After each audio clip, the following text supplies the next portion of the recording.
Yo, what's up, bro? Today we have a special video, 10-hour long video for the chapters of Manhwa. Just a quick thank you to all the Giga Chats who subscribed to 25 months since I uploaded my first video ever, and now we're at almost 60k bros. Subscribe to come today and enjoy in the video. This marvelous story starts with our protagonist, Aram.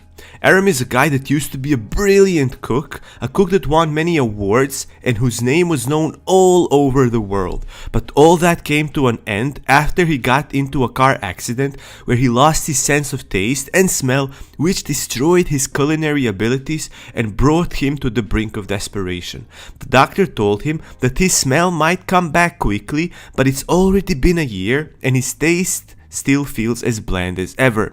One day, our protagonist gets a package from the postman, and in it is a VR game system that he thought he'd just try to make his life a little bit less miserable. This game promises to engage all of his senses, and even though he doesn't really believe that it'll make him smell, he still doesn't want to lose hope. He finds it ironic as a year ago he couldn't imagine himself playing video games like this, as he thought he'd be too busy with his work his entire life. But life is strange and unpredictable in that way, so Aram decides to put the VR system on and start the experience. The game opens with some warning and then with the name of the game, which is Real. He then gets sent to the character design stage where he wakes up naked and without any physical features, where he's supposed to design his character before starting the game. So he decides to just press the button for random, which automatically designs him a character. He also puts the nickname Rice as his game name, and at that moment he's sent to the starting area where a character, Lady Yuria, welcomes him, the new traveler, to the game's world. He notices that he can smell things, so our protagonist, now in a state of bliss, drops on his knees and starts eating grass with the tears streaming down his face, saying that he can finally taste and how wonderful this nasty grass tastes. The other characters present there look at him all worried out as Aram is munching on that grass, and they are wondering if he's okay. Then all of a sudden a huge dangerous chicken jumps at our protagonist, and before she reaches him, she gets smacked down by the pink-haired character with the bat, which then goes on to tell him that this is a hunting spot and he recommends him to be careful, and even leaves him the items dropped from the chicken, which are horned eggs. Not knowing what to do with them, Aram just makes himself some fried eggs, and as he tries it with his basic item provided, spork, the taste really comes back and it's magnificent. He thinks that they taste much better than they ever tasted before. It's like trying to eat food for the first time. He even gets some game points by eating these eggs, and he knows it's just a game, but he really wants to take his time and enjoy it to the fullest. And as he was busy savoring his food, the other people around him were busy catching chicken. Then a lady called Mary shows up with an egg and tells our protagonist that she saw him enjoying his food so much that she decided to trade with him. The trade would be for him to make her fried eggs for a reward. Aram then gets a notification asking him if he wants to accept the deal.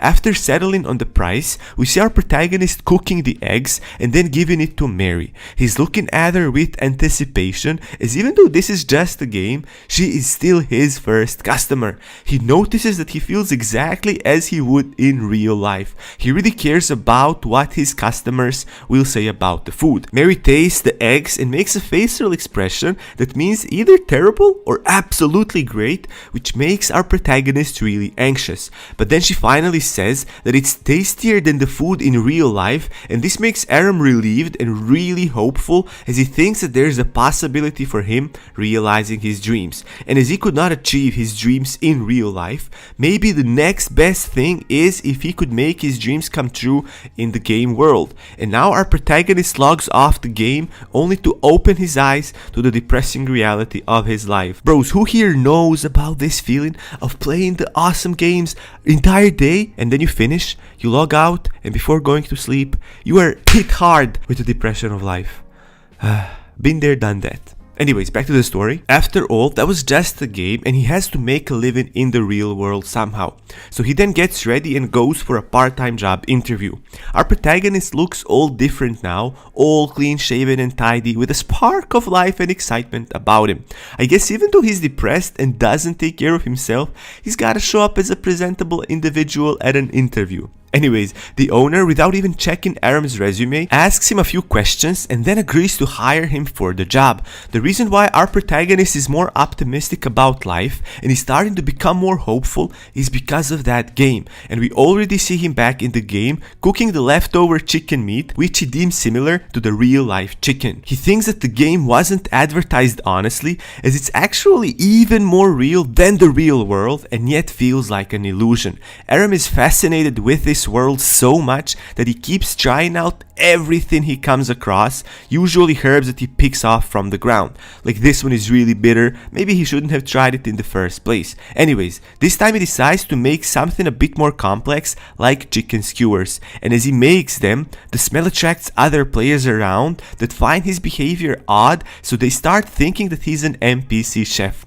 A lot of players show up wanting to buy his food, and he decides to start selling his food to them. And interestingly, his food seems to give some in-game benefits too, and as he continues making it for more and more people, he starts feeling like his cooking experience and skills are starting to come back to him. And then he gets a notification telling him that an achievement has been unlocked due to him hitting monsters 1000 times. And now Aram gets some new skill points, with the first one being a passive skill that allows him to see weak points of his opponents, and the other one being an offensive skill where he can focus all of his strength at the tip of his weapon, and in that way increasing his critical hit chance. He then thinks that it would be a good idea to try these skills out, as he can't just cook the meat that he picks up, he should also catch some of it himself. The thing is that he never hunted, so he doesn't have the slightest idea of how to do it. He sees some guys fighting the monstrous chicken and asks them if he can join.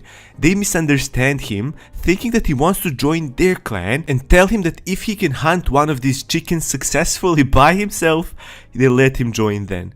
Then we see this chicken Russian staring at our protagonist and him confidently standing there and using his newly acquired skill to find a weakness in the chicken.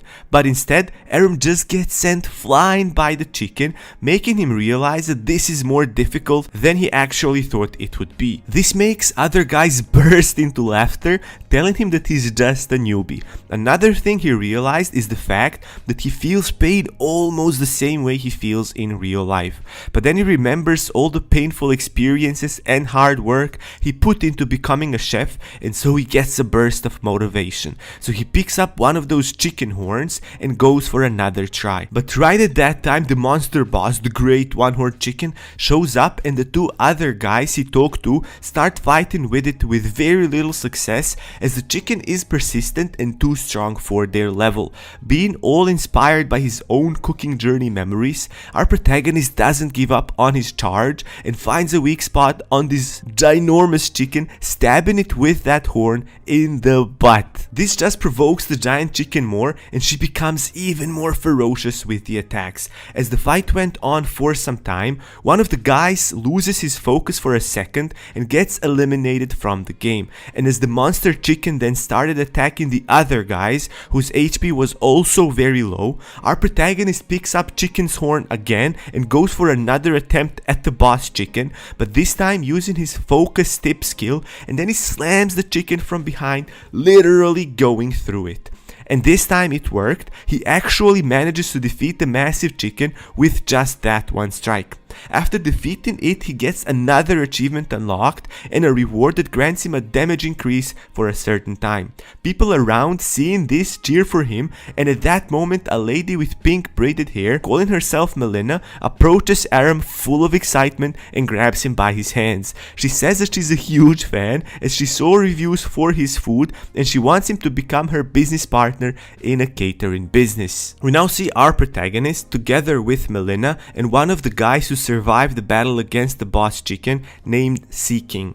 It seems that our protagonist rejected Melina's offer, but she decided to stick with him in case she can help him and gain his trust enough so that he might change his mind on it.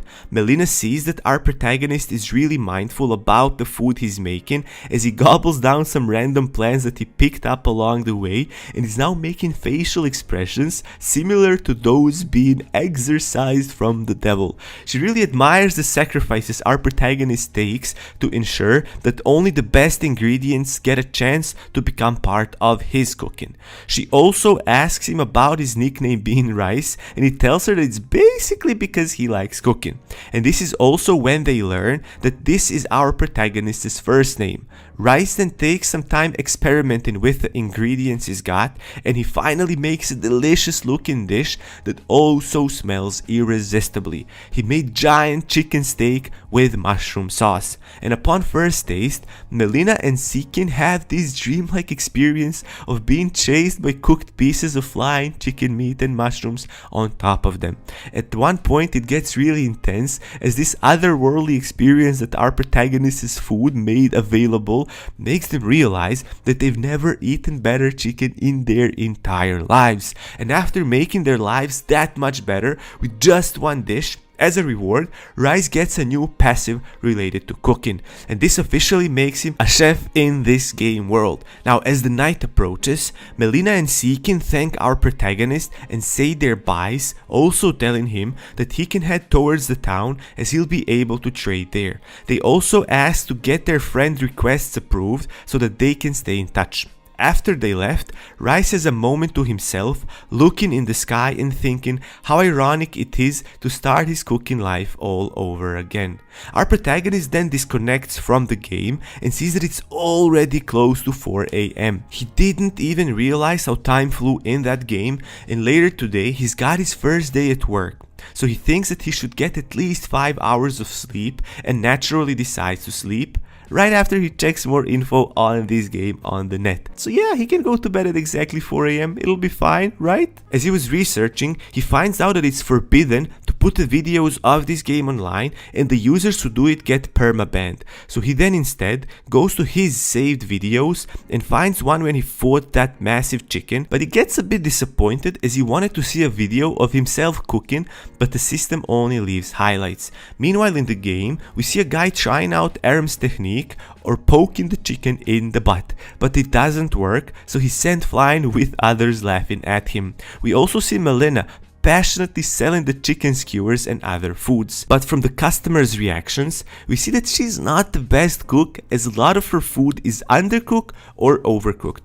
But she's not willing to give up yet, and we see that she wants to catch up with our protagonist. As she continues passionately calling people to buy her food, she receives a skill, megaphone, that increases the volume of her voice so that she can become louder. She's really proud and excited about it as not many people have skills in this game, so she then starts yelling at the top of her lungs, inviting people to buy her food, making people irritated with her loud voice then. Even some birds are experiencing her voice as a torture and start twitching in pain.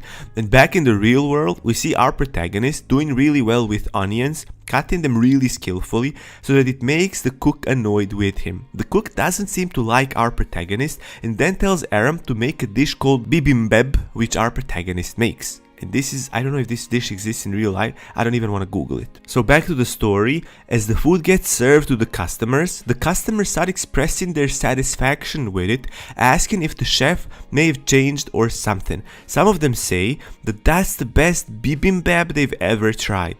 Both the manager and the servers are really taken aback with this, and Aram is really happy hearing this as he now at least knows that he can rely on his technique even if he can't taste the food. He then also recalls all of the happy customers in the game that were satisfied with his cooking, which also boosts his morale that maybe his dream can still be fulfilled. But the chef seems even more annoyed with this now. As his first day on his part-time work is over, he's ready to leave the place and go back home. The boss gives him praise, telling him that he did pretty well, and even the service lady Mireille approaches him all excited and asks if she can call him Oppa. She also compliments him for staying calm and collected and doing a great job. After our protagonist leaves the restaurant, the manager asks the chef about Aram, and the chef, not liking our protagonist, mentions some redundant mistakes, looking for anything negative about him. And later that day, the manager manager notices the difference with customers when Aram was there helping them with food and other things, and without him. Customers went really quiet since Aram left them, meaning that it was something he made that made people passionately express their liking for it. We also learn from some customers that the server, Lady Mireille, wears some really expensive bracelet, and so they are confused why a mere waitress would wear a bracelet of such a luxury. And now back at home, we see our protagonist cooking for himself after a long time. He's trying to make the same foods he made in the game, and he makes them, but the taste is still as bland as before, and even though he got himself full, it feels like he just ate a bunch of chewing gum. But he's not as depressed as before, as he knows that there is that game, and in that game he can finally taste food. So he decides to go and play the game again. He lies on the bed and puts on the VR headset, and just in moments time he already shows up in the game's world. He then thinks of what next he should try cooking here, and as he was thinking about it, a bunch of aggressive lizards approach him, which makes Aram decide what food he'll make. So he then engages in a fight with them, with some onlookers that recognize him for his epic achievement of defeating that huge chicken boss, wondering what he's doing as the lizards are not really that valuable, but they are just competitive and are looking for anything that they can compare themselves to. Aram actually has a really good reason for catching lizards instead of spiders, which they would be hunted for, which is for the simple fact that he didn't want to eat the spiders, and that's it really. He's just thinking that if the fight drags on with the lizards being this aggressive, their meat won't be that good, so he then thinks of mincing them. After defeating the lizards, they drop some purple magic stones that boost his defense, and as he was eating those magic stones, he unlocks a new achievement now that says, "Is that person a comrade?" And as he was pondering over what that means, a huge weird looking spider shows up and tells him not to be too surprised, but our protagonist can't help but to be surprised as you don't see these giant spiders approach you and tell you not to be surprised. It's a very weird experience. The spider then introduces itself as a queen of the forest and asks our protagonist if he can help her with something. It turns out that for this achievement to be unlocked, he had to kill 100 rake lizards and not kill any forest baby spiders. As the queen spider went on talking, our protagonist thought that maybe if he just stays still, it'll go away. But the spider staring at him asks him if he'll be just standing there or will he answer her question. One of those competitive onlookers gets really intrigued by this situation as he never heard of spiders like this appearing in front of a player. It is kinda rare sight as all of the quests are hidden and they only appear once the player fulfills certain conditions. So that curious onlooker approaches even closer, checking the spider out. And just when our protagonist noticed him and greeted him, the onlooker gets eliminated by a quick stab from the annoyed queen spider. And as the user gets eliminated, he drops boots that the user made himself from the lizards and spiders that increase his agility. Aram is fascinated by them and then just happily decides to put them on despite some of the onlookers thinking that he wouldn't, as he got a bit of reputation of being a good person. But nah, our protagonist can't just leave those boots there. He'll give it back when he sees that user again probably, right?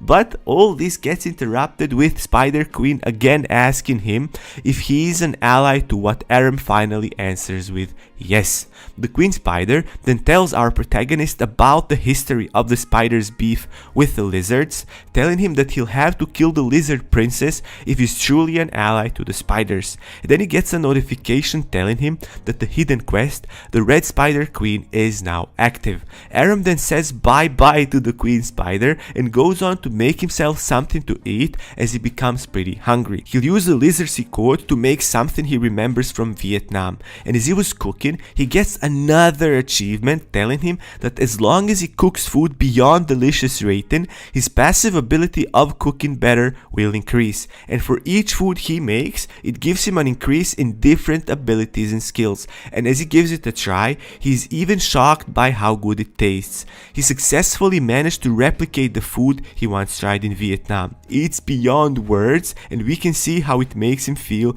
by his weird face. Seeing how fast his abilities are growing after eating his food, he figures he needs to eat more, but for that he'll have to hunt more of those lizard creatures. So he then gets ready and goes to the forest in order to complete his queen spider quest. He encounters many lizards and he has a great battle with them, defeating them one by one as he gets more used to it. He becomes really good at hunting now. Meanwhile, there's a blonde lady watching him through a portal and praising his achievements. And our protagonist has a weird feeling that someone is observing him but can't quite figure out what it is as he continues looking through his ingredients. As our protagonist was finished with fighting against rake lizards and defeating loads of them, he's now sitting in for a rest, making himself some lizard meat. And then we see one of those smaller spiders approaching him and dropping a ball of web as a gift of friendship towards Aram.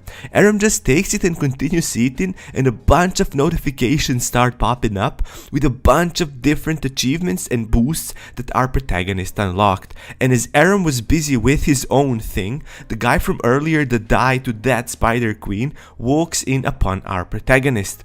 Aram recognizes him and wants to actually give him back his boots, but the guy, whose name is Aether, tells him that once he put them on, the ownership transferred automatically, so he can't return them anymore. Basically like binds on equip. Aether is bummed out and is leaving, but our protagonist stops him, telling him that he's got some materials which he can compensate for taking his boots. He shows him the materials and Aether recognizes the web ball that he says is one of the best quality webs that can be found. As our protagonist has no clue about the difference between different items, Aether calls him a noob but still decides to take the ball and even help Aram make some stuff, as his main skill is manufacturing, and our protagonist won't be able to complete his next assignment without proper gear. So then we see Aether being really focused and working really hard on sewing some new gear, and as Aram was observing him being this dedicated, it inspired him to do some cooking. So they were both side by side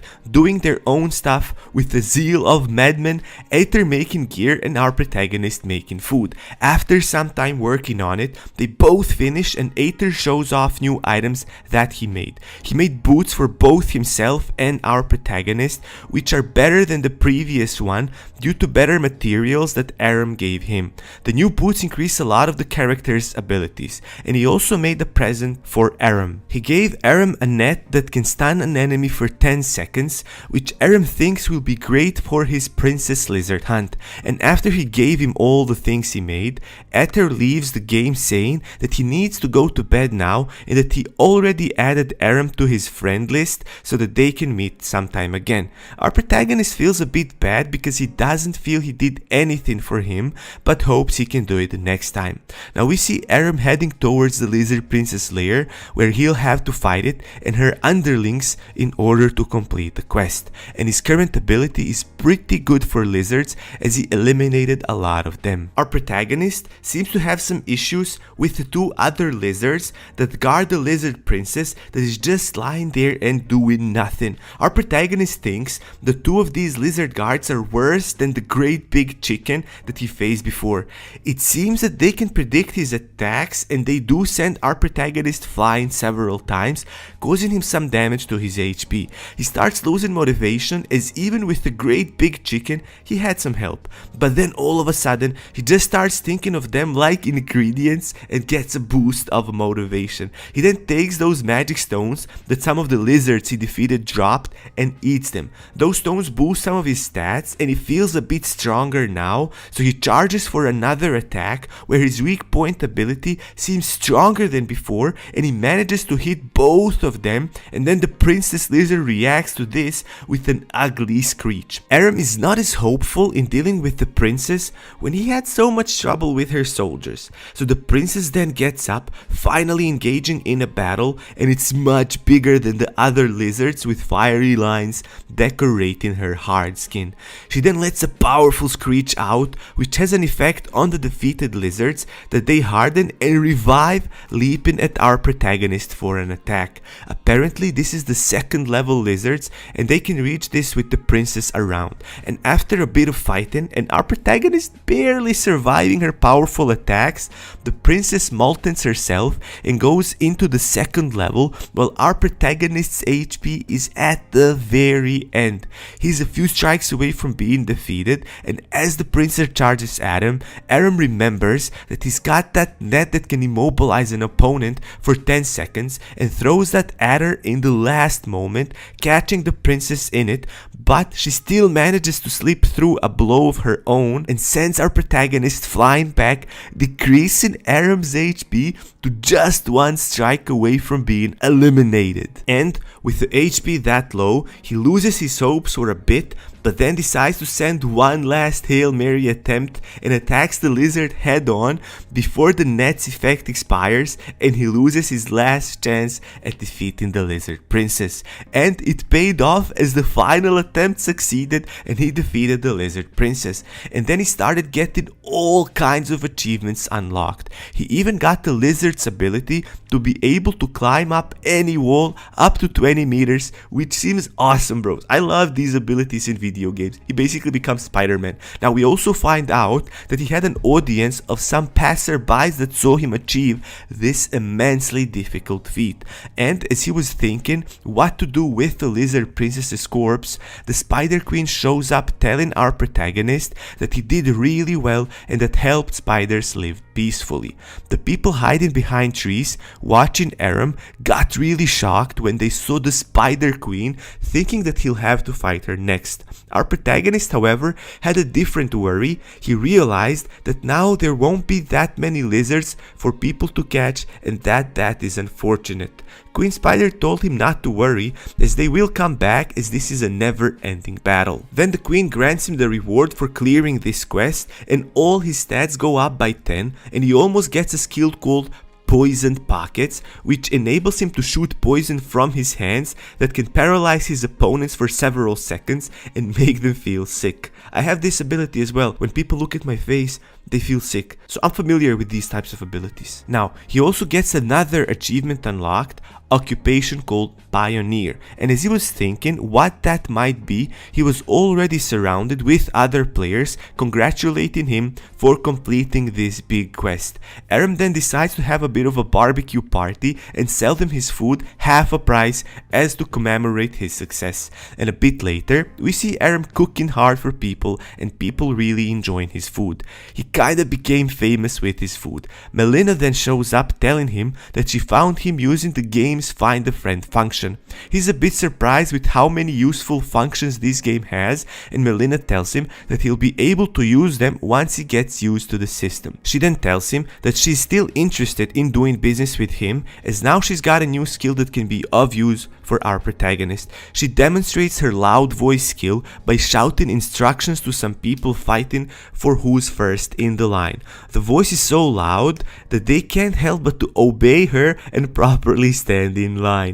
If it was a little bit louder, all of the eardrums would have popped out, and you don't want to mess with that. So anyways, as the food was running out, Aram thanks Melina for her help and offers her last lizard steak. And as she was about to take it, a blonde guy shows up all of a sudden and asks for the steak for himself. Melissa, seeing that this guy won't give up from asking, just sticks the steak in her mouth, disregarding that it literally was just taken off the fire. She's just that determined on not giving that last steak to anybody. So then our protagonist offers the blonde guy some chicken skewers that were left, and this is where we learn that this blonde guy is not a random person but a rival chef to Aram, and he just wants to see what the fuss is all about. He's not convinced that our protagonist's food is that good, and that's why he came all the way here to try it out, just to prove his suspicion right. But just after tasting it, he quickly learns that he was wrong, as this is the best chicken skewers he ever tried. It sends him to the heavens as he gets smacked by the deliciousness of the skewers. He's resisting the urge to praise it, as he doesn't really want to acknowledge our protagonist's cooking skills, but he can't help, so he screams out, "Crazy taste!" Now we learn that the blonde chef guy is actually actually the rude chef in real life in the restaurant where our protagonist works part-time. And now he's contemplating over him meeting Rice and trying out his delicious food. Ironically, as he's thinking about him, he keeps looking at Aram and not actually knowing that Rice's character is actually our protagonist. The rude cook then thinks that Rice might be a famous chef in real life as he was able to make such a good dish with only basic ingredients. He then remembers what happened after he tried that chicken skewer dish and how he really enjoyed it. He then keeps on insisting for our protagonist to show him his secret recipe, but Aram just told him that there's nothing secret in the ingredients and it's just the way he made it that's important. But the blonde chef, whose in-game name now we learn is Korean Cuisine King, finds it unconvincing and keeps bothering our protagonist about it. Cuisine King also asks him how he got it to taste salty without salt, and Aram tells him that he just needed to look around because the game already offers everything. The food tasted salty because he used the salt bugs he found in the forest. After that continues for some time and Cuisine King becomes beyond annoying, Melina snaps and starts saying some harsh words to him about how he's bothering them too much and he's too stubborn and that he should just apologize and leave them be.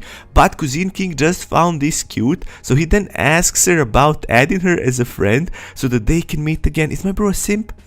So they have some bickering back and forth for a little while, and then Aram says that he's done with the cleaning and that he needs to go as he's got work to do the day after. They thank each other and they leave, leaving Cuisine King hanging there before he could add them to his friends. And now back to reality. The rude chef is trying to figure out where he really went wrong with them for them to leave him that abruptly. And in the meantime, a new customer shows up requesting bibimbap.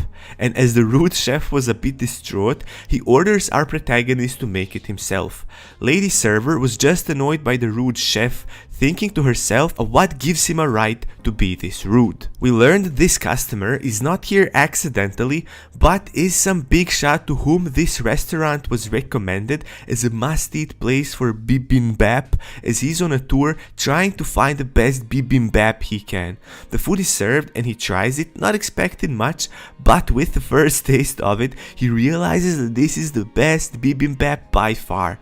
Everything is so perfect. All of the ingredients are perfectly blended and the texture is so superb, and that blows his mind. As he just lived through an ecstasy eating our protagonist's food, he then calls the server over to compliment the food and ask if anything changed with the restaurant, as it definitely doesn't taste as it did before the first time he was here. The server quietly tells him that bibimbap was actually made by the assistant chef that recently joined them.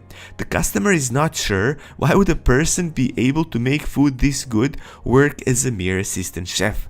The customer now asks server Mira if he could have a short time with the assistant cook as he wants to ask him some things. Mira agrees and calls our protagonist. The customer starts praising Aram's food, saying that he made the most delicious bibimbap he ever tried in his life, and then says that even though our protagonist might have good reasons to work here, he thinks his levels of skills are more fit for a proper chef and gives him his business card and then leaves, telling him to call him if he needs any help. Aram is pretty surprised as he looks at that business card and sees that this guy is a restaurant owner himself of a restaurant called Jangmyeong. Seeing that our protagonist isn't in the kitchen, the rude chef then starts scolding our protagonist, telling him that he should never have left the kitchen without his permission. Aram says that he didn't do it for himself, but because the customer requested it, and Mira confirms this, but the rude chef is persistent for the things to go his way and keeps scolding him, throwing all kinds of threats. After a bit of time, Mira, fed up with unreasonable demands and criticism from the chef, gets a bit more involved in the argument and in a somewhat familiar way tells the rude chef that he crossed the line and that it's not Aram's fault at all. They keep on bickering like that for some time when our protagonist bows his head down really low and apologizes for getting out of the kitchen without first asking him. This feeds into the rude chef's ego go, and he reluctantly accepts the apology. Now after some time, we see Aram walking back, thinking of what to buy for his next meal, which makes him remember that it doesn't really matter as he can't taste anything anyways. When he gets home, we see him being pretty depressed again, remembering how he had to abandon his dream and his work and how things haven't changed even with time. This negative feeling makes him want to play the game real again, and so he does exactly that. And when he enters the game, the smells that are absent in real life just come to him and he can feel everything. This game looks even better than the reality itself. He then decides to try his new skill out and starts climbing up the tree. He releases his hands, feeling more free and excited while climbing, and goes all the way up to the top of the palm tree. And there he can see this magnificent view of sunset with greenery all around him, looking and feeling better than anything he experienced before. This world really gives him a drive for life, and our protagonist wants to stay here forever. The next day, we see the store owner coming by and asking the main chef to make him some bibimbap, but the chef didn't feel like making it, saying all kinds of excuses. After seeing that there's no convincing the rude chef to make it for him, he then decides to ask our protagonist if he could make him one, to what Aram happily agrees. After all, he's their boss, which is a fact the rude chef keeps missing, it seems. And after trying the Aram's bibimbap and going through the epiphany of all those who tried it so far as well, he suggests the main chef to promote our protagonist to the sous chef, as he's doing really well and his food is amazing. The rude chef gets really annoyed by this and protests, saying that the boss made that decision based on only trying one dish.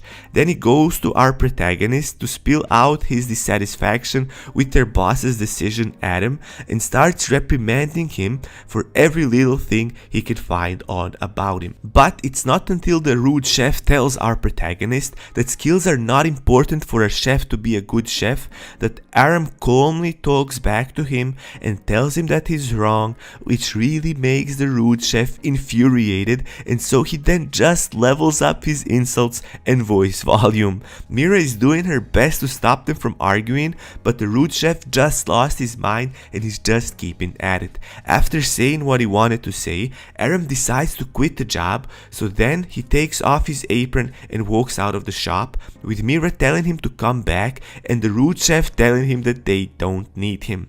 We see our protagonist now thinking to himself that even if he lost all his connections and his sense of smell, he won't give up his pride for cooking.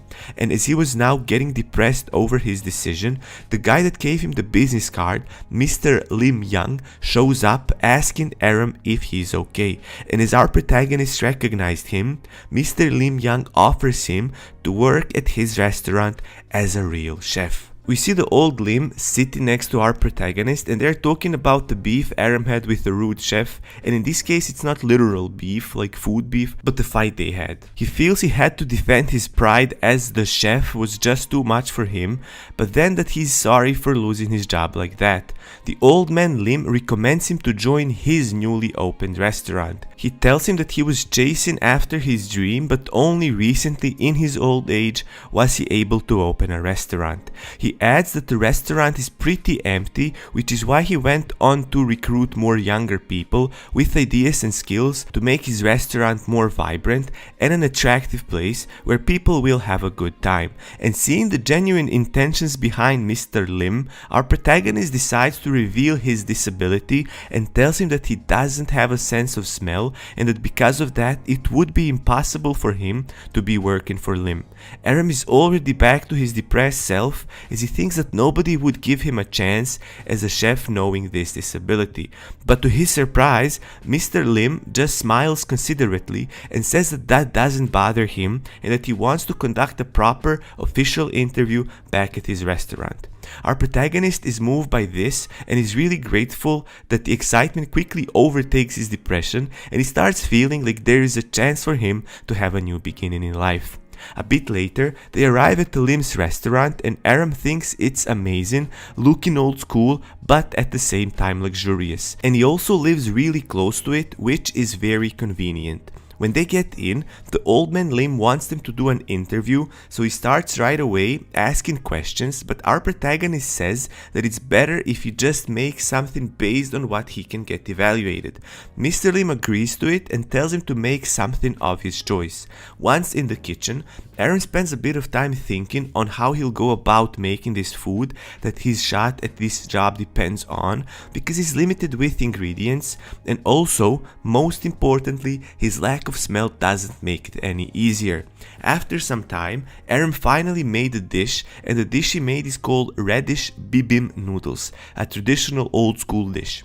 Mr. Lim is happy with his choice and now tries it and is left speechless. And right at that moment, a guy casually walks in asking for food. Seeing Aram, he introduces himself quickly as Park Chulo, and then seeing Mr. Lim so occupied with food, decides to ask for a meal himself. Our protagonist brings him a serving of it, and Mr. Park is a bit suspicious as he knows this is an old school dish and only the older generation's people can make it well. But of course, as we came to expect it by now, the guy trying it goes through a surreal experience as the food he just ate is the best food he ever tried. It's a gourmet masterpiece that sends you to heaven and back. It's the experience that makes the old young for a moment. It's just that special. And seeing them feeling so satisfied and joyful, our protagonist innocently asks if he passed the interview and got hired. A little bit of time passed and our protagonist logged back into the game as we learned that he did actually get the job.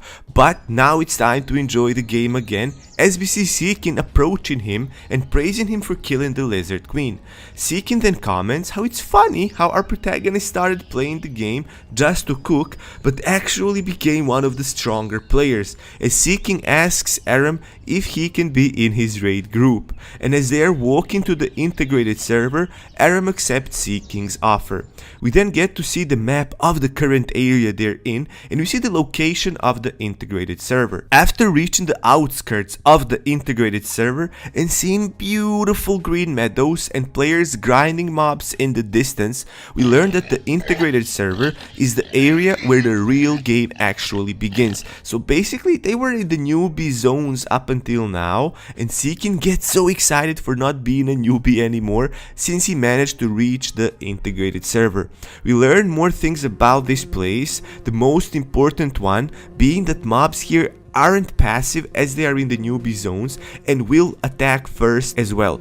As two of them depart for now, and Aram sees Seekin singing a song, and Seekin explains how this song is a skill he has because his class is a minstrel. So I kinda knew what this word means, bros, but I had to Google it, and minstrel is basically a person who sang heroic songs for noblemen. Now, after Seeking leaves, Aram decides to visit a small town nearby. He sees players trading everywhere, blacksmiths making armors, potion shops and more, as he gets a weird and unsettling feeling about this village because he sees no kids here and only adults. Plus, there's not that many people in the village as well, which makes him wonder what might the reason for it be, but then he notices a restaurant and he forgets all about this and decides to enter it and to check what food they sell. However, he learns that this restaurant only sells bread and soup, and after trying it, he finds out that it isn't tasty at all. So, he decides to add some of the ingredients of his own, and after adding all the ingredients, he even gains some XP points for it as well. After trying to eat it again, he enjoys it now as he figures that it's been so long that he didn't taste toast due to his lack of taste in real life. The woman working in the restaurant approaches him asking if he's a cook, as Aram gets a new quest notification as the woman asks him to help with her restaurant. He decides to accept the quest in hopes it won't be a monster slaying quest like the one he got from the Spider Queen, and figures since she's asking for help with the restaurant, it shouldn't be that kind of a quest. The woman then starts eating the food Aram made suddenly as Aram yells how she must be hungry. while she denies it, saying she just wanted to try out his cooking, but Aram knows she's lying. She then asks what he thinks about their food, and he gets a dialogue bubble offering him to lie and say it's tasty, or be honest and say it sucks. He figures how being a chef calls for honesty in this situation when rating food, and this leaves the woman angry, but then she asks Aram to teach her how to cook delicious food. So he accepts the quest, and the woman makes soup and bread again, and Aram starts adding ingredients again so she can learn while watching him do it. And while he's doing it, a quest window pops up with more details about this quest as we learn that this woman's name is Rosalan. After offering her the food, he sees that her satisfaction bar didn't increase much, saying how she doesn't like the chicken, which surprises Aram, as when she tried it for the first time, she said it was delicious. Now, after trying the bread with a facial expression as she's trying to eat a sock, leaving Aram worried, her satisfaction bar skyrockets as the quest now continues with Rosalan saying how their village was once vibrant and full of people until one day the sky got hellishly red and Devil Raiden sent down his pterodactyl looking monsters to abduct people with skills, leaving only those without any skills in the village, and even blasting the village with its huge hand. This intrigues Aram as he figures out how the lore of this game is actually interesting, with the devil basically stealing knowledge from humans, as the quest updates again, letting Aram know that he needs to cook Rosalan's recipe twice perfectly with the ingredients that are obtainable within the village and near the village. Now, after leaving the restaurant to find some useful ingredients, he sees some players trying to feed a cat, but the cat isn't eating anything they offer her, and as Aram approaches the cat, he sees the question mark above its head, meaning that there is a quest related to this cat, and he starts petting it and asks it if it's not eating the food given to her right now because the food isn't delicious, as the cat starts making cute faces, making everyone lose their mind over it. Then a new quest window pops up, letting Aram know how this cat wants to eat the royal jelly, which recipe is the reward for completing the previous restaurant quest, and as he tries to leave to go finish the first quest and then to obtain the recipe for the royal jelly, the cat touches his leg, making him really bad about leaving it for now. As he's roaming the town, he's hearing people trade again many different items, rare and common, and then suddenly he hears Aether's voice calling him, and Aram thanks him for the net he gave him because it helped him finish off the Lizard Queen, and this surprises Aether because the net is a basic item and this is a boss mob which is supposed to be done by a group, but Aram cleared it solo with just a basic item like that.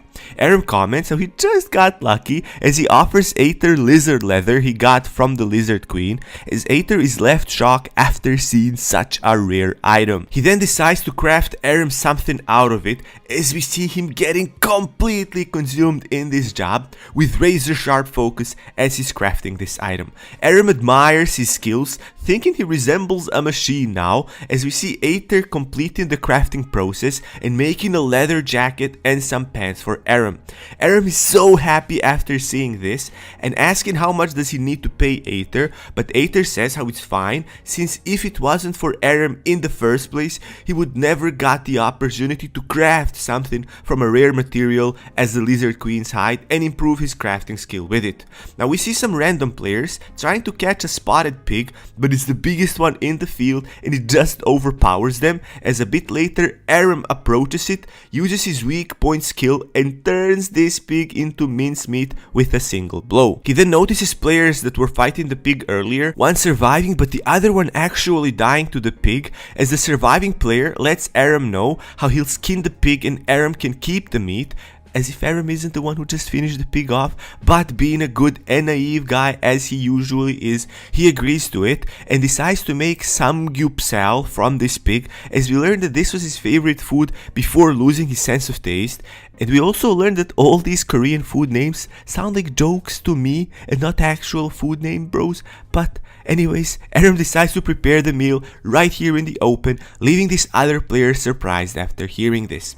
After using his chef skill, discerning eye on the pig, he finds out details about this pig, learning that the fresh quality of the meat is of the highest level. He remembers his life before, losing his sense of taste, and how he spent times with his friends eating samgyeopsal on rooftops as they would celebrate and have parties often. He also figures out how he completely forgot how his favorite food tastes like and decides to remember its taste through this game. He borrows the sword from this other player so he can use it to cut up the pig. As he starts chopping it up, he figures out how some small details on the pig aren't replicated from real life, probably because this is a game. And as he continues to chop it up, this other player is first left surprised at how skillful he's doing it, but then he thinks how the way Aram is cutting it looks oddly familiar. Now after finishing the cutting process, Aram turns around and sees a shield, which he decides to use as a barbecue grill and starts placing pork chops on it, admiring the visuals of it and even the smell. The smell attracts many players around him now as we see the final product. Other players ask if they can have some too. Aram decides to go in for a bite in hopes he'll remember the taste of samgyeopsal. And I know I'm butchering this name as Aram just butchered this pig, but anyways, after trying the taste of it, he is left in the state of absolute bliss as his memories of its taste come back and he remembers why it was his favorite food to begin with. The other player that was with him decides to eat it the same way Aram is doing it, and after taking a first bite, his face suddenly turns into that Maui based emoji and he starts crying at how delicious this tastes. Now Aram gets invigorated, thinking how he has to hunt more pigs like this and create this food again to present it to the lady in that restaurant and finally complete the quest. He starts chasing the pigs excitedly with other players admiring him, as you see that lady from earlier chapters observing him in what seems to be some kind of an admin room. We hear other voices of people talking as well about random things like what to do after work and dating, stuff I don't know much about. Anyways, as this blonde lady seems to get irritated at either hearing these talks or looking at Aram playing the game and absolutely enjoying it, she turns around and tells everyone how today they'll have team dinner and they will go to have some samgyeopsal. And we learn that this blonde girl is the team leader of the mods here. Now we go back to Aram sitting in a field of slaughtered pigs around him as we learn that he's made samgyeopsal almost 400 times already, thinking how he can do it even if blind. Now, after actually doing it for 400 times, he gets an achievement which gives him a butcher skill rank F. He decides to carry this and complete the quest, but before doing so, actually decides to add more ingredients to it as he remembered that it needs to be of perfect quality for quest completion. As he's looking at the meat he wants to carry back, he realizes he needs to add more salt, but how in this area there aren't any salt bugs, as he remembers that because his class is a chef, he has a special ability called the Chef's Blessing, as he decides to use it on this food now, and the magic starts appearing from his hands, and he says how he needs this food to be more salty, and the magic gets so bright and suddenly goes out, and after it goes out, he's left surprised for literally receiving 2 bottles of salt in his hands. Now bros, imagine you playing a class in a game where your racial skill or like class special skill is to create a bottle of salt. Truly amazing and fun. Now, after adding salt and finishing this one meal, he feels tired after cooking for so long and decides to go around to find some vegetables. After a bit of time, we see him carrying carrots and cucumbers and thinking of what food he can make with them, as he decides to go and try to find bees so he can get honey from them, which he will use to craft that royal jelly after receiving its recipe as a reward from the restaurant quest.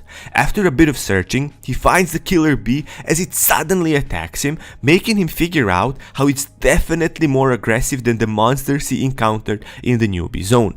The bee goes for another attack and Aram uses his weak point skill on it, but the bee is just too fast and he barely dodges its attack. As it goes for another attack, Aram, now a little bit used to its speed, uses a focus tip and manages to kill the killer bee. How ironic, he kills the killer bee and he receives a small amount of honey dropping from it. Suddenly a swarm of these bees appear in the sky and start attacking him, and he uses his weak point ability on all of them and then his focus tip ability, chaining it on all the bees at once, taking them all down in a single attack. Now, some time passes, and after he's finished hunting, he decides to taste this honey, and after going for a single lick and seeing how good it tastes, he finally understands the deep psychology of bears and why they like honey.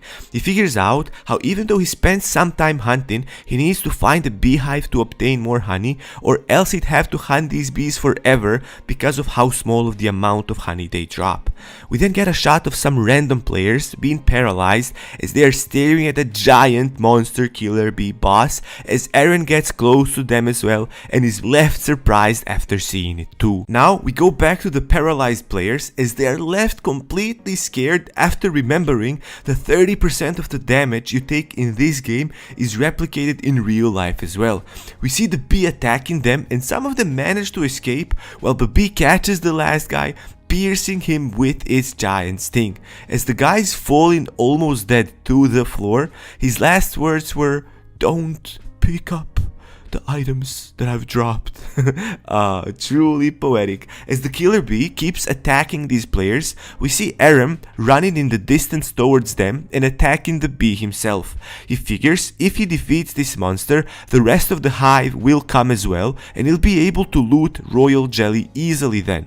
He uses his focus tip on it again, but to no avail, as the bee counterattacks him with multiple stings. Eren then focuses up, using his weak point skill again and finding the spot on the bee, and then using his focus tip ability. A huge explosion happens, after which we see the bee dying and Eren receiving loot from it. One of the items dropped was the royal jelly he was trying to find, and as he's happily inspecting this honey, one of the players that was fighting the bee earlier approaches him and praises Eren for his skills of killing this bee and promises to be his faithful dog. However, Eren declines and decides to leave. He then stumbles upon a huge tree that he saw for the first time in his life and decides to climb up on it to explore it, thinking that there may be some special fruit at the top. We see him climbing on it using his lizard wall walking ability, and after reaching the top, instead of fruits, he finds a nest with some special eggs in it. He inspects the eggs and we learn that it's from a creature named Mayonnaise, as this surprises him and he admires the game for so many unique and interesting things in it, like finding mayonnaise like the one you use in cooking from the eggs. We then go back to the village and see that cat from earlier almost fainting out of hunger, as we see Eren approaching in the distance carrying the royal jelly in his hand to give it to this cat. After the cat saw the royal jelly, it got so happy, as we see Eren kneeling down to give it the royal jelly so that it can eat it. After the cat eats the royal honey jelly, the notification lets Eren know how he completed the quest, and as a reward, he got this cat as his pet, letting him know that this cat also knows many secrets. The cat slowly climbs upon his sleeve as he lifts it up and decides to give it a name, and gives it the most unique cat name ever. Try to guess it, bros. 1, 2, 3. 3, 2, 1. You have 3 seconds. The name is Meow. Wow. So unique.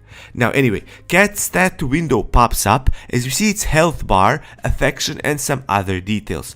After Eren leaves, other players are left confused as they didn't know that this game has the pet system like this, as we see the admin blonde girl from earlier approaching them, letting them know that in this game, if you complete special quests, you can unlock pets, as the players comment how they thought the only way to obtain the pets in this game is to buy them through the in-game cash shop. Now we see Eren happily walking through the city with his new pet cat, as the woman keeps explaining to those players how indeed you can buy pets through the in-game cash shop, but how it's also really important to try and go against the rules of the game to discover new and unique ways for it to be played. She encourages players to think outside the box, as this will make the game way more fun and enjoyable for them. The players then start talking about all the different activities they might try doing in this game besides regular leveling through. Why is it so hard to pronounce this? Besides regular leveling through hunting. Try to say this fast, bros. Anyways, besides regular leveling through hunting, as we see this blonde girl checking her admin screen and looking at Eren and his cat having fun, which makes her happy as well. She starts teleporting back to her admin room and thinks how she'd like to know more about Eren. Now we see Aram returning to the restaurant to complete the quest, as we see the lady working there starting to apologize because she still didn't wash the dishes from the last time he was here, as he thinks how this game is too realistic sometimes. He then puts all the ingredients he had gathered on the table in front of him as he gets ready to cook, with the lady owner of the restaurant helping him cook as well. As we see him preparing one meal, he asks Rosalind if she's flipping the meat on the grill, but she says there's no need to worry about it, as she can do at least that. After finishing the first part of the meal, he focuses on the second one, and after finishing preparing all the food, he serves it on the table, as we see all the food he just cooked is of perfect level quality. After teaching her how to prepare delicious food yet again, we learn that this quest that he just completed now had a huge influence on this small village, as it started regaining people with useful skills that they didn't have because the devil abducted them. Aram also receives a recipe for royal jelly and unlocks a hidden achievement too, which lets him know how by doing these recent actions he earned interest from the culinary lord Michelin. Oh, I get it, the reference. It's like the Michelin stars that those luxurious hotels have in real life, bros. Now, we see a huge lizard monster fighting with a mysterious player, as his player gets a notification letting him know how Rice, which is Aram's in-game name, how Rice has recently hunted down the lizard princess, as this player wonders who this Rice guy is. We see this player eating the lizard raw, as the notification lets him know that he only gained 1%, only 1% of the benefits he'd get if this meat was properly cooked.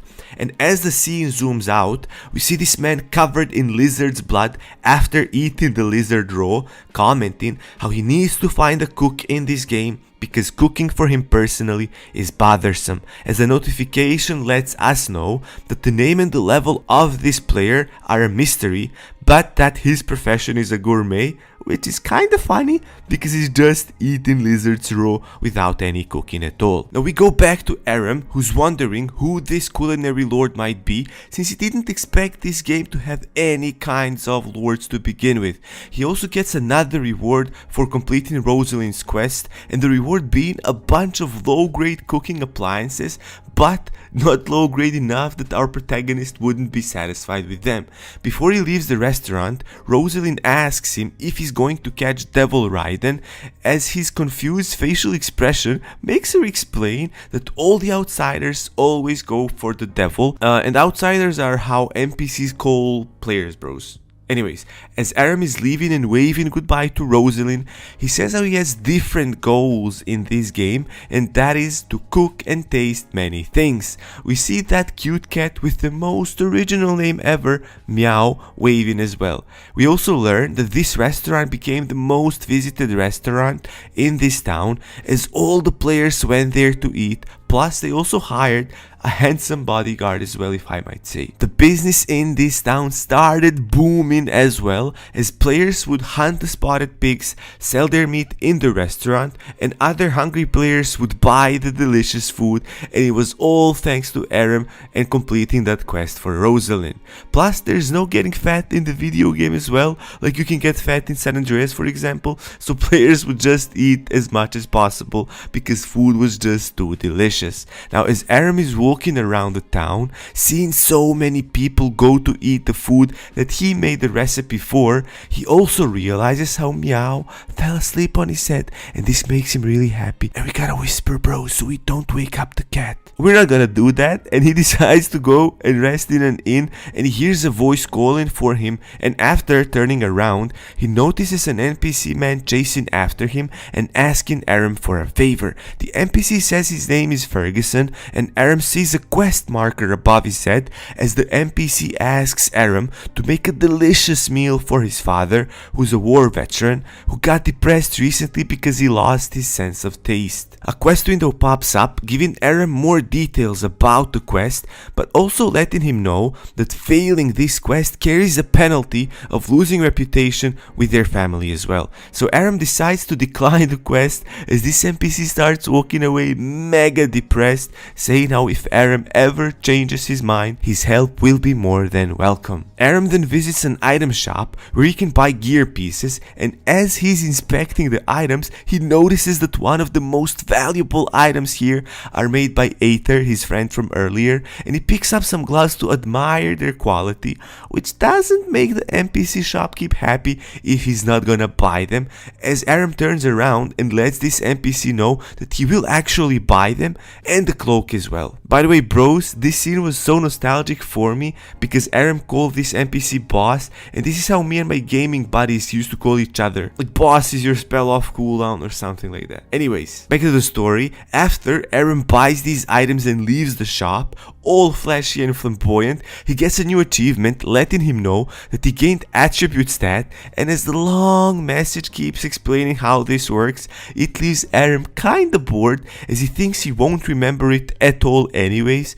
but it basically works as Pokemon types like fire counters, water, etc, and the more fire attribute stat that he has, he deals more damage to water type monsters. Basically. Now, we see Melina about to eat the meal in that restaurant as the stranger starts sitting next to her and asking her if he can sit, as she comments, "What's the point of asking if you're gonna sit anyways?" And after seeing his face, she realizes it's Korean Cuisine King, making Melina as excited as my ex when she sees me. Korean Cuisine King then starts his usual mumbling, saying how he definitely isn't stalking Melina at all, and her face kinda tells me she doesn't believe him. Other players also start telling him to shut up as he's causing too much noise, and he starts whispering and tells Melina how when he admired Aram's cooking before, it's not because he's a good cook, but because all food in this game tastes amazing, since the food they are eating in this restaurant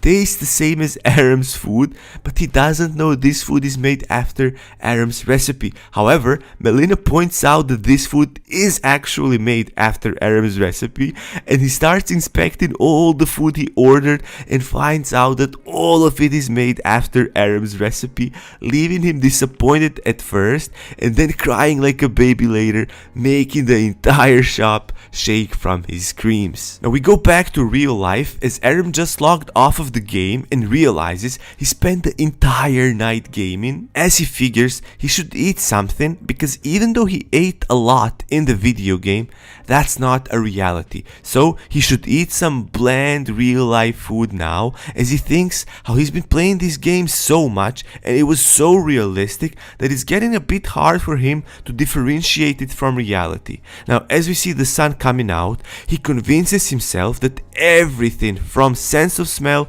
and taste to relationships in this game is fake, and as he's preparing his breakfast, he thinks how even though the game is fake, he has all of the senses in it, and how in reality he doesn't have them, so the game definitely feels more real for him. He figures how even though the reality is more hopeless than the video game, this is still real, and he has to keep on living with knowing that he doesn't have any sense of smell or taste, and as he goes for a bite, still in hopes he will at least feel the slightest taste, but nothing, making him depressed again. He thinks that this reality is so unfair because he put so much work and effort into becoming a world-class chef, and now he can't even taste the food he cooks at all, as he decides to use his imagination while eating and remember the taste from the video game. And he takes another bite, imagining himself as Rice again, his in-game character, and thinking about all the flavors he experienced in that video game. We now go back to the restaurant where he previously worked as a chef and see many customers complaining about the food they got, as we see Mira struggling with serving all the food and thinking how because of the main chef's temper, they can never keep any part-time workers for long. She then remembers Aram and wonders what might he be doing right now, as we see him in the new restaurant cooking and his boss telling him that today is his day off and asking him why did he come to work, as Aram responds by saying that he wants to practice working in this new kitchen, and his boss likes hearing that, as he tells Aram how he's definitely a diligent chef. Hearing his boss call him a chef makes Aram happy, as no one has called him that in so long, as we see him continue to cook and swing a knife and cut the vegetables like a pro he is. Now after some time passes, his boss calls him to meet with his friend, who's also an older guy whose name is Yoo Soon Jae. They decide to eat together, and Yoo Soon Jae orders chef special, leaving Aram surprised after hearing these words. Aram asks Yoo Sun if there's any particular food he'd like to eat, and Yoo Sun explains how as he got older, his taste buds aren't what they used to be before, and this again surprises Aram as he asks Yoo Sun if he can taste food at all, to which the old man responds how he can taste it but barely, but almost not at all, but thanks to his sense of smell, he can kinda get the feel of how food tastes, as he comments how Aram probably can't understand what he's talking about because Aram's young and young people usually don't have these kinds of problems. The old man then continues, saying how he would love to eat some maguksu, another made up name for me bros, as he describes the way his wife would prepare these noodles. The man then continues speaking, saying how this was so long ago that he can't clearly remember the taste and smell anymore, and saying how he got married when he was 20 years old, and he also explains how soon after they got married, they got a first child as well, and bros, these old man memories are getting too real for me. And in the next scene we also learn that his wife passed away shortly after getting married, leaving him broken and sad, but he comments how that was long time ago, as he asks Aram if it would be possible for him to make Yoo Soon this meal now. The boss tells Aram how he doesn't have to cook it if he doesn't feel like it, especially since it's his day off right now, but after going back to the kitchen, we see Aram actually trying to figure out how to prepare this meal to be as authentic as it was back when Yoo Soon's wife made it. After a bit of cooking, Aram goes back to the boss and Yoo Soon as they get surprised after finding out that he actually cooked this meal for them. Yoo Soon is grateful but thinks how he won't be able to taste it anyways, and we see him taking a bite as the boss is complimenting Aram, saying how this meal is delicious as all his meals usually are. After looking at Yoo Soon, we see him crying and wiping away his tears as he remembers his wife again and the usual talks he would have with her about his job, career, stuff like that, where she would tell him not to worry about the family and focus on work more, but he never accepted that, as we see old Yoo Soon again and his wife standing in front of him and apologizing for leaving him behind, as she tells him she loves him so much, and we see old Yoo Soon crying and asking her to come back, as she gently smiles, calling him a crybaby and telling him how she's waiting for him here. As she starts slowly vanishing, we see Yoo Soon chasing after her in hopes she will come back, and the last thing he hears is her telling him she loves him and then disappearing. Yoo Soon completely breaks down and starts crying, leaving both the boss and Aram a bit sad as well, as they realize that he is remembering his happy days. As Yoo Soon is leaving the restaurant, he tells Aram how he owes him a huge favor for this amazing experience he provided him with. Aram thanks him and says how there's no need, and as Yoo Soon exits the restaurant, we see his bodyguards and a limo waiting for him, as this surprises Aram so much now, as Aram thought of him as a regular farmer, but Yoo Soon is actually an owner of a very big company. As he leaves, Aram thinks how he'd like to regain his memories back one day of his tastes, just like Yoo Soon did right now. Now in the meantime, our protagonist's in-game cooking ratings are exploding, which makes the Turco village very popular, and it's making the game team leader really interested to see what's the big deal about it. So she decides to visit the restaurant herself and to try this famed samgyeopsal herself and see if it's true what they are saying about it. At first a little bit skeptical, but then after trying, she starts understanding why people are making a big deal about it, to the point that the queues outside are like those in real life. The food is perfectly made and there's nothing to add or take with how well it's made. She starts blushing just thinking of what kind of person our protagonist is to be able to make this kind of perfection that they even account for when making the game. And now we see Aram coming back to the village and seeing how how popular the place became because of his food made him a bit proud, even if it's not real. It's still something. He then noticed numbers increasing where the system informs him that he gets a 10% incentive from each sale of his dish. He's really happy about it, as he can earn money this way as well, which is pretty neat, and there's nothing better than passive incomes in games. And at that moment, his pet Meow shows up with a big bag around its neck. The bag is actually bigger than the cat itself, and our protagonist is really happy that it came back to him as he was away from the game a bit. It even brought him some gifts in that bag and revealed that it has some additional function, like to bring him some small portions of food that he needs. Realizing this, Meow becomes even more likable than before, and he can't resist but petting it. Our protagonist felt over the moon with how well the game greeted him with his return. He then notices Ferguson, the guy whose dad lost his sense of smell, and thinking how happy he made the chairman Yu soon with bringing back his memories with a simple dish, he decides to help this guy as well. He lets Ferguson know that he'll help him with his predicament, and Ferguson is just curious as to what made Aram change his mind about it. Our protagonist tells him that he's gained some new experience which made him think about this case. After arriving at Ferguson's father's house, they see his dad all drunk and bitter. This is a really bad combination of people to make happy, which makes our protagonist a little bit nervous. Aram offers to cook for him anything he wants, and the guy wants our protagonist to make fried chicken, for which, as Aram points out, it's difficult to find ingredients, especially deep fried butter. But Ferguson's father insists on it, making some condescending remarks along the way. So our protagonist has no choice but to give it a try and try to find that ingredient. He then thinks that he should go back to the newbie area so that he can get some chicken there, and then later he can look for other ingredients. And as Rice was thinking that, the cat scratches his head, forcing him to duck down, barely escaping the bird's attack. The system tells him that birds called mayonnaise attacked him because they smelled their eggs on him. He then evaluates that they are below level 2 and decides to take them on. He evades several of their attacks, and after using his ability to find their weak spot, he attacks them with giving one of them a crushing blow with his focus tip ability. But since he missed their weak points, the bird survived, and now he is falling to the ground, which will cause him major damage if he doesn't prevent it somehow. He realizes how difficult it is to tackle two of them at the same time, and he can see their weak spots, but he can't reach them now as they just keep flying around.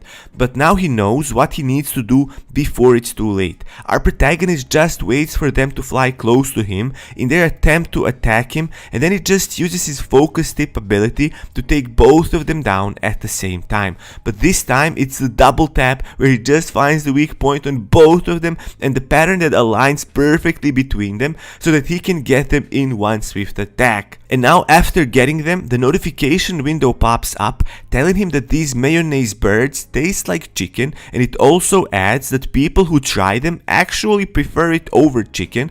So he then realizes that he doesn't need to go all the way back to the newbie zone to get the chicken, and instead he can just use these birds here to complete Ferguson's quest. So back at Ferguson's residence, he first cuts up the meat, then marinates them, and then as luckily the kitchen already had most of the ingredients he needs, he uses those. He first cooks soy sauce and adds some other things in there to make it more delicious, and we see Ferguson's father, Pal Tewu, just skeptically peeping through the doors, staring at our protagonist making food. He tells his son that he's just checking in on Aram as he might poison their food. Bros, why do NPCs have these kinds of concerns?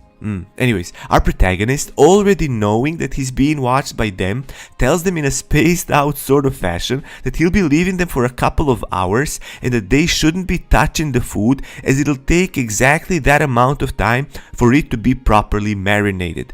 Mr. Pal tells him to stay there and rest during that time, but Aram insists as he says that time is money and he's got some stuff he needs to attend to in the village. So we then see Aram in the city selling his food at the store stall he just opened there, as he couldn't help but see the pleased faces of his customers as they try his tasty food. As people start realizing who it is, more of them start approaching until there's already a big crowd. And through that crowd, Aether squeezes past and our protagonist notices him, so they start chatting a bit.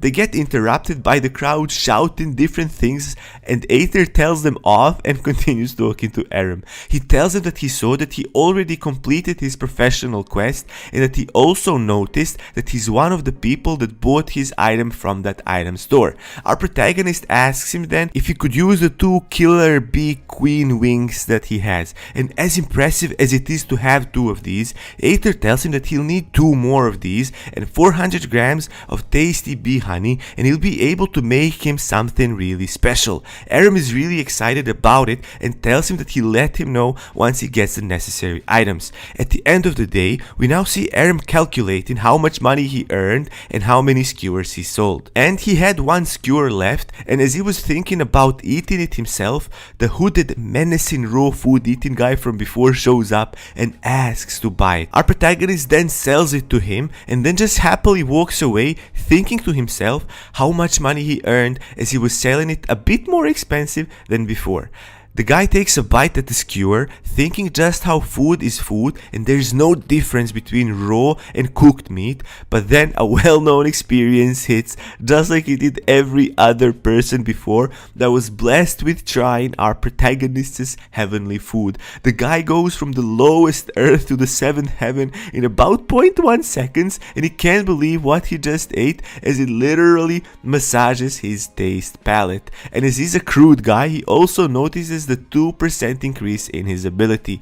And as Aram has already left the game, the hooded man stops a random guy holding Aram's skewers and starts to interrogate him about our protagonist's whereabouts. The guy was scared for his in-game life and tells him everything he knows about it, including the restaurant. And as this guy has a good starting point to find our protagonist, he takes a moment to relish in this epiphany where he can use this good quality food that he enjoys to also level up faster. We now see our protagonist out and about struggling finding the tasty bee honey that he was told to get. He already got the 4 wings from the queen kill bees, but this honey is impossible to find. He already killed a bunch of the bees to get to this point, but he has no idea where to even look for it, as these queens just keep dropping royal jellies that he doesn't even need anymore. The idea then comes to his mind that he should check for where to look for it at the information cafe of the game to see how other risers acquired it, but to no success. At this point, he even starts doubting that this item exists,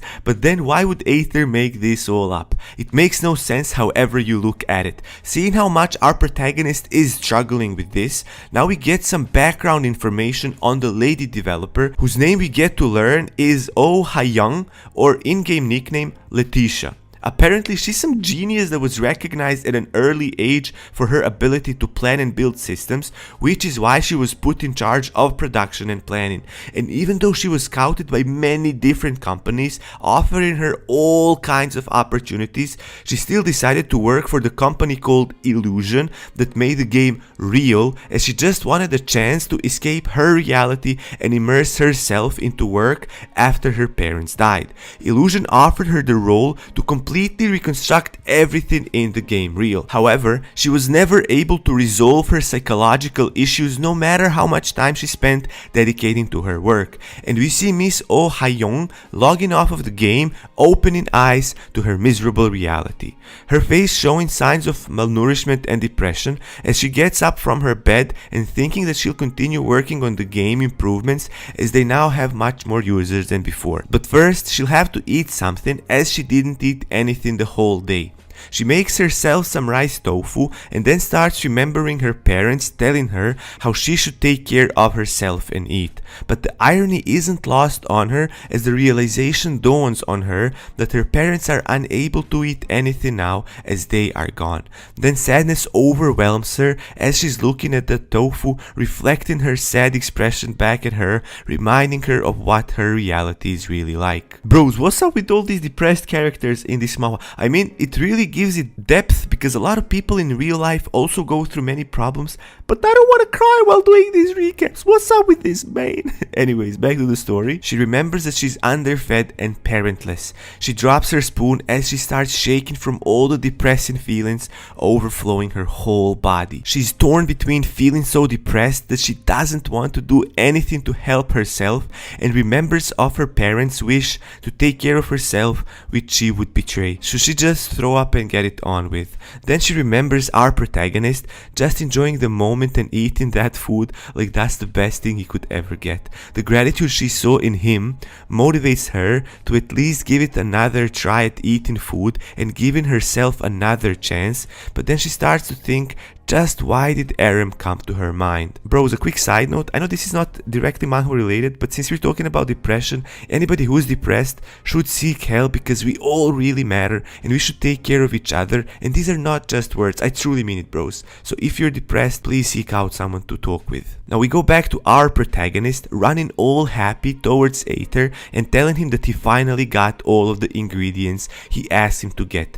Aether is curious how he got tasty bee honey when he even couldn't find any information about it on the internet. And Aram tells him that he basically just had to experiment with mixing different portions of royal jelly and regular honey until he struck the perfect ratio for making this tasty bee honey. Almost as anticipating it, Aether seems proud of our protagonist achieving this, and he thinks that he's the only person able to accomplish this. A few moments later, Aether swiftly makes a high quality kill bee cloak that significantly increases some of its user stats. Aram is absolutely flabbergasted seeing this perfectly made item.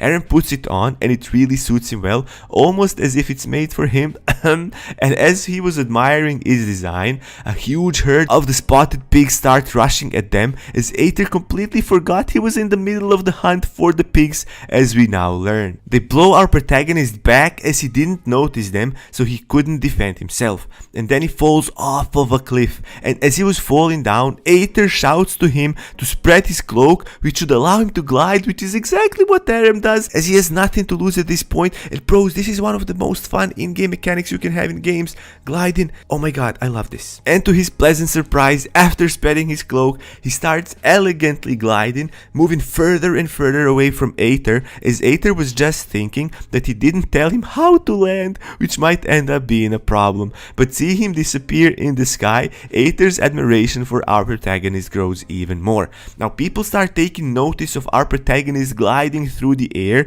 and start coming up with different theories about who he might be. Some say he's an NPC, and some say that the new profession, a magician, has probably been unlocked or something. Even those who know our protagonist can't recognize Aram as he hid his username, which is a tip he took from Aether as he complained that he didn't like when people would recognize him. That guy is really useful to Aram. Now meanwhile, our protagonist is just worrying about how he could land as Aether didn't tell him anything about that part, and maybe more importantly, where could he land. At that moment he sees blacksmith shop and thinks that he could just land there as he has to be there anyway about now to check in on his metal that he is preparing. But he has no clue how to get down, so he starts brainstorming some ideas, with one of them being just saying a command like terminate flight or something similar. He gives it a try, and to his surprise, the cloak disables its glide ability and Aram starts falling down with panic overtaking him in a split second. Our protagonist comes crashing down, completely destroying the roof, with Mr. Pal getting startled to the point of releasing his soul from his body. Mr. Pal then starts scolding Aram about the roof and not attending to his food, as it was already 12 hours past since he left. Ferguson comes in to see what's happening, and our protagonist didn't take into account how fast the time goes by in the games, but he goes to check the food, and luckily the food seems alright. He then goes on to prepare it for carriage and to deep fry it with adding some crucial ingredients. This type of food is pretty sensitive to any type of change, so everything needs to be perfectly made to retain the great taste. And it takes watching over a lot of details to make it work, and Aram has just that type of skill and experience.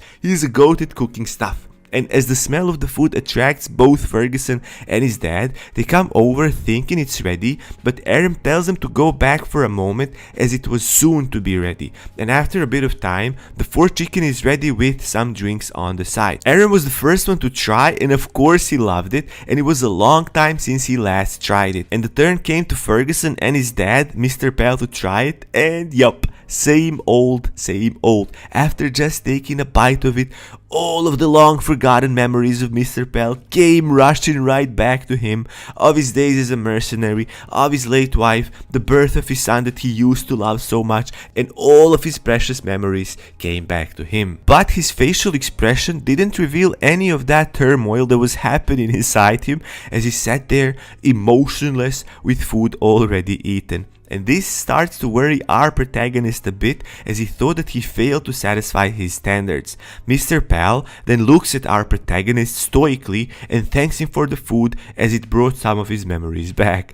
But his stern expression wasn't changing. He then continues as if remembering something regretful from his past, that after the demon's arrival, people lost much of their memories and their culture, and he was included in this. This gives an idea to our protagonist of how this game might work.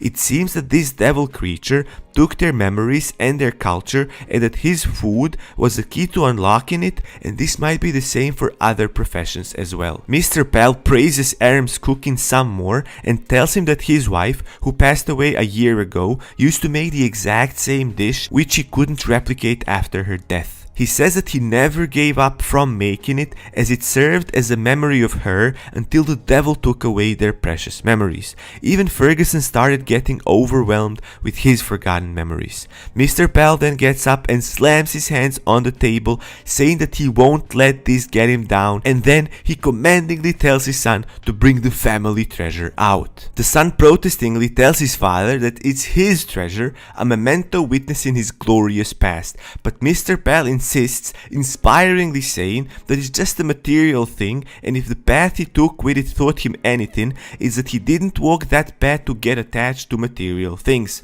Ferguson then goes away for a bit and returns with a shiny sword. Mr. Pell then hands it to our protagonist, telling him that he should name it as it's the bonded sword, an item that needs to be named before it could be used. Aram gets goosebumps understanding the significance of this, as he's a professional as well, and he knows how difficult it is to give away something so meaningful to someone. He gratefully takes it and decides to name it Boning Sword, as it's a blade that will cut to the bones. Ferguson, all happy now, understanding that the sword went to the right hands, add that he's available if Aram ever needs his sword for repair. Our protagonist thanks them for this, and they thank him back for all he's done for them, returning their will for life. As we now learn that through what our protagonist did, both Ferguson and Mr. Pell were able to move forward from their painful past, where Mr. Pell decided to take over the brewery that his wife used to run, as this is something that will keep his wife memories close to him. And this effect that he has on people isn't just limited to Ferguson and his dad, but also all of the village feels joyous again, as Rice's precedence left an undeniable mark on them all, restoring the happiness where once it was lost. The notification then says that the village progress is almost complete and that people will now recognize him, and he earned some reputation points for his achievement. It also says that the new footprints have been recorded in the history books, which gives him some additional points. And as Aram was leaving the blacksmith estate, Mr. Pell catches up to him and gives him the barrel of his best alcohol. Aram notices that it gives some increase in stats, but it also gives a penalty if using, which is something he expects, as it's like the alcohol in the real world. Except you don't get any stat points in real world, bros. What the heck, man? Now we see our protagonist full of satisfaction, walking down the village and thinking how it would be a good idea if he opened his own business. He thinks to visit Lady Rosalind and ask her for advice,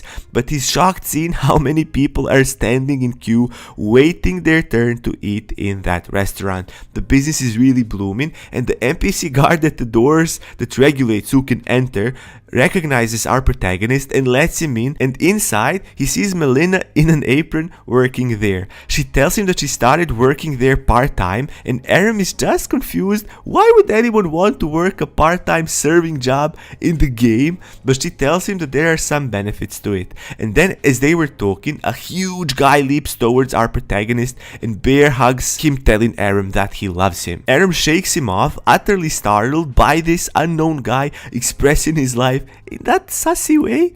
The big guy apologizes, saying that he saw our protagonist's picture a million times at the cafe, and then introduces himself as Mango, saying that he's a big fan of his because he turned this crappy village restaurant upside down. Mango is with some NPCs and they keep talking about completing some quest where they have to find the witch's hideout. Melina realizes that he's got a fighter quest and asks Mango why he decided to do it by himself with only NPCs as a help. Mango says that he won't be alone and then asks our protagonist for help with his quest called the Dying Quest. Melina is just taken aback by this guy's bubbly personality. Aram tells him that he's not really up for it, thinking to himself that he'd rather skip these shady looking people. Mango seems really hurt by it, with just the NPC's crowd consoling him.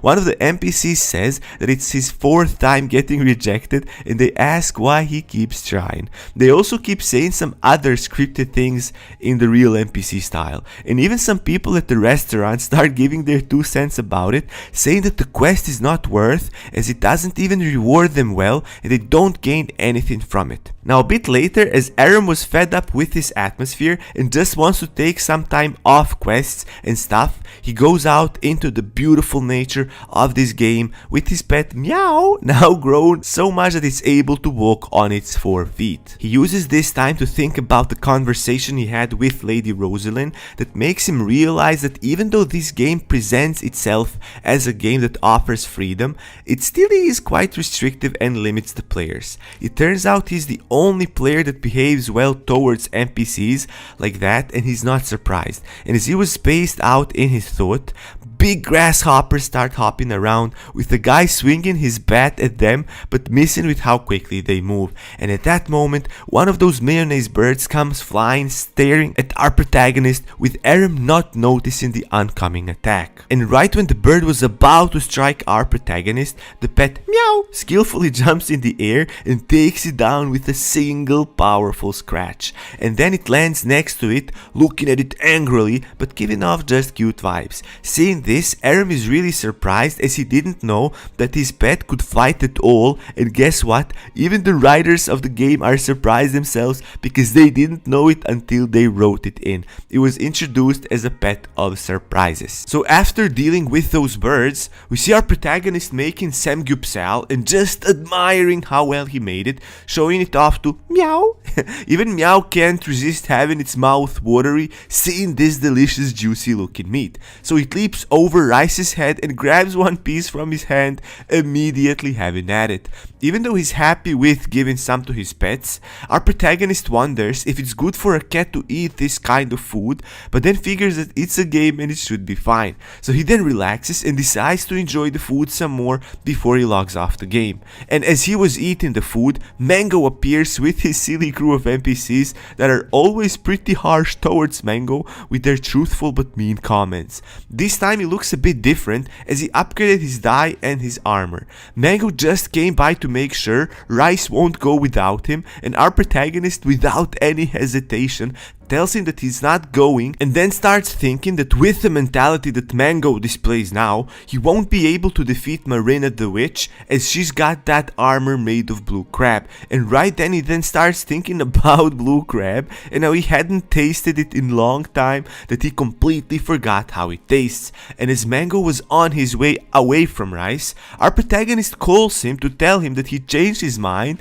and that he will go with him on this quest. This makes Mango absolutely absolutely thrilled. He finally found someone that will accompany him on the quest. As Rice shakes hands with him, the window shows up telling him details of this quest. We learn that Marina is a witch that used to live in hiding at the Turco village until people discovered and chased her out. And being a wicked witch that kidnaps and then experiments on children, the authorities can't have her even close to the village, so they needed someone to get rid of her. Mango is really excited about the fact that he's joined on this quest by a celebrity chef, and then he sees Meow and thinks it's cute, tries petting it, but Meow jumps on his face and beats the hell out of him. Wow, you don't want to mess with Meow, I guess. Now he's all bruised up and scratched up. My guy got such a swollen face, but he's still happy about the whole thing. After some time, we see them heading towards the witch's lair, and everything seems peaceful. Mango mentioned that the wind grasshoppers use magic, and our protagonist had a hunch about it, even though he thought there wasn't a magic profession. And chit-chatting like that, they run into a two-horned chicken, which is a bit stronger than the regular one-horned one, and our protagonist immediately wants to hunt some of them. They start the fight, and even NPCs are fighting, and they're not half as bad as Rice assumed they'd be. They can actually fight, and they even seem passionate about it. They do most of the job, as our protagonist was just standing there and wondering how different these two horned chickens would be. Mango deflects an attack on our protagonist, saying that he shouldn't be attacked as he's just a chef and can't actually fight. So they keep fighting for some time as new chickens keep coming in, while Rice just go around picking up all the meat that drops, as it seems that NPCs are not really that interested in it. Our protagonist has a good idea on what to make next with this meat, and now we see our group coming to the entrance of Marina's cave. It looks spooky and slightly dangerous, so one of the NPCs recommends them to have a break and set up a camp in front and properly get ready before they get in, as the worst thing they can do is to underestimate the dangers lurking inside. The NPCs pull out beef jerky and start munching on it, while our protagonist thinks that they always have to eat the same food. One of them mentions that he wanted to get some food from the village restaurant, but he couldn't make it in time before they set off, so they only have beef jerky left. And then they start talking in praise of the restaurant's new menu, describing it in detail, which makes our protagonist listen to it with pride. Mango reminds them that they actually have the chef from the restaurant in their party, and so they all start begging him to make something good for them. On the facial expressions of Rice, we see that he wanted it to be kept a secret, as he can't be bothered making something for them, as he doesn't know what to make to impress them. And as the pressure kept coming in from the group, he then starts looking around to see if he could possibly make something interesting for them. Even Meow is excited about some more delicious food from its master, and then as he was looking around, he notices some red berries that he recognizes. It's ginseng, and they'd be a perfect addition to his food, especially the one he has on his mind right now. He gently digs it out of the ground and is really excited about having this now, as this really is a game changer in terms of food. Everyone, seeing his enthusiasm, became excited themselves, and after a bit we already have our protagonist cooking some chicken and adding various seasonings and other things like garlic he got from Mr. Pal and some scallions. His plan is to make duck bake souk, which he didn't make in quite some time. NPCs are really thrilled to have this food, as they are already starving with a nice smell coming out of the pot. Rice tells them that they'll have to wait for another hour before it's properly cooked. They are a bit impatient, but as they have no choice, they agree to wait for it. And after that time, we see all of them gather around the pot as our protagonist lifts the lid. The smell comes through, hitting all of their senses at once. It looks absolutely delicious, and they are all in awe of the food our protagonist just made. One of them says that even though it's not the day when this food is traditionally eaten, you can't go wrong eating it made this well whenever you want. It's utter perfection. Rice tells them that it's probably tastes much better than it looks or smells for that matter. So they go on trying it one by one, going through culinary catharsis, taste hitting all their spots for them. It's the best meal they ever had. Even the player, Mango, is shocked by how good this is. It's almost beyond description. And as they are enjoying his food, our protagonist decides to try it himself, as this is the food that he initially had all the necessary ingredients for. With other food he made so far, he had to improvise a bit as he lacked the right ingredients, but with this one, he had all of it, so even he reached a new level of excitement trying his own cooking. He thinks to himself that there is benefit in being able to experience all the food for the first time, as that's how it feels after his accident. He tries it, and it's the first time we see Rice surpassing his own expectations. He knew it would be good, but this good, And after all of them finished with their meals, Rice gets a notification saying that NPCs that goes by the name of Jill, Karen and Rook increase their favorability towards him. And our protagonist thinks to himself that this is a new thing he learned, that a character's likability increases if he makes good food for them. Also, Meow's affection increases and all of its abilities increase as a result of that. Mango, seeing this cuteness overload with Rice's pet now snuggling up to our protagonist, cries in desperation for being the only one without a cat. That's how the game devs get you, bros, because you can buy cats in the in-game shop. So this is how they get you to spend more money on the game. Anyways, back to the story. Now they seem all set for the witch's quest, so they enter the cave. One of the NPCs says that they should stay on alert as the monsters here are on different levels. Our protagonist learns something new from Mango, basically that completing quests is not the only way to bring your stats up and level up, and that you can do it with just grinding monsters. Rice did it anyways, but not for that purpose. He just wanted some fresh food, and as they keep on walking, they get ambushed by a bunch of huge blue crabs. Mango, in an attempt to protect our protagonist, performs a familiar move, the focus tip, which catches Rice off guard now. He thought that it was a unique skill that only he could use, and the crabs are able to defend against it. They do seem stronger than all the previous enemies they encountered in the past, but they keep fighting a good fight, and one of the blue crabs sneaks behind our protagonist's back, and Meow jumps to protect him, but the crab just slams it like it was nothing. Rice is stunned by this as he calls his pet name in fear of losing it. Meow hits the floor and Rice comes running to it, being extremely worried, but Meow, even though hit really hard and pretty injured, survived, which gives a relief to our protagonist. Mango, seeing all this, gets upset at the crabs for daring to hit such a cool mythical cat, so he leaps for a powerful attack of his own and slams down one of the crabs with his spear. But he's also getting attacked by another crab that was to his side. This signals Rice to join in on the fight, so he pulls his sword and starts fighting them, realizing how hard it is to deal with these annoying crabs.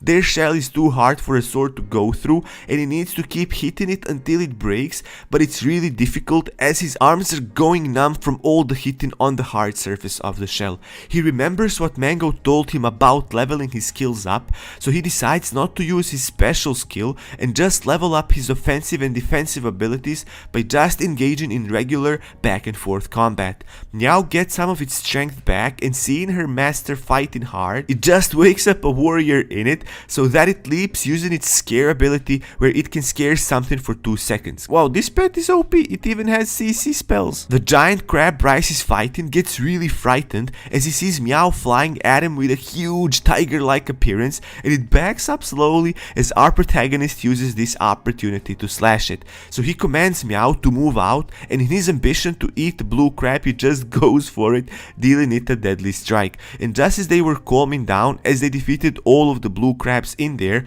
a floating shrimp shows up with sporadic sparks of electricity bursting out of it. The NPC Knight warns that it's a thundering shrimp and it's quite dangerous, and he tells them to protect themselves from the lightning it can use. And as they all enthusiastically acknowledge his advice, they instantly all get hit by lightning from the shrimp. One of the NPCs says that it's a good chance to attack them once they've released the lightning charge, as they are more exhausted, so they have a slightly better chance at defeating it. So they all start fighting the shrimps, and eventually we see them winning against them. NPCs are really surprised by our protagonist's ability at fighting. They didn't quite get how a chef becomes so good at fighting that he's on their level. The blue crabs and shrimps, after getting defeated, all got back to their real life size, which makes Rice think that some sort of spell was what gave them that power to grow that big and strong. But anyways, our protagonist is really excited about the ingredients he gets for the future food he'll be making. Mango is really impressed with Rice being so dedicated to his profession that even while they were in the cave surrounded by potential threats, our protagonist was cleaning the food ingredients he just got. He's intending on making a marinated crab, which is Mango's favorite food ever. Mango gets excited about this and asks Rice if he makes food in real life, as he'd love to visit his restaurants if that's the case. Our protagonist tells him that he does indeed work in a culinary industry, but that he cannot tell him where he works just yet, and then just starts cooking. After some time making the food, our protagonist says out loud that the only thing he's missing is rice, and Karen tells him that she's got some of it on her as she wanted to make paella at some point. Both Rice and Mango are surprised by this, and Mango is even excited to hug her, saying that these NPCs can sometimes be really useful. And as he jumps to hug her, he just gets a serious slap across his face, and after getting a portion of the rice, our protagonist thinks that he could now make a pot of rice which will perfectly go with the marinated crabs that he's making. One of the NPCs starts complaining, saying that he doesn't have his expectations high for this food, as it's something he just doesn't like that much. Mango is especially insulted in Rice's stead after hearing this, and is now disappointed in this NPC. Apparently the NPC knight Giles doesn't want to eat anything raw, and since these crabs are served raw, he's not really up for it. But he gets scolded for giving such negative comments to our protagonist by Mango, and Mango gets really furious at the NPC, and we see Rice calming him down, telling him that it's okay. And finally, the food was prepared, and as expected, it looks amazing. The rice is all fluffy, and the crabs look like a perfect dish to go with the rice. Two of the NPCs, Rook and Karen, and Mango are really excited to try it. Then our protagonist explains to them how to eat it, as there's a method of how it can taste even better if eaten in the right way. You basically have to suck the meat out of the crab. First, our protagonist takes a bite of it, and it's incredibly delicious, as tasting it feels like being in the ocean on some beach. The mouth-watering taste is irresistible, bros, and other guys join in enjoying this special culinary experience, with only Giles at the back pouting for seeing them enjoying it so much. He sees them enjoying it, but feels like he can't simply just go back on his word, as it'll come out as if he was wrong. And as he approaches embarrassingly, Rice, seeing him standing there next to him, tells him that there's a lot of it left and he can try it. This immediately increases Giles' favorability of our protagonist, as he made his embarrassing moment much easier. Then Rice offers them to drink Sangyang, as it usually goes really well after the food they just ate, and they all have it, and it's incredible. After that, there's another surprise for them. The last treat of the meal are some drinks with some biscuits that he had from Mr. Pal, so they also enjoyed that to their fullest. They had a better meal in a quest cave than people would usually have anywhere else. And so the notification comes saying that Giles, Karen, and Rook's favorability increased. And this is how our protagonist imagines happiness to be. He can't believe that he went without knowing the taste of his food for so long. And sometimes later, we see them fighting those crabs and shrimps again. Rice has his mind on increasing his basic defense level, and so he decides to take more damage in order for that to happen.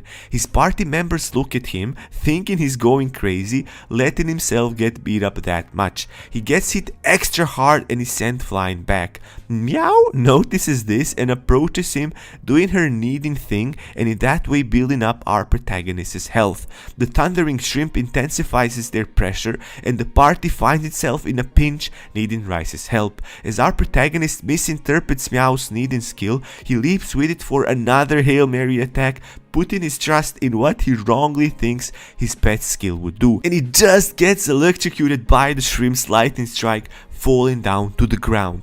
But at least his defense went up by 1, and he's pretty happy about this working at least. NPCs are utterly bewildered witnessing this. For them, it looks like he's on a crazy pill or something. Shortly after, they manage to clear the entire level, and Karen then notices that there's something written on the wall, and it says, did you eat well? And they find it strange. So they start bickering about it and about the name Marina that was mentioned earlier. And as they were moving forward, Karen turns towards the party and tells them from there on more difficult monsters will be showing up.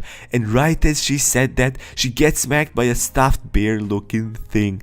Everyone takes a defensive position, and our protagonist realizes that he can't experiment with these crazy doll-like looking enemies as they look pretty strong, so he'll have to take it more seriously. A monstrous freaky pink bunny shows up behind Rice, and Rice is terrified of it, thinking how can they even deal with these doll creatures. So in order to learn about the new enemies, they'll have to engage them properly in the battle. And Mango comes in front of our protagonist and tells him that he'll protect him and that he doesn't have to do anything, but the bunny just swings his ear and blows him away like he was nothing. Rice now understands that their primary advantage is speed, and he then uses his ability to find the weak spot of the rabbit and then tries to attack it, but the doll-like creature is too fast for him as well, and he misses while barely escaping its own counterattack. Giles and Rook also get blasted by the speed and power of these creatures. They didn't stand a chance, but our protagonist starts noticing a pattern in their attacks. They seem to keep doing similar things. If only he could get the timing right, he could find a way to defeat them. We see Mango now getting up from the rubbles he was sent flying to, saying that he won't be KO'd that easily. He then leaps forward with some random named attack and gets blown away for the second time. We also see Rook and Giles at their limits, desperately asking for help. Karen then jumps from nowhere and deals a powerful finishing punch to the teddy bear monster, being the first one that actually even managed to get the attack in there. And we see all of the sudden Mango addressing her very formally, knowing that she's the G. This inspires our protagonist as well, as he gets an idea and tells Mango for them to attack the bunny at the same time, and they do exactly that, knocking it out. The stuffed toys just shrink to their normal sizes, and now our group knows that these were definitely toys that they assume were given power by the witch. Karen wants to take it and give it to her niece as a battle token, but Rook tells her that it might be imbued with a curse. Then they start imagining all kinds of things about the witch, like what kind of nasty disguise she might be having, or what kind of tricks will she be using next, and so on. And as they keep walking through the cave, they come to the end of it with a huge chamber that is Marina's hideout. They see some ritual items and start feeling some really sinister, creepy vibes. It has stuff written on the wall, which makes them feel uneasy about it. Mango gets really angry reading some of it and remembering what she did to the children. And at that moment, from the fire that was burning comes some blue smoke, and they start hearing Witch's voice malevolently echoing through the cave, asking them if they came for the children. It keeps repeating that in a really creepy way, and then it adds that she can't do much about it since she killed the children a long time ago. And then she appears from those bluish flames, like just being reborn, with her face in her hands, as if hiding herself and her hair, wildly moving on its own, as if it had its own independent mind. Mango, seeing her forming in front of them, mindlessly starts rushing at her, saying that they are there to kill her for what she did to those poor children. Marina calmly tells him that people before him tried to kill her, but with no success. And as he gets his spear through her, her body contorts as if it's made of smoke, and then she materializes, grabbing his spear and blowing him back. She tells them that they won't be able to defeat her, and the party now gets a better understanding of how dangerous she just is.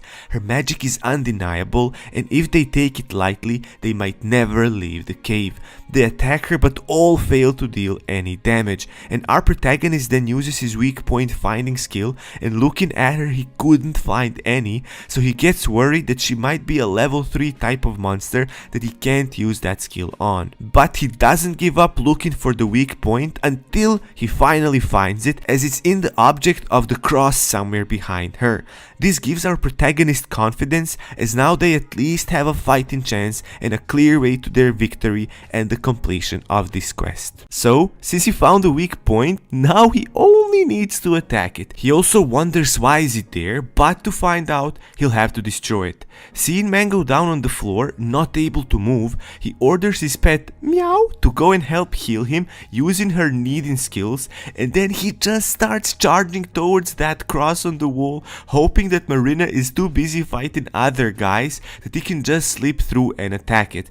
The witch keeps telling in the most horrifying voice that there's no escaping her and this will become their tomb. Our protagonist just keeps running, and as he gets closer to her, he starts feeling the pressure from her immense force that she's releasing. He manages to run past her, but she does notice that he's going in the direction where she doesn't want him, and then goes for attack with her creepy flowing hair strand. And just in time as Rice thought that he was screwed, Mango jumps in and defends our protagonist. He seems okay now, almost completely healed, and he says that it's all thanks to Meow's awesome power. The mythical cat saves the day again, bros. As Mango sees that our protagonist has some sort of plan, he tells him to go on ahead while he deals with the monster's aggro. So Rice just keeps going and then charges forwards at the cross with the bright spot in the middle that his ability allows him to see. He hits the cross in the very center where its weak point is, which causes the wall behind it to cave in, creating a hole as it collapses. Inside the cave, to our protagonist's surprise, he sees a beautiful lady peacefully laying down, and above her it says that it's Marina's corpse. Rice then realizes that she definitely feels different from the one outside, and there's some kind of magic protecting this sleeping Marina. And now he knows why so many people had such a difficult time completing this quest, as this is like a hidden puzzle that you have to solve. Mango notices that the ghost witch outside changed its name to Marina's soul, and her energy changes once the wall got torn down. She becomes even more terrifying, releasing some nasty sounding piercing screams. She's absolutely furious and is now rampaging, attacking them with much more intensity than before. Our protagonist is there with Marina's corpse and is wondering what next he should do. He tries waking her up, but it doesn't work. Meanwhile, the attacks from Marina's soul become relentless and stronger. The Rook gets taken down and Mango is having real difficulties with it, so he shouts for help from Rice. Our protagonist, in the spur of the moment, decides to stab the corpse with his sword just to see if that's gonna work. And he has a good feeling about it too. And lo and behold, it works. As soon as he hit the body of the material Marina, the ghost starts contorting in pain, so Rice shouts to Mango that he has to attack it now, which is what Mango does, and to a good success, as this is the first time that they manage to get in some damage. But then our protagonist's blade rebounds back in the air, as if some sort of protective shield is protecting the corpse, and Marina's ghost outside comes to her senses and starts attacking again, saying all kinds of vile things. Rice figures out how it works and tells Mango to retreat for now. He then hits Marina's body again and the same happens, so they start seeing the path to their victory now. The only way they can inflict the damage is if they hit the physical body of Marina, which gives them just a limited amount of time to get some damage in before the ghost becomes unbeatable again. So they have to keep working like this. The witch then realizes that they figured her out, so she then starts rushing towards our protagonist to stop him. And as she was so close to grabbing our protagonist, he throws a poisoned pouch at her, stunning her for a moment and giving himself just about enough time to finish this with one last final blow. So he lifts up his sword one more time and delivers the most decisive final blow to Marina's body, this time completely piercing through her chest, causing a massive shockwave to blast through the entire cave, with now massive amounts of force coming out of Marina's body as everything around them starts cracking. The ghost of Marina starts letting out painful screams filled with rage as she starts vanishing, with her screams getting quieter and quieter until they completely fade out. And at that moment, the notification arrives telling them that the quest has finally been completed. And as our protagonist is relieved that they finally did it, as this one was a really tough one, the ghost of Marina, now different in appearance, kneeling down, starts crying and saying that she deserves to die, and then she tells her story from the past of how she used to live in this village that was hit by a plague that caused deaths of so many children. She saw the suffering these parents went through losing their kids and couldn't bear watching them being that lifeless anymore, that she decided to become an object of blame for them, the one on whom they will be able to pour out their hatred and at least feel some life, even if it's moved by rage and vengeance. And this is how she became the accursed witch, and now she's finally able to really die after such a long time wandering the world as a cursed spirit. Rice and Mango were watching her with a bit of an annoyance on their faces, as they weren't interested in her fake story and just wanted to get it over with. A notification comes to Mango, and he gets a new skill called Earth Division and a new title of a witch hunter. He's really excited about it and thanks Rice for helping him complete this quest. Even the NPCs are now praising him, which really surprises him, as until now they just kept looking down on him. And as they were walking out, our protagonist noticed something strange. This is the first time that the stage didn't disappear once he cleared it. Marina's soul is still crying there, and even her body is still there. So he figures that there's more to it and goes back and sees the ring hanging around Marina's neck. The ring reads Elise, so he then goes to the weeping soul of Marina and asks her if the name Elise means anything to her. The ghost sharply looks sideways at him as with an intent to kill and repeats the name after him. The hidden quest then opens up, called Marina's Resentment. As Mango sees our protagonist next to the ghost, he calls him by his name, and then all of a sudden a huge blast of bluish energy starts pouring out of Marina's soul, and the ghost changes its shape, and then we learn that Elise was actually Marina's daughter that died due to the plague, and all of the monsters that they encountered during this quest were inspired by the things Elise loved: stuffed toys, crabs and shrimps. The ghost says that resentment she feels is because as others had her to blame for the death of their children, she had nobody to blame, as she knew it was just a strike of misfortune, and that resentment grew over time. So we see that Marine started to become a witch because of all the pain she got from losing her daughter to the plague, and as she blamed herself, she couldn't even die in peace due to her resentment. Our protagonist's mission is to soothe Marina's soul so she doesn't turn into a real witch, and for this, the system notifies him he's got 60 minutes with the timer immediately counting down. And then, now this new evolved demon-looking version of Marina's soul starts flying up. Mango, seeing this, starts rushing towards her, disregarding that Rice is shouting at him not to do it. He attacks her with his newly acquired skill, Earth Division, but she just catches it like it was nothing, and our protagonist is thinking of the way he can deal with the witch according to the quest. He's not sure what to do, and he can't even quit the quest as he never got any option to either accept or reject the quest. But then he gets a notification telling him that he found a quest item. He's not sure what's going on as he looks around, and then his eyes meet some tomatoes lying on the floor, and he also sees basil right next to it, and then an idea comes to his mind as that wall writing said something about his food, and so he's pretty sure what he needs to do now. And just a moment after, we see Rice down with his ingredients and cooking utensils out, getting ready to prepare some food. Meanwhile, Mango is figuring out why the witch keeps changing forms, with his NPCs saying their goodbyes as if they're all about to die, which makes Mango panic hard. He then notices Rice there peacefully cooking and him, and then NPCs start looking at him in bewilderment as his behavior definitely doesn't match the situation they found themselves in right now. They're thinking if he's just cooking some extra Vav potions or what, and our protagonist is really deep into making this meal like he's got no worries in the world. He's peeling tomatoes, checking the temperature, and all the stuff he'd do without a deadly killer ghost which is trying to murder everyone in her sight. Mango is really confused and asks him, now in a bit of a panicky sort of voice, what's he doing?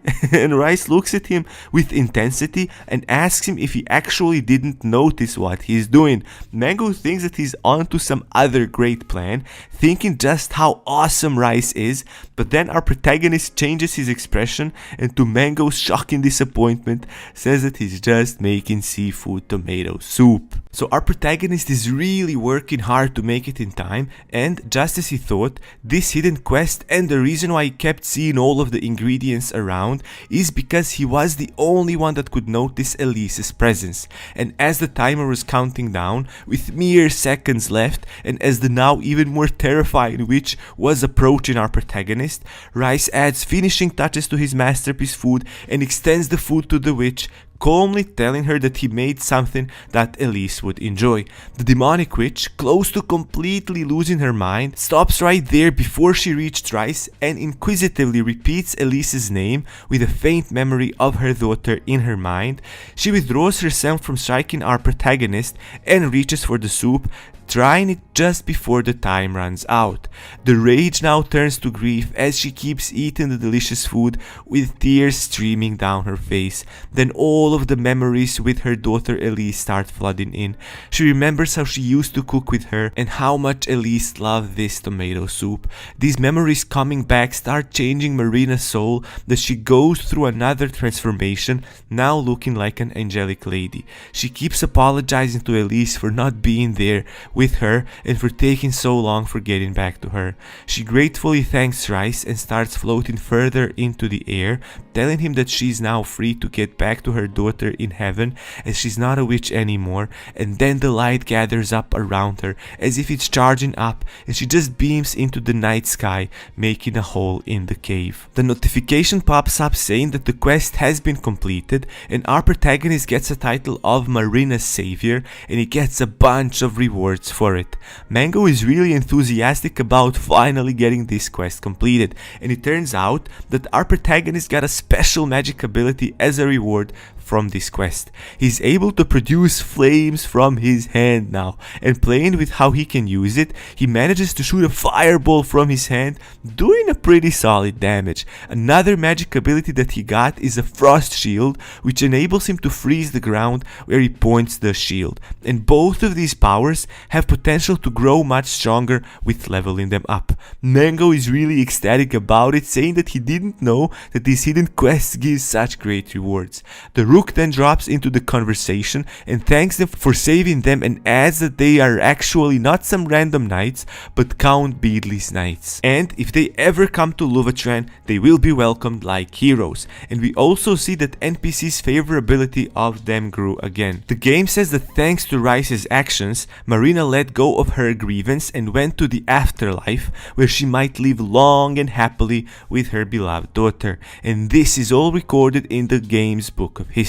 In the book of history, we see that our protagonist hasn't completed any of the main stories and just did side quests so far. After going through his stats and the rewards he got, our protagonist decides to log off the game as he spent quite some time in there. And as he gets up from the bed, he feels pretty happy with himself, and even though he was really late, he decides to have some food to eat as he was hungry. Rice was surprised by how fast the food arrived, and he felt super lucky to have a place working 24/7 near him. The black bean noodles look really good, so he decides to do his best, enjoying its texture at least. The first bite he thinks how the texture is pretty good. The second bite he starts thinking that they might have put in a bit too much onion in the sauce. And then he thinks to himself that the sweet smell is a bit too strong, and then it dawns onto him he can smell. He looks at the food again and is now in a visible shock. He doesn't understand how this happened. Was it just for a moment that he could smell it, or did he just hallucinate that he could smell it just because he wanted to smell it so bad? In the past, he did all the things possible to recover his senses, but without any success. So how is it possible that it just came to him now? He gives it another sniff and he realizes that it's not an illusion. He can actually smell the texture of the food, and it smells better than ever. His taste didn't come back, however, only smell. He then becomes really hopeful that with this there is a chance, no matter how small, for his sense of taste to recover as well. And now in the game Real, we can see Mango texting with other players, bragging about how he completed Marina's quest and how he's the only one able to do it. He tells them the details of how he did, as other people didn't believe him at first because they thought it was unbeatable. Mango tells them that he had Rice's help, and some other players immediately recognized him. Even Aether, now known as the master craftsman, mentions that he personally made equipment for him. And few other guys that he met at the beginning also mentioned knowing him like Seekin. It seems our protagonist is getting really popular among the game players. These messages even reach Melina, as we now can see her real self, and it's Miri, and she's thinking what nice things she can write about him. She then says that she knew him back when he used to make chicken skewers and that he's a really good cook. We also learn that she's interested in him and is a bit upset that he doesn't call her on his adventures, and the only time she sees him is when he's making food. And Miri's grandpa enters, and we see that he's actually that chairman Sonjay who was at our protagonist's restaurant. Bros, what is happening with this story? This story is getting so good, man. So he asks her how her part-time job goes, and she tells him that they don't have that many customers, and it's because their food is not the best. Her grandpa tells her that he recently ate food at some restaurant, meaning where Rice is a chef, and the food felt amazing even though he lost his appetite some time ago. He says that the food there retrieved some of his memories and was a full-blown experience that he just can't stop thinking about. This really interests Miri, and she wants him to take her there next time he has time, and he asks his granddaughter if she's working the day after because he needs her help with something. The next day we see them at her grandfather's company, where we learn that he's an artist, and this day is a day of an exhibition where he'll showcase his art, where he paints food that looks realistic and delicious. But one of his staff members tells him that they have a problem, as the catering team got sick from food poisoning and he's got nobody to prepare him any food for his exhibition, which is terrible, as looking at the paintings of food makes people hungry and him not having any food is awful. He gets really frustrated with this and then gets a call from Rice's restaurant owner and his longtime friend Lim Young, asking him how the things are going, as he was also planning on coming to this exhibition. Yu soon tells him about the situation, and Mr. Lim offers him his services for the day, which Miri's grandpa accepts gratefully as he desperately needs it. He then tells Miri that she's in luck, as the chef he told her about will be coming to their place to prepare food for them exclusively. He just needs to find two assistants, and as Miri is really ecstatic about finally trying the food that made her grandpa retrieve his desire for food, she says that she'll take care of the assistants and then calls one of her colleagues to help her out. She also starts thinking that maybe there is someone like Rice existing in real life and wonders who this chef is. And then outside we see Lim Young with our protagonist coming out of some fancy car, with Mr. Lim telling him that this is their first event before they open the restaurant officially, and Rice calmly tells him that he's all ready for it. We see Mr. Lim ask our protagonist if he feels nervous about this event, and we see that this wasn't Aram's first time doing this kind of an event, because he actually even starred in some cooking TV shows. The thing is that it's just been such a long time and he needs to get back into it.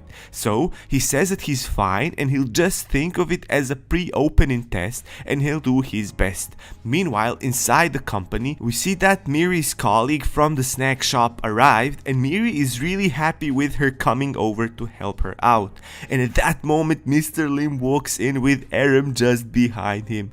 Miri, seeing our protagonist, gets shocked as she didn't expect to see him there, so she then walks up to him, telling him that the last time they saw each other is when he abruptly left that snack shop. Her grandpa is really taken aback by seeing Miri knowing this chef. We can see that Aram feels a little bit awkward with the situation, so then asks Miri what she's doing there, and so she explains to him how she's here to support her grandpa's exhibition. Even Mr. Lim recognizes her, and now this makes Yu Soon feel slightly out of place, as everyone seems to know everyone. As Mr. Lim goes off to check the chicken and all other go their own ways, Miri is left with our protagonist, and she's kinda pouting at him. He starts apologizing for not letting her know that he found a new job, but she says that that's not why she's angry, and it's because he keeps calling her by her honorifics and that bothers her. She then offers him her pinky finger and asks him to promise her that he'll make her some good food and to take care of her. He returns the request and they seem really happy with that. After some time, we see people really enjoying the food, even the moody cook being all skeptical about the food in his usual fashion, after giving it a try, realizes how good the food is. He's having the usual transcendental experience for anyone trying our protagonist's food for the first time. It makes him do some really strange body movements that people start thinking that he's some sort of a weirdo, and I guess they're not wrong with that, bros. Anyways, a famous songwriter with a huge influence in the music industry, Jang Ji-woo, is also there enjoying Aram's tasty food. He says that this food almost inspired him to write a song right there on the spot. We also learned that he recently became the game Reels addict and is really into it. He then says that even though the food was great, he'll go to the in-game restaurant and get his fill there, not surprisingly at Rosalind's restaurant, and then he just runs off through the doors. And now at the snack shop, we see the owner drinking himself stupid and watching some cooking show where his favorite chef, Kang Sang-ye, lost to some unknown chef. And as he kept drinking and complaining how difficult it is to find good chefs and how his business is not doing well, he remembers the name of the competition his favorite chef lost, and then remembers that that's the same name that he found in our protagonist's resume. He gets absolutely shocked by finding this and is thinking that there's no way that this is the case. Now we go back to our protagonist, Miri and Uni, celebrating their successful workday at one of the local restaurants. Uni says that Aram did most of the work, which is why everything went well, but Aram resorts that he couldn't do it without their help, being humble as he usually is, and Miri praises Aram's cooking skills. And then they have gold pepperoni shrimp, and it looks really nice, so they want to take a picture of it. And as Miri and Uni were eating the food, our protagonist was just enjoying his newly retrieved sense of smell, taking deep sniffs of the food and figuring out what's inside. This made him look kinda strange to Miri though, and when he started eating, Miri just thought how unique it is for a person to be able to relish the food this much, as Aram was literally distinguishing between every ingredient in his mind, and he could even know how it was cooked just based on the smell. Then Uni interrupts his heavenly experience with food by asking him why was he an assistant if he's that good at cooking, and our protagonist finally reveals his secret of losing his senses due to an accident which made him close his own restaurant. He continues saying that he still can't taste anything, but adds that something really great happened recently, that his sense of smell came back to some degree of it. Uni and Miri are really happy about it, and he says that even if he couldn't smell or taste, he'd always be a chef as that's his life calling. And now we see our protagonist back in the game, walking towards the city of La Barton. A local with bushy eyebrows recognizes him there, saying that everything that happened in Marina's cave was already widely talked about. He then asks Rice what he's doing in this crappy place, and our protagonist tells him that there's a story to this place and he's interested. According to the description of this small town, it's a land that lost its fertility due to the Demon King's power, and now the only way for them to get food is from the starvation relief cave, as they call it. Rice goes on to check reviews about the area of the game, and he notices that players are really negative about it, saying that there isn't much to do. He then runs into a comment saying that he can get a quest from an NPC with green hair. This gets Rice interested, so he heads towards the location where this NPC is. When he arrived, there was a green-headed guy sitting on the top of a spiky hill and telling him and the other players present there the instructions on how to enter the quest. Basically, there has to be a group of 10 of them to even start the quest, and they have to enter one by one. Their mission is to hunt the boss at the end of the cave. And right after the green-headed guy finished explaining the rules, the ground starts shaking and a cave comes from underneath the ground, the so-called cave of emptiness, that from the outside looks like an ogre with an open mouth. Before entering the cave, a notification pops up telling Rice that after defeating the boss called Giant Crop, the one who dealt the most damage to it will get all of the rewards. This is like a DPS check where only the first guy gets the rewards. Kinda unfair weird, to be honest. But anyways, back to the story. The green-headed guy then, in a smug way, says that rather than checking every nook and cranny, they should be focusing on seeing the bigger picture, which kinda sounds like a puzzle. In the meantime, we see Miri texting with Uni, and they're talking about our protagonist, saying how cool he is to have such a strong will to continue cooking even with losing his senses. They comment on how great of a chef he is, but at the same time that he's really quiet. Uni teasingly suggests that Miri might be romantically interested in him, and Miri pretends that she's not into him, saying that he's boring as he does nothing else but cooks. But we all know better, and we see her then texting our protagonist, inviting him out for a date. Now we go back in the game, and Rice's party enters the cave, discussing how they should split the rewards, and one of the guys reminds them that it's a battle royale where only the final man standing gets the rewards. And they keep on talking until they come to a bridge, which is a checkpoint, as the guy imposing himself as the leader recognizes. And at the other end of the bridge, there is just a well-lit wall, so one of them thinks that this is where they will encounter the boss. But as soon as the last of them steps on the fragile-looking bridge, the bridge just crumbles below them and they fall down, shouting that they should have expected it. Luckily, they end up falling in the water, which saves them. And as Rice steps out of the water, he sees a plant called Aruguala, and like a child playing with its toy, our protagonist gets really occupied with it, thinking how awesome the dedication to details in this game is. The shared notification pops up telling them that they've picked up Argola. I don't know, bros, how to pronounce this. I'm sorry. This is the constant struggle with not be an English word pronunciation. You just have to get used to it. Anyways, after they picked up Argola, the leader guy seeing it tells them not to pick up some random strange stuff they come across. Then just a moment later, one of the guy gets hit by a potato monster, and this guy hits like a tank as he knocks down one of them with just one hit. The guy laying on the floor then looks towards them and asks for the healing potion, but to all of their shock, he gets hit again on the head, instantly getting eliminated. The potato monster is nothing to be joked around with, even if they do look kinda silly. But more interestingly, when that player died, some of his personal items ended up in their shared inventory, which they realize means that there's quite a significant loss if they die here while doing this quest. So the leader guy tells them to get ready and attack on his command, and then more potato monsters show up. The party charges at them, but without much success, as these monsters are pretty hard. We see that even our protagonist is having issues with them, with his pet Meow having to come out from time to time to help him out.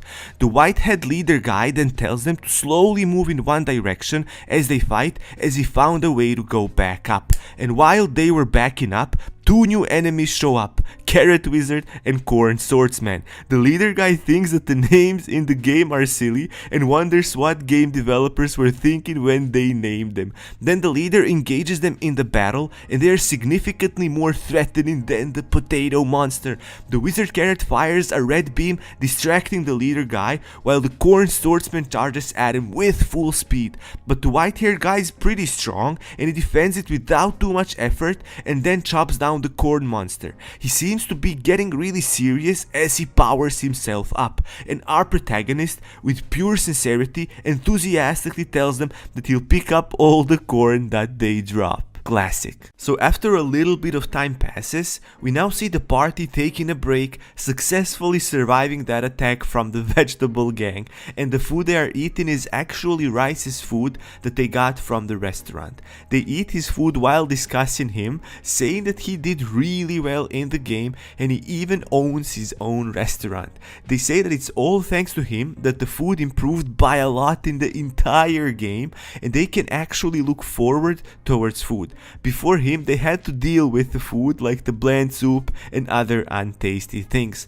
All these compliments make our protagonist really happy as he's blissfully and innocently eating his beef jerky he had saved from before, looking as goofy as ever. One of the guys wonders what Rice looks like, while Rice is ironically sitting next to them, but they don't know that this is him. Some people say that they can't imagine Rice playing with them as he's probably part of some high-tier party. The leader quietly eats his food and then suddenly gets up, throws it on the ground, around and tells them that they need to get a move on if they are properly rested, as they still have a long way to go. And as they continue their journey deeper into the quest, they come to a place that some of them find familiar. It's a big cave with an opening on the very top, brightly shining light on a spot where the axe sits on top of an elevated ground, and above it says it's called Best Warrior Mango, which makes Rice think that this level has already been beaten by his friend Mango.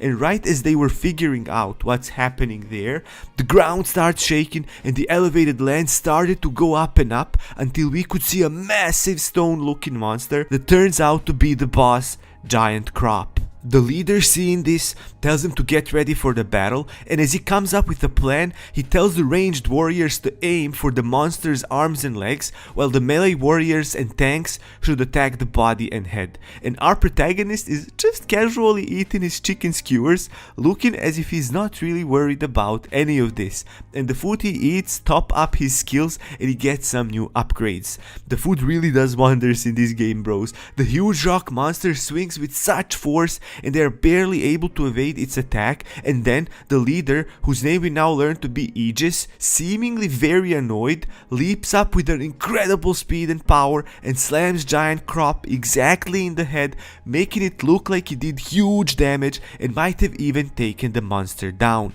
But to their shock, the stone giant just slams Aegis down with one hand, and without giving it any time, sends another devastating blow down at him. Aegis starts panicking as he knows that he can't escape this massive blow, and if he gets hit by it, it'll be game over for him. And right when he thought that nothing could be done, we see our protagonist in the air, sliding down the giant's arm using his new ability, Frosty Shield, freezing the entire arm of the massive stone beast, and in that way preventing him to hit Aegis. The stone giant's head comes to a halt right before he touches him.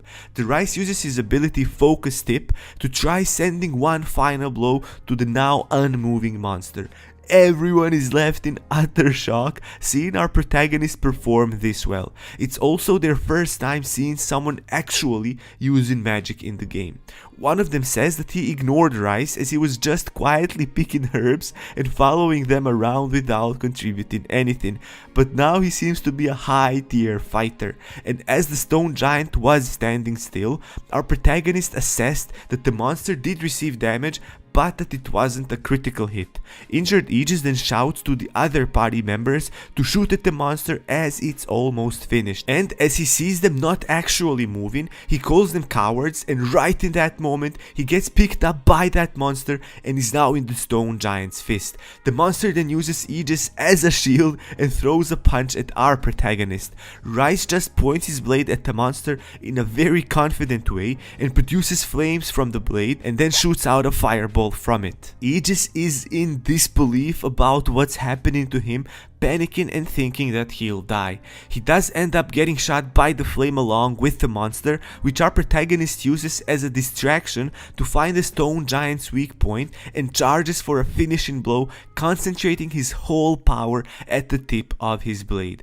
Others in shock see Rice winning against this powerful monster and can't believe what they just witnessed. They're now more than before curious as to who our protagonist actually is. A notification comes up that the person doing the most damage gets all of the loot and that the famine relief cave quest has been completed. Then, as our protagonist is helping Aegis to get up, they see the name on the elevated ground change to the name of the best warrior, and that is Rice. People are astonished to learn this, as the person who is able to cook so well is also a great fighter. Aegis is just looking at him in shock without saying anything. Rice seems to be getting a little bit nervous when people learn who he is. The notification comes up telling him that he got another achievement unlocked, which enables him to decrease boss's HP by 40% with just one blow. Then one of the guys says that Aegis was ordering them around, but at the end of it, he was just a weak loser that couldn't get things done when it mattered. And this really enrages Aegis, so then they have a back and forth argument until Aegis gets so furious that he hits the other player with his club, instantly murdering him right on the spot. everyone was stunned and speechless seeing this, and a warning notification comes that he killed the player and he's getting a penalty for it. And by what Aegis says next, we learn that this is not the first time he did something like this. Rice, seeing this, thinks to himself that this guy's out of his mind. Like, why would he murder another player just for a little insult? And sometimes after, we see our protagonist calling for Fertile, which is that green-haired guy sitting on top of a rock. Fertile seemed to have been really bored until he saw our protagonist.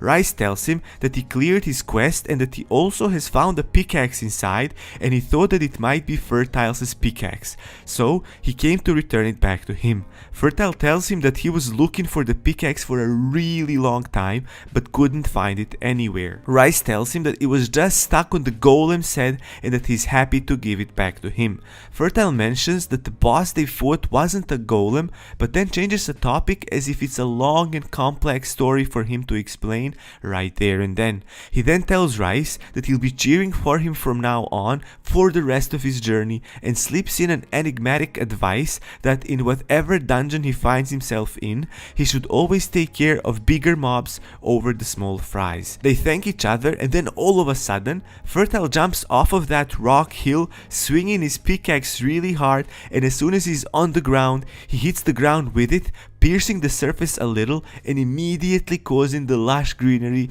to start bursting out of the soil, first around where he is and then quickly spreading throughout the entire land. And I guess that's why his name is like this. All the barren land now gets covered with plants, trees and flowers that are magically popping out from the ground.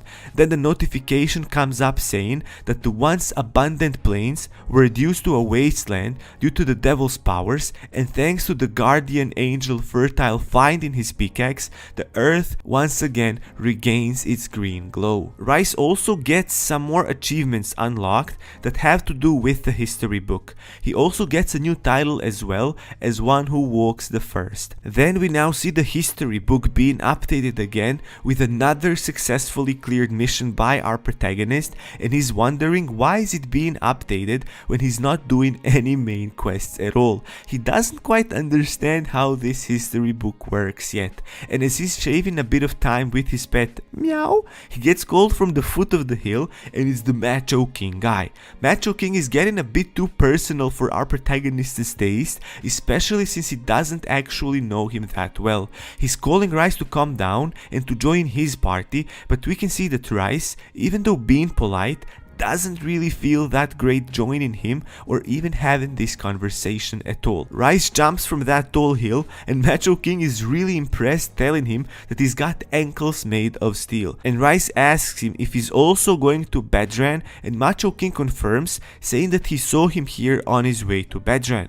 A bit later, as they were heading towards Bedran, they discuss their occupation, and we learn that for some very strange reason, Macho King thought that being a farmer means being cool and strong, which is why he chose his occupation, while Rice just likes to cook. The guy keeps acting all familiar with our protagonist, which makes Rice feel really uncomfortable and easy. They then run into a restaurant called Atelier, and Macho King suggests that they should go in and continue their awesome conversation over some delicious food. But when they get in, they are greeted by a sad looking chef telling them that the restaurant only has vegetables to offer them, and then tells the usual story of the land, that it's because of the Demon King that they have nothing better to offer. Rice is fine with it as he innocently approves of the vegetables, but Macho King, with completely different energy, angrily tells the chef about how he won't be able to bulk up on just vegetables and he needs some good quality meat.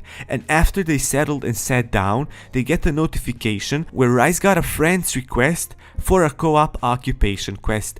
Macho King is really hype about it and sees this as a perfect opportunity for two of them to do it together, but our protagonist, not really listening to him, says that he also finds this interesting, and then says that he just needs to look through his friends list and see who is available for this, and then enthusiastically turns to Macho King to ask him if he has any friends that he can do this quest with. But after seeing this, Macho King just signs off of the game. My guy got ignored hard. This reminds me, like when you ask a girl, hey, can I get out of the friend zone? And she's like, blah, blah, blah. Completely changes the subject. She doesn't even recognize the question, so she can keep you in the friend zone forever. That's why, bros, if you realize you're in the friend zone, just stop talking with the girl. Now, we see nervous Mr. Lim worrying about whether he should have advertised more about his opening day, which is today. He then asks our protagonist, who was sitting and watching some cooking instructions on his phone,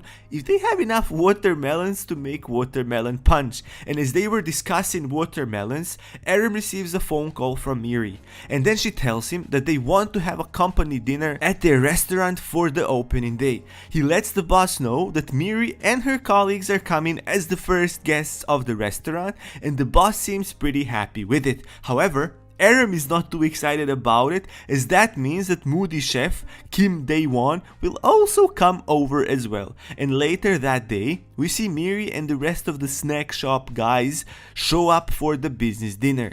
Mr. Lim asks Miri about you soon, and she hands him the flowers, as it's a tradition to give flowers for business openings. The snack shop owner is really impressed by how the interior of the restaurant looks. And as they sit themselves down, Miri and Uni are really ecstatic about eating our protagonist's food, and at this point, who wouldn't be? And they're just listing all the stuff they wanna eat and how it would taste.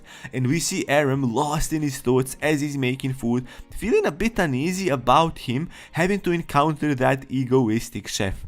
Once the food was made and served, they all relish the food's taste, giving it the highest praise, with the only exception of Dae-won, who also compliments it but pretends that he knows what he's talking about in assessing our protagonist's cooking. Miri, knowing that he's talking nonsense, makes several sarcastic remarks telling him how good of a chef he is, and that their snack bar is just lucky to have him as a head chef. The guy is so egoistic, bros, that he doesn't even recognize that she's trolling him and just accepts the over-the-top compliments. And then as they all ate, Daewon calls for some drinks, even though he previously told his girlfriend that he wouldn't drink, so they kinda scold him for that, but he doesn't seem bothered at all. Mr. Lim then tells them that he's happy that they enjoyed the food, and as they gave such high praises for the food, and as today was their opening day, he wants to personally introduce the chef to them. Everyone seems excited about it. Even the moody chef says that ever since the exhibition, he wanted to meet this talented chef, as master recognizes another master according to his words. And then our protagonist walks out in front of them and calmly tells Daewon that it's been a while. Daewon is lost for words as he stares him in disbelief, trying to figure out what's going on. Why is Aram here pretending to be the head chef of this restaurant? And as he's wondering how this could be, with visible dissatisfaction on his face, Aram's previous boss is also left in disbelief as he just realizes that Aram was their assistant chef and is now working as a main chef in this fancy restaurant. Miri then starts praising Aram to tease Daewon a little bit, as she comments how Aram used to be the head chef at a really big restaurant before, but Daewon, being mature as he usually is, comments how if he has no proof, then he doesn't believe him. This childish behavior surprises Aram as Daewon doubles down on it, asking for proof, as he starts shaming Aram and saying how if he was a good person, he wouldn't work a part-time job in a snack shop and then quit at the smallest inconvenience. And what he means by this smallest inconvenience, bros, is him bullying Aram constantly, as he now also goes back to bullying Aram, calling him just an assistant chef, leaving Aram surprised as he can't believe this guy is so immature, as Daewon continues saying how Aram's such a good chef that they have no customers in this restaurant, as Miri yells at him to stop, and he just ignores her and continues bullying Aram, saying how the noodles he just ate were decent, but how anyone can cook decent noodles and how that doesn't make him a special cook. Miri now loses her cool and starts yelling at Daewon and asks him if he got drunk already and is behaving like this because he's under the influence, but Daewon just still keeps going, saying how Erem ran away from their snack shop and was lucky to get a position as a head chef in this restaurant, as we see Erem now getting more and more angry as he comments how he never ran away, and he even apologizes for quitting so suddenly, as he explains how he never bragged about his past to them before or acted as if he's better than them because of it. And Daewon interrupts him, telling him to shut up, as he comments how Erem was just his assistant and nothing more. He continues insulting Erem, and we see Erem clenching his fist in anger as he tells Daewon that he's acting like this because Daewon also truly knows that Erem is a better cook, and this takes Daewon back a bit as he didn't expect to hear anything from Erem, as he then spits in the plate, saying how these noodles are nothing to brag about, and starts yelling and insulting Erem more, as we see a fist flying towards him, and we learn that it's not actually Erem who's getting angry, but his boss, who slammed the fist on the table with such force that Daewon immediately stopped talking and got scared. He then asks Daewon to leave, as Daewon comments how you can't behave like that towards a customer, and as Erem is looking at this surprised as well, his boss comments how Daewon is not a customer, because a customer wouldn't constantly insult the head chef like that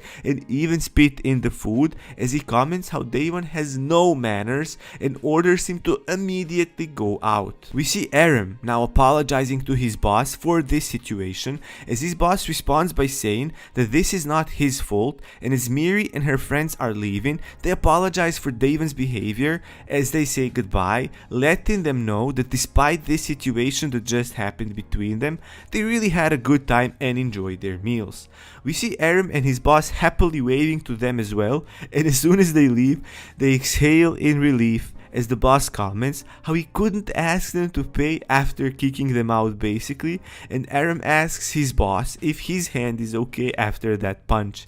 His boss comments how his hand is fine and how Daewon's bad behavior really provoked him so much to the point of slamming his hand on the table, and his boss is praising Erem, saying how besides being a good chef, he's a really patient and tolerant person, because it must have been hell working as Daewon's assistant. Erem promises how he'll do his best here because he has such a good boss now. After coming home that night, Erem logs in the game, and if you remember bros, when he last logged out, the area he was in was like a desert area, but now it's so green and there's even a forest here, all because that guy whose name is Fertile uses pickaxe to make the green life come back to this area. As Rice is thinking how the area looks really nice, he sees another player calling for him, as he seems to be hiding behind a tree for some suspicious reason, and as Rice comes closer, this guy says that he's looking for someone to help him hunt the small cows as he needs the XP, and Rice asks him if these small cows drop beef, and this guy says that they definitely do, saying how Rice can keep all the loot they drop since he only needs experience. Rice, a little bit confused, asks where the small cow is, and as he turns around, he gets hit in the back of his head, immediately falling down on the floor, as he's left stunned by the back attack and can't move now, and he hears a voice saying how it's good to see him again. And as Rice looks up, he sees Aegis and his party, as Aegis comments how he did say they will meet again, right? Aegis is surprised that Rice remembers him, as he comments how even though he was the tank on their last quest, he got no experience points from doing it because only the winner of that quest got all the rewards, as Aegis comments how can a guy like Rice, who managed to win at that quest, fall for a trap like this one right now. As the guy that debated Rice starts running away, Rice takes another look at him while Aegis continues taunting him, you know, because he's a tank and he's taunting him. Okay, I'll see myself out. Actually, I won't see myself out, this joke is good, bros. Anyways, one of the guys in the party comments that Rice is a good cook, so he can come with them to cook food for them, as the girl also comments how this is a great idea and that Rice should definitely do it, and Aegis comments how he can definitely come with them, but they aren't following no grief rules and are actually killing other players and taking their loot. As Rice slowly stands up and takes out his sword, he comments how he isn't interested in their offer, and they respond by saying it's either that he comes with them or they kill him right now and loot his body. The girl also laughs at Rice, saying how he's trying to act nice, but he definitely isn't, since he had no problem that they didn't receive any rewards for the last quest when he took all the rewards. And in the middle of her sentence, she gets hit immediately dying, as both Aegis and Rice look to see what happened, and Rice gets surprised as he sees that gourmet guy that eats raw meat in the back, and he is the one who killed this girl. This guy comments how this girl is even weaker than he thought, saying that the rest of the party isn't much stronger either, besides the silver-haired guy. Aegis then yells at this guy, asking who he is, as this guy is just slowly approaching Aegis and Rice without saying anything. Rice thinks how he's seen him before and wonders what he is doing here right now. Aegis continues yelling at him, asking him how could he kill his partner member like that, and asking him if he actually wants to join his party, because he doesn't have a problem with griefing other players as well. This guy continues ignoring Aegis as he's still walking towards him, and this annoys Aegis to the point of actually starting to attack this guy, and as he jumps towards the mysterious guy and swings his mace at him, this guy just catches it with his bare hands, then holds it with a grip so tight that Aegis can't pull it out at all, as he lifts Aegis up while still holding the pointy end of the mace, and then slams him down to the ground, almost killing him. And the only reason Aegis actually didn't die from one hit is because his class is of tank in this game, so he has a little bit more HP than usual. Rice is looking at them completely surprised as he realizes how strong this guy actually is, as we see him charging his fist and getting ready to finish Aegis off, and Aegis starts begging for mercy, but this guy completely ignores him yet again and slams his fist down Aegis's throat, causing so much damage that even Aegis as a tank couldn't survive it. This guy then takes his bloodied fist out of Aegis' smashed head and comments how Aegis is also weaker than expected, as he turns over to our protagonist asking if he is Rice, and as Rice thanks him for saving him, he confirms that he is. This guy then gets all up in Rice's face, saying how he did just save him now, and Rice, a bit startled with a gulp in his voice, answers how indeed he did. This guy then takes something out of his inventory and slams 2 giant steaks on the ground, telling Rice how this is actually small cow meat, and if this is small cow's meat, I wanna see how big is the meat of big cows. Sassy sentence. Anyways, back to the story. This guy's asking Rice to cook this meat for him as a token of gratitude for saving him. This leaves Rice confused, but he decides to cook it, and after the meal is finished, we see a delicious dish called Tasty Galbi Jim. Yet another made up word in my dictionary, as we also learn that this meal increases satisfaction in both attack and defense after being consumed. Rice offers it to this guy, and he looks at it closer and inspects it, realizing that it is true that after you cook raw meat, it gives more stats than when it's raw, and he tells Rice how Rice also has a fraudulent occupation. Rice also decides to give it a try, as he takes a part of it with his chopsticks, and after going in for a bite, he is left in that familiar, blissful state people are usually left in after trying his food, as Rice thinks how it's been so long since he last tried this meal. This guy is still not eating and just looking at a piece of this cooked meat, but after going for a bite, he also goes through a heavenly experience after tasting it, as a notification pops up letting him know his stats have just increased. He compliments Rice's cooking, as we see nothing was left on the bones how well the meat was cooked. Rice comments how they can even eat the leftover soup of the meat, and he decides to mix it with rice for extra flavor. Rice enjoys preparing all this food, but while he's doing it, he wonders who could this guy actually be and why did he help him in the first place, thinking that this guy is maybe following him, but he has no time to think about it right now, as the next meal is ready and both of them start eating it. We see this guy in a magical land of wonders with food flying through the air, as he's so happy he got to taste Rice's food and he's glad he helped him so Rice would cook for him in return. He compliments Rice's food again and comments how his absorption skills were also filled, and Rice, with his mouth full of food, asks what are absorption skills, but this guy just casually ignores him and asks if he could add Rice as a friend. Rice says how he can and thinks how he seems like a really nice guy, so it's fine, but usually he wouldn't accept his friend request. The guy offers Rice a spirit fruit now as a gift for their new friendship, and we learn that this fruit is eaten by spirits and could lead to death if other creatures try it. Rice asks him where he obtained this item, as he comments it was a reward for an achievement he completed earlier, and how he doesn't need it since he can't eat it. Wow, such a thoughtful gift. I can't eat this poisonous fruit, so I give it to you as a gift. Very considerate of him. However, Rice takes it and thinks how maybe he could cook it later in a way that wouldn't be harmful to him. As this guy is leaving, he comments how next time they meet, Rice doesn't have to use honorifics when speaking to him, and he looks hella fine, bros, as we learn that his name is Epicure, and he comments how friends don't need to use honorifics when talking to each other. Rice also waves back at him as he wonders why his name is Epicure, which is a fancy word for gourmet, I guess. Gourmet?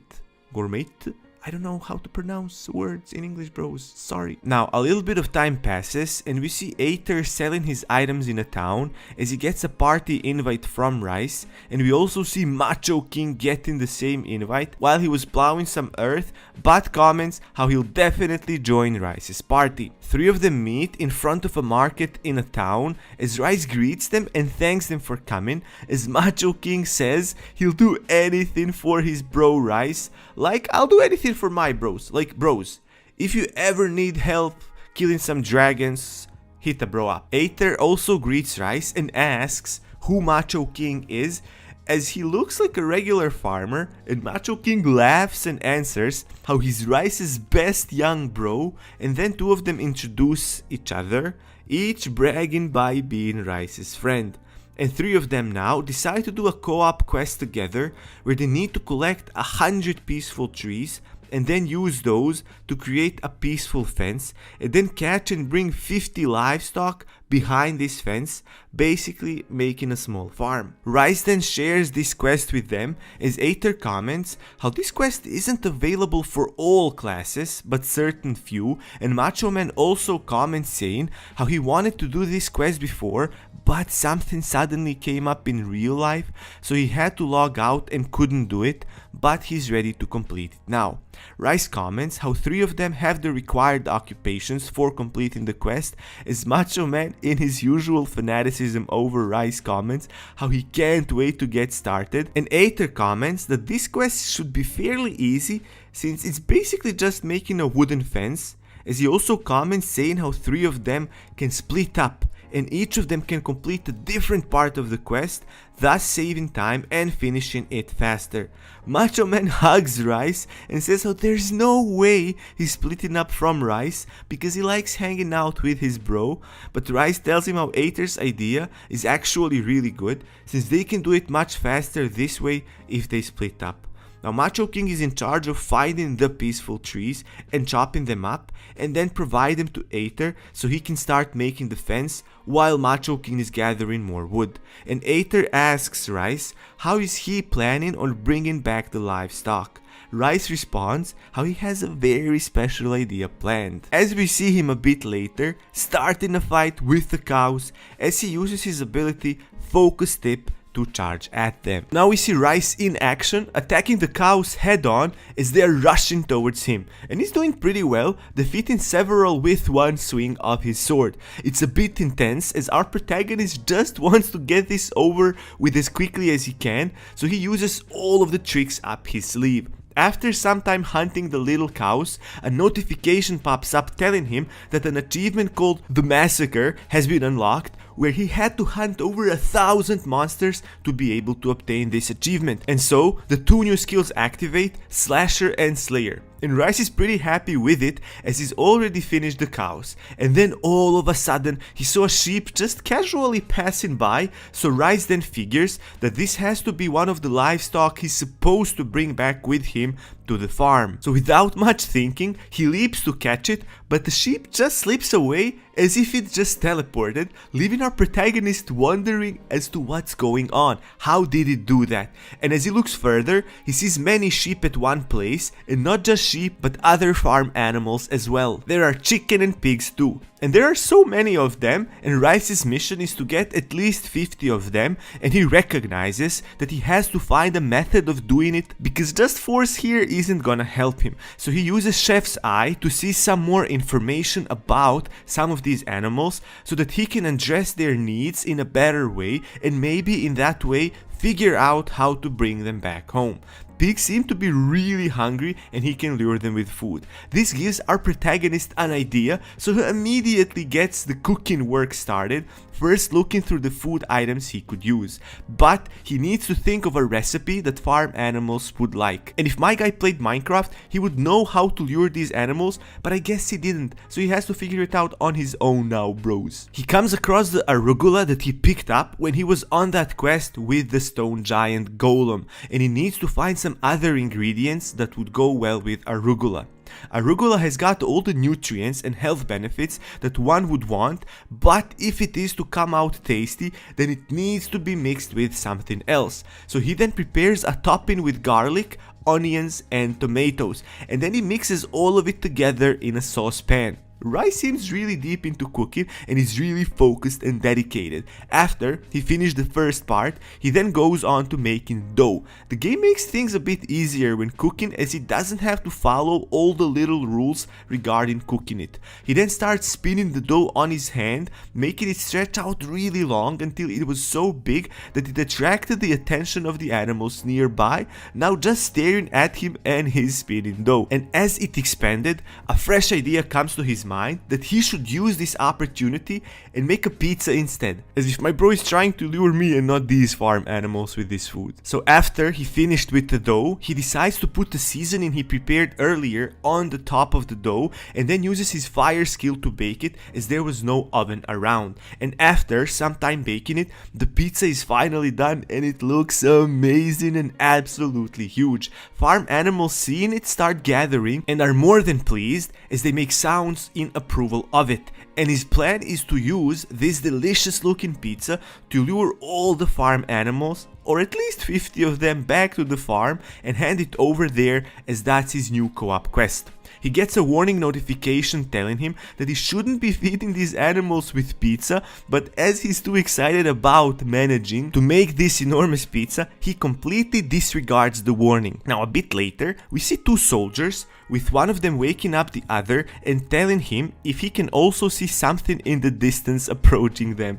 And as it gets closer, we see our protagonist running for his life in front of the farm animals, speeding right behind him, looking slightly mental. The two soldiers recognize Rice and open the door to the city, and Rice shouts from a distance that it's the lost livestock. And so many different types of animals are running towards them. The soldiers are not sure what to do, as there are even little tough looking cows charging at them. And then all of a sudden they hear somebody from the back telling them to get away, and right in front of them, Aether and Macho King jump out to help our protagonist, throwing their explosive attacks. The timing was impeccable for Aether and Macho King to show up exactly when Rice needed them.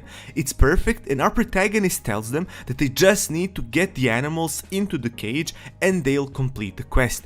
But before that, they need to make sure that they've got exactly 50 livestock. So they start counting, and they count exactly 50 animals, which is perfect for them.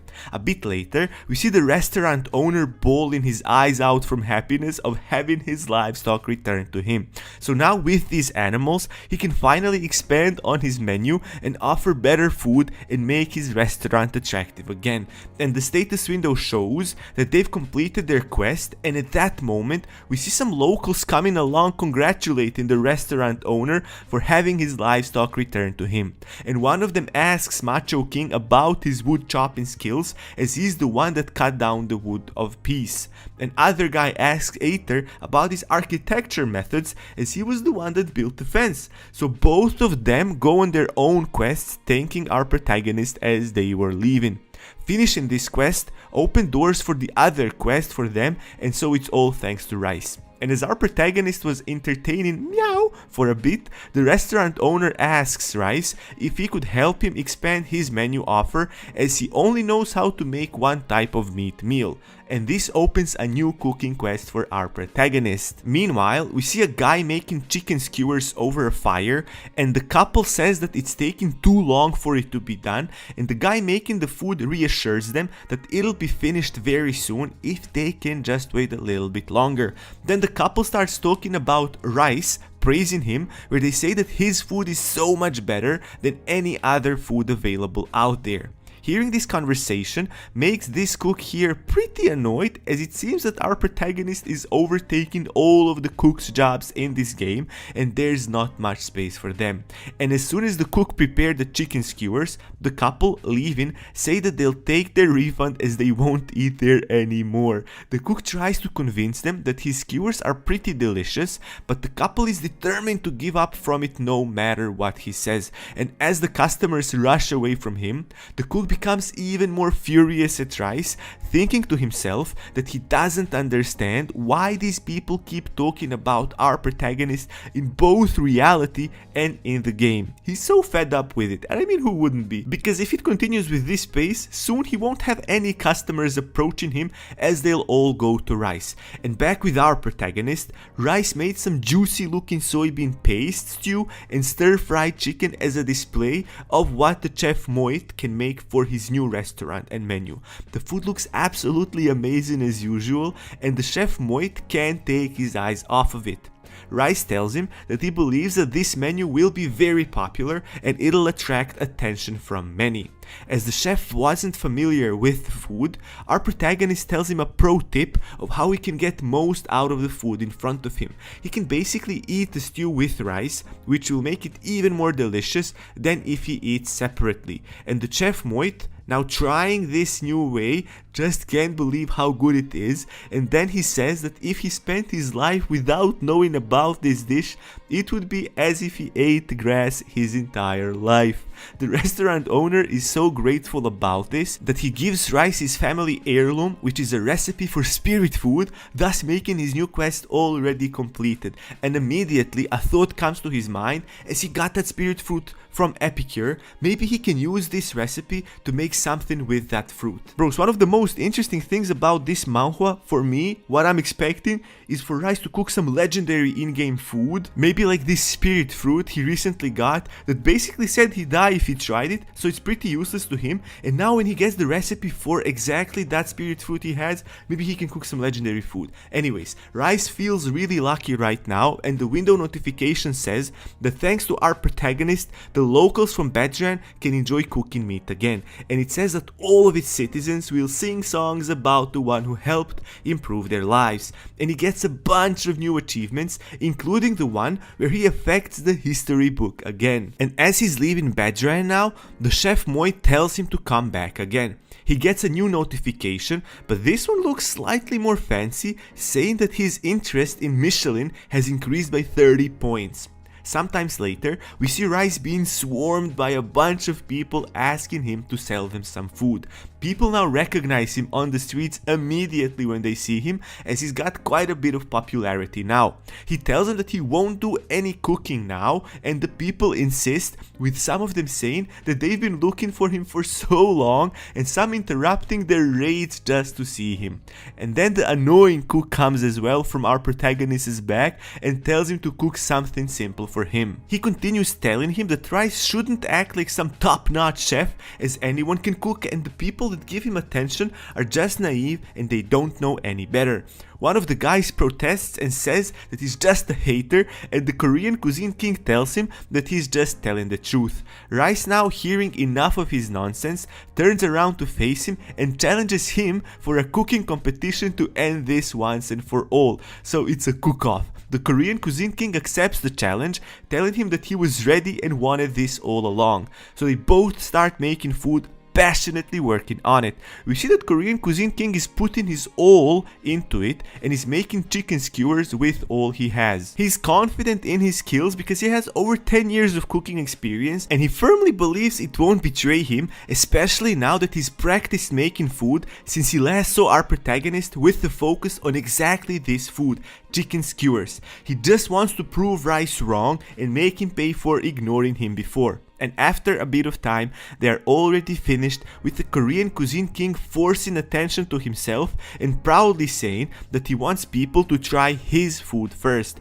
He thinks that there's not much skill required cooking here, as this is just a game. So one of the guys tries his skewers first and is pretty happy with it. He says that it's grilled really well and that it feels light in the mouth. The Korean Cuisine King tells Rice that him practicing making chicken skewers all this time is what will give him an edge over our protagonist, but Rice is just looking indifferent to this entire chat. Then the time came for the same guy to now try Rice's skewers, and as soon as he has the first bite, he's already on the seventh heaven, saying that such a sensational texture can only be achieved with an utmost perfection in this cooking trade. He then goes through the familiar heavenly experience eating Rice's food, and at the end, without any hesitation, raises Rice's hand, announcing him as the winner of the small competition between him and the Korean Cuisine King.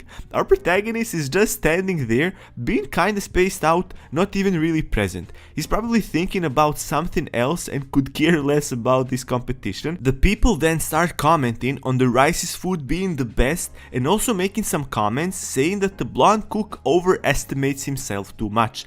Why would he even think that he can come close to Rice in terms of cooking? Listening to this infuriates the Korean Cuisine King, and he copes that it's due to their bad sense of taste. The Korean Cuisine King, in anger, shouts at our protagonist and asks him what secret he is using to make his food better, and Rice just tells him that there are no secrets, just as he told him before, and it's just his skills, and then tells the Korean Cuisine King that he hopes that he also improves his skills. This makes him even more upset as his face grows with anger, showing vengeance, scheming some plans on how to get back at our protagonist. Now we see Leticia, the team leader that is in charge of designing the game, and she's going through the clips of different users and seems to be lost in her thoughts.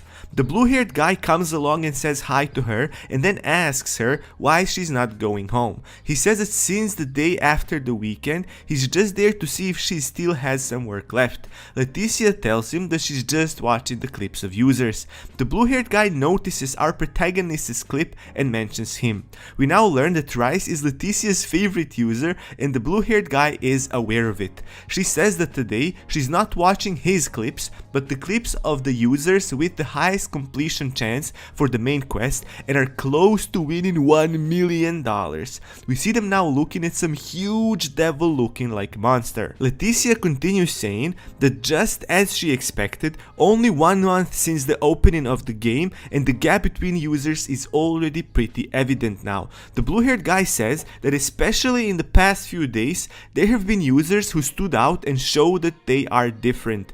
After a short pause, the blue-haired guy asks Leticia who she thinks has the best chances in terms of clearing the main quest. She said that it's probably Gourmet Epicure, now playing his clips. She says that he is a user with a hidden quest that allows him to absorb abilities by eating monsters. So his progression is interesting, and he's the highest scorer among the users. And now it kinda makes sense that Epicure previously told our protagonist that he too has a fraudulent way of gaining experience. They stare at the clips for a while, and then the blue-haired guy comes up with another question of who has already completed the most in terms of the main quest. Leticia tells him that it has to be the Uga Chaga. Blue-haired guy finds the name funny, just like I did now, and calls it a caveman guy. Leticia confirms that just like his name, his personality reflects that too. She says that's really unique though, and since he only focuses on clearing the quest and expanding his map, he even succeeded in obtaining the red flute in West Bedran. And now the clip they are showing, we can see a masked man in a red cape wrapped around him with fire burning all around him. She says that Uga Chaga is almost done clearing the legend quest, which is a quest given by the Devil King. The blue-haired guy is surprised that they have a quest by the Devil King, as he didn't know about it. Leticia is surprised by him that we now learn to be the company's representative, not knowing that they have such quests in the game. He says that it's not his responsibility to know each and every individual scenario in the game. It would be too much for him, and I agree, it makes sense. He then makes a joke that maybe she should fill in the reports instead of him, and she says that she'd rather leave that job to him. The company representative then asks Leticia if she sent a gift to her grandfather that used to have a restaurant, and we learned that she used to respect that grandfather a lot when she was younger. Bros, I wonder who the grandfather might be. So she tells him that she sent the gift, but that she's not too sure he'd know how to use the device. And now back with our protagonist, and he's still surrounded by people. They greet him and ask him of all kinds of requests, from joining them to some quests and raids to petting his meow. So yeah, Rice then thinks to himself that after the last raid, a lot of people now recognize him, and he just wants people to leave him alone so that he can play in peace. And just as he was thinking that, he gets a specially golden notification telling him that a Lord of Entertainment, Oscar, is interested in him. And then another one saying that the culinary Lord Michelin finds Oscar's interest unpleasant. And then another one saying that Oscar is paying even more attention to him now. This leaves our protagonist wondering what's going on. He then gets an offer to change his occupation to entertainer, which would mean that his current occupation would be completely erased. And as Rice was criticizing the offer, new messages pop up telling him that Oscar is no longer interested in him and that Michelin's interest went up by 50%. And as that happens, Meow notices bright light coming from our protagonist, and as the pet looks, we see that there's a light emanating from Rice with shiny sparks all around him. He gets a new message telling him that the culinary lord granted him the skill Kitchen. Getting a new skill makes Rice really pleased, and he pets Meow and puts him on his shoulder. He thinks to himself that he thought he already left his noob phase of the game, but he keeps discovering more and more, realizing how many more things there are that he can discover in this game. In the meantime, we see some soldiers calling people to join them for the subjugation quest called 1000-Year Castle, but people don't seem to be too interested in it and are thinking of some quests that they think would be more fun. The soldier seems desperate for someone to join him on the quest, but people are not interested, so they leave. And as he was beating himself up for not finding another person, Rice comes along telling him he'll go with him. Rice tells him that he's not a warrior though, and the soldier condescendingly tells him that he's at least good at making them some food, and as long as he doesn't get in their way, there won't be any issues. Our protagonist accepts the quest, even if the reward is nothing to his interest. A bit later, we see Rice with 3 other soldiers getting into the castle, where their goal is to defeat a bunch of gremlins. And as they were walking towards the castle, the other soldiers express their concern with bringing a mere cook with them. The team leader says that it's fine, as he can make them some lunch boxes. And right when one of the soldiers warns the team leader soldier that they should be careful as they are already in the enemy territory, the team leader stumbles on a rope that triggers a trap with a huge blade almost chopping him in half. Then a bunch of the green angry looking gremlins start jumping at them. The team leader and our protagonist put up a good fight right from the start, but the 2 other guys get too scared seeing these nasty gremlins and are unable to fight. And after some time in a ferocious battle, they manage to deal with the gremlins, and the team leader is now praising Rice for his fighting skill and is requesting him to make a meal for his men, as they are not in shape to go unless they recover.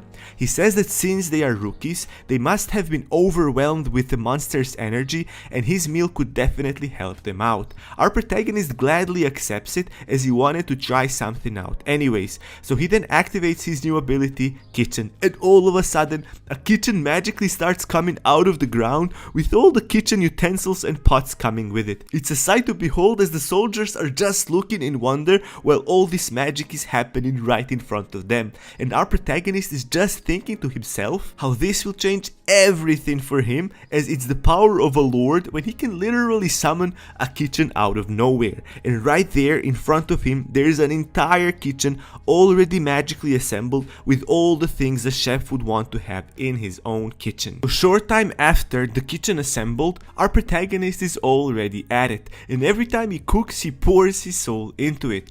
This time he's making yuko, which is a kind of a raw beef with rice from what I can tell, and the smell is irresistible, making the soldiers' appetites go up even more. They say that they've never seen any food look and smell so good in their entire NPC lives. Every aspect of his food is an art in itself. Not even tasting the food, they already start acknowledging Rice's skills when it comes to making food, and after some time the food is already done, and as per usual it increases stats as well, but this time a slightly bit more than before, so our protagonist is really happy about that. The soldiers are all ecstatic about the meal. They start eating and it immediately transfers them to the land of pleasure, where their taste buds feel as if they are in heaven. They are thinking that how the different tastes mixed together is perfect, creating this new texture that they've never tasted before. And meanwhile, our protagonist hasn't had a yuko in quite some time, so he is excited to try it after that long. And as he tries it, we see this dramatic display of enjoyment. The guy becomes a cow for a second, as he was able to accentuate the taste of beef to its fullest, where all other tastes with it serve under the supreme taste of beef, the king beef. And as he's enjoying this heavenly experience, our protagonist gets interrupted with a powerful sucker punch that came out of nowhere, blowing him away some distance, and the plate of food he ate also fell to the ground. It's the gremlin commander, and he's there telling our protagonist that he cannot allow them to come to his territory and enjoy themselves with food that much. He also says that they probably came here to die, as he doesn't understand why they would have relaxed this much in the enemy territory. And Rice gets up from the ground, and we see his face with more fury than ever before. He really looks like he's not playing with anyone anymore. And as the gremlin commander leaps for another attack, Rice shouts with a piercing voice and a laser conviction that he shouldn't have disturbed anyone having a good meal. This gremlin can see in his eyes that he spells death for anyone he faces now. But right before he did anything, the gremlin commander gets smacked from the two different sides by soldiers now full of energy and bravery. Seeing this, Rice gets surprised, thinking that these two soldiers that were covering with fear in an earlier battle now jump at their strong enemy without any hesitation in their heart. And then, as the gremlin commander was still on the ground, pissed off at what just happened to him, thinking of how he'll avenge himself against them, the team leader jumps at him with what looks like a powerful attack and shouts that he better not mess with anyone's meal, and then delivers a final blow to the gremlin king. Rice is standing there flabbergasted at all this, as he couldn't believe how well the soldiers fought together. The gremlin commander is completely knocked out. The soldiers then tell our protagonist how grateful they are for his meal, as it recovered their energy and they could fight. Rice is happy to hear this and tells them that that's probably not the only thing that happened with his meal. Even though he didn't see it, they should also get their stats up, like attack and defense, which probably help too. We can already see the soldiers much more confident in their abilities and how they think they'll handle this quest, and the team leader tells them that he thinks this will be a fun time for them.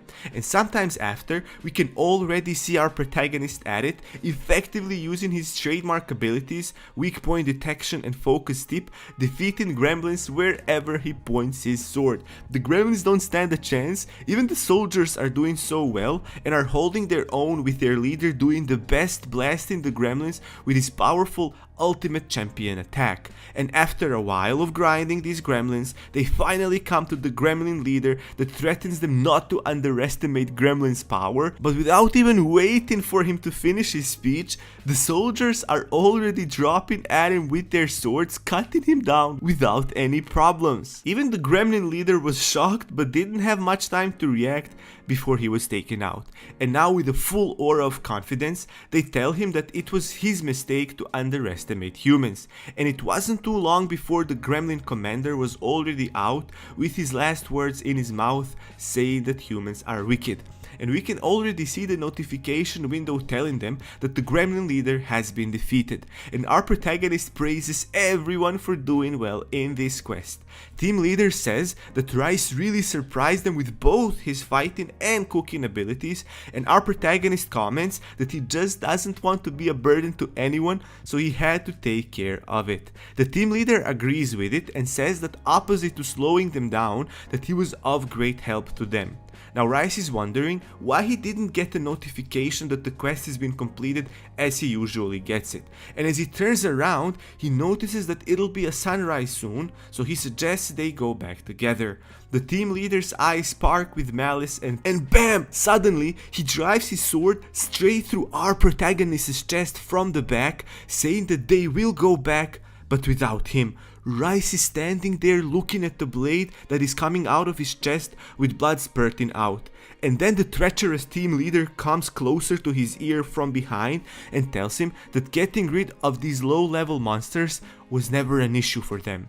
Their biggest problem is the outsider like him coming to Badran, trying to act against the Demon King and defeat his army. And then the guy pulls out the sword that was stuck in Rice's back and tells him that they couldn't afford not doing anything about it. Rice starts coughing out blood, and as he looks at the soldiers, they start transforming with horns growing out of their heads and their eyes now glowing with sinister deep red. Even their skin loses the life it maintained until now and starts looking more like a decayed, bloodless flesh. The demon soldier continues that their original mission was to wipe out the gremlins so that they stop them from expanding their territory, and he also thought that they might get rid of anyone that gets in their way. He also says that they'll get promoted because of slaying Rice. Looking down on his bloody blade, he adds that in case our protagonist didn't notice, that his sword was covered in scorpion's poison and it's already spread throughout his body and that he won't be able to survive.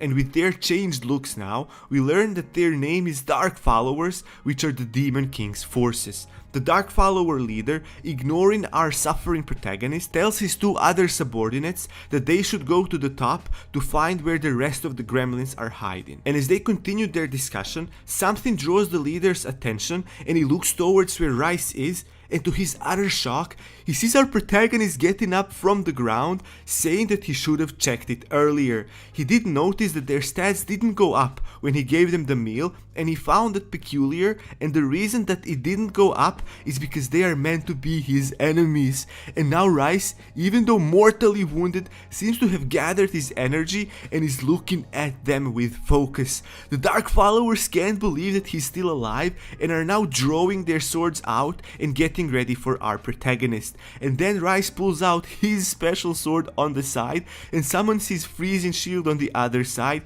saying that he can definitely handle this much. The notification comes saying that the details of the quest have been updated, and now it says that a new line has been added where besides defeating the gremlins, he needs to exterminate all of the Dark Followers, and the reward is pretty good as well. And Rice is also thinking how this is the first time he's taking on a boss all by himself since he changed his class to chef. So this time he's against 3 other formidable looking opponents and is ready to engage in the fight, so he launches himself at them, clashing swords with their leader. The Dark Follower leader praises him for being able to withstand the deadly poison in his body. He adds that they now have more of a reason to get rid of him, as he might become an even bigger nuisance later on. The battle continues and it's fierce, with the demon forces now much stronger than how they decided to show themselves to our protagonist while they were fighting gremlins. They were hiding their true power, and this makes Rice really worried,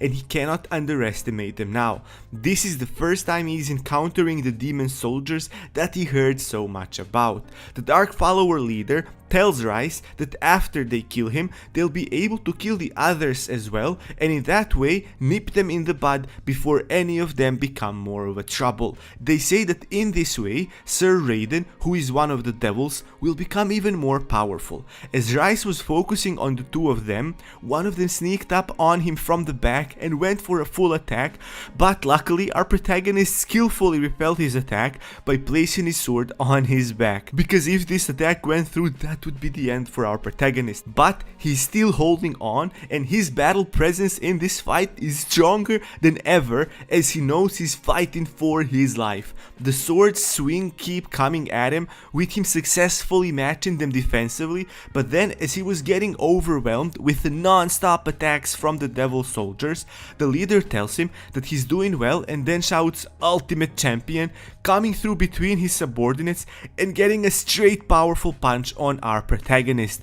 This blasts him back, but Rice is able to quickly recover from this and is getting up again and facing the devil's commander, now looking even more devilish with his tongue sticking out as if he just came from some hentai manga. Being surrounded by them, Rice knows that he won't be able to win if he continues fighting like this. He has to change his game plan and bring the heat up a notch. He thinks that since the devil soldiers are humanoids, they don't seem to have a wide attack range and plan their attacks to match each other. Or in other words, their strongest ace is that they are fighting like a team and they work really well together. And if he is to have any chance against them, being already hurt like he is, he'll have to just keep pushing forward without rest, not giving them any time to come up with strategies. It'll have to be like cooking a full course meal to give himself an analogy that he can relate with. He then uses his ability to find their weak points and then charges at them with full might.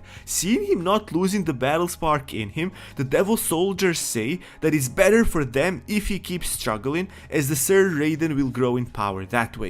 But right before he landed his strike, he uses his Fire Master skill, where he fire engulfs his sword, and then on top of that he uses his focus tip power, making this one of the strongest attacks we've seen from him. My bro straight up used Sunbreed in first form, and once his sword came in contact with the devil soldier's leader, it produced a huge explosion, blasting the leader all the way back, with his subordinates calling his name in shock. And as soon as the fire settled down, we already see our protagonist engaging in a sword fight with the two other devil soldiers. The blades keep clashing and clashing, and then Rice uses his frost power, charging up his shield, and then rushes at them, freezing the soldiers and everything around them as soon as he hits them with it. His enemies are now frozen, and Rice is heavily breathing, standing there in front of them and looking like he just achieved Ultra Instinct. He then goes for his focus tip attack and strikes the ice, crushing all of it into bits, and in that way successfully dealing with the two of the soldiers. But he was not to get his well-deserved rest yet, as the team leader calls his name, saying that he is impressed with our protagonist and that his abilities would have been well suited for the Demon Lord instead. And as Rice turns around, he sees the demon leader now with burned clothes and looking even less human than before, with sharp teeth, sinister eyes, radiating with an absolute malice as he was walking up to him. What he sees in front of him can only be described as the evil incarnate, imbued with a desire to destroy everything that's good.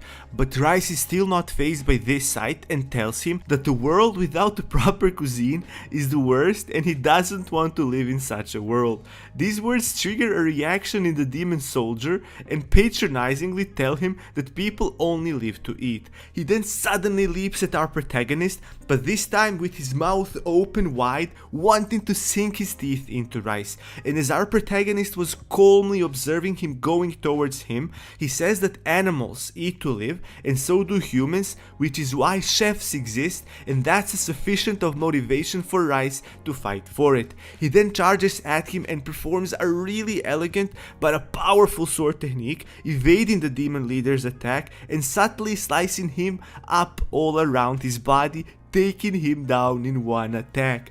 The creature then screams in agony from the pain he received, but more from the pain of him letting his boss down than the deadly wound of our protagonist that he inflicted on him, as he screams his boss's name, saying that he stayed loyal to the end, and then finally dropping down and dying right there on the spot. Rice still is looking at the dead creature for a moment, not ready to put his guard down, as it wouldn't be the first time he got surprised by their durability.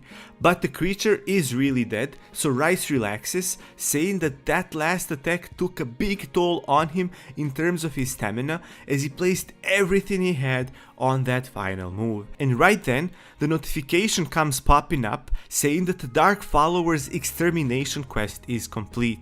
And then a stream of other window notifications start popping out as he gets a lot of rewards and his stats go up. Rice figures that this is the most he ever got in a single mission. And as he was thinking that, the stones beneath his feet start gathering around and then coming together into a pot, which he concludes is his last reward. The notification says that he got a 1,000-year pot, and our protagonist immediately comes up with a use for this legendary item. Of course he'll use it to ferment food, bros.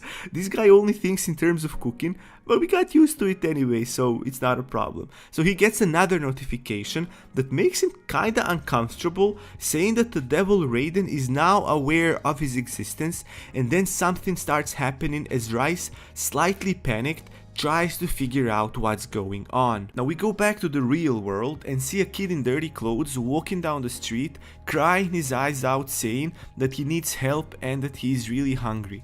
We then see this kid's memory where his dad left him, telling him that he had to go on a business trip and that he shouldn't leave the house and he should wait for him until he comes back. The dad was reluctant to tell the kid exactly when he'd be back, so he just told him that he'll return in a couple of days and that he shouldn't open doors for anyone besides him. And the person that heard this kid's cries and his desperate call for help was our protagonist. He ran into him as he was passing through that street. The kid's name is Jaeyoung, and Aram, feeling sorry for him, took him back home to prepare him a meal. Our protagonist first checks for what food he has available in his kitchen cupboards, and he finds some sausages and asks the kid if he'd like those.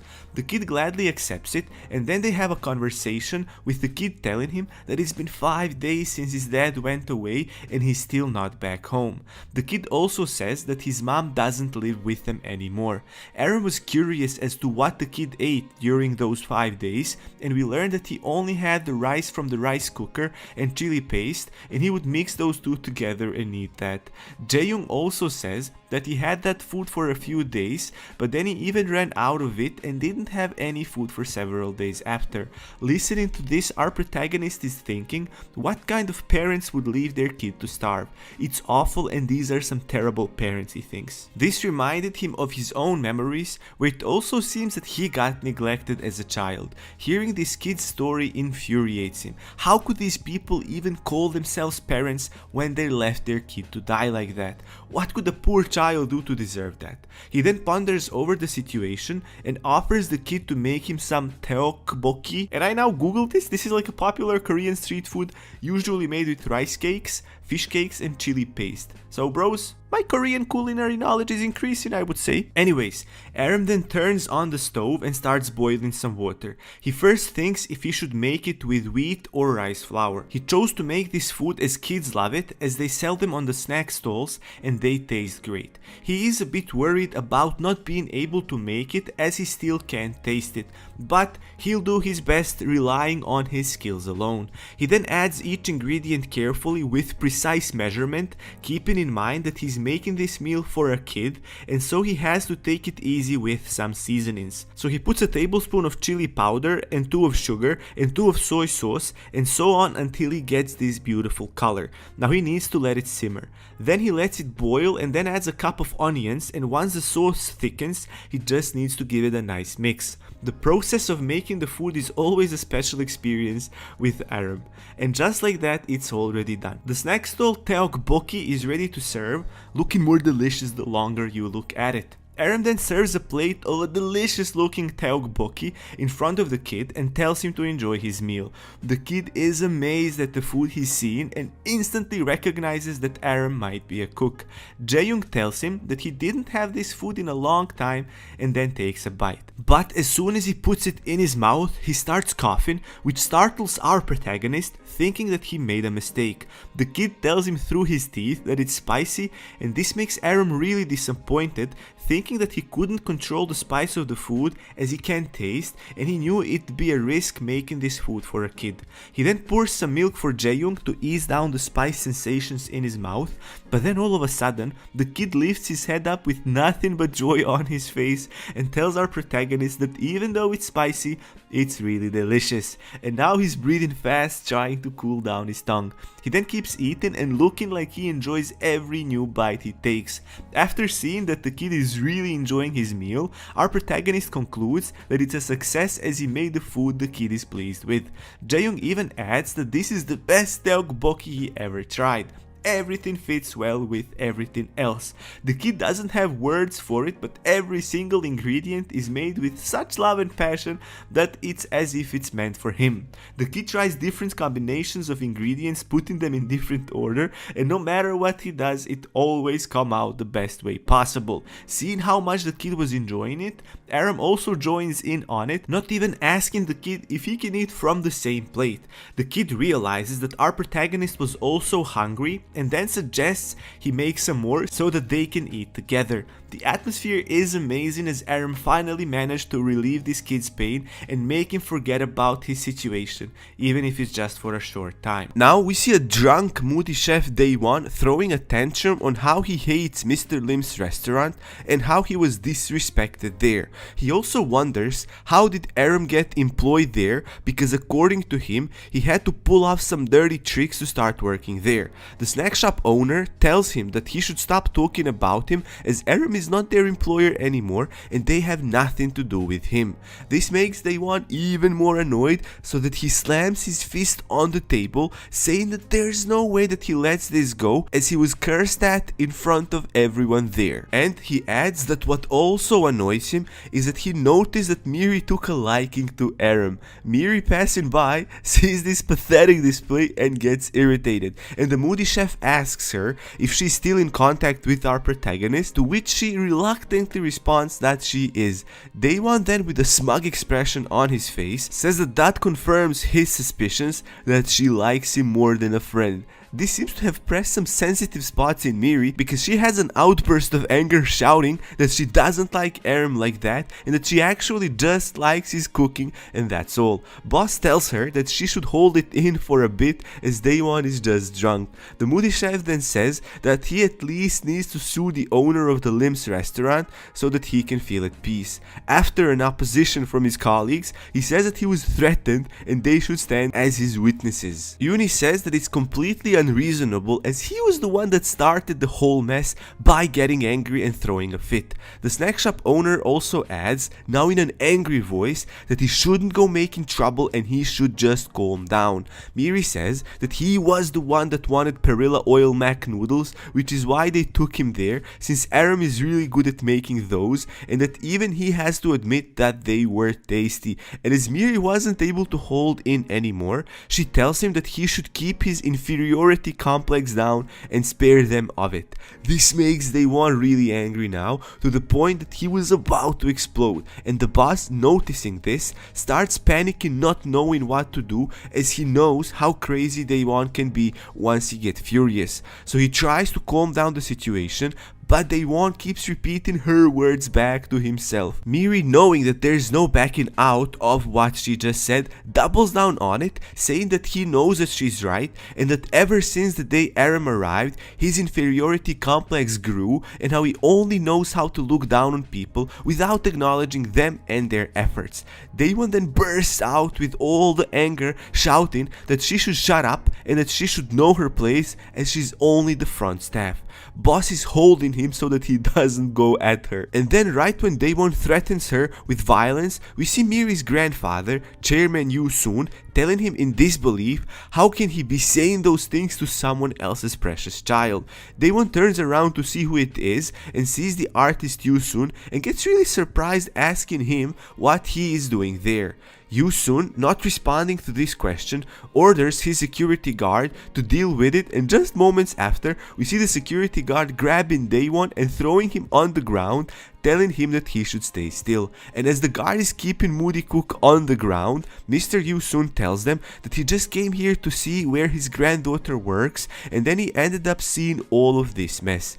Daewon is really shocked to learn that Miri is his granddaughter, and he can't believe it. Mr. Yu-soon then turns towards his granddaughter and asks her what she wants to be done, as she was the one that was threatened. Miri then tells Daewon that he should apologize to her, and seeing that he has no way out and that things could only get much worse for him, Daewon then reluctantly apologizes, telling her that he was drunk. She also adds that if they ever see each other, that he should act like he doesn't know her from there on.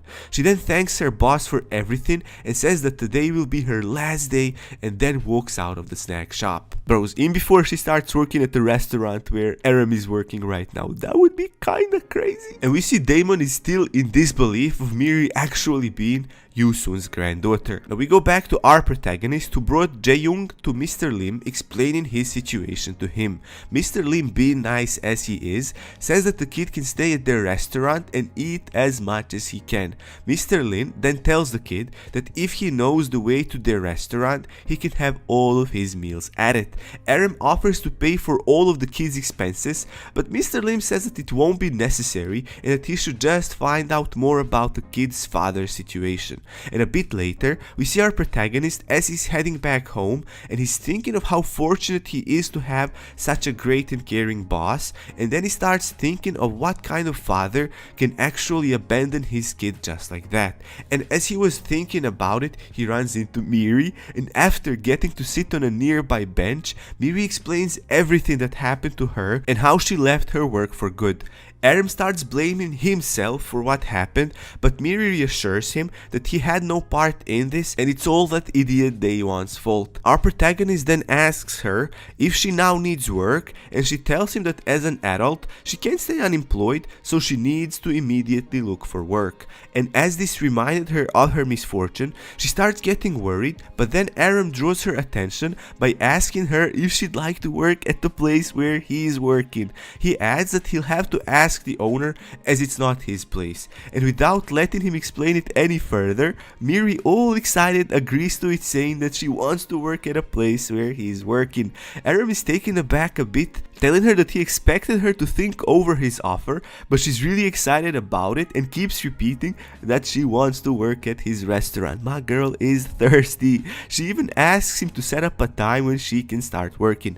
Aram, seeing that she made her mind about it, doesn't want to question her determination and tells her that he'll ask the owner about all of the details. She then gets up from the bench all thrilled, saying that she escaped unemployment in a day and how this whole experience was actually a blessing in disguise. She then tells our protagonist that she'll work really hard, and as a reward, could he make something tasty for her sometimes. Hearing her this happy, Aram thinks how ironic life can be, as they were suffering in the same workplace just a few days ago, and now already they have a chance for a better life working together at a different place. He thinks how life is really unpredictable this way. And sometimes later, we have our protagonist back in the video game where he returned to the place where he fought that time, and he gets a notification telling him that now he unlocked a warp point ability that enables him to fast travel to different points in the game that he already unlocked. And it says that it won't work on unexplored areas, but only cities and towns that he already explored.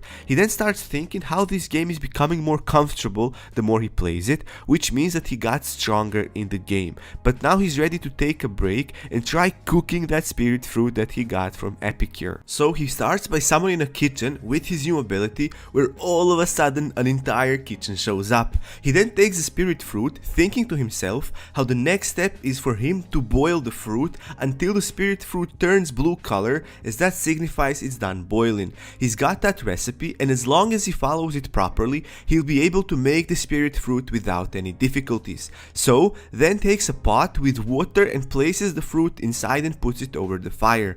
As the spirit fruit starts boiling, it releases a smell that smells familiar to Rice, and he thinks it smells really good. And after some time, the fruit turns blue color, and so Rice knows it's done, but he also gets a window notification telling him that water spirits are showing interest in the spirit fruit, which means that this part of its preparation is done. So he then takes fruit out of the pot and starts drying it until the skin is sky blue, which is what it says in the recipe. And after doing that for some time, the fruit turns all slightly paler color, and Rice gets a new notification telling him that wind spirits are showing interest in the spirit fruit, which now means that the next step is also done.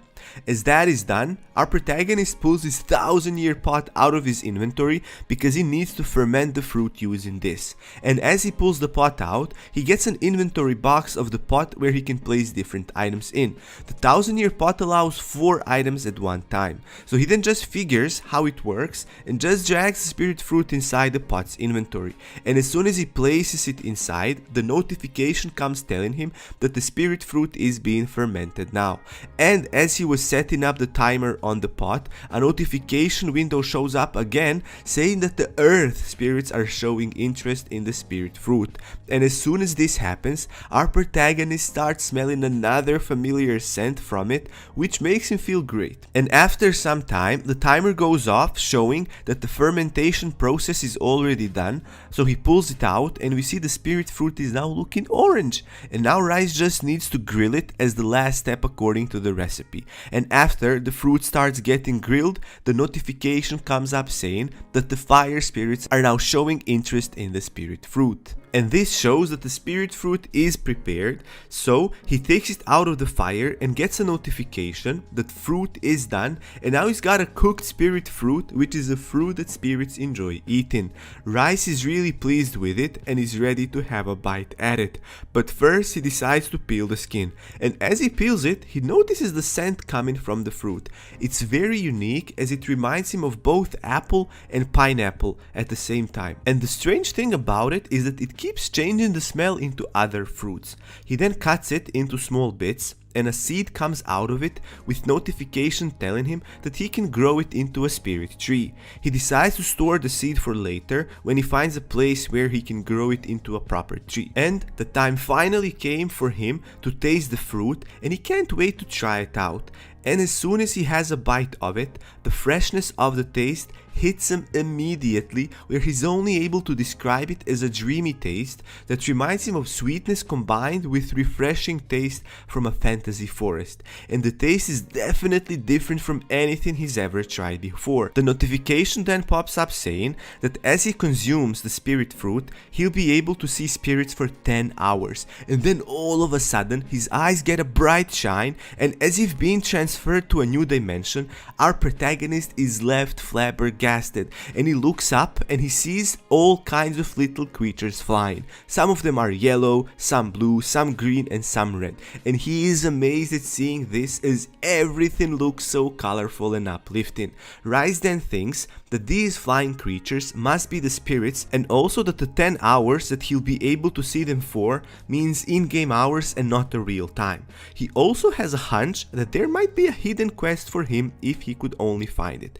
He then greets them, and they look at him with wonder, as nobody should be able to see them in this world. One of them comes down to him and asks him if he can actually see them, and Rice says that he can. So the spirits start discussing among themselves if Rice maybe has a pure soul. They are all really shocked by this, but after getting over it, one of them mentions that they should maybe ask him for a favor. And as soon as Rice heard about the favor, he knew that he'll get the quest. So then the spirits explain their request, and he gets a notification telling him that he got a rare hidden quest open to him where he needs to liberate the spirits. The word rare catches our protagonist's attention, so he starts thinking that this type of quest has to be even better than the normal hidden quest, so he decides to accept it. The spirits then tell Rice to follow them, and a moment after, we see our protagonist running really fast, barely being able to follow them as they were flying. He starts thinking that the reason why this quest is considered high level is because it's this difficult, as he's having a lot of problems catching up to them. And at this moment, he gets a message from Mango, and it's the whisper that you can send to your friends. Rice is pretty happy to see him, and Mango tells him that he found out that our protagonist broke his record in the famine relief cave. So they have a laugh about it, and Mango, all excited about his achievement, tells him that he's now in charge of training Badger soldiers, and Rice notes that that means that his influence will shoot up. Mango then tells him that he was thinking of making a group chat with all of his friends, and he asks our protagonist if he could be interested in joining them. And since we're talking about group chats, bros, be sure to join our Discord, link is in the description below. Anyways, back to the story. And Rice, as he's all tired from the running, tells him that he'll think about it, but right now he's in the middle of the quest, so he'll have to get back to him later. And we see our protagonist continuing running, exerting all of the strength he's got to be able to just follow the spirits. Spirits keep motivating him, telling him that they only have a little bit more to arrive at their destination. And after a lot of running, they finally get to the location with our protagonist at the end of his energy, as he thinks if it was a bit longer he probably wouldn't be able to follow them anymore. But they finally arrived, and it's a village called Dodian, and this is where the spirits' friends are captured. It's a beautiful village in the middle of the forest, all shiny from the light spread all out across it, with waterfalls and river streams. Rice can't believe that there's such a place all the way inside the forest. And as he approaches the village's entrance, the barrier shows up, not allowing him to enter the village. The green spirit explains that it's probably the so-called savior that is denying him an entrance. She tells him that the savior is living on top of the hill in the Odian village. She then continues by saying that this self-proclaimed savior showed up one day in their village and trapped their friends in a strange marble using the power of the spirits, and he also isolated Odian village. This confuses our protagonist a bit, as he can't reconcile this guy being called savior by the spirits but doing all these things. Then they take him to the top of the hill, with the green spirit telling him that the savior is on the altar and that Rice is their only hope of saving their friends. And as he approaches the altar, he sees a creature sitting there, and upon just seeing him up close, our protagonist is sure that this creature is a boss. Savior looks at Rice with a menacing look. Feeling really threatened by this creature, Rice immediately takes out his weapons and tries using his ability to find this creature's weak point, but after some time he realizes that he cannot find the creature's weak point at all, so it dawns on him that the creature could be 4 stars or higher. And as he was thinking of all that, he gets suddenly hit with a shock of electricity. And it's actually one of the other spirits called Electron, as the spirit recognizes him. They can't believe that even he was captured by the savior and is now being used for his own goals. Even though it was a tough attack, Rice survived and is still standing. He says that he experienced electric attacks before and that this shouldn't take him out. But then with the guy touching up a red looking flute, Electron attacks our protagonist once again, electrocuting him again, but this time inflicting much more damage, from which Rice is unable to recover as he drops down to his knees with more than half of his life points away. Meow! Seeing him in this state, quickly jumps on top of his head and starts performing its health needing ability, healing our protagonist. The savior then just sharply says that if he interferes, he'll die, and Rice, barely conscious from the last attacks he suffered, is just barely able to hear this threat. Sometimes later, after they moved away from the savior, we see our protagonist saying that he never had an opponent that overwhelming. Little spirits ask Rice if he may have noticed the dark marble where their friends are trapped. One of the spirits then adds that it's not just their friends that are captured, but also the villagers are trapped in the dark marble as well. He says that because of the barrier, they can't leave the forest, so it's been really difficult for them. The savior forced villagers to make offerings, and all of the offerings offerings, which are the food they've given him, are filled with negative energy from their struggle. And this negative energy is the source of the marble's power. And as the power of the dark marble grows, Spirit's friends and the Odeon village. And before the spirit was able to finish the sentence, our protagonist continues, now aware of what's going on. He continues by saying that they are becoming the savior's slaves. And now we see some of these villagers walking past our protagonist, completely defeated by the situation, saying that they have to give offerings with all their fruit and meat, and because of it they have nothing left to eat at home. Rai, seeing the villagers being all gloomy and negative about not having anything to eat, comes up with an idea. A moment later we see Meow showing up before the villagers, and it immediately catches their attention with its overwhelming cuteness. Meow turns around for them, trying to lead them somewhere, and they, unable to resist it, keep following Rice's pet. They follow her until they hear a voice telling them that they are welcome to Rice's food stall, and as they look up away from the cat, they see our protagonist standing in an all lit up stall with seats and everything. They can't believe what they are seeing, so they still skeptically slowly approach it, questioning what it is. Rice tells them to first sit, and then he'll be able to take their orders from them. He tells them that they can have a meal for free here, and even drink if they'd like to. And we see that the spirits are helping to keep the tent up. Poor little guys are really struggling, bros. They're still very suspicious of the whole thing, but are also tired from everything that's been going on in their life, so decide to give it a try, and they order the most basic menu that he can provide them with. He gladly accepts their order and gets to cooking, starting right away, pouring all of his passion right in front of them into making food. And just a few moments after, he's already prepared some gorgeous looking fried rice and is now serving them and telling them to enjoy it.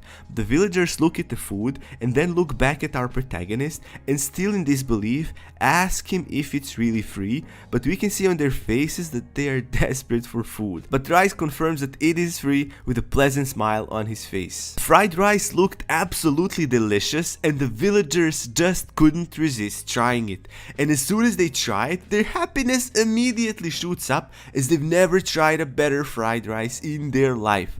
These villagers were pretty loud, expressing their satisfaction with the meal that they attracted the other villagers to, that wandered in on our protagonist's food stall, following the laughs and the noise of happiness that were unheard of for some time, so they were curious to find out what's going on. Then the villagers that just ate the fried rice asked for another dish recommendation, as they didn't want this happiness train to stop now. They haven't felt like this in a long time. Rice, seeing that their happiness levels are increasing, happily agrees to make some more food for them, as it was his goal to make their happiness go up little by little. So a few moments later, he already made some delicious looking mussel soup and serves it in front of them right away. They then try that and are absolutely amazed by all the enhanced flavors they can sense from it. Combining their hunger with the rice's impeccable cooking gives you some satisfied and grateful customers. Their happy meter keeps on increasing with every bite they have. Our protagonist anticipated this to happen, and especially now that he's got more food on the menu. He gets a notification that they now officially recognize his efforts, and it says that the happiness of the villagers is increasing. There aren't that many villagers at his stall, but he understands that he needs to make the best with it he can to maximally bring their happiness levels up. So he then figures that a homemade drink from the Ferguson's Pops might do the trick, and as soon as he serves it, we can see people delighted, saying that that was the exact thing that was missing, and people are enjoying their meals even more now. They are all enjoying it to the fullest, with their happiness levels reaching the max, and with our protagonist feeling the pride as he managed to do this in his own way with his own craft. What more could he ask for? It's his life's calling after all to make people happy with the food he makes.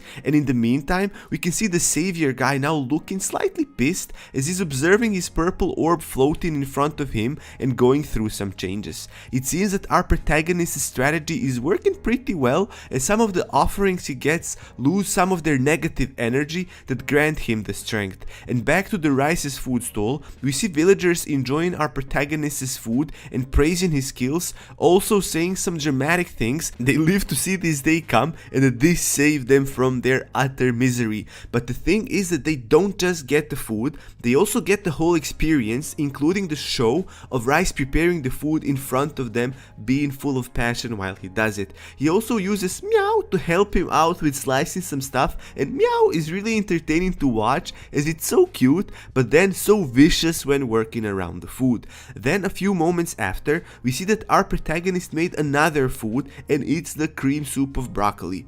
Rice tells his customers that this is the dish that Meow helped make, and we see Meow sitting there next to him feeling absolutely proud with its chest raised up high. The villagers try it, already expecting it to be great, but their expectations are surpassed tenfold as this soup is unlike anything they ever tasted before. They all go in unison saying that it's amazing, and the notification pops up saying that the villagers' happiness is skyrocketing, and another one following it says that the power of the dark marble is weakening, and that's the exact thing that Rice is trying to achieve, because otherwise he wouldn't be able to beat Savior Guy.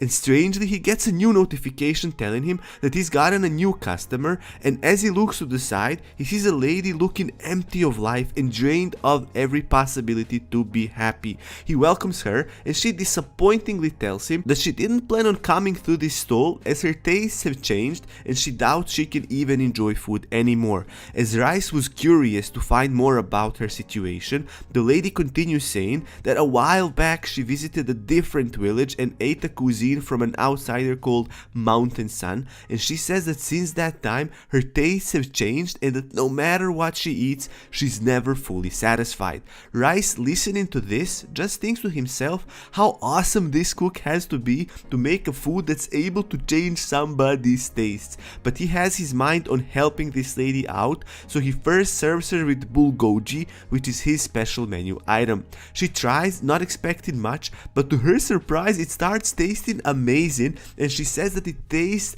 just like that person's cooking. It's been a while since she had something this good. Her happiness levels start going up, but Rice, after hearing this, can't help but to want to meet that Mountain Sun guy. He kinda knew that he wasn't the only chef in the game, but now he finally got the name of the other chef and he really wants to find him. But the name Mountain Sun doesn't give him too much information. Maybe if he translated it into Korean, it comes out as Kang Say Hey. Could that be him, the famous chef? And as he's thinking about this and packing his things up, as he's finished with his cooking for the night, we can see notifications popping up informing him that he leveled up some of his cooking skills. Rice then calls the spirits and tells them that he has to take a rest for a bit as he's got a job to do and he wants to leave them to take care of the shop for him, to which they happily agree. Spirits are really happy with how things went and they seem to be pretty content working for our protagonist. And as our protagonist logs off the game, we see another character with long red hair and white apron approaching the restaurant where Rice helped return the livestock. And in the restaurant, the new character asks for the most popular dish. And here we learn that he's also a player, as he says that he heard that this dish was made by the real person, meaning our protagonist. He gets served samgyeopsal and is pretty excited to try it out. And we can see that he's pretty experienced himself, because as soon as he tries it, he starts assessing it, explaining the mechanics of why it tastes so well. He touches upon the way it was made, and he even makes some comments on the precise shape of the meat too. The new character concludes that this definitely had to be made by a skilled person. And now we learn that this guy is actually Mountain Sun, or Kang Sen Hei, who is Bedren's first chef. Meanwhile, in the real world, we see that Aaron prepared a really delicious food for Jaeyoung. The food really looks like an overkill for a kid, but when asked on it by the owner, Mr. Lim, our protagonist says that he's just practicing. It would really be a wonder if the kid could eat the whole thing by himself. So, Mr. Lim decides to join in as well, and the kid and Mr. Lim are enjoying it to their fullest. And our protagonist is really happy seeing the reactions, as it reminds him of the reactions he gets in the game, and that really encourages him that it's not just in the fictional world, but his skills still matter here as well. Mr. Lim suggests that they put this food he just made on the menu. Aram changes his expression to that of longing as he's thinking of how his cooking really feels, as he's seeing people eating it being so happy. Mr. Lim notices his mood and starts feeling sorry for him for a moment as he understands his troubles. He then calls our protagonist to join them so that they can eat together. And so they spend their time eating and discussing all the ways it was cooked and how all the different ingredients were used, making our protagonist forget about his misfortune. Now a little bit of time passes and now we see Aram telling Miri what food to bring out to their customers. Miri is really doing her best even under pressure, which Mr. Lim notices and appreciates. He thinks to himself how well she works, being able to quickly adapt and keeping such a nice and friendly personality. He understands now why Aram suggested her as a new employee to him, and is also pretty impressed with how well his friend Mr. Yu Sun raised his granddaughter. She's really well suited for this job, he thinks. And then Mr. Lim checks out the time and sees that it's 3, so he announces to our protagonist and Miri that they'll have a lunch break now. Miri is a bit surprised as she expected the break to be at 4, but Mr. Lim explains that they don't have any more customers, so they can have an extended break as they already put up a sign that they'll be away until 5. Miri is even more happy that they'll get a 2-hour break, and I mean, who wouldn't be, bros? Come on. And we see little Jaeyoon asking our protagonist if he'll be joining them as he saw him being really busy the whole time, and even now he was preparing the meal for them. But since he loves cooking and making people happy by making tasty stuff for them, he doesn't mind it. He prepared a simple beef brisket with fried rice for them, and they are mesmerized by its looks, which of course gets even better once they try it. Every time they try his food, they get reminded again that they are eating the best food they could imagine. It fills them with the childlike feelings of pure bliss, and Aram is really happy with everyone enjoying his food, and he also gets reminded of the blessing of his smell coming back, as he can now feel that it's getting healthier and stronger. And as he goes through different ingredients that he can recognize by smell now and the way they have been made, he for a split second manages to taste something. It felt almost as if a single drop of something with taste fell into an ocean of blandness, and his hope was reawakened, bros. He sat there with his spoon in his hand, figuring out if he really tasted something or was it just an elusive hope. But then as he tried to taste it more, turning his tongue around his mouth, looking for any sense of taste, he couldn't find any. But Aram is not disappointed, as he definitely cherishes his sense of smell that came back, but at the same time he doesn't want to torture himself with the hope that's not there, because his sense of smell is more than he could have ever hoped for. Our protagonist really thought that he'd retrieve neither his smell nor his taste, and now he's at least got one of them. And as he's thinking all that, we see a guy looking through the restaurant window straight at our protagonist, admiring the way Aram eats, where he looks like he enjoys food more than some mukbang YouTubers, and thinking to himself that he should be able to eat like that. We learn that this guy is a YouTuber and he's having trouble attracting viewers to his channel, as his display of enjoying food is not the best, which is what he thinks is his problem when it comes to his lack of popularity when making mukbang videos. And now all of a sudden we see this YouTuber getting down in front of our protagonist and desperately asking him to teach him how to eat with enjoyment. This guy suddenly showing up like this gives them a little bit of a scare, and Aram asks him who he is. The guy says that his name is Jang Hagyom and that he's a YouTuber that wants to learn to eat like him, as he admires his way of eating. Miri, hearing this guy is making YouTube videos, asks him if he does mukbangs. Our protagonist is not familiar with this term, so Miri explains that these are popular food videos where people eat. Mr. Lim jokingly says that the YouTuber guy is really quick to ask for help, but he wouldn't mind our protagonist helping him if he decides to do so, and he also adds that he agrees with him that their chef has a way with feeling the food. The guy, now even more encouraged, tells flabbergasted Aram that he'll even pay him money to eat with him. Old Man Lim then asks the young YouTuber to explain him what he exactly does, and the guy happily explains, saying that he has his own streams. Mr. Lim is still visibly confused, so Miri tells him that she'll show him a video of it later where he can see how it works. Even the kid jumps in saying that he wants to subscribe to him, but the overly excited Hagyom says that his content is not really for kids, but he'd be up for it. Bro, she's making mukbang videos. What is there not to be for kids? Do you have any ideas? Tell me down in the comments below. What do you think? What kind of a food mukbang YouTube channel could make content that's not for kids? What could they eat? I mean, I get some ideas, but that's not physically possible. Like, what could he realistically eat that's not for kids? Anyways, back to the story. As they continue talking on the topic, Aram was looking at his food in front of him, trying to figure out if his taste did come back after all, but it didn't. But this reminds him of how the game helped him get his sense of smell back, so he thinks to himself that he'll play the game later that night.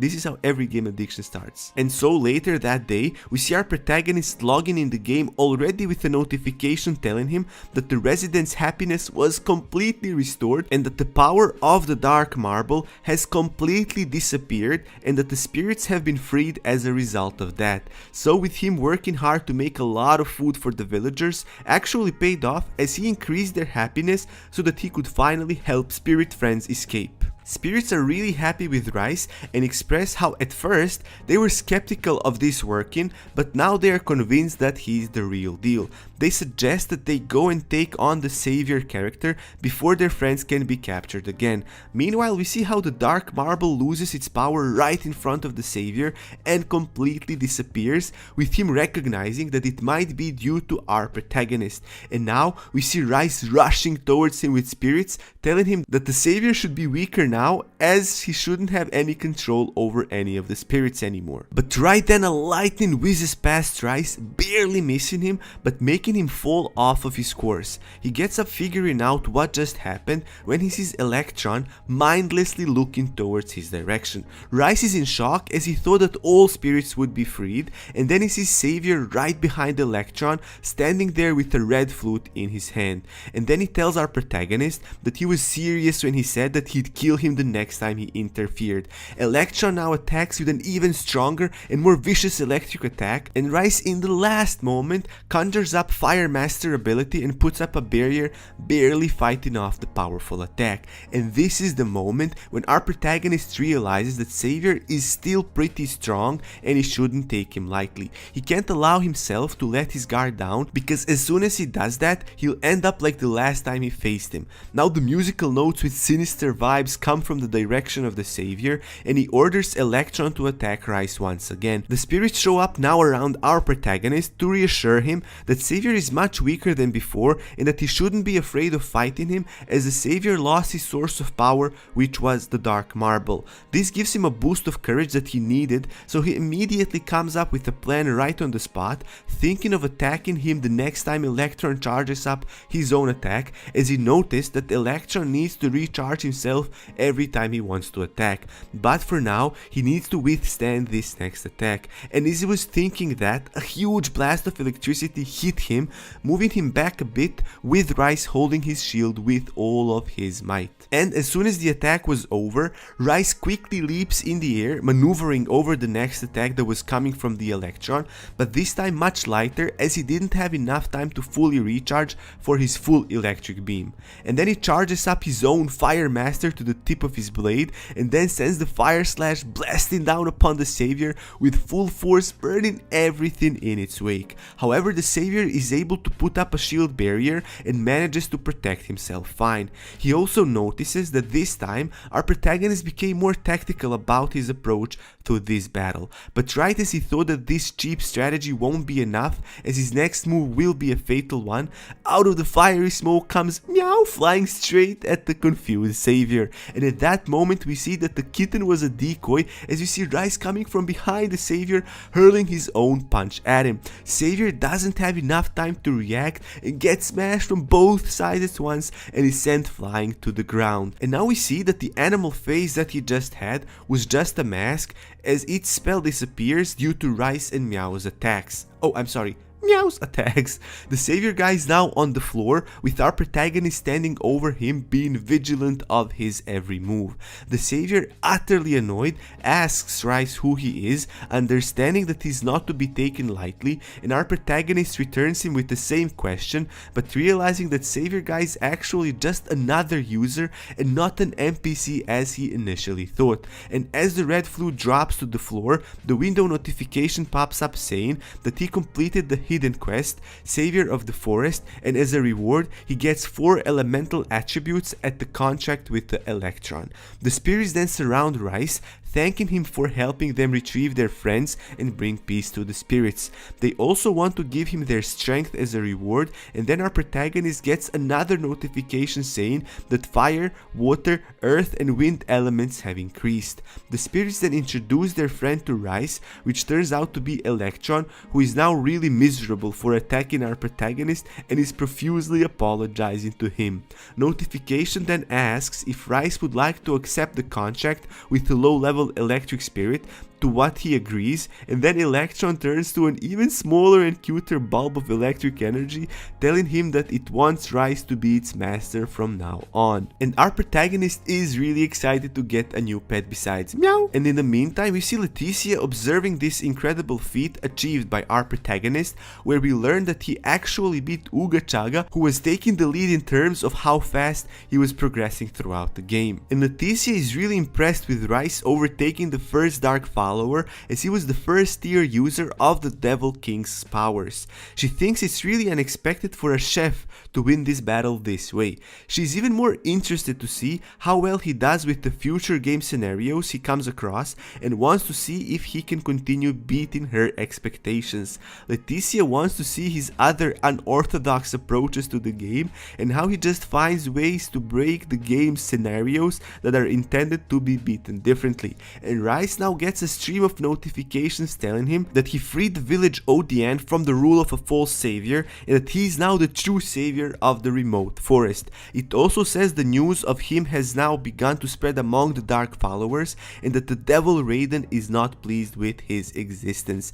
And even though our protagonist found this quest to be pretty difficult to complete, he still managed to do it, and is now aware that that's not the last time he encountered Raiden's followers, or that even he might not be that far from facing the Devil Raiden himself. Now we see our protagonist arrive at Bedran, which now he notices to look much different from before. It's more crowded, and it even seems to have expanded.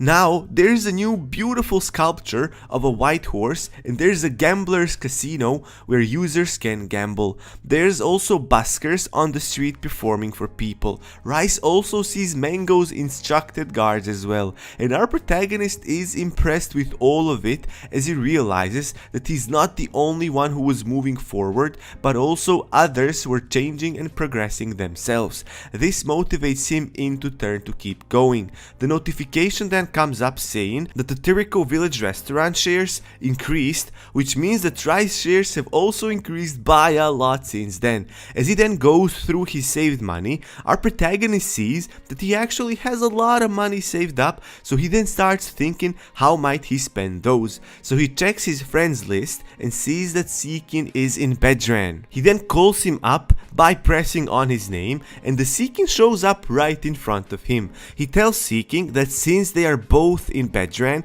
that they should meet up. Seekin tells him that he's actually right behind him, and as Rice turns around, he sees Seekin standing there and innocently waving at him, and to his surprise, Aether is there too. Seekin is wondering how two of them know each other, to which our protagonist, all proud, explains that Aether makes all of his equipment. Then Rice asks how two of them know each other, and Aether says that he and Seekin became friends when they were doing a quest together. Aether then asks if our protagonist got any item from the last quest he did, and Rice shows them the red flute, which Aether calls Evil Bone. He thinks that this is such a hard to get item and is not even sure if it's possible to produce it. Rice then hands the red flute to Aether, and Aether immediately drops down on the ground and starts intently staring at the flute. Rice explains to a bewildered looking Seekin that he started the process. He continues by saying that since Aether's profession is a manufacturer, he'll now analyze this item, and when he's focused like this, nothing really is able to interrupt him, as he is a professional at what he does. Rice takes his curious side casually, as he already got used to it, but Seekin is a bit taken back. Seekin then, trying to change the topic, as Aether was just sitting there motionless, asks our protagonist how's the chef's occupation. Rice, full of pride, says that it's really good, and then he summons up his kitchen in front of Seekin. The kitchen just comes from the ground and assembles itself in the most impressive and magical way. Seekin is fangirling over this real hard, and Rice tells him that since they haven't seen each other in a while, he should make something tasty for them. Our protagonist then checks to see what ingredients he's got for food and decides for a pork belly that he could then steep in salted shrimp and then have kimchi wrapped around it. The idea of the food that came to his mind makes him really satisfied, and Seeking tells him that if two of them are working so hard, maybe he should also compose a piece of music for them there. And sometimes later that day, we see that Aether is still at it, not breaking the first contact he made with the flute, using his instruments, picking around it to analyze all of the info about it. And on the other side, we see Rice absorbed in enjoyment of making the food, and now we also see Seekin playing a beautiful song on his guitar and enjoying it every little bit as much as Rice enjoys his cooking.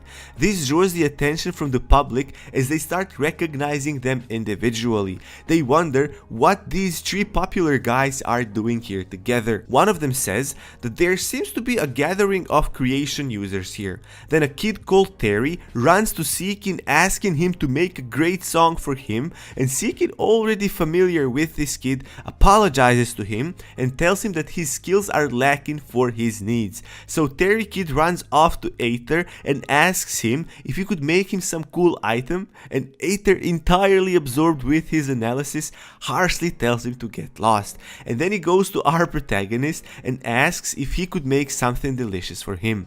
Rice notices that it's a quest, and Seekin tells him that it is a hidden quest where it asks for a few things related to his occupation, and the further the quest goes, it increasingly asks for more difficult things, and as there are no rewards in between, many people refuse. Rice thinks to himself that he likes making food, so how difficult could it be? Plus this kid seems hungry and he feels sorry for it, as it reminds him of Jae-young. He then tells the kid to wait a bit and starts working on the food. It's just part of his philosophy that even if it's a game, he can't let anybody, especially a kid, starve. Our protagonist then starts making food for the kid. Meanwhile, we see Melina walking down the Bedran street, looking slightly annoyed. She says that Bedran really changed for the better, as now the air feels cleaner, the atmosphere is great too, and there are so many snacks.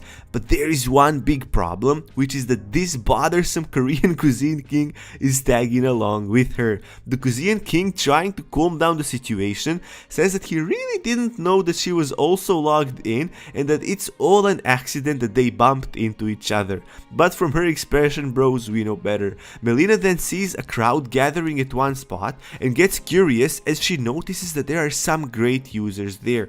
And as soon as she walks up to the crowd, she sees our protagonist and starts running towards him with excitement, not even realizing that she stepped on Aether. Aether, however, doesn't even realize anything, as our guy is on a mission. He's got that focus of a tiger. Rice innocently tells her that she stepped on his friend, but that he seems fine, and Melina is in shock after realizing what she just did.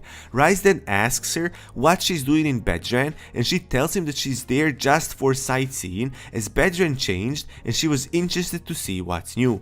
Seekin says hi to Melina as well and asks who Cuisine King is, because he's hella bothersome. He keeps telling Seekin that he too can sing even when nobody asks him of anything. Melina disregards this question and then asks about the kitchen that our protagonist set up, telling Rice that he really leveled up. As our protagonist was in a hurry making the food, he quickly orders Meow to chop up some onions, and we see Meow already added just a moment after he was told, cutting those onions like there's no tomorrow. Melina is really impressed with Meow helping him with the cooking and says that it'd be really nice if Meow was a real cat. Rice tells her that even though that's not something they can expect from the real cat, he is thinking of adopting a street cat from Chuncheon. Now Aether drops into the conversation saying that he lives in a city next to it in the real world. The Cuisine King also says that he lives in that place, and so Seeking suggests, since they all live around there,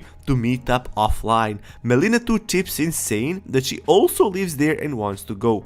Aether reluctantly accepts it, and Cuisine King seems really excited for it as well. They all seem already set upon meeting up in person. So now their main concern is to see when they should set up this meeting. Seeking suggests that they should have the meeting tomorrow, as according to him, they should have it happen as soon as possible before their excitement cools down. Aether, still picking on that red flute, says that he has a day off on Wednesday, so he won't mind. Melina too has a day off on Wednesday, so she's also available. Melina asks Busy Rice if Wednesday suits his schedule, and our protagonist too, of course, has a day off that day, so he'll be able to join them. Rice then starts thinking about pickling the cabbage first, as he needs it for the meal he's preparing. He pulls out his pot of 1,000 years that can make this process much faster and easier. He sets the timer to 6 hours for aging, which reminds our protagonist of the system the rice cooker operates on. It's really convenient, and just a moment after cabbage is already pickled and ready for use. Rice is really thrilled with how great it is to cook in the game, especially since he doesn't have to wait for too long for something to be finished. And as our protagonist was focusing on remembering how his kimchi tasted and what ingredients he needs to make some seasoning for it, the discussion about the meeting continues. They already agreed that they would meet at 6, and now they are just looking to find a location suitable to all of them. And then Seeking says that he has a trendy place to recommend, and it turns out it's our protagonist's restaurant, which gives shivers to Cuisine King. Hearing this, Melina excitedly asks why did he recommend that place and what do people say about it. Aether drops in saying that it sounds like a place that sells healthy food. Seeking tells them that it's a Korean restaurant, but that it has really good bibimbap and mac noodles. And he adds if they are not up for it, they can have some other place for a meetup. One of them adds that the restaurant will be under construction and won't be open the day after. Some of them get disappointed and say that they really wanted to go, but say that it would be fine if they go there the next time. And as the praise of the restaurant was going around, we see that Cuisine King, close to bursting out with rage, somehow contains it and tells them that Jungseong restaurant is not that good and maybe mediocre at best, as he's been there already. This irritates Melina, so she questions if he even went to the restaurant. He says that he's a chef in real life and that the food is nothing special there. She tells him that the restaurant is popular for a reason, to what he responds that he didn't say it's bad, but that food isn't the best. And so the argument intensifies, with two of them going back and forth with the insults. And as the argument got really heated up, Seeking gets in between them and tells them that they should stop arguing over it and just choose a different place that they can both agree on. The Cuisine King then says, sitting down next to indifferent Aether, that he's okay with any place and he's not picky as long as they don't go to Jungseong restaurant. That's the only unacceptable place for him. Aether and Rice really couldn't care less with what is happening in this meeting, as they're both busy with their own things. Our protagonist is trying out the pickled cabbage, trying to get the right amount of seasonings in between the cabbage leaves. He smears it in different seasonings, and then the cabbage gets a really nice color, which tells Rice that it's well prepared without him even needing to taste it. He then cuts the meat in really thin slices, as the leaner the fat and thinner it's cut, the better it tastes at the the end. Meow is really excited about the food and can't wait to taste it, but our protagonist is restraining it, telling it to wait a bit longer before it's done. Meanwhile, Seekin is still going over what type of food they'd all be interested in trying out together on their meetup so that they can find the right place. But we see that Aether isn't paying any attention to it, and Cuisine King is just bored and indifferent, so he keeps sighing and overlooking at what Aether is doing. Then out of blue, Aether breaks the silence and asks him why Cuisine King is wearing this ridiculous outfit. This greatly insults Cuisine King, and he says that it's not ridiculous and that it's a rare item that is enchanted by magic. Aether thinks it doesn't look that great though, and as they were arguing there, Rice announces that his food is done, and we see cute Meow impatiently wagging its tail, doing its best to stay calm. And our protagonist names the food Rice's Bozam, and once presented it, takes breaths away as it looks so delicious. Seekin and Melissa are absolutely dumbfounded seeing this masterpiece. They can't take their sparkling eyes off of it, and even a usually indifferent Aether has some great compliments with how the food looks. Cuisine King is just salty about all of this. Rice then puts a serving into a plate and offers it to the kid Terry, telling him that that's his share to enjoy. Terry is really excited and gratefully accepts it, and after trying the Rice's Bozami with the first bite, they all have something great to say about it, going on about what would Bozami go with the best. Even Cuisine King couldn't stay silent about it and unwillingly compliments it, saying that he never had a better Bozami. Meow, however, is having difficulty with spicy food. Now it's Rice's turn to try it, and as he puts a piece of that well-seasoned cabbage in his mouth, immediately the memories of its taste come rushing in, creating such an overwhelming sensation in his body that he imagines himself as kimchi covering his entire body and even having cabbage wings. He thinks it's a taste of heaven. A bit later, Terry hands him the plate, barely touched, and says that he's finished. Rice asks him if he maybe didn't like something, but the kid says that he just had enough. And as soon as our protagonist takes the plate, Terry asks him again if he can make him something tasty. This gets Cuisine King pretty furious as he comes in yelling at the kid, saying that he can't ask for more food if he had leftovers. But as our protagonist already anticipated this, because Seeking told him that this would happen, he confidently thinks to himself to be ready to cook for this kid as much as needed. And 2 hours later, we see Rice already on the brink of giving up on this quest as he had to make 15 different dishes already. Melina offers to give Rice some potion for recovering as he was too tired, and we see Cuisine King in the background picking up all of the leftovers, saying that the reason he's eating it all is because it's the leftovers and he doesn't want food to go to waste. The kid then comes close to our protagonist and tells him something slightly different, which is if he can make him the best dish with the fish from the ocean. Rice is not really aware of any oceans in the game, so he tells the kid that he'll have to wait a bit for that, to which Terry gladly agrees and tells him that once he's ready, he can look for him. And this encouraged our protagonist as this sounded like a conclusion to the quest and he felt proud about it. But his moment of celebration gets interrupted by Aether's celebration of his own achievement. Aether says that he finally managed to get a new skill from all the analysis he did with the flute. So he then asks for the shield from Rice so that he can try out his new fusion skill. He then takes the shield, and as soon as he places his palm over it, the greenish electricity starts coming out of the shield and around it, and in just a few moments we see a new shield being made. It looks white with red arrows pointing inwards, and the notification pops up saying that this is a luxury frost shield which was fused with Savior's hatred attack, and now the shield has a lot of new features and skills being upgraded. Our protagonist is really happy with how cool it looks, and as he was exploring it, he presses a button on accident, firing off some debuff icicles straight at Cuisine King. Aether explains some tricks about the shield, and as the day was approaching its end, Rice asks them if they figured out the meeting time and place. Melina describes the place they'll meet at, and Seeking adds that they should use the game chat until that time so that they can communicate even when they are not playing. Cuisine King tells them not to dress over over the top and wear something casual. As that concludes their meeting, our protagonist decides to log out of the game, telling them goodbye. And as soon as Aram got back to the real world, he realizes that he's actually one of the people that need to help with the construction of the restaurant, but he already set up a meeting tomorrow, so he's trying to figure out how can he pull this off.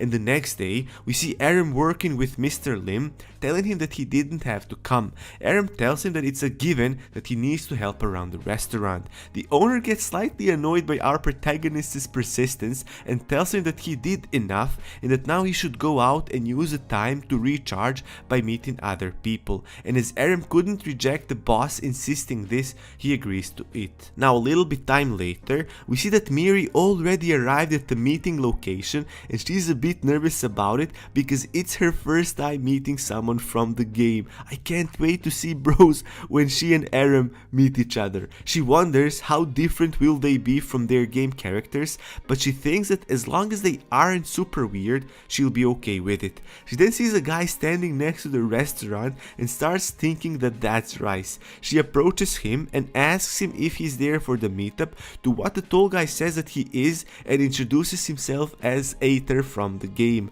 He says that his real name is Ji-woong. Miri introduces herself as well, and Ji-woong gets all serious and says that he's been waiting for 30 minutes and that he hopes everyone arrives on time. Miri thinks that this sounds exactly like Aether, and as they were discussing how the Sea King sent a message telling Aether he's almost there, Sea King shows up unexpectedly looking all idol-like and charmingly asks them if that is the place for the meetup. Miri is flabbergasted seeing a good-looking guy like this show up, and Wong, in a typical Aether fashion, tells him that he is 2 minutes late. Sea King introduces himself as Ha Dong-wook. He tells him that he expected no shows, so he's surprised that there are already 2 of them waiting. Miri suggests they enter the restaurant as it's a bit uncomfortable standing outside. Miri, almost awestruck, tells Dong-wook that she's really surprised that someone looking like an idol would show up. After him showing some humility, Miri tells him that he really looks better in real life than his in-game character. Trying to change the subject, Dong-wook asks Wong how old he is, to what Wong says it's a secret while casually sipping on some coffee. Miri asks who chose the place as she thinks it's a great pick, and Dong-wook thanks her and says he did, and says that he is a bit worried about Rice as he's a gourmet eater. Miri then pulls out her phone to send the ones that didn't come a message to come. She thinks that Cuisine King doesn't have to come, but she really wants Rice to show up. And right at that moment, someone abruptly opens the door and it's Day One, telling them that he is there for the game meetup. And as soon as they see each other, both of them start fuming at each other. Dong-wook welcomes him and asks him about his in-game ID. Day One introduces, and as soon as he sits down, him and Miri get into a furious argument. Dong-wook tries to calm the situation, but they continue. Wong tells them that they should behave the same as in the game and asks them where they know each other from. Day One shouts that she was his assistant, and then they have a bit more of that back and forth bicker. Dong-wook tries to cool off the situation by complimenting both of their looks, which kind of works for the moody cook. Day One, now a bit more calm, says that interestingly everyone's character in the game resembles their life. Miri, for example, has an actual experience as a restaurant waitress, and Dong-wook, who is using his idol looks, is actually a bard. And then as he comes to Aether, Wong interrupts his train of thought and tells them that they need to contact Rice. Dong-wook says that he's the reason they had this meetup in the first place, so they need to get to him somehow. They tell Day One to do it, and Miri just got stuck on Dong-wook's words about how Rice is the center of their company, and she then wonders how he is in real life, as in the game he's this cool and handsome looking chef. She thinks that if he's anything like Aram, that she might fall for him. And right at that moment, the doorbell dings and it's our protagonist apologizing for being late. Miri sees him and is kinda lost for a bit,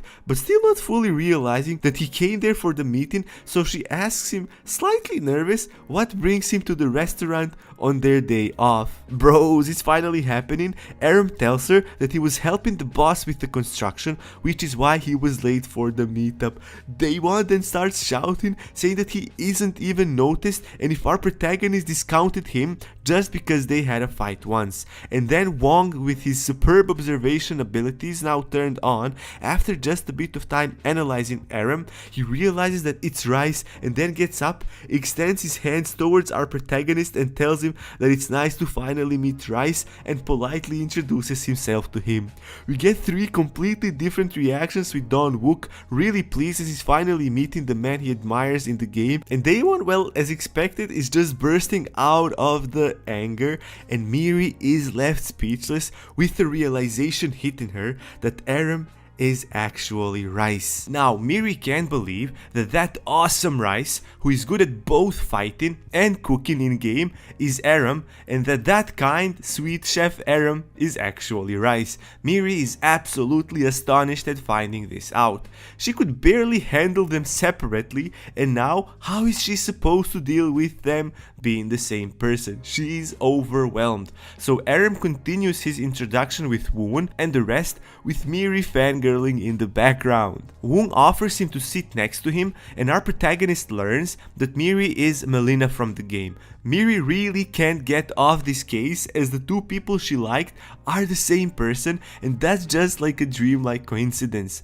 Dong Wook is really pleased with the situation and tells him that he thinks this is really like a drama plot, perfect for a webtoon, and then he asks Aram what he does in real life, to what our protagonist tells him that he's a chef, which comes as a surprise to nobody. Miri is really proud of him, so she keeps praising him in front of everyone, which makes an already sulking Daewon even more bitter about the whole situation. Daewon, having enough of listening Aram being complimented, he then jumps in and tells them in a smug way how our protagonist used to work for him and then quit when the things became too difficult for him. Miri stands in Aram's defense, telling the moody cook that he shouldn't be bringing up that right now, and Daewon tells her that Aram owes him an apology for just leaving like that. And then Miri tells him that it was actually his fault and that he started the beef and he should leave it at that. But Daewon insists on provoking our protagonist, telling him that he had the right to scold his employee. Aram, trying to calm the situation down and not wanting to engage about this any further, tells Daewon that it's fine since it's all in the past. And we see that Daewon genuinely believes that our protagonist is not that good at cooking in the game and that he probably uses some specialized items for it. He's really exploding from all the jealousy he feels towards our protagonist and wants to find anything that will confirm his suspicion on him. He then goes on to ask Aram if he's using any items, and Woong drops in saying that he makes all of the items for him and none of them have anything to do with cooking. Continuing with his bad faith skepticism, he then asks Woong why would he, a master craftsman, be willing to help somebody like Rice, directing some insults at him, and just blatant lies, bros. Both Miri and Woong had enough of it, so they tell Daewon to stop talking nonsense. Moody Cook, being all smug, tells them that he cares about them as he feels like an older brother, which is why he wants to protect them from an imposter such as Aram, and he's doing it all out of good intentions. They tell him not to be like that and start fights, but Daewon says that at his age, telling people advice and protecting them is completely fine. And Woong, seeing through this nonsense that Daewon is using his assumption to be the oldest one amongst them to boss them around, so he then reveals his age, him being 34, to all of their shock, as he looks much younger. Woong then catches Daewon on an inconsistency that he now needs to respect what he says, as actually he is the oldest one as per Korean culture. He then continues setting up a checkmate that he, as an older brother to them, has one request, and that's while they are eating their food, that Daewon should not speak the whole time. This really hurts his ego, but he can't go against it, as this usually is his excuse to justify talking trash about other people, so he's disarmed for now.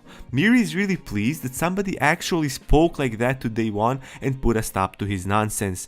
Woong then adds that the reason why he helped Aram in the game is because he just felt that they're friends, and as such they should help each other out without expecting anything. He then asks Daewon what did he do to make Aram leave, which makes Daewon extremely uncomfortable, not knowing how to answer this. Woong then says that if Aram left this work because of him, it has to be his fault then. Without answering this, Daewon just gets up and starts walking out of the restaurant. Dong Wook tried to stop him from leaving, but Miri told him just to let let him go and that it was them that played together anyways. And as Daewon left, they didn't really linger much on it, and Dong-wook, changing the subject, asks Miri and Aram at what restaurant they work, and Miri tells him that it's actually the restaurant that they talked about before, Damyang, and Dong-wook figures that that's why their days off coincide with the restaurant being closed. Then all of a sudden, as they were minding their own business and eating their food that just arrived, Daewon comes barging into the restaurant,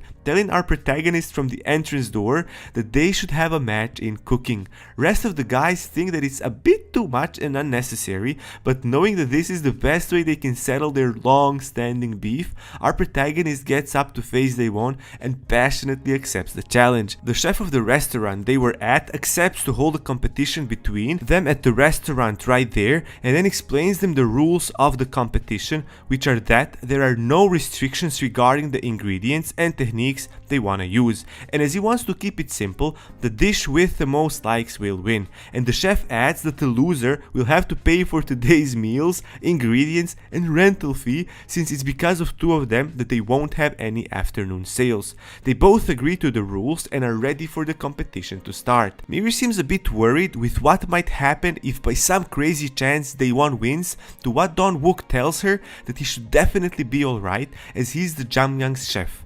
Even the other customers that are present there seem excited about this showdown between cooks and are cheering them on to make some delicious food. The timer gets set to 30 minutes and the countdown starts with them standing next to each other, fully ready for it. The match finally starts with two of them both rushing to do the first thing they had in mind of doing. Daewon starts off really confident, knowing exactly what he wants to make. He'll be preparing some seafood delicacy as he conveniently has all the ingredients for it, so in his mind it won't be a problem. And this is the time he can finally prove himself that he shouldn't be looked down on even if he's a chef at the snack shop. This is one of his main objectives for this competition. On the other hand, we see our protagonist really focused on frying an egg, which makes Daewon confident about his choice more as his food looks more luxurious, so he thinks he'll have an advantage with that. Even Miri, seeing this, starts getting a bit worried as she knows that simple food won't give him any extra likes, so frying eggs might not do it. Seeing her this worried, Dong-wook asks her how skilled Daewon actually is, to what Miri says that he's working as a chef, so he shouldn't be underestimated.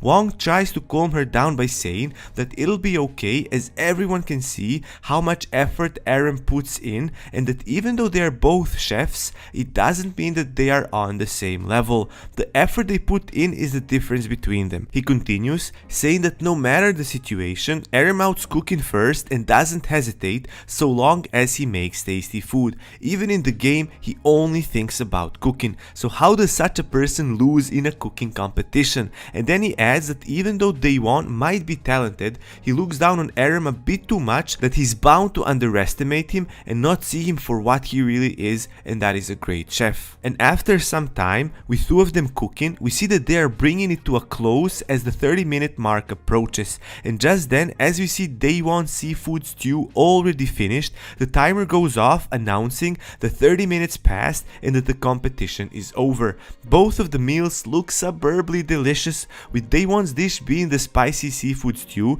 and Aram's dish being seafood paejon, and another name that I can't pronounce at all properly. Anyways, the chef of the restaurant where they are having this competition is really amazed by how the food looks. He then tells the customers to come forward one at a time and taste the food. Many people's attention gets drawn by the sight of Daewon's food, as he used much more luxurious types of ingredients, so it looks a lot fancier than our protagonist's dish. This gives a great boost of confidence to Daewon, as he already thinks he won, as most people are interested in his food as opposed to Aram's. They all start tasting the spicy seafood stew and are positively surprised, as the soup is really delicious, balancing out with being spicy to exactly the right amount. Everyone seems to be enjoying this specialty from Daewon and is getting full of himself seeing this. Some even express passion eating the food, thanking Daewon for making this amazing meal. Wong, trying the food, says that it's a given that the food would be tasty if you had those kinds of ingredients,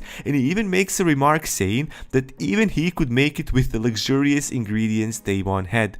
This gets the moody cook really irritated. Wong then, thinking that he only ate stew, he might as well try our protagonist's seafood Peijon, and as soon as he gets a bite of it, the reality shatters with how good it is. It's unreal how sophisticated something so simple can taste in the right hands. He thinks that he never tried a Peijon as crispy as this one, with insides as soft as they are here. Even the grease isn't clinging to it. Even the fried eggs go with it perfectly. The experience this food gives is unimaginable. It's like a massage that you give to your tasting senses. Even though everything looks pretty simple, all of it goes perfectly together. All three of them have such distinct flavors, it's incredible. And now we see Miri, Dong-wook and Wong losing their minds over our protagonist's food. They can't stop eating it, as the more they eat, the happier they get. It's the food that has that kind of an effect on you. And now we see that the people's minds are changing as they try Aram's dish,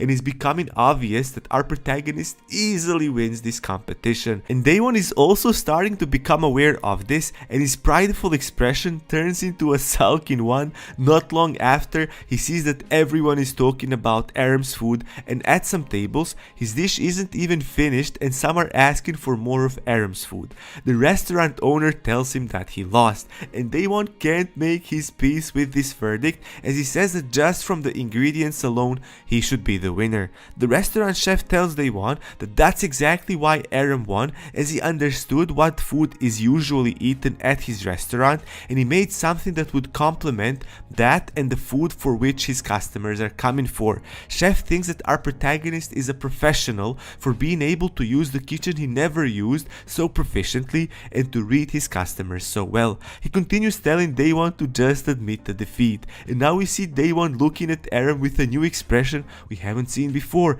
Having an internal dialogue with himself, he concludes that he should just accept defeat and move on. So he then walks up to our protagonist, and as soon as Aram turns around, he deeply bows down in front of him and says that he admits he lost the competition, adding that Aram is cooking the best.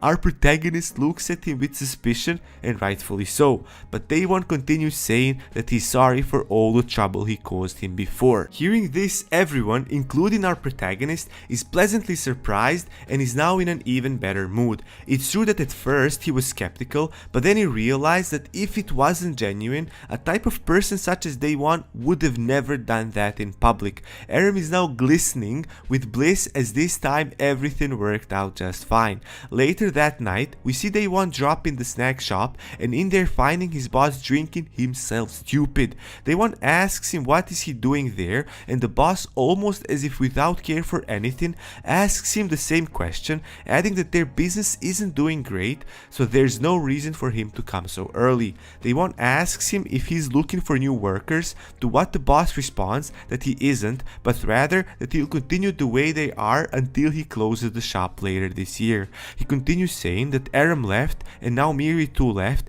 and the customers that tasted their food from before won't come back anymore. Daewon looks at him with seriousness now and asks him if that means that he's just giving up like that, to what the boss says that he is, adding that he might not be a business owner material after all, because he keeps failing his business with every step of the way. He also says that even though he was aware that he was never to become some famous snack shop, he still had a dream of succeeding, which he now knows was foolish. And now we see Daewon contemplating over what happened back at the restaurant when he apologized to our protagonist. After apologizing with huge reluctance, he asked Aram why would he, a chef with such high skills, work under him, where Aram told him his story of going through a car accident where even though he survived, he lost his sense of taste and smell. Hearing this, Daewon couldn't believe it, and our protagonist continues saying that everything went to hell as he lost his dream to open a restaurant and be a chef in his own restaurant. He says that at that time he completely gave up on his dream, but he never stopped treating it. But even after some time, it just didn't get any better. And after some time, he saw a glimmer of hope and then decided to start over, which is how he ended up at this snack shop. Daewon, now really invested in the story, asks our protagonist if that's the time when he got better and retrieved his senses of smell and taste. Aram tells him that only the smallest of changes happened, but it basically stayed the same, and at this time Daewon realizes that he lost to someone who can't even taste or smell. Daewon stood there for a moment, speechless, almost as if he was going through some sort of epiphany, and as the chef Hyung called his name, it shook him out of his contemplations, so he then told him to send over the calculated cost for rental and other things, and that he'll pay for it once he gets it, and then he leaves the restaurant with a new insight. We can see that Daewon doesn't want to be a slacker anymore and wants to do something significant in his life. So back with the conversation he's having with the snack shop owner, Daewon asks his boss if he's really sure he wants to give up, and the boss tells him that people like Aram and Miri show up really rarely, and without them he has nothing much to offer. And now with renewed vigor, Daewon tells him that he'll work harder to replace what they lost. The owner is stopped in his tracks as he was finishing his sentence and looks at Daewon to check if he's not imagining what he just heard.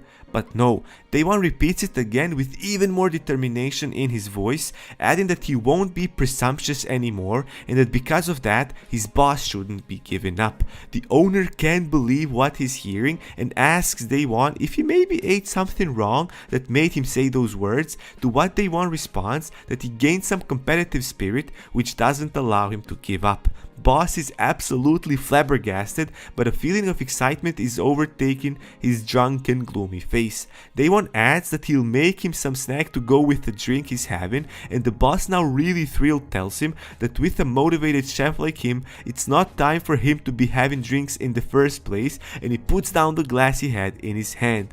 The boss adds that he'll also help around until they hire some new workers, and Daewon tells him that he doesn't want him as that'll just ruin the shop, but the boss insists that he too can cook a bit. In the meantime, we see our protagonist back in the game with beautiful views of town in the distance, surrounded by a stunning nature. He's here so that he can complete that kid's quest, but he doesn't know where he can find the sea in the game, as even with him browsing over the internet, he couldn't find any information on it. Here he finds a few people fishing and asks one of the NPC fishermen if he caught anything, and the NPC shows him all the different types of fish he got, giving our protagonist many ideas on how to use them to make some delicious food, of course. And on the other side, he finds another player and asks him the same question, to what the player says that he's having a really tough time catching any fish and wonders why. Rice offers him advice, telling him that the spot he's at might not be good, and the fisherman tells him that he moved plenty of times but is still without any success. Then an idea comes to Rice that there might be some level requirement in order to be able to fish, and as the fisherman starts pondering it over, a scary green monster jumps out of the water straight at the fisherman, telling him that he's been waiting for this moment. Our protagonist was absolutely terrified, but the fisherman just kept on calmly looking at the beast, even with a tinge of annoyance on his face, saying that this is the second time he encountered this monster. Rice then starts thinking of how strong this player has to be so relaxed around a monster attacking him like this one, but his illusions soon get dispelled as the guy is sent flying back to the beginning of the universe. He was being calm without any justification. The goblin-looking creature then turns towards Rice and tells him that if he doesn't want to suffer the same fate as his friend there, he should just leave the place, never to return. But our protagonist already came up with a plan, seeing the monster still being wet. He summons cute Electron that was already ready for a fight. Rice orders him to fight the goblin guy, and Electron immediately charges up and electrocutes the goblin, sending him back in the water. Rice is really in awe by Electron's power and how quickly he got rid of the monster. And now our protagonist has obtained a fishing rod, pondering over whether he should give fishing a try. Sometimes later, we see Rice Rice still fishing and little meow yawning out of boredom. Rice tells him that that's usually how fishing is, but if he's patient enough and if they catch something great, he can make them something delicious. Meow agrees, and then right at that moment, something pulls at the string and both of them are really excited about it, as it's been a while since anything happened. So Rice starts tugging at it, trying to pull whatever got caught on the hook. And as he pulls it out, they see that it's a small statue that our protagonist recognizes as doll Bang. I hope I didn't butcher this name as every other name so far. And now our protagonist was holding a little statue head in his hand, wondering how he even got it out of the water. Even Meow is confused at what it's looking at. As he was examining it, the notification pops up telling him that this is Stone Golem's head, and then it says that he now has 1 piece out of 7, which makes Rice think that this has to be a quest where he needs to collect all 7 pieces for something to happen. And as he was thinking of where would this quest take him after he gathered all the 7 pieces of the Stone Golem's head, a guy next to him, whose name we now learn to be Simon, tells him that he too got the item. Rice is curious to learn more about the item, where Simon then explains all he knows about it. He tells him that people can occasionally get this while fishing, and he also says that there are other parts of it besides the head which are spread out and are able to be found by anybody who is fishing. Our protagonist knows what needs to be done to complete this quest, which is just to find those other 6 missing pieces of the golem statue. And seeing that this NPC is pretty knowledgeable about it, he, hoping to get some information about the ocean as well, asks him about it, but Simon seems to have some blockage because even though he knows what the ocean is, he can't remember any information about it. And this is not the first NPC that has this issue, so he decides to give it another go and goes into the game's chat and asks players if they know anything about it. And as he goes through the players chat, he's met with disappointment as nobody still knows anything about it. Even the explorers that claim to have explored so much of the game don't have any clue about ocean. Rice then turns again towards Simon and asks him again about the ocean, but this time he notices that this NPC is nervous when speaking about the ocean, almost as if trying to hide something. We now see that our protagonist changed his expression as if up to no good. I guess Meow too figured the same things, as they both have the same expression, as if concocting a cunning plan against Simon. But Rice decides to pretend like everything is normal and continues fishing. After some time, he catches some fish with Meow, even using one as a pillow. After catching a fish called mullet, Simon starts paying more attention to them and says that he also needs to get more serious. And each time our protagonist catches a fish, he gives it to Meow for keeping it safe. And we can see that this is slowly becoming Meow's favorite job ever. And this is a cat in the game, so I guess the fish should be fine with it, right? So Simon tells our protagonist that he's good at fishing for a beginner, boosting his confidence, only to then let him down by showing him a huge fish he caught himself, and then tells him that to be good he needs to catch something as big as this one. And Simon was thinking out loud what he'll do with the big fish he caught. Rice proposes a suggestion that he could make a sashimi out of it. NPC isn't really familiar with what this is, so our protagonist takes a bit of time to explain how the freshwater fish can be prepared in many ways and how delicious it can be. Simon notices the overwhelming passion with which Rice talks about the dish and tells him that they can have that food together. Rice is extremely happy about finally being able to make sashimi, and he immediately, without any delay, summons the kitchen. It's been a long time since Rice made sashimi, but he's really excited about making it. So he pulls out his sashimi specialized knife that Aether made for him and starts cleaning the fish. Seeing our protagonist cleaning the fish so immaculately, Simon concludes that Rice has to be pretty good at cooking. We learn that the key to great sashimi is freshness. He has to prepare it quickly while also making sure that it's clean. So he starts spraying water on the fish to clean it even better. He's determined to make this work, as he can't risk any chances to eat good sashimi when it's free. After cleaning the fish, he then swiftly cuts it in half, peeling it right in the middle where the bones are left in between two slices of meat. And as he keeps filleting it, our protagonist gets a notification telling him that his cooking skills have increased, and another one arrives soon after saying that the culinary lord Michelin approves of his cooking. We see that for this culinary feat, it takes a lot of precision and a lot of focus, and this process makes Rice sweat.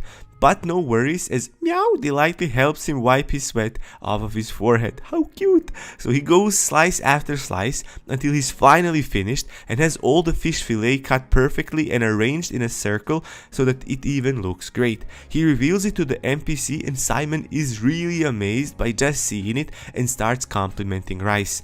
Every slice of fish is of a color complementing the other one next to it, so that you get this perfect array of colorful fish that just gets your food juices up and running. As Simon can't wait to dig in, he asks Rice if there's any particular way you eat this, and our protagonist tells him that it would be fine eating it normally, but he suggests that it would be much better if he can dip it, and then shows him how he does it. Rice is really happy with being able to make sashimi in the game. Meow too can't resist seeing how juicy it looks. So it's finally time for our protagonist to try this long-awaited sashimi that he's been pining for. For some reason, he is especially excited about this one, and as soon as he gives it a try, the first sensation is the crunchiness of it, and then feeling a slight drop of sweetness, then the irresistible firm yet chewy texture. If the sea heaven had any food, it would definitely be embodied in this type of sashimi, as no matter how much you run away, there's no escaping these rich flavors.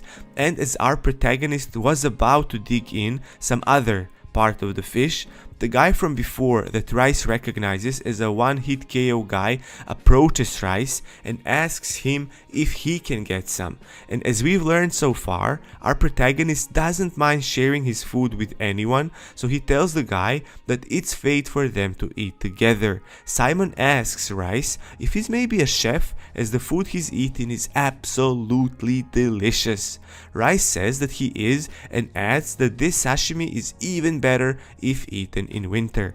Our protagonist then suggests that they should catch some more fish and then prepare some different variations of it. But right then, a single meh from the guy that just arrived draws Rice's attention, shattering his excitement to pieces. Rice looks at him in utter confusion as the guy says that he's sorry for his critique, as he's been given the food so generously, but that this sashimi is not right for the season, and that even the technique is not the best. He says that it doesn't taste that well for him and that he can't eat it.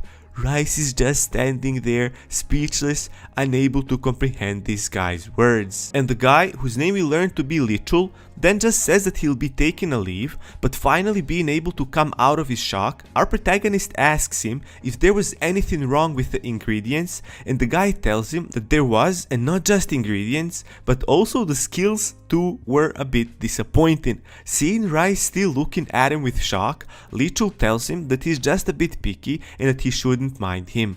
Our protagonist sees this as an opportunity for improvement, as he admits to himself that sashimi is not his specialty and that he only briefly learned some skills at a Japanese restaurant but never fully studied it. He also thinks to himself that with just a slight tweak in the technique of preparing sashimi, it can taste completely different. And as he recognizes himself not to be the most prepared chef, and as he doesn't want Lichul to leave unsatisfied, he asks him if he can add him to his friends list so that when he becomes better at cooking, he'll invite him to eat some really delicious sashimi. And now back in the real world, Mr. Lim tells them that it's time to close up the restaurant as it's break time. As they all sit down, Mr. Lim sees that Aram is working on something and is really focused, so he asks him about it, and our protagonist tells him that he's practicing making sashimi. Mr. Lim is really interested in it and asks if they can expect sashimi to be on the menu soon. YouTube guy, his mouth stuffed with food, says that if that's the case and they'll have sashimi, he'll be able to make all sorts of mukbang videos. He also adds that he thinks that if the sashimi becomes the food on the menu at their restaurant, that it'll be really popular. Aram, taking all their conversations in, tells them that he's actually not practicing it for the new menu, and silently to himself says that it's just that his pride is on the line, as he recalls Lichul telling him that they'll be meeting when fishing at times and that there's no need for them to add each other to the friends list. That really seems to have taken a toll on our protagonist, as he can't stop thinking about it. Even Miri noticed that our protagonist has been working extra hard these past few days and is not sure what might be the cause of it.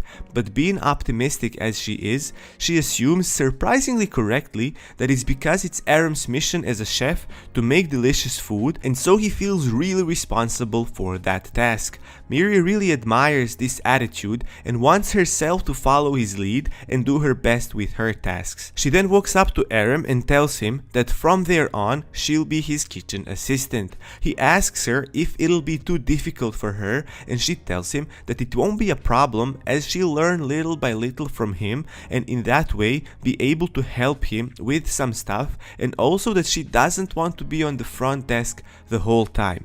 Our protagonist is happy with this arrangement and agrees to it. And now we see Aram day in and day out practicing making sashimi. In both the game and in reality, he is really putting in the work to perfect his sashimi abilities. He needs to take this to a perfection in order to be able to please all of his customers without an exception. And sometimes later, we see people gathering at the fishing spot asking for Rice's sashimi, and there is a lot of people. Simon is wondering who these people are and what are they doing there, and they tell him that they have reservations for Rice's sashimi. And then we see our protagonist coming out of a shed looking all tired, and he tells them that there isn't any sashimi for that day because he hasn't been using his knife so much, so that his stamina just depleted and he can't make it anymore. People are really disappointed hearing this, but then they notice Mountain Sun Guy and immediately start rushing towards him, asking him if he could make them some sashimi. Simon is not concerned with this, just thinking that this crowd of people is too noisy. And Rice himself is pretty curious about this and wants to see if Mountain Sun is really around here. And now we see Mountain Sun telling the crowd that he's up for making sashimi as long as they are willing to pay 10,000 won for each plate. People are not concerned with the price, as they desperately continue to ask for his sashimi. They are really fangirling over Mountain Sun, and some of them brought their own fish and want him to use it for their sashimi.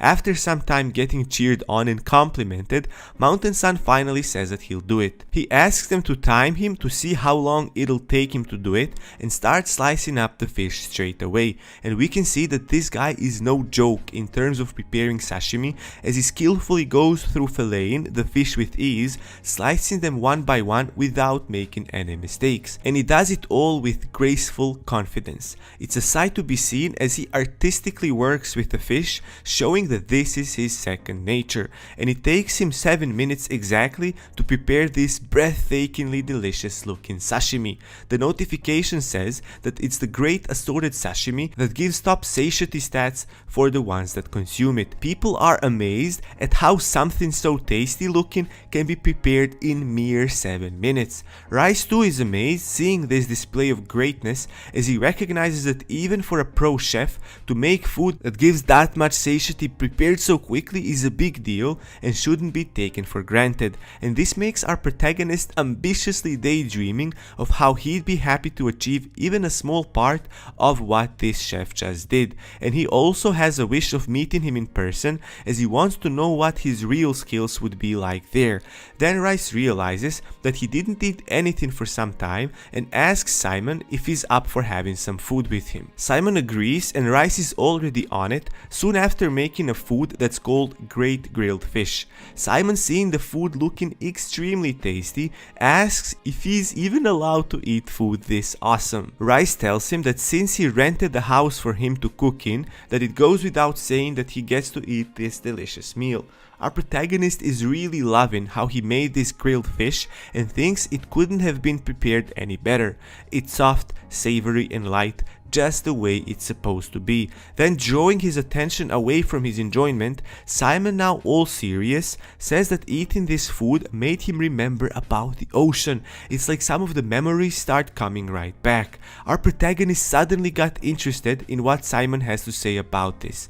Rice thinks that it was really a good idea to get closer to this NPC, as he could guess Simon knew something about the ocean. He just hopes it's not somewhere far away. Then Simon starts giving him some convoluted instructions that seems impossible to decipher, and our protagonist asks him if he's just trying to demotivate him from going because there's no way he has to do all those things to get to the ocean. Simon then tells him that there's a boundary somewhere in the forest, but for him to remember clearly, Simon thinks he needs to eat some more fish, and this time ocean fish would be the best. And just as he says this, a notification window pops up saying that the quest is open and it's called Cooking for Simon, where as a reward he has a chance to get a rare hidden quest, and we see our protagonist immediately getting ready with Meow to go on a new adventure in search of the hidden ocean. So in order to find the ocean, Rice had to travel a long way.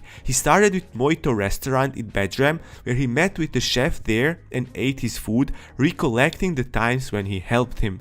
Then our protagonist, together with Meow, went beyond the land of abundance, running into a lot of nice people there. He also ended up going past Rosalind's restaurant in Tricio, where he too left a lot of fun memories, where he had to run away from huge crowds of his fans asking him to make them some delicious food. And now finally, the finish line can be seen. On this destined day, we can see Rice back where his journey started. He tells Meow that this is a place where he first started hunting, a place where he helped the Red Spider Queen and where he caught the Rake Lizard Princess. Bros, I'm feeling nostalgic, and it was just like 2 weeks that we started doing this manhwa and it feels so nostalgic already. I like it. Now back to the story. As he was thinking about the Spider Queen, he comes across the tallest tree in the area, where he was told by Simon to start his search for the ocean. So according to Simon's instructions, he's first supposed to move 20 steps to the east, and then again 20 steps to the north, and then to the west 5 steps. And then finally, at the end, he needs to move 10 steps to the north, and that should be it. And as soon as he finishes those last steps, bright light starts coming out in front, blinding our protagonist for a moment. And as his eyesight starts recovering, he starts hearing the magnificent sounds of the ocean swaying from one side to the other, and then an awe-inspiring sight starts slowly appearing with a beautiful ocean with a huge moon in its background. It's such a breathtaking view that Rice is absolutely mesmerized with it, and me too. The smell of the ocean brings back some memories to him, as he hasn't felt this smell in quite some time, and there's nothing as pleasant as the smell of the ocean. Meow too can feel it, and then without much waiting, Rice thinks to himself that it's finishing time as his quest awaits, but little does he know that he's being observed by a lady hiding in the bushes. She seems a bit confused by our protagonist's behavior, as he's displaying too much childish passion being here on the ocean. Meanwhile, we can see Aegis with a group of people casually eliminating some players in the newbie area, using the worst logic to justify their actions. He says that if the other beginner players don't like being killed, then that they themselves should kill. Some of the Aegis team members tell him that they are not having much fun, since it's easy to eliminate these newbies and they don't drop any significant items. We see some newbies trying to run away, shouting that Aegis and his team members should be reported. And then as Aegis thinks that their murder quest for the day is done, he sees Meow and can't resist its cuteness. And as Aegis approaches it to have a better look at it, he remembers that Rice was carrying a pet like this around on his shoulders, and then his mood starts changing as he really dislikes Rice. Out of rage, he takes his mace and swings at Meow, but Meow quickly evades it, and as he was searching for it, Meow comes from the back and with a lightning speed trips Aegis so that he falls down flat on his face. It seems that Meow too has some quests that he's completing now with these guys. Aegis orders his team to fight the cat with all they have, as it's definitely a challenge for them. And right at that moment, Rice shows up disappointedly telling Aegis that he can't believe that he's still doing these killings. Meow is still relentlessly attacking the other team members of Aegis, and they can't believe how strong this little cute cat can be. Meow actually managed to incapacitate some of the crew members with his confusion skill, so they literally can't move. And then a bright light draws their attention, and when they look at the light, they can see cute Electron with sparks coming out all around him, ready to have a go at them. We see our protagonist having a fight with Aegis, and Aegis is telling him that he always ruins things for them. Rice tells him that he's not the one that starts the fights, and they continue to have their fierce battle, but we can definitely see that our protagonist has an upper hand here with the upgrades he got from the recent events. Aegis is struggling, but is able to barely fight off Rice's various attacks, and right when Aegis gains some confidence, Rice shoots him down with his poison powered skill, and sometime later we see that Aegis and his team got tied up with a rope, and Aegis is raging, trying to free himself but without success.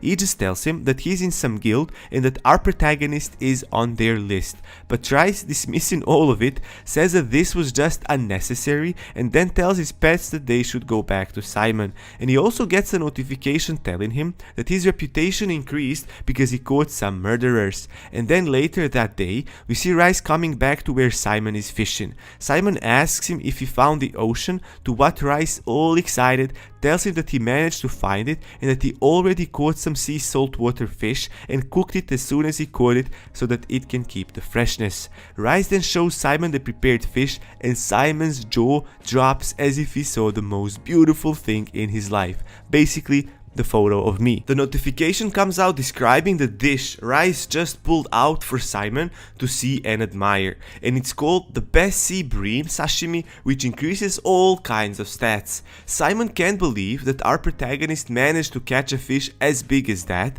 and we learn from Rice that sea bream of that deluxe size would have a pretty high market price because it's rare and of good quality.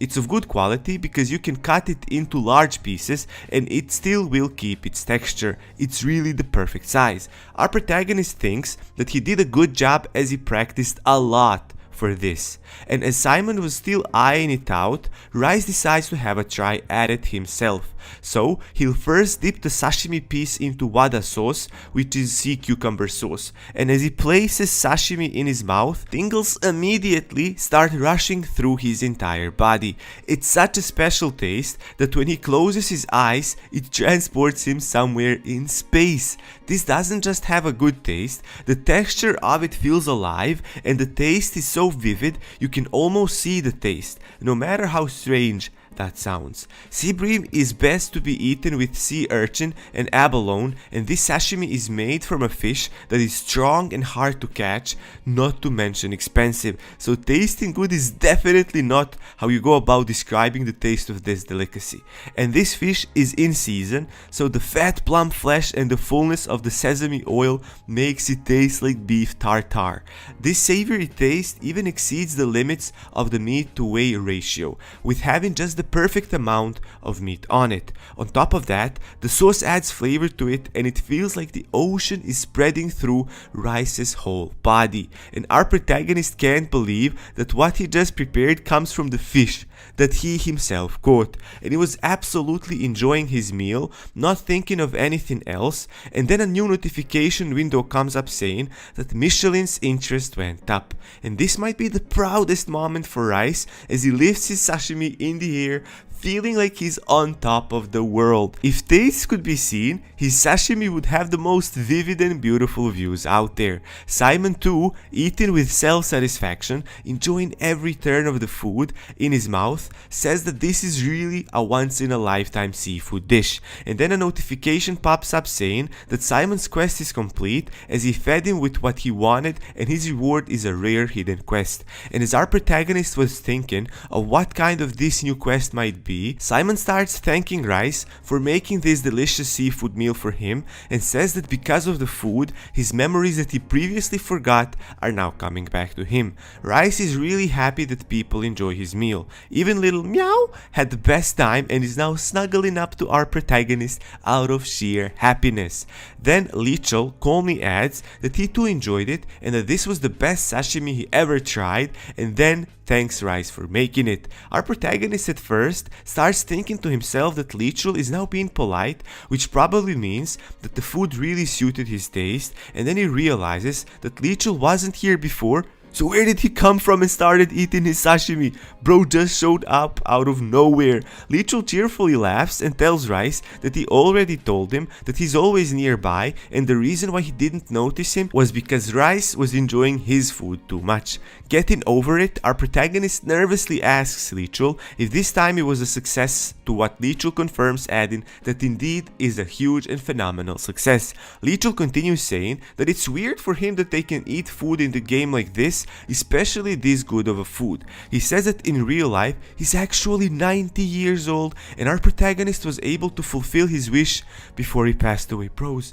this got real so quick, what? And then a friend's request window comes saying that Lichul wants him to be his friend. Lichul then says that since our protagonist fulfilled the wish he had before going to the afterlife, he has to give him his thanks. And Rice said that there's really no need for anything, but the old man Lichul insists, telling him that when an adult offers you something that you should always accept it. And then he goes on to give his full name, which is Park Lichul, and he adds that if he looks up his name, he should be able to quickly find him. If he decides to find him, he should drop by his office. Lichul then asks Rice for his real life name, and after a bit of hesitation, our protagonist decides to give the old man his full name. Lichul is really happy with it, telling him that he'll remember his name. He bows down and then says that since he already ate, he'll log off the game. And as he was disappearing, he says that he'll be waiting for the day our protagonist comes and finds him. Rice tells, waving at him, that he will come to greet him. And we see that Meow is still distrustful of Lichul, as he didn't recover from that scare Lichul gave them by just showing up behind them. And now back to Simon. Rice asks him about the memories that return to him. Simon says that thanks to this food, that the precious memories the devil hid from him finally came back. And then he asks our protagonist if he could come with him, as there's a place he wants to show him. Rice is pretty excited about it and tells Simon that he's ready to follow his lead. A few moments later, we see Simon and Rice in front of the doors of a wooden house. Simon knocks on the door saying that it might be too late to return, but that he hopes that someone in there is safe and sound. And then the kid Terry opens the door, calling Simon Dad. Rice peeks out from the back of Simon to see who opened the doors, and to his shock, it's Terry. Terry asks if it's really his dad that came back, and Simon, now all happy, says that he finally managed to come back. Our protagonist is flabbergasted by learning this, as he stands there with his mouth open as Simon and Terry embrace each other. Terry is crying, asking Simon where he went and why did he come this late. And Simon is apologizing to his son for waiting for such a long time, and now they're both crying. The kid asks Simon where his mom is, and Simon tells him that since his memories came back, they can expect Terry's mom to soon come back as well. Rice is just admiring how all these quests are interconnected and how it's really meticulous. And as Terry and Simon were talking about looking for Simon's wife, a woman's voice calls Simon's name, and when they turn to see who it is, they see Luna, who is Terry's mother. She's really happy that her family is safe, and our protagonist is really surprised to see a lady elf. She says that her memories of the family were gone, and then when Rice, who she calls an adventurer, came to the ocean where she was staying, he opened the forest path for her, and then her memories of them came back. And now we see an adorable scene of the whole family hugging, telling each other never to leave the family again. This really inspires Rice, that he tells them that he'll make them a dish that matches this reunion of theirs. Then Rice offers Terry the best dish he wanted, and after eating it, a notification window shows up telling Rice that he completed Terry's quest as well, and he acquired a luxury magic bow that increases his attack by 120 points. Plus, he also gets basic archery skill. And right as Rice was thinking that he finished with the quest he had to do with his family, Terry cheerfully tells him an information that he might need, which is the name of the rocky mountain that they can see from here, and it's called Guba, and this is where demons that receive orders from the devil are.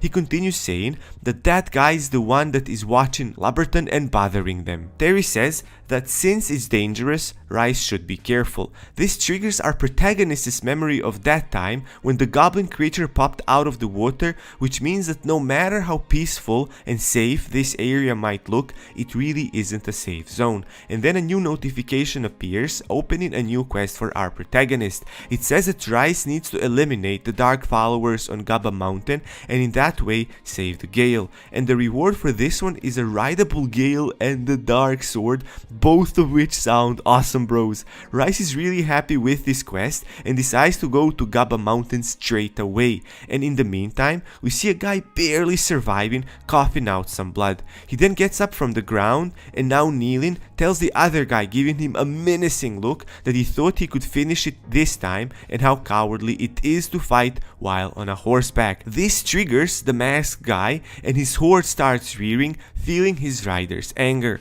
The masked guy then says that he's just trying to do his utmost for Sir Raiden, who we know is the demon devil lord in this game. And as he was getting ready for his final charge at the kneeling guy, the purple arrow whizzes past the masked guy, barely missing him. The guy turns around to see who it is and he sees our protagonist standing there, already preparing another arrow for release. Rice says that he now understands why the reward for that quest was related to archery, as it's hard to deal with mounted soldiers close up. He comments that he first needs to get the rider to fall from the horse and then he'll be able to fight him on the ground. And now we see this dark follower redirecting his charging attack at our protagonist as he's shouting, "For Lord Raiden!" And Rice's bow is already tensed up with another arrow loaded up to max and ready to get released at the riding fiend. But he's patiently waiting for the right moment when the masked rider gets really close to Rice so that our protagonist has less of a chance of missing him, and even if he knocks him down, he'll be closer to him to finish him off. And as he approaches, so does Rice fire his arrow at him, hitting him straight in the armor and in that way actually knocking him down. As he combined both the charge up and the distance, he manages to produce a critical hit, which is why the dark follower was completely taken down off of his horse. And as soon as our protagonist sees that his opponent fell down, he immediately orders both Electron and Meow to flank their enemy so that they can do an all-out attack. The dark follower notices them jumping on him and wonders what these cotton balls are. He easily defends their attacks, even sending Electron flying to the side. He calls our protagonist, telling him to stop messing with him and fight him himself. And as he said those words, he looks up only to see Rice already in mid-air with an arrow fully charged up. The dark follower patronizingly says that the same attack won't work the second time. But then we see both Meow and Electron ready to have another go at him from different sides. Our protagonist releases his arrow and sends his blast shot at his enemy, while Meow comes from the back of him, tripping him up without the masked follower even realizing. Meow hits his legs while Electron simultaneously hits his head, making the dark follower lose his balance and unable to defend Rice's fully charged attack. And right as the dark follower realizes that he was careless for allowing them to trick him like that, the arrow blasts him with such an impact that the tremor is felt in its surroundings. And as the guy was falling unconscious, he let out his last word, praising Lord Raiden. Notification then comes up saying that Rice successfully defeated a dark follower, and as a reward he gets the Gale and the dark sword. And another one comes up saying that the dark followers are gathering information about him. The third notification window tells our protagonist that this quest has been recorded in mainstream history, where he gets his own page that describes his heroic actions in this quest. Rice was now celebrating this with his pet, seeing that he's really happy that everything worked out as they planned. And right as they were celebrating, the system alarm starts sounding out and a new notification comes up with the information on the dark sword. It says that it's a cold and sharp sword condensed in dark energy with an attack of 80. Rice thinks that it looks pretty cool with the dark magic circling around it. It's a really powerful sword, and then a horse approaches our protagonist, sniffing him out. Rice immediately recognizes this horse to be Gale, and as he gets a better look of it, we see a beautiful white horse. Rice says that he read in the notification that he'd get a rideable horse, which is really interesting, but since he doesn't know how to ride a horse, he wonders if he'll be okay with it. I mean, if he can't ride it, he can at least cook it. A new notification comes up saying that the newly acquired mount will automatically be controlled upon riding and solving our protagonist's problem. He basically just needs to mount it and it'll be like he already knows how to ride a horse, like in every MMORPG game ever. And not long after, we see Rice already mounting Gale and riding off. After some time enjoying the ride, our protagonist stumbles upon a place called Beatrice Fortress and decides to go down to visit it. Rice remembers that NPCs mentioned this place when he completed the Marina quest in the past, and as he enters the fortress, he sees that it's full of life and it looks pretty busy, which is not how he imagined it to be when he saw it from the outside. There are people out and about and inviting intention for different things. Some are inviting for a quest and some are selling or buying different kinds of items. Meow too seems to be excited about the place. Who knows what type of stuff they can come across here. Then across them, Rice notices a red hooded lady yelling at a guy that's kneeling on the ground looking really sick. She tells him to eat some food, but he keeps refusing, saying that it makes him wanna puke. She then tells him that she thinks it's tasty and it's not like he's gonna die from eating it, so he should just eat it. He offers her to eat it instead, but she says that she's already full as she ate. This lady's name is Eliza, and she's really torturing this guy with the food that he obviously dislikes, and she's forcing him to eat it. Our protagonist interrupts them by asking the hooded lady if they are doing a quest. She tells him that she's trying to bring the likability up of that NPC there by cooking for him and feeding him. Our protagonist, seeing the poisonous looking food, thinks to himself if she's really trying to feed him that. Getting a better look of Rice, the hooded lady recognizes our protagonist to be Rice, and the NPC is throwing up rainbows in the background. It's as if the main ingredient of the food she prepared for him is unicorn poop. Look, even Meow feels bad for him. Now Rice, confirming his identity, makes the hooded lady change her expression to that of admiration, and then she says that she's a huge fan of our protagonist. She introduces herself as Eliza the Alchemist, and I mispronounced her name the first time. Her name is Eliza. And now we see that Rice is not too pleased with her being his fan because she is slightly weird. Eliza then goes on fangirling over our protagonist, saying that she only heard about him on the cafe chats and that she can't believe that she's actually meeting him in person. Eliza kinda reminds Rice of Macho King with a dramatic expression of liking, and then he decides to ask her if he can join her on her quest. She's really happy hearing this and agrees for them to do the quest together. He's probably doing it just to save the poor guy from any more torture. So Rice then offers to cook something and Eliza immediately agrees as she knows that it'll fix everything for everyone. The NPC seems unwilling to taste any more cooking after he tried Eliza's awful food. Rice, all excited, starts making the food by first cracking open some eggs and then adding some salt and some sugar. After that, he tries some meat and evenly browns both sides over medium heat so that there's less fat. The meat already looks really amazing, and then for his final touch, our protagonist uses his Fire Master ability to burn it together with eggs so that he gets scrambled eggs. It looks really fantastic, but we've come to know that everything made by our protagonist is going to be top notch. Rice adds that he also has ketchup, and if they need it, they can ask him for it. Forgetting about the quest for a moment, overwhelmed Eliza pushes the NPC to the side, saying that the legendary food from the legendary chef Rice she heard so much about is finally in front of her and she'll be the first one to eat it. This is like definitely the best way to raise reputation with the NPC. Give him poisonous food, almost poisonous food, and then when you give him good food, don't actually give it to him. Push him away so you can try it first.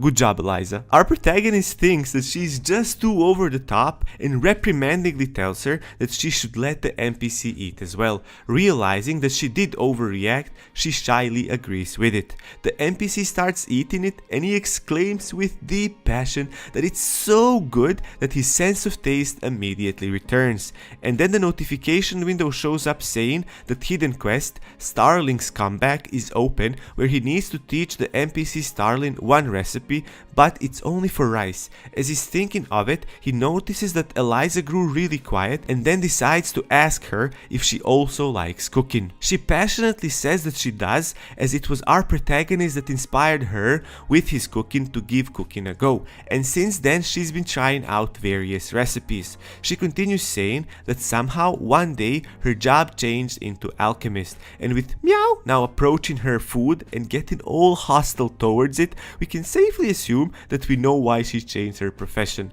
Rice then asks Eliza if she wants to join him in making the dish he just made, as he's willing to teach her if she wants to learn. She's really excited about this proposition and accepts it. And in the meantime, somewhere else, we see some people complimenting Mango for his fighting skills and how it was thanks to him that they were able to reach this treasure place. They enthusiastically keep praising him, and Mango is really into it and loves being spoken of in this way. And as he reaches out for the treasure to take it, the game starts glitching a little bit and the notification window comes out telling him that the safety time has reached its limit and that the system is automatically shutting down. And as Mango was desperately saying for it to stop, the game just exits to the loading screen and it says that he's logging out of the game. And now in the real world, we see that Mango is actually that idol singer guy and is really upset for this to have happened and starts raging at the game so much that some guy shows up at his doors looking all worried, asking him what happened. The musician dramatically explains what happened and the other guy's just disappointed that he'd get so worked up for him over a game. Idol is still being dramatic over it, so the guy just tells him to go easy on the game and that he's gonna go out to get himself some food. Hearing this, the musician sits up normally and tells him that he also wants to eat and that he knows of a really good place where they can have some noodles. The other guy doesn't want to hear of it, as he already has a place in mind where he eats the most delicious bibimbap. But we now learn that these are brothers and they actually want to eat at the same restaurant, but since neither of them did mention the name of the restaurant, they're not aware that it's the same place. Now at the Jamyang's restaurant, it's really busy as Miri is doing her best to catch up with all the orders they are getting non-stop, and we see customers ordering all kinds of dishes this time. It seems that the variety of our chef's food got popular recently. With how hectic it is, even the boss himself has to get involved and help around. Aram is really focused on his cooking and is doing his best to prepare food quickly and the food that is delicious at the same time. Miri Suni is also working at Jamyang's restaurant and we learn that it's her first day today. She's definitely a big help since there's no way Miri could do all these things by herself alone. Yuni tells Miri that she was right to say that this place is super busy and Miri apologizes for her having to be so busy on her first day of work. But they both seem to be happy to see people loving their restaurant this much. Meanwhile, we see the musician Jiwoo with his YouTuber brother heading towards Aram's restaurant, with Jiwoo telling his brother that he should have told him that he was talking about Jamyang restaurant because they could have left their house sooner. Hagyam looks not to be amused with his brother pretending to be in the right. As they arrive at the restaurant, they're welcomed immediately and their orders are taken, and they'll go for 2 perilla oil mac noodles. And not too long after, their orders arrive. As soon as they try it, they are amazed with how good the quality the food is for them.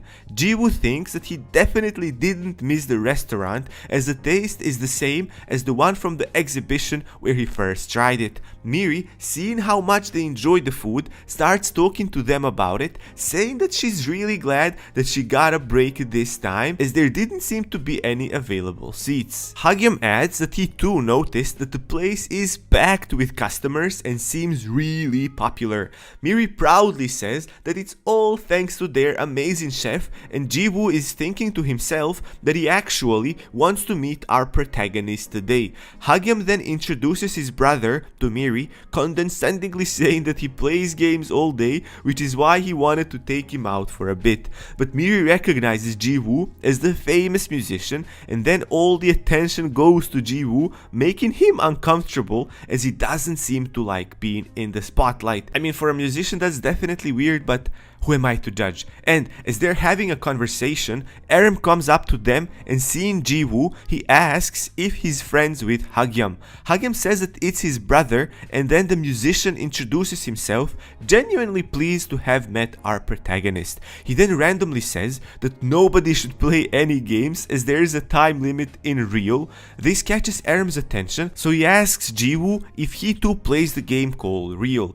Jiwoo, now all self-important, slurping his noodles, says that he's somewhat of a high level in the game and that his game nickname is Mango. Our protagonist is shocked by this revelation. Memories of silly Mango immediately go through his mind. Miri asks Aram why he looks so surprised, and our protagonist, completely ignoring her, asks Jiwoo if he knows who he is, with an expression expecting him to know.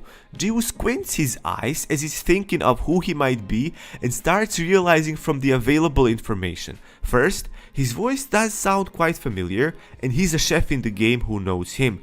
And as the name Rice comes to his mind fairly quickly, his expression changes to that of joy as he exclaims our protagonist's name and looks at him with happiness. Jiwoo can't believe that he's also such a good chef in real life and asks him if he cooked for the exhibition as well, and our protagonist confirms it, saying that due to certain circumstances, he had become in charge of cooking there as well.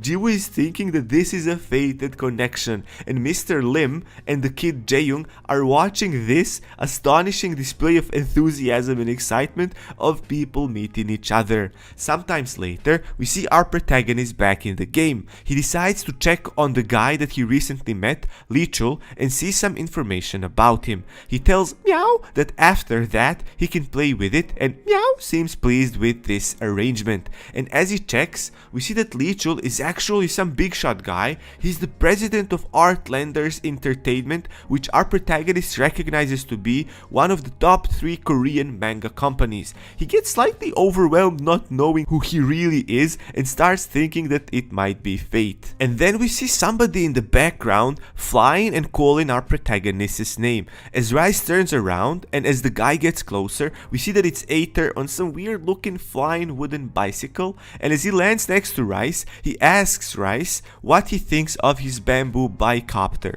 Rice is really in awe of this and compliments him. Aether says that he's actually thinking of making a submarine next, and with a self-satisfied expression says that it's nothing for him as he's a named crafter. He then tells Rice that he came to give him something and then pulls out a really royal looking sword, saying that he mixed the white snow serpent's blood and created this amazing looking armor blade. And then the notification window pops up showing truly incredible stats, but limiting its usage to once a day. Our protagonist is astonished with the quality of the sword and starts praising Aether for crafting such a beauty. Rice, now holding a sword for a bit, tells Aether that he could also be a great blacksmith with skills. Aether says that he's still not at that level of making weapon items, but that he made this sword that is good enough. He adds that it's all thanks to our protagonist that he could level up this much, as he got these great items to work with.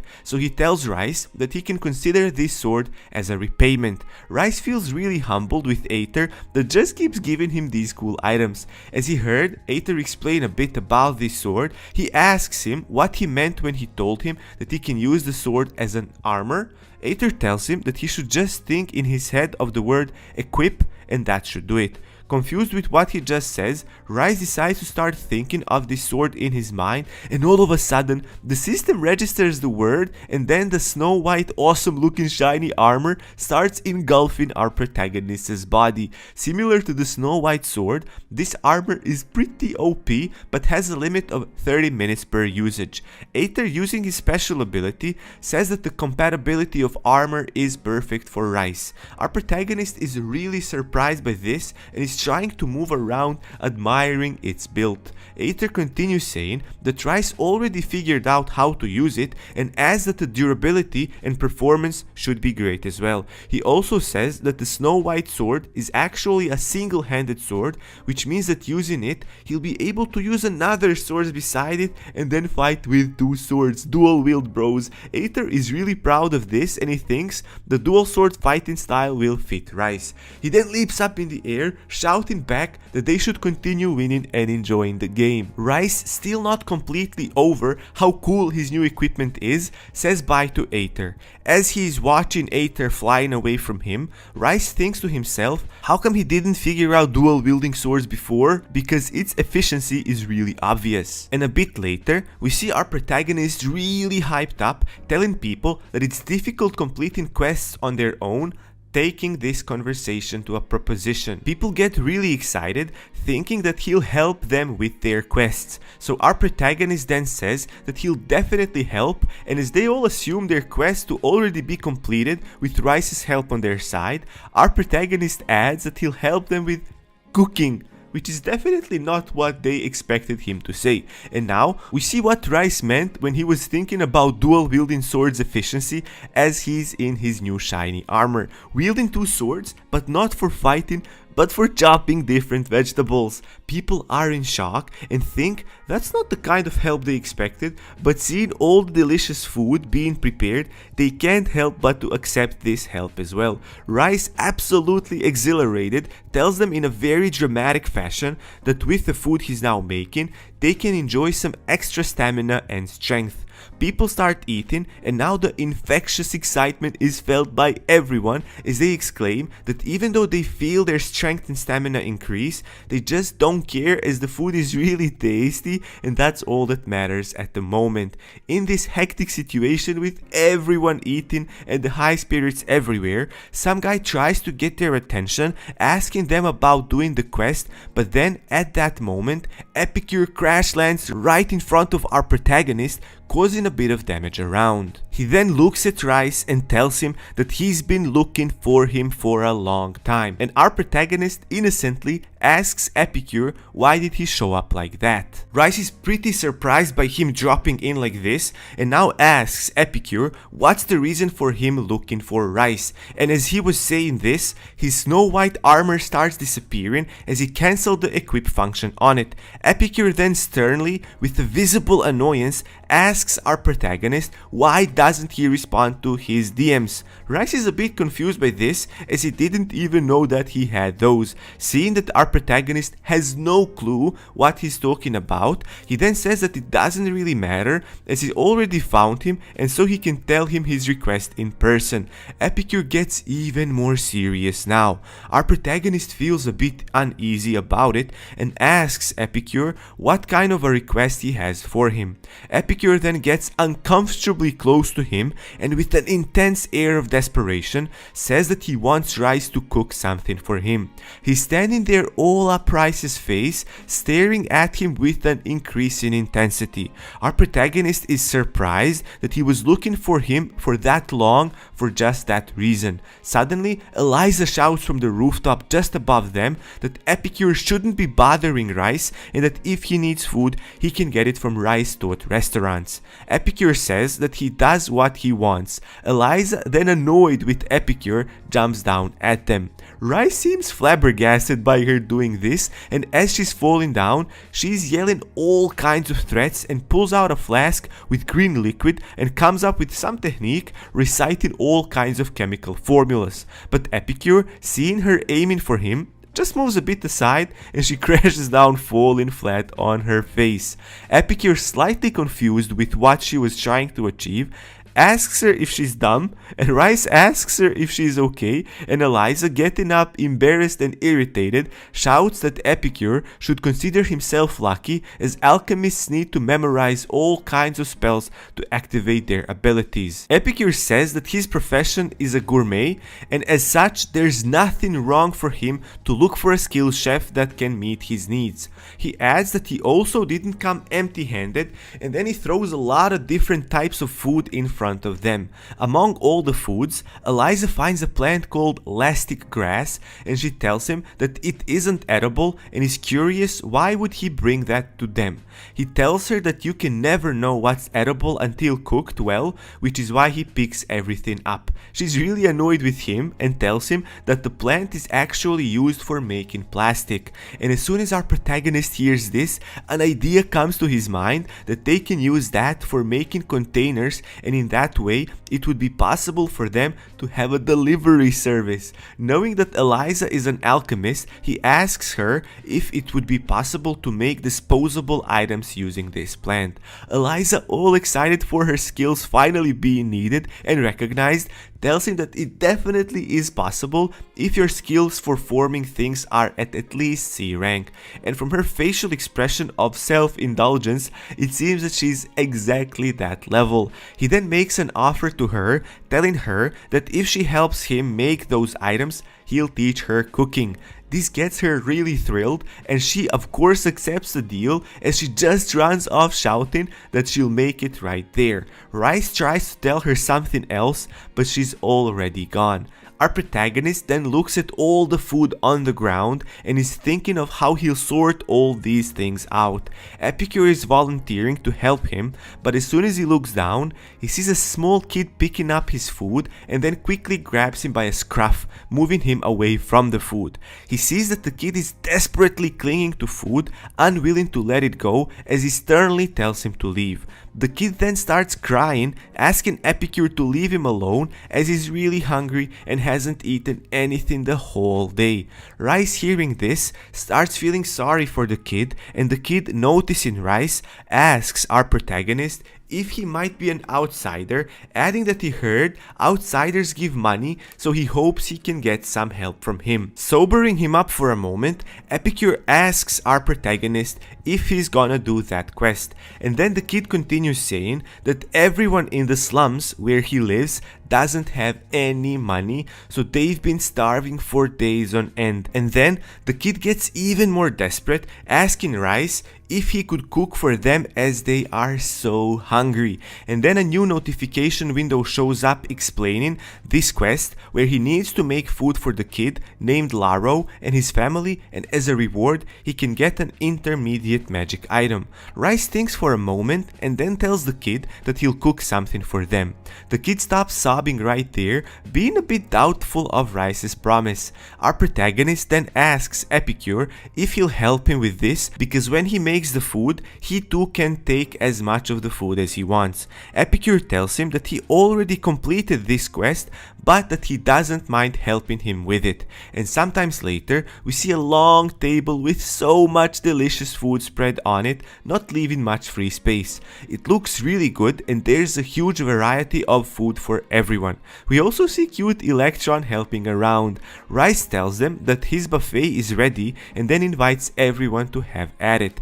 People are flabbergasted seeing this much tasty looking food, and the kid, Laro, can't even believe that he's able to eat all of this. Rice assures them that they can eat all they want, as his goal is for them not to leave anything behind. Epicure, now with his stoic expression, is just thinking that our protagonist is needlessly kind to these people. Many people are surrounding the table and shyly taking the food of their choice, saying that it's been a while since they could eat something this good. And not just that, but there's also a lot of food to choose from. Laro is really enjoying himself, as he seems to know how to enjoy the food. He first pours sauce on half of the tagsuyuk, another made-up Korean name for me, so that it's sweet and crispy, which is the right texture you need this to be. Then take some flatfish sushi that gives off a clean taste from that white fleshed fish. And then on top of that, there's some flavorful bulgogi made with mushrooms grilled over charcoal fire. And finally, he gets a thin seafood peijon with flour, and he's about to explode as soon as he tastes it. And look how much of that there is. It's like a little hill of peijon. But then he notices Epicure sitting right across him, looking at him with his dead expression. It scares him, so he feels creeped out. Epicure now sees the kid looking at him and asks him why is he starting and calls him little thief. Laro, really nervous, responds that he's not. Our protagonist is really happy with everyone showing excitement and pleasure on their faces. He's really proud of it and now is interested in trying it himself. And then someone draws attention to Epicure and the way he's eating. The scene is of a machine eating non-stop everything that he finds in front of himself. People really admire this sight, but we know why as we see Epicure getting a stream of notifications telling him that his different stats are going up. Nothing really matches Rice's cooking in terms of the stats it gives you. We also see Meow and Electron in a fight for food as they are stretching out a piece of meat, arguing who'll take it. Rice, looking at all this, thinks to himself that this was his dream all along, a place where everyone can eat to their heart's content, and then that coupled with the fun of picking your own menu. This is what a real buffet is all about. This is the image he wants to see in real life as well, because it feels like a dream to him. And then as he was thinking about it, he gets a notification window telling him that he unlocked an achievement and he gets a benevolent heart as a reward. Then he gets another achievement unlocked called a warm hand, which he got from increasing his likability for everyone in the slums. And the reward he gets is the title, The Light of the Hungry. And as our protagonist was munching on something, he says that it's thanks to Epicure that he was able to finish the quest, but just before he could finish that thought, a loud announcement comes through from the sky saying that the Goblin Legion is breaking in and it's here. This draws everyone's attention as they are figuring out where the voice is exactly coming from. It says that it's the management team and that currently the Goblin Legion has surrounded the Beatrice estate. The voice adds that the number of the goblins exceeds 1,000, and as they look up to the sky, there's light shining on them, which is the source of the voice.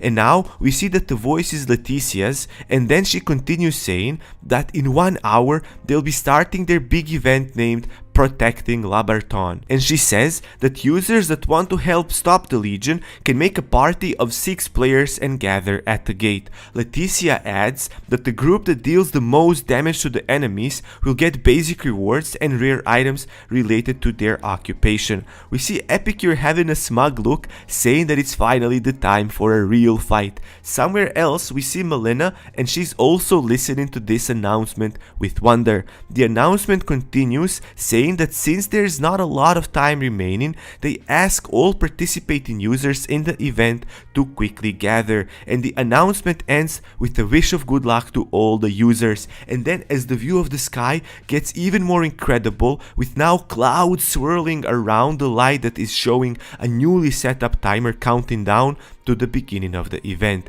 and we see a truly magnificent sight of everyone looking up to the sky, waiting for this goblin invasion. Now, with the timer counting down, with only 1 hour left until the start of the event, we see people frantically looking to form parties. Epicure then asks Rice if he'd join his party, to which our protagonist happily agrees. They bump fists and it becomes official with a notification telling them that they formed a party, and now they need to find 4 more members, but Epicure doesn't have anyone else in his friends list besides Rice, so he asks our protagonist to find someone. Rice excitedly goes through his list of friends, where he first invites Aether, then Melina, Seekin, and finally Macho King, and they all happily accept Rice's invitation. A few moments after, everyone shows up, teleporting to where the Rice is, with only Macho King teleporting on his back. We now see that Epicure is the leader of the party, and they then introduce themselves to Epicure and Macho King, as the rest of them didn't meet them before. Seeing everyone running around, acquiring points and other items they might need for the event, one of them suggests that they might need some equips as well. Rice says that they don't need it as he has prepared something better for them, and then just a moment after, he pulls out his unbelievable curry that provides a buff for about 30 minutes. They are all amazed with how good the food looks, but then Rice tells them that that's not all, and then he uses his now upgraded discerning chef's eye to see what best would go with curry to top up their stats. And following the chef's discerning eye and combining the food according to its recipe, our protagonist produces the most beautiful combination so far called Best Curry Rice Bowl. The stats it gives itself are amazing, but the taste of the food is even better as each of them tries it and absolutely enjoys it to their fullest. And thanks to this incredible meal, their combat power goes up to 200%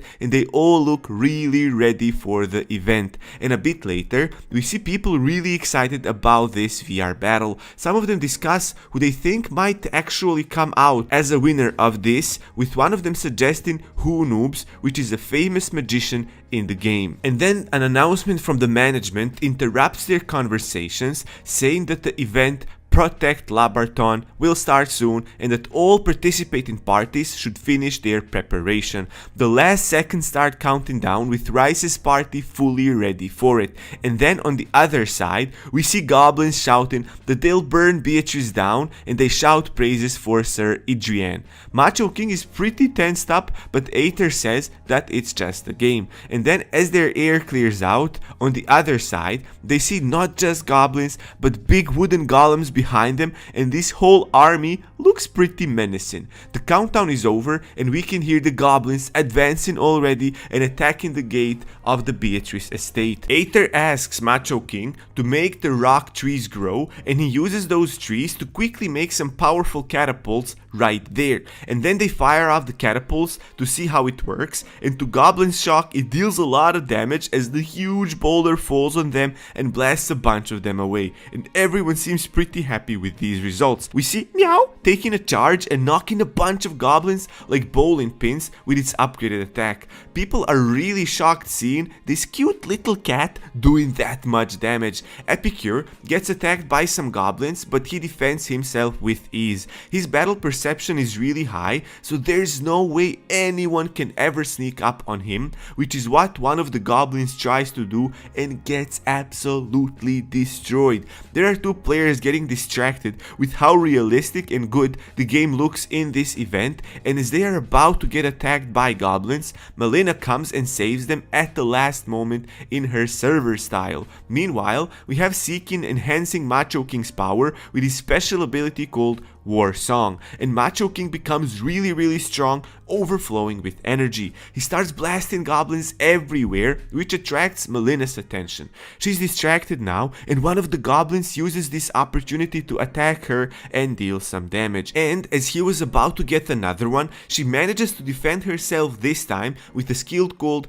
Complaint Shot. She gets attacked again, and this time she's unprepared to protect herself, but in the last moment Aether shows up and uses some of his practical gadgets to trap the goblin attacking Melina and to send him flying to the sky like he's a member of Team Rocket. Aether then approaches Melina, helps her get up, and says that their goal is not winning but staying alive until the end, and Melina is really appreciative and respectful to him.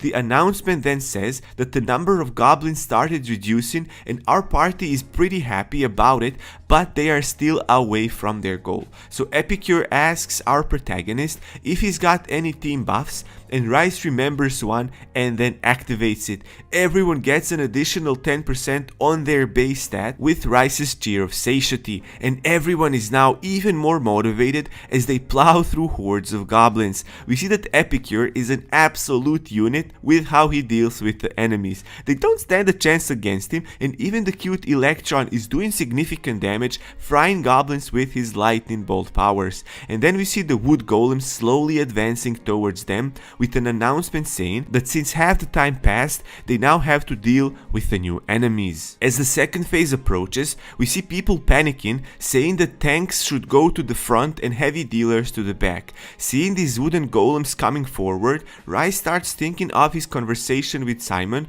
and what they talked about, which is collecting the small golem statue parts, where Simon told him that something interesting would happen once he collects all of the parts. Our protagonist really hopes that something worthwhile will come out of that, and in the meantime we see a red-headed lady with a chef uniform enjoying some food she made for herself and throwing a casual comment about an important battle happening. She says that she doesn't really care about it and is just watching it, as there's nothing better than eating food and watching something interesting. And then right at that moment, a giant golem statue appears that makes her spit out her food in shock, recognizing what it is. It's a Dolareo Bang, the enlarged version of the little statue Rice was collecting. And we see all the members of Rice's party surprised by this as they try to figure out on whose side is this giant thing. All of a sudden, our protagonist notices something really interesting, that his vantage point became really high, and then he realizes that it's because he became the giant stone golem. Rice is now trying to work out what he's supposed to do with his golem, and right then he receives the notification telling him that he is in control of this golem as an exclusive skill he got, and he also gets an attack with it. Seeing this, our protagonist immediately understands what he needs to do, so he then takes the wooden golem that was standing next to him and slams it to the ground with an enormous force. Noticing an opening that Rice left for them, his party attacks and the battle rages on. At the game management quarters, we see Leticia just observing all that is happening, and some of the employees there making a comment that this is better than any fantasy movie out there, and then they start talking about popcorn, which annoys Leticia that she tells them to stay focused on the task. Her assistant tells her that she should rest a bit, but Leticia insists on staying there as she has to make sure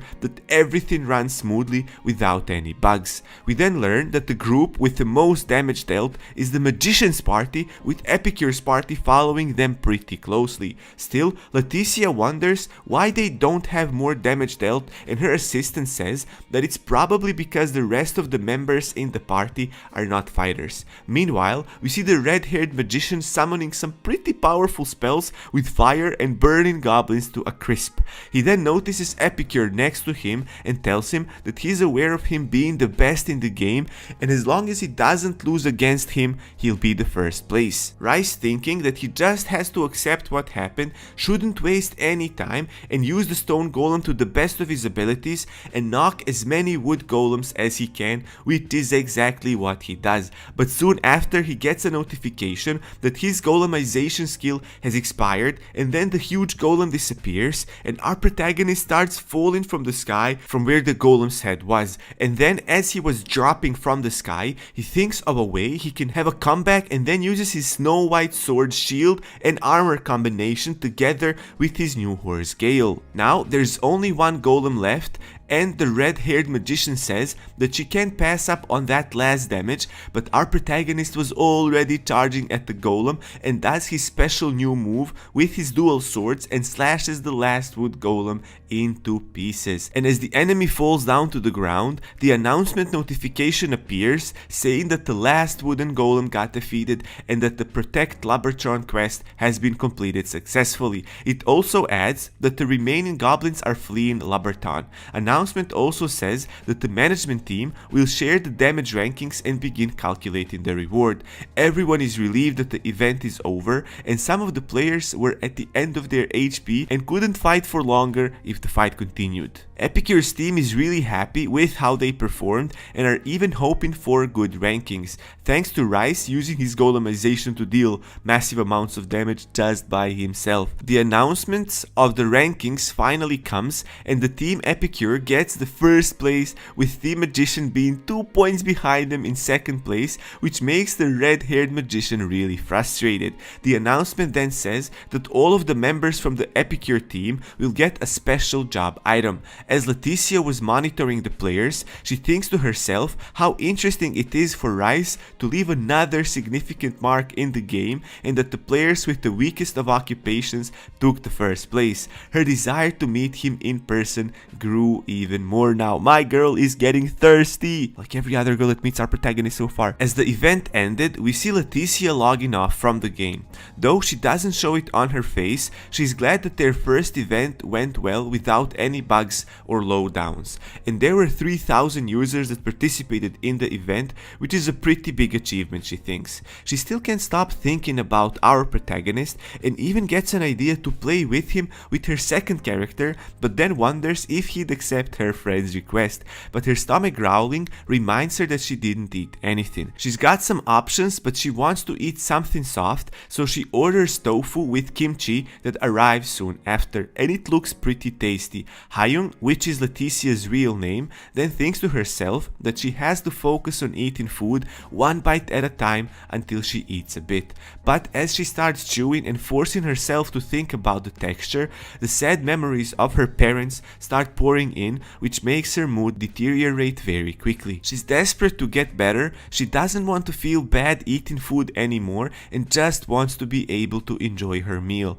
But she can't because the food is associated with her parents, and it just makes her sick with her throat now burning. And then on her TV that shows the game, the voice of someone praising Rice's food attracts her attention. On the TV, Rice is telling his team members that since everyone worked so hard, that he felt like making something great to celebrate it. As they continue their conversation about the food, Miss Haeun approaches her TV closer and thinks to herself, how can our protagonist enjoy food that much? She gets inspired watching Rice eating his food, so she tries eating her own food while watching him, but the memories are persistent. She doesn't want to give up, so she keeps struggling, and as soon as the memories start flowing in, she looks at Rice in his blissful state and keeps fighting. Hyung is not willing to quit and can't afford the condition and the trauma that she has to stop her from feeling happiness. In the meantime, as our protagonist is eating his food with meow visibly full lying on his head, we see that red-haired magician approach him, introducing himself to Rice. Rice tells him that he saw him fight and is really impressed with his fighting skills. And as two of them were talking, Epicure says that he needs to go, and that if he comes across any new ingredients, he'll be sure to bring it to Rice. Seekin also says that he needs to go and then logs off the game. As he gets up, he checks his phone and finds that Jiwoo's new song sang by an artist called GK has come out, and he listens to see how it sounds. He's not really happy with it and says that GK's skills are still not at the high level to be able to perform that song, adding that the song was actually stolen from him. And then we see Jiwoo waking up and he wants to check the charts to see how his song is faring, only to learn that a different person is singing his song. We learn that he actually gave the song to be performed by some rookie, which turns out to be Dong Wook. But instead of him, GK is performing it, and it's not to his liking since he thinks that GK doesn't have the skills. As our protagonist is cooking something delicious, we see Jiwoo and Hagyum come to Yangxiang restaurant asking for mac noodles again, as Jiwoo says that he can't stop thinking about them. Miri tells them that they do have it, but that right now for lunch, Aram is making a special dish which is just for the restaurant staff. As Jiwoo and his brother are entertaining themselves by bothering Jaeyoung, Miri goes to Aram and asks him if he's gonna be eating with them. He says that he's making something pretty ambitious and that there's no way that he's missing the lunch. And after a bit, he presents the food, and it's soybean space sauce with snails, and it looks pretty delicious with everything arranged perfectly on the table, even though I'm not a big fan of snails. I've never tried them, bros, and I never want to try them, okay? So they gather around and start complimenting our protagonist's food. Apparently they say that his food goes really well with white rice and a bit of soy sauce. Being the mukbang expert, Hagyum takes all of the different dishes from the different plates and places it all in his hand and then stuffs his mouth with it. And as the portion he ate was too big, his mouth starts burning, with him saying that it's really spicy. And as the YouTuber was getting told off for being too weak to eat proper spicy food, the song starts playing and Jiwoo asks Miri to change it if possible. Miri is curious, so she asks him if it's because he doesn't like GK. Jiwoo then says that it's not about the hate, but that it's more of a complicated subject matter where he wrote the song just for fun, and the song actually came out pretty well, and so he decided to give it as a gift to a guy trying to catch a break in the industry. But the song ended up being taken by GK's agency somehow, and he can't apply for a copyright infringement as it was a gift. Listening to this, Aram remembers the conversation he overheard with Don Wook, where he mentioned that he was tricked and lost his song that was supposed to be his debut. Our protagonist then asks Ji-woo if he can remember the newcomer's name, as he heard a similar story from a guy that goes by the name of Dong Wook. Ji-woo says that he can't really remember, but that he'd be able to recognize his voice. And then sometimes later, we see Ji-woo thinking over all this situation and remembering how he really loved that newcomer's voice, that he was surprised that he's not a professional singer, which is why he decided to give him that song, as he thought he deserved it. But now Ji-woo is pretty frustrated with people using him like that just because he was too occupied and distracted with the game. He's not gonna let that slide like that. And now, back with Hae-young, she somehow managed to eat a whole plate of food for the first time in a long time without feeling any pain. And then she recollects the last time she ate a full meal without throwing up. It's the memory from when her parents died and she used to go to this restaurant where the owner of it would give her regular meals. She'd tell him her depressing episodes and her suicidal thoughts. And there's something that the owner said that stayed with her to this very day, and it's, "Let's have a meal later because the food tastes better in company." This is really meaningful to Hae-young, that it might be her source of life, something that keeps her moving forward, or at least trying to. He also told her that she's not alone, and they both need to do their best to keep living their life to the fullest. And now we learn that that owner is actually Jamyang's restaurant owner, Mr. Lin himself. Now we go to the studio set and we see GK relaxing with a drink, and his assistant comes to him with an article published on the entertainment tab where Ji-woo issued a statement saying that until then all of the songs he wrote were just practice. This really makes this arrogant singer GK frustrated, saying that he won't allow Ji-woo to look down on him like that as he smashes the drink he held in his hand. My man's just a little bit over the top, huh? I mean, if all the celebrities are like this, I try doing it, but it's not working for me. I'm a good guy, what can I say? Meanwhile, we see our protagonist meeting up with Don Wook.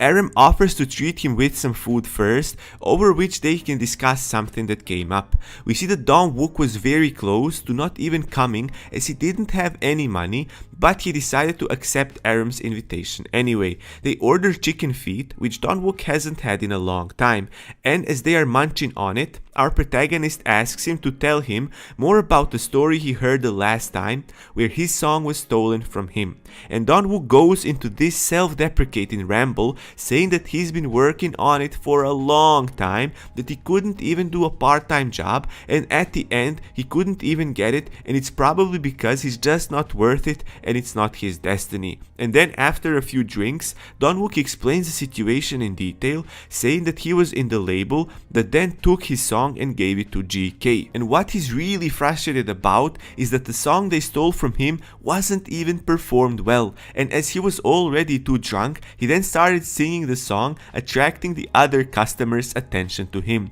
They think he actually sang it really well, even better than GK, and some of them record him singing, saying that they'll put it on some page. Now we see Ji-woo just finishing his new masterpiece. He says that it's much better than anything he produced for GK, but his biggest question now is who should he give it to, because he can't just randomly give this masterpiece to anybody. He goes through some singers on his Basker page, and after not being happy with his options, he runs into a video saying that a drunk guy killed GK's song. Ji-woo notices Aram in the video and quickly plays it to see what's happening. He then gives it a listen and recognizes the voice right away and remembers what Aram was telling him just the other day. So he finally found him, and Ji-woo is pretty excited. A day later, we see our protagonist texting Dong Wook, telling him that he wants him to meet someone, and as Dong Wook was heading to the restaurant where he was supposed to meet that person, negative thoughts started overcoming him, where he thinks he won't be able to pay the food in the restaurant, but he still needs to do it as he ate a bunch of times on Aram's expense, so it would only be right. And then as he was about to enter the restaurant, someone calls his name, and as he turns, To his shock, he sees Ji-woo, who introduces himself to him and says that he's happy to finally meet him. Dong-wook and Ji-woo are now sitting at the restaurant and getting served a lot of good-looking seafood. Dong-wook can't believe he's on lunch with the composer Ji-woo just across from him. Ji-woo tells him that this is his first time at this restaurant, but that he heard some good things about it, so he can't wait to try their food. They get all kinds of seafood that Dong-wook never tried, but he's up for tasting all of it. So he then first goes with fermented octopus, and it's amazing. As he chews on it a bit, all of the incredible taste combinations start dancing around his taste buds. It's a perfect balance between spicy and salty, and as he keeps eating the food, he closes his eyes and he immediately gets transported to the ocean, as that's how it feels. Sharing the same feeling about the octopus they are starting their meal with, Ji-woo adds that Polek Roe adds another layer of flavor. Tasting this incredible and not knowing which to eat first, they both exclaim that the best way to go about it is if they tried both at the same time, which is exactly what they do, and it's absolutely amazing. On top of fresh lettuce, they put a spoonful of rice and top it off with the fermented food and then eat all that in one go. Can it be any better? They can experience the very ocean through this food. Then interrupting this heavenly sensation, Ji-woo asks Dong-wook if he's friends with Erem, as he was the reason they were able to meet on this day.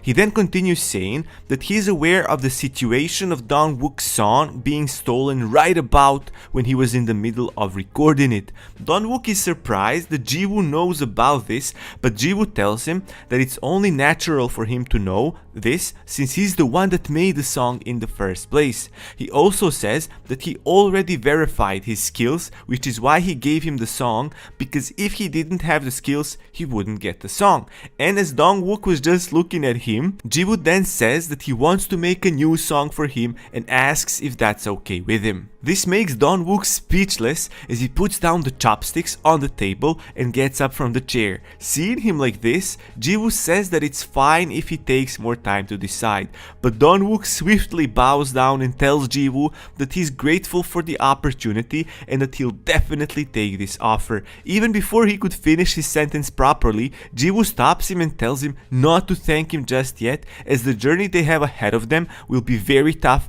as even pros have issues working with him. He tells him that he'll probably take back his gratitude after 100 different takes. We see that none of the enthusiasm left Dong-wook's face though, as he then says that he doesn't mind singing 100 or even 1,000 times to make this work. Loving the motivation Dong-wook displays, Ji-woo tells him that he's happy with that and that they should leave for the studio right away. Meanwhile, in the game, we see Eliza the alchemist preparing food, or well, she's trying to do it and it didn't come out right. The woman made poison that even Meow feels uncomfortable around. Eliza, seeing how her food came out, is greatly disappointed and is losing her confidence in even being able to make anything resembling edible food. Rice too is surprised as she was following the recipe and it still came out that bad. Being nice as he is, our protagonist decides to keep his shock to himself and gives her some encouragement by saying that he was also bad at the beginning and that since she's an alchemist and if she keeps trying, she'll become better over time at cooking as well. Seeing how awful her food looks, she's not really convinced by it, but Rice reassures her that she can do it and how she was able to successfully make plastic using alchemy, she'll be able to do this as well. And then at that moment, our protagonist gets a call from Macho King that invites him to come to where he is as he found an amazing spot. Rice then asks Eliza if she's willing to go with him, but we see her looking very disappointed with herself, where she says that once she's done with today's cooking practice, she'll log off as she's had enough for today. Our protagonist wishes her good luck with the practice and then takes his leave. Rice then teleports himself to where Macho King is, and Macho King welcomes him and says that this is a quest point where most players end up giving up. Macho King then shows Rice a pretty tall mountain and tells him that he figured out how to get on top, and our protagonist is really flabbergasted by how high it is. Macho King then tells him that he actually wanted to do it himself, but that something came up, and so he decided to have Rice instead climb the mountain. Our protagonist is quite happy doing this quest and asks Macho King how does he do it. Macho King then pulls a bean that he says is called Giant's Bean. Rice is pretty curious about it and innocently asks if that's something giants eat. Macho King just laughs at it and tells him that it's not edible, and then he puts the bean in the ground, telling him that you just need to plant it, and then a giant sprout all of a sudden bursts out of the ground into the air. It keeps going up and up and up and up and up and up and up and up and up and up as Rice is still trying to realize what's going on.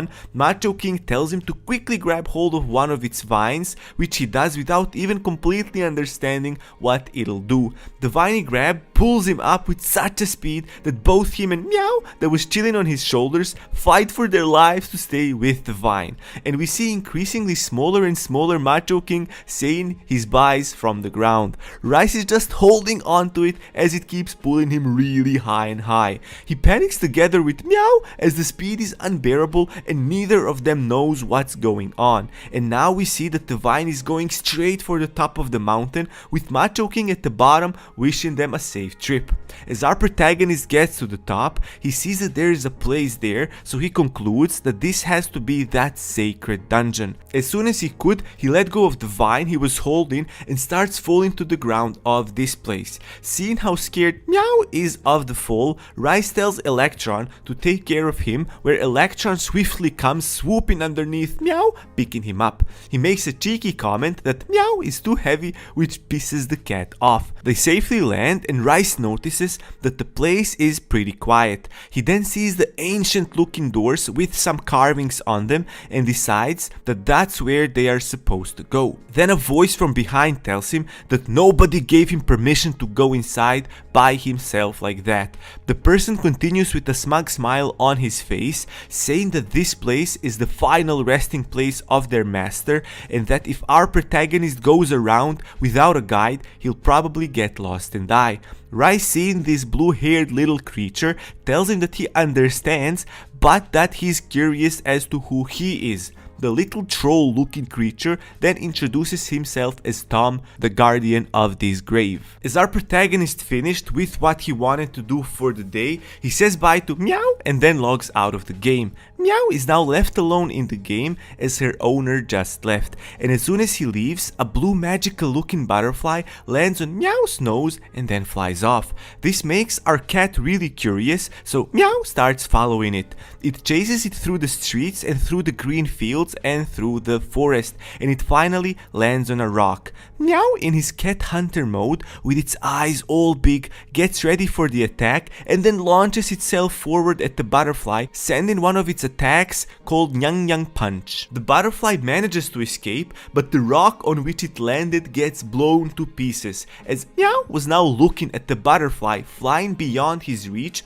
someone from the back of the cat asks if Meow might be that cat that travels with a chef. It's the stuffed animals that Meow encountered in Marina's cave, Bear and Rabbit. The rabbit says that he thinks that Meow has grown since they last saw him. Our protagonist's cat then starts recollecting the memories from Marina's cave and thinking how they used to be much bigger than now. They tell Meow that they've gotten quite smaller now that they've lost the witch's power. The bear picks up a flower and says that since they used to be enemies before, it wants to give the flower as a token of apology. The bear extends its arm to give the flower to Meow, but Meow just bites on it to their shock. Now, seeing the cat disgusted with the taste, they ask Meow why would it eat a random flower, and then conclude that it's probably because it's hungry. The thoughtful rabbit says that since he thinks that Meow came from far away, that it probably didn't eat for an entire day. He also wonders where our protagonist went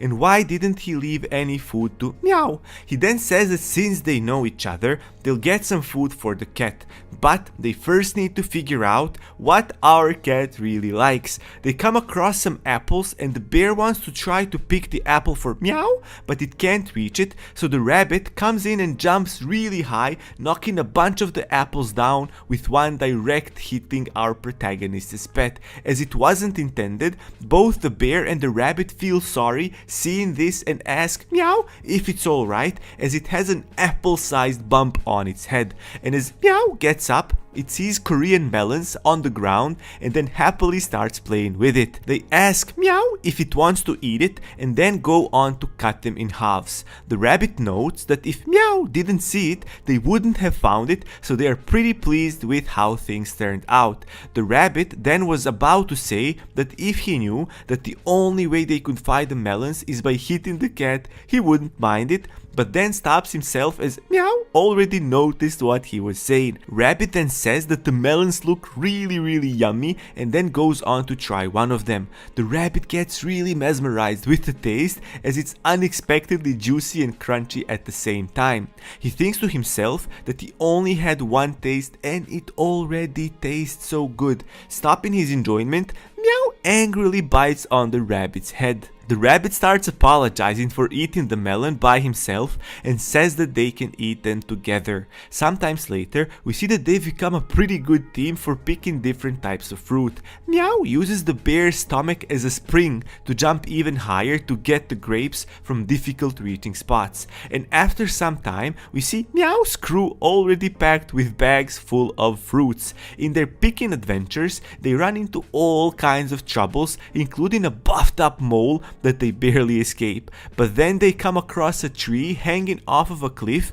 and decide to pick some fruits off of it, even if they think it's dangerous. Meow is pretty confident that he can do it, so he goes on that tree, and as he approaches the fruit on it, he sees two guys at the bottom of the cliff talking about trying out their new powers. They say that they can try it since there's nobody there, so the other guy charges up some power and punches the cliff so hard that it shakes the entire cliff and the tree on which Meow is. Then the two guys just walk away from the spot, with one of them saying that the attack was nothing special, as he thought it could break mountains. Meow barely managed to stay on the tree, and the stuffed toys say that it should quickly come back to safety. And as Meow starts walking slowly towards them, something strange starts happening, and Meow starts feeling that the environment around it is changing a bit. And then a red notification pops up saying that the terrain collision bug has occurred and that the characters caught in the map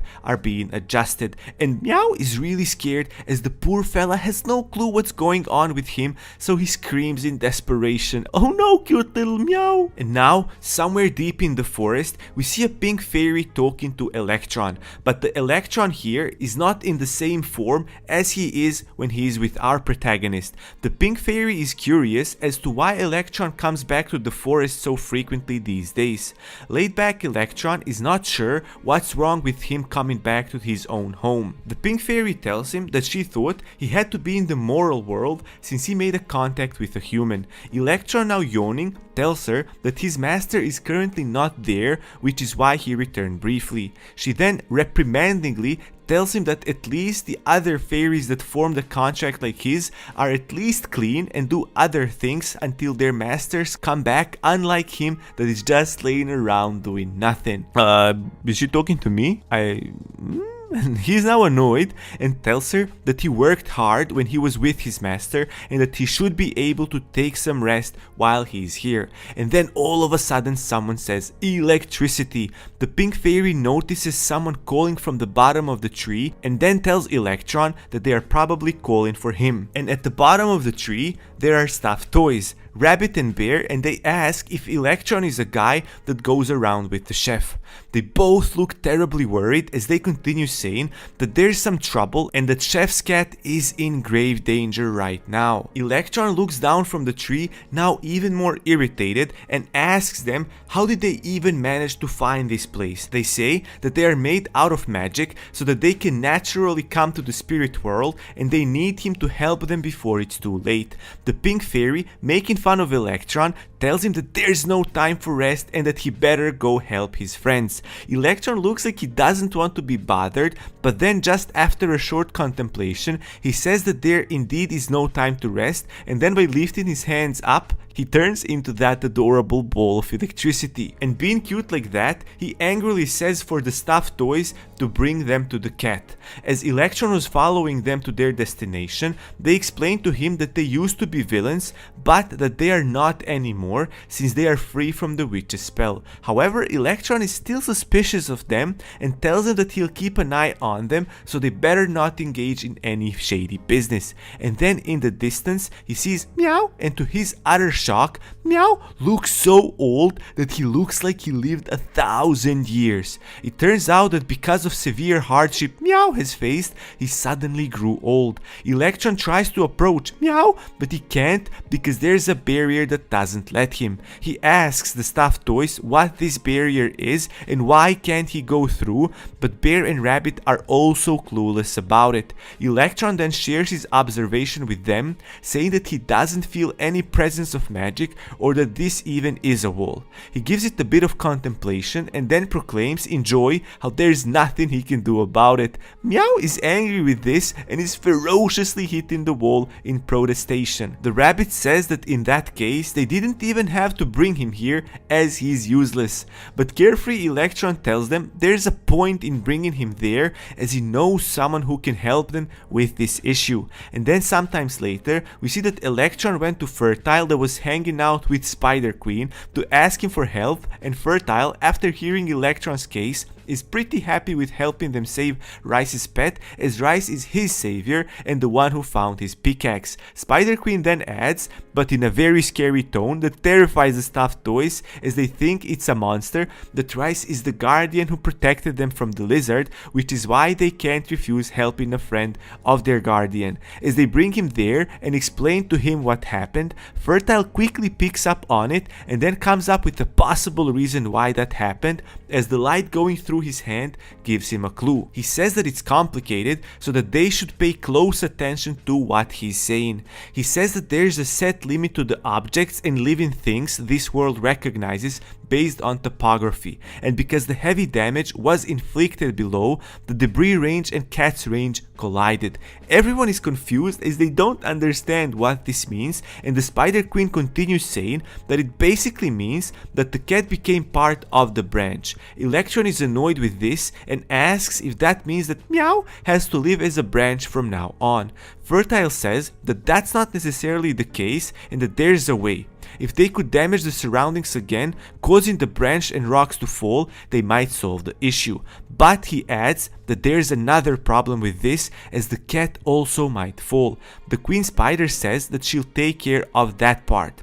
Fertile thanks the Queen Spider and then says that in that case he can start with the damage. He then goes to the poor Meow and tells him that he'll save him and that he has nothing to worry about. Electron seems really worried that this might go wrong, as he really doesn't want Meow to get hurt or even worse, die. Fertile's pickaxe then starts glowing and he swings it with all his might and then slams it down to the ground, causing a huge rupture in the ground, flinging both the tree and Meow back. And as Meow is falling down with rocks flying all around it, the Spider Queen uses her special ability, Soul Web, to safely catch the cat and protect it from falling to its death. But Meow in that moment sees the vision of our protagonist, thanking it for bringing him something, and then bounces off of the web again, risking falling down to the ground. And then as it sees the bag of fruits it was picking together with the stuffed toys, it goes for it to at least soften its fall. And to the poor Meow's surprise that was certain it would die, it gets saved by Electron, who swooped in right in time to prevent Meow from falling any further with its fluffy body. The others observing are really happy and congratulate Electron for saving the cat. Meow is especially happy and grateful as the poor fella is crying out of happiness. Electron actually cares and he says that it's a relief that Meow is safe. He then adds that they should go back as it's almost time for their master to come back. And a bit later we see that our protagonist is back in the game, completely unaware of what happened. He embraces Meow and thanks him for bringing him hard-earned fruits. Meow is just happy to see its owner as he snuggles close to Rice's face. Our protagonist is also happy seeing Meow and then says that he'll make him something delicious as a reward for bringing him fruits. We're back at the top of the place. The conversation between the troll-looking creature and Rice continues. Our protagonist first introduces himself, saying that his name is Rice and that his occupation is a chef. Troll is a bit confused with the word rice, so he asks our protagonist to explain it in more detail, but Rice just tells him that that's his name. Troll also wonders how did a chef manage to climb all the way up to the giant's plains, and then he says something that sounds pretty random to Rice. He says that if Rice is looking for a master's grave, that he should just give up. He continues, getting all serious about it, saying that among all these maze-like paths, there's only one true path that leads to the real grave, and if he goes down the wrong one, then he's sure to die, as all of the other paths are filled with dangers. Troll, now looking all smug, tells our protagonist that if he wants to know the right path, he should just butter him up. Rice is thinking that all of the little ones in the game he encountered just keep crossing the line. They always ask him to do something like making food for them so that they can return his favor. And he finds it hella annoying, and then meow sounds himself in his usual cat way, and as Rice turns around to see what it's doing, he sees Meow munching on some random plant on the ground, and he seems to be enjoying whatever he's eating there. Rice gets a bit upset with Meow, telling him that he can't just eat anything he randomly finds, as it could be dangerous. And even before he could finish his sentence, his ability of perception turns on, and it tells him that the thing the Meow is eating is actually ramen noodles. Our protagonist is really excited to see some ramen noodles, so he quickly picks it up and tries it to see how it tastes raw like that, as he couldn't taste noodles like this in a long time, and it just tastes like uncooked ramen noodles, as expected. So he wonders if he'll be able to make some ramen noodles, and he also wonders if Meow can maybe next find ramen soup, because then he wouldn't have to make anything. After observing our protagonist for a bit, the troll guy comes in and tells Rice that he should be winning him over, as he's the one that can take him to the place they wanna be at. Rice, all excited for finding ramen on such a random place like this, tells him that he didn't forget about winning him over, and that he'll be making something that he's sure to love. Maybe he'll cook Meow up. I heard Meow is delicious.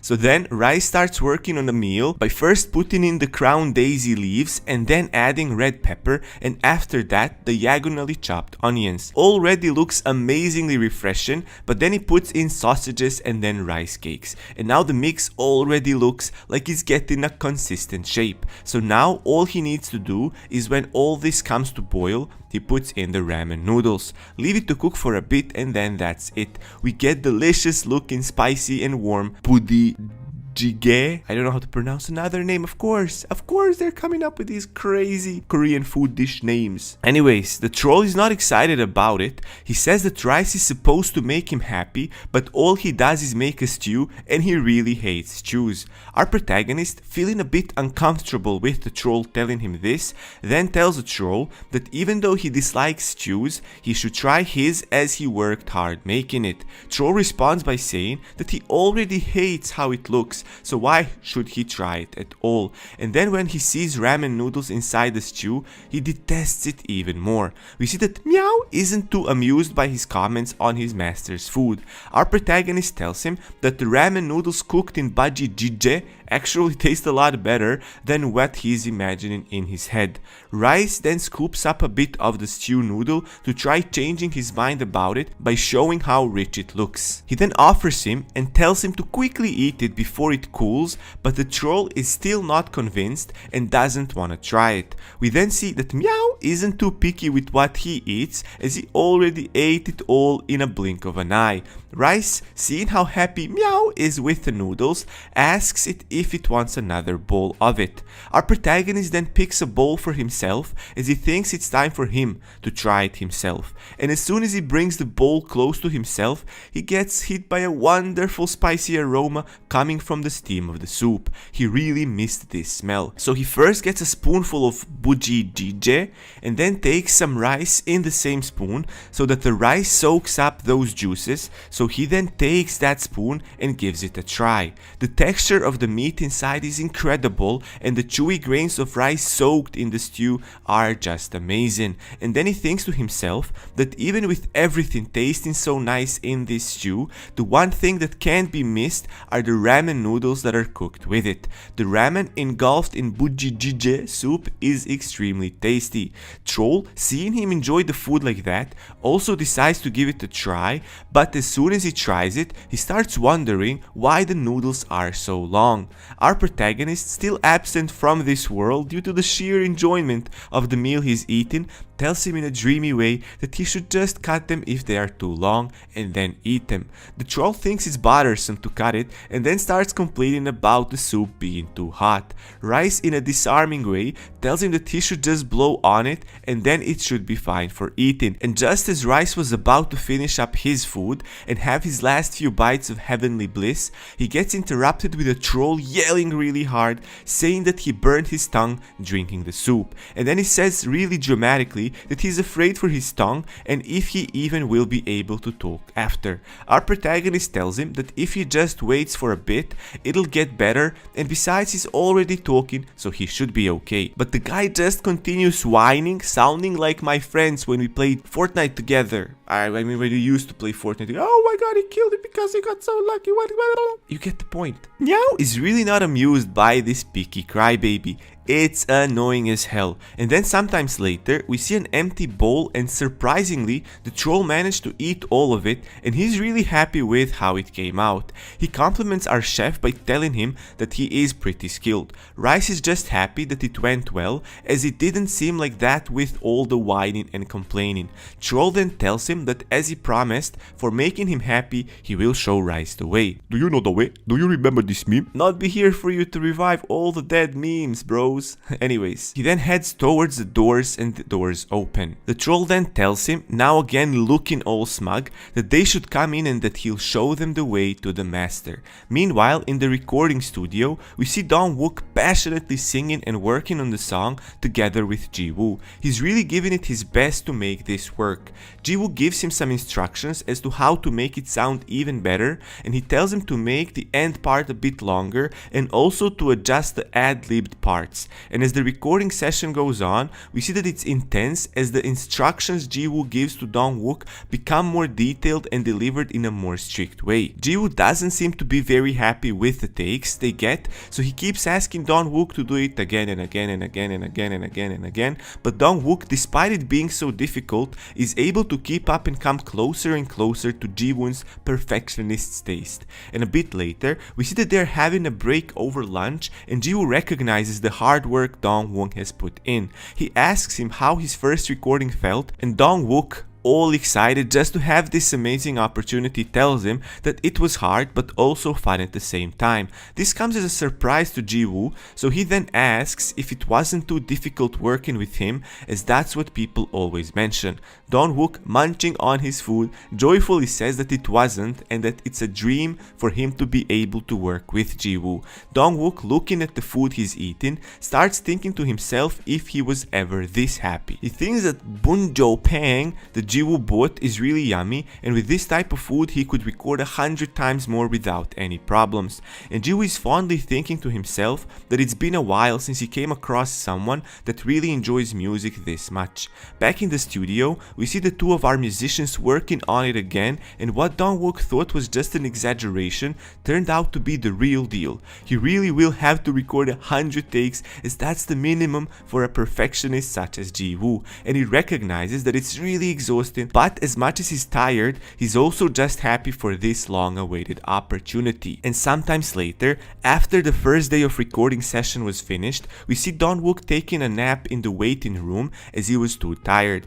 Ji-woo wakes him up and tells him that he really did a great job for the day, as he was able to follow his instructions without getting too tired, and it's actually better than he imagined.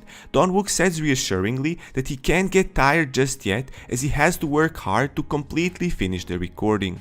Jiwoo then sneaks in news that Dongwook is his new exclusive partner and that his partner's mentality has to be strong. Dongwook is really taken aback by this and questions Jiwoo on it, so Jiwoo asks if he maybe doesn't want to be his exclusive partner, to what Dongwook excitedly says that it would be his honor to work with him as his partner. Dongwook thinks to himself that he wouldn't be able to even dream about being a singer anymore, but thanks to the game, a chance was given to him and he better not waste it. And now we go back to our protagonist climbing the stairs that go in a circular motion following the troll looking guy. As they go up, Rice is looking around as the palace looks rather interesting, like some old medieval castle.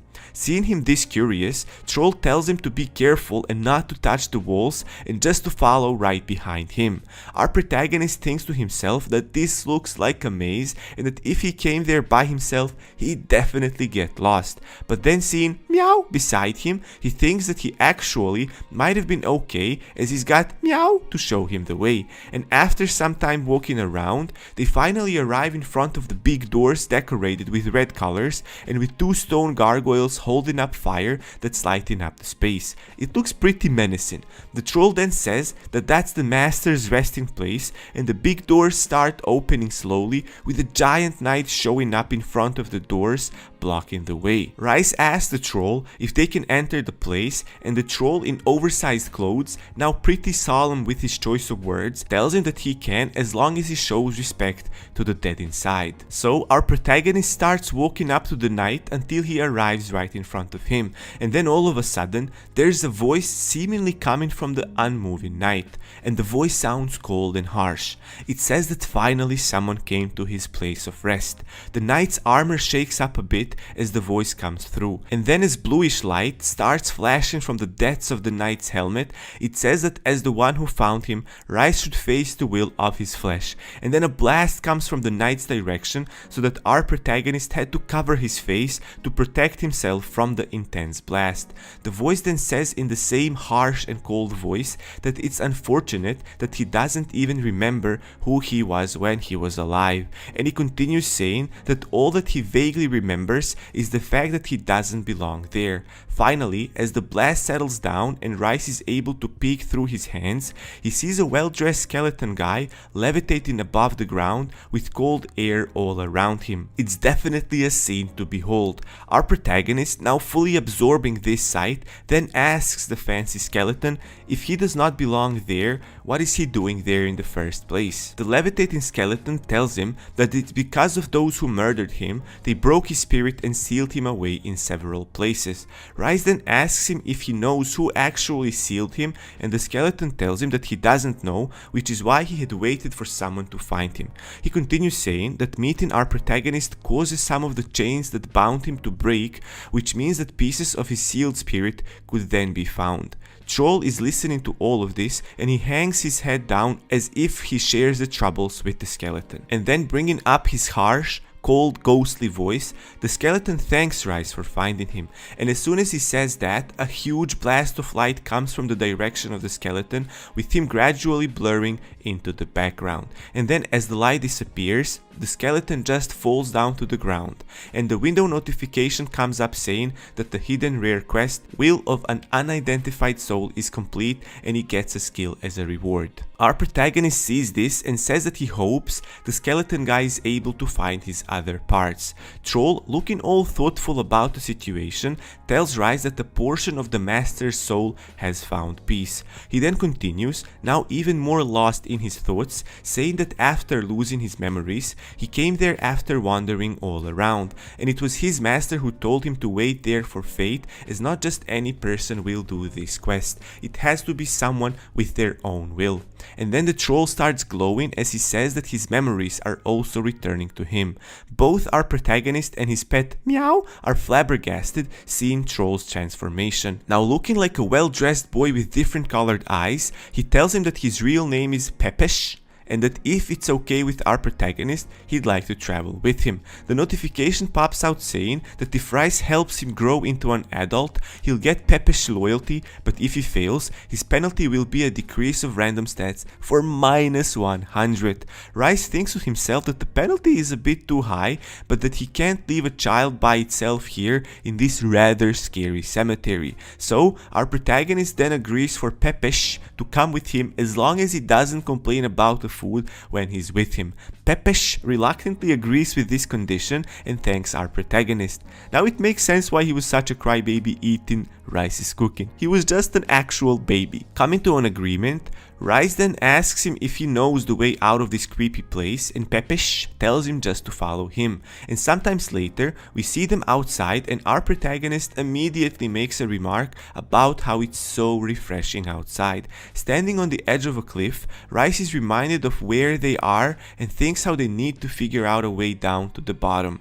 Rice, looking down, then thinks to himself how if someone just looks at it from the bottom, it would look like a regular cliff, but if he uses the new skill that he acquired by completing this quest, he's able to see much more. The new skill called Exploration enables him to see a hidden path to the cliff and from the cliff. He can now see some little floating islands and figures that they can use them to get down to the bottom. Pepesh then drops in saying if he's supposed to call our protagonist as a master, and Rice, uncomfortable with this, tells him that he can just address him by his name. He then starts giving his ideas on how they could go down, but to his surprise, Rice just swiftly jumps off of a cliff and starts floating down using his cloak, and Meow is flying on Electron. Our protagonist then casually turns his head towards Pepesh and tells him to get down using the floating pieces of land. Pepesh is still in a loss for words as he looks at Rice floating like that. He then says that he should have told him that he can fly, and then Pepesh also jumps off of a cliff and two bat-like wings come out from each side and he starts flying. And Rice is absolutely shocked seeing this and thinks to himself that he can't help but to think that it feels like he adopted a little devil. In the meantime, at the Jangmyeong restaurant, we see some youngsters drinking themselves wild. There are two guys and two girls and they are making fun of the fact that they had too much to drink. And one of them drops a glass on the floor which breaks, and we learn that it wasn't the first time that they broke the glass this night. They even have the nerve to ask for another glass. Miri's friend Sun Young is getting really irritated at this bunch because as she thinks to herself that it's almost closing time and they shouldn't be drinking that much anyway.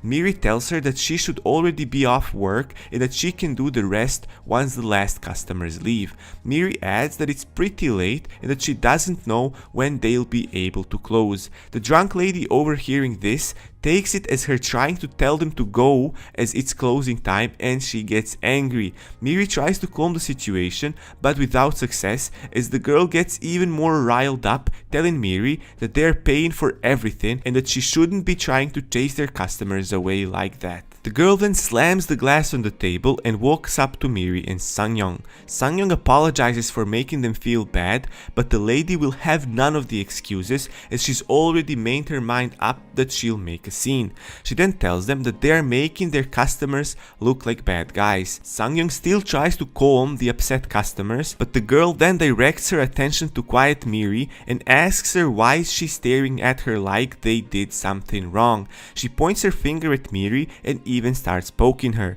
This annoys Miri, so she slaps the girl's hand away from her so that she stops doing that, telling her not to be like that. The drunk girl gets really angry this time, and so she tells Miri that she's mannerless towards her customers and shoves her really hard.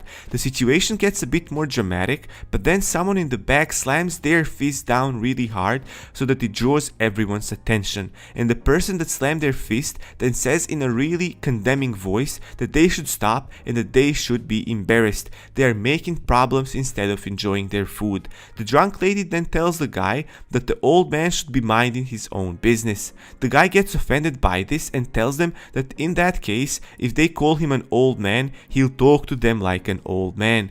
The guy gets up and throws a menacing look at the drunk lady, telling her that she should immediately apologize to the worker she pushed if she wants to make it back home. And just seeing this guy, we can tell he doesn't mean it as a joke. The mysterious man repeats once again that these youngsters should apologize to Miri, but they're not taking him seriously, as one of them says that he's probably drunk.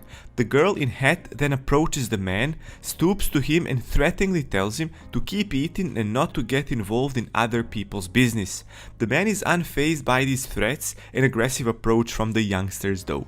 But Sang-young and Miri look pretty scared and uncomfortable with the situation, so Sang-young suggests they call the police. The problematic customers still go on their rant, saying that they were angry enough for being treated like rude customers, and now on top of that, they have this old man butting in too.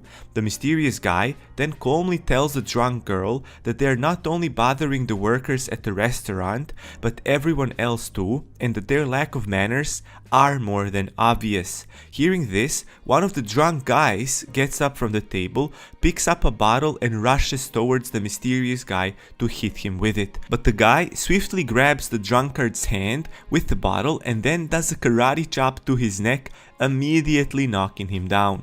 The drunk lady, seeing this, is astonished and gets down to her friend to see if he's okay, and her drunk friend seems to have issues breathing, as the chop was really precise yet powerful that it quickly incapacitated the guy. Sang-young then tells Miri that they might not actually need cops with this guy being there with them, and Miri agrees.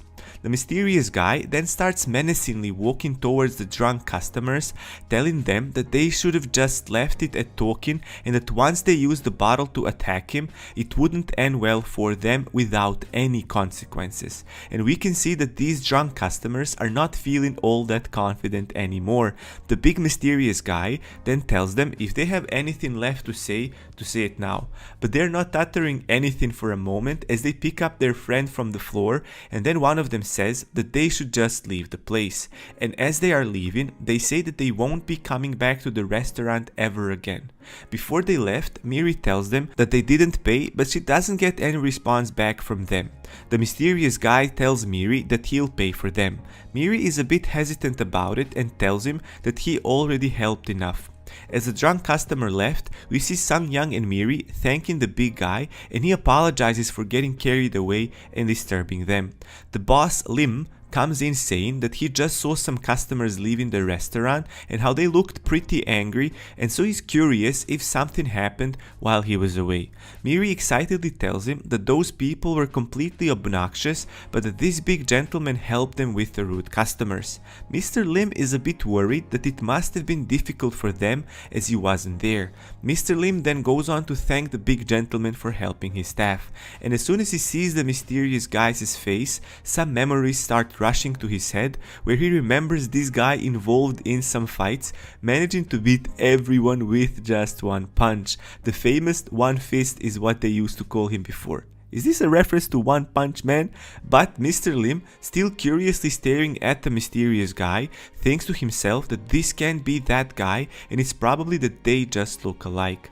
The big guy then bows down and says that it's nice to meet the owner of the restaurant. The guy then pulls a business card and tells Mr. Lim that he's got some fond memories of this neighborhood, and because those customers started causing trouble, he had to get involved. He also adds that he thinks this is fate, and so hands in the card to the boss, saying that if they ever end up needing help, just to call him.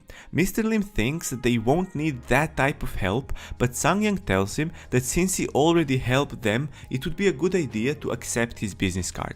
Miri agrees, saying that you can never know when they might need his help. The big guy then starts walking out of the restaurant, and he tells them that it's fated they'll meet again. And in the meantime, back in the game, we see our protagonist together with the Pepesh kid.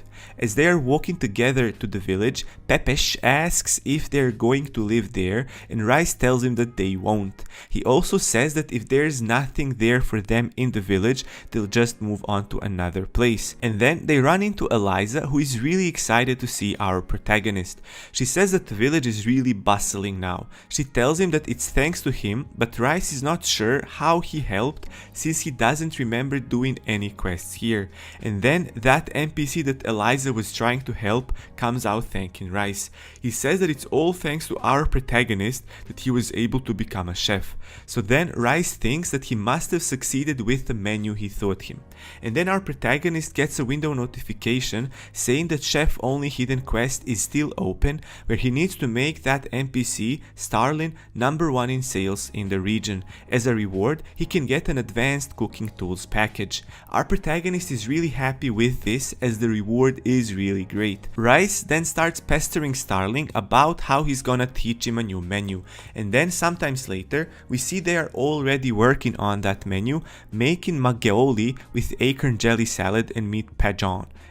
I'm saying it like it's a French word. I don't know the pronunciations of English names, let alone Korean names. I'm sorry. Sue me, but just don't call the cliffhanger police on me. Anyways, it looks really juicy and tasty, and once made, Starling is drooling all over it as the smell is irresistible. Rice tells him that now this should sell even better, but they need to come up with a good way to sell the new menu so that it goes out faster. And then he remembers that Eliza made some plastic containers with her alchemy and that they can use those. Eliza is really proud of making these, and so she's showing them off to Rice. Our protagonist then asks her if she can make these plastic containers in bulk, to which she agrees, saying that after all, her alchemy stats are over 300. And then we see shocked Starling overwhelmed with the orders coming in as they use their plastic containers for the takeouts, and so he quickly becomes the best-selling seller in that region. Soon after, our protagonist gets a new notification telling him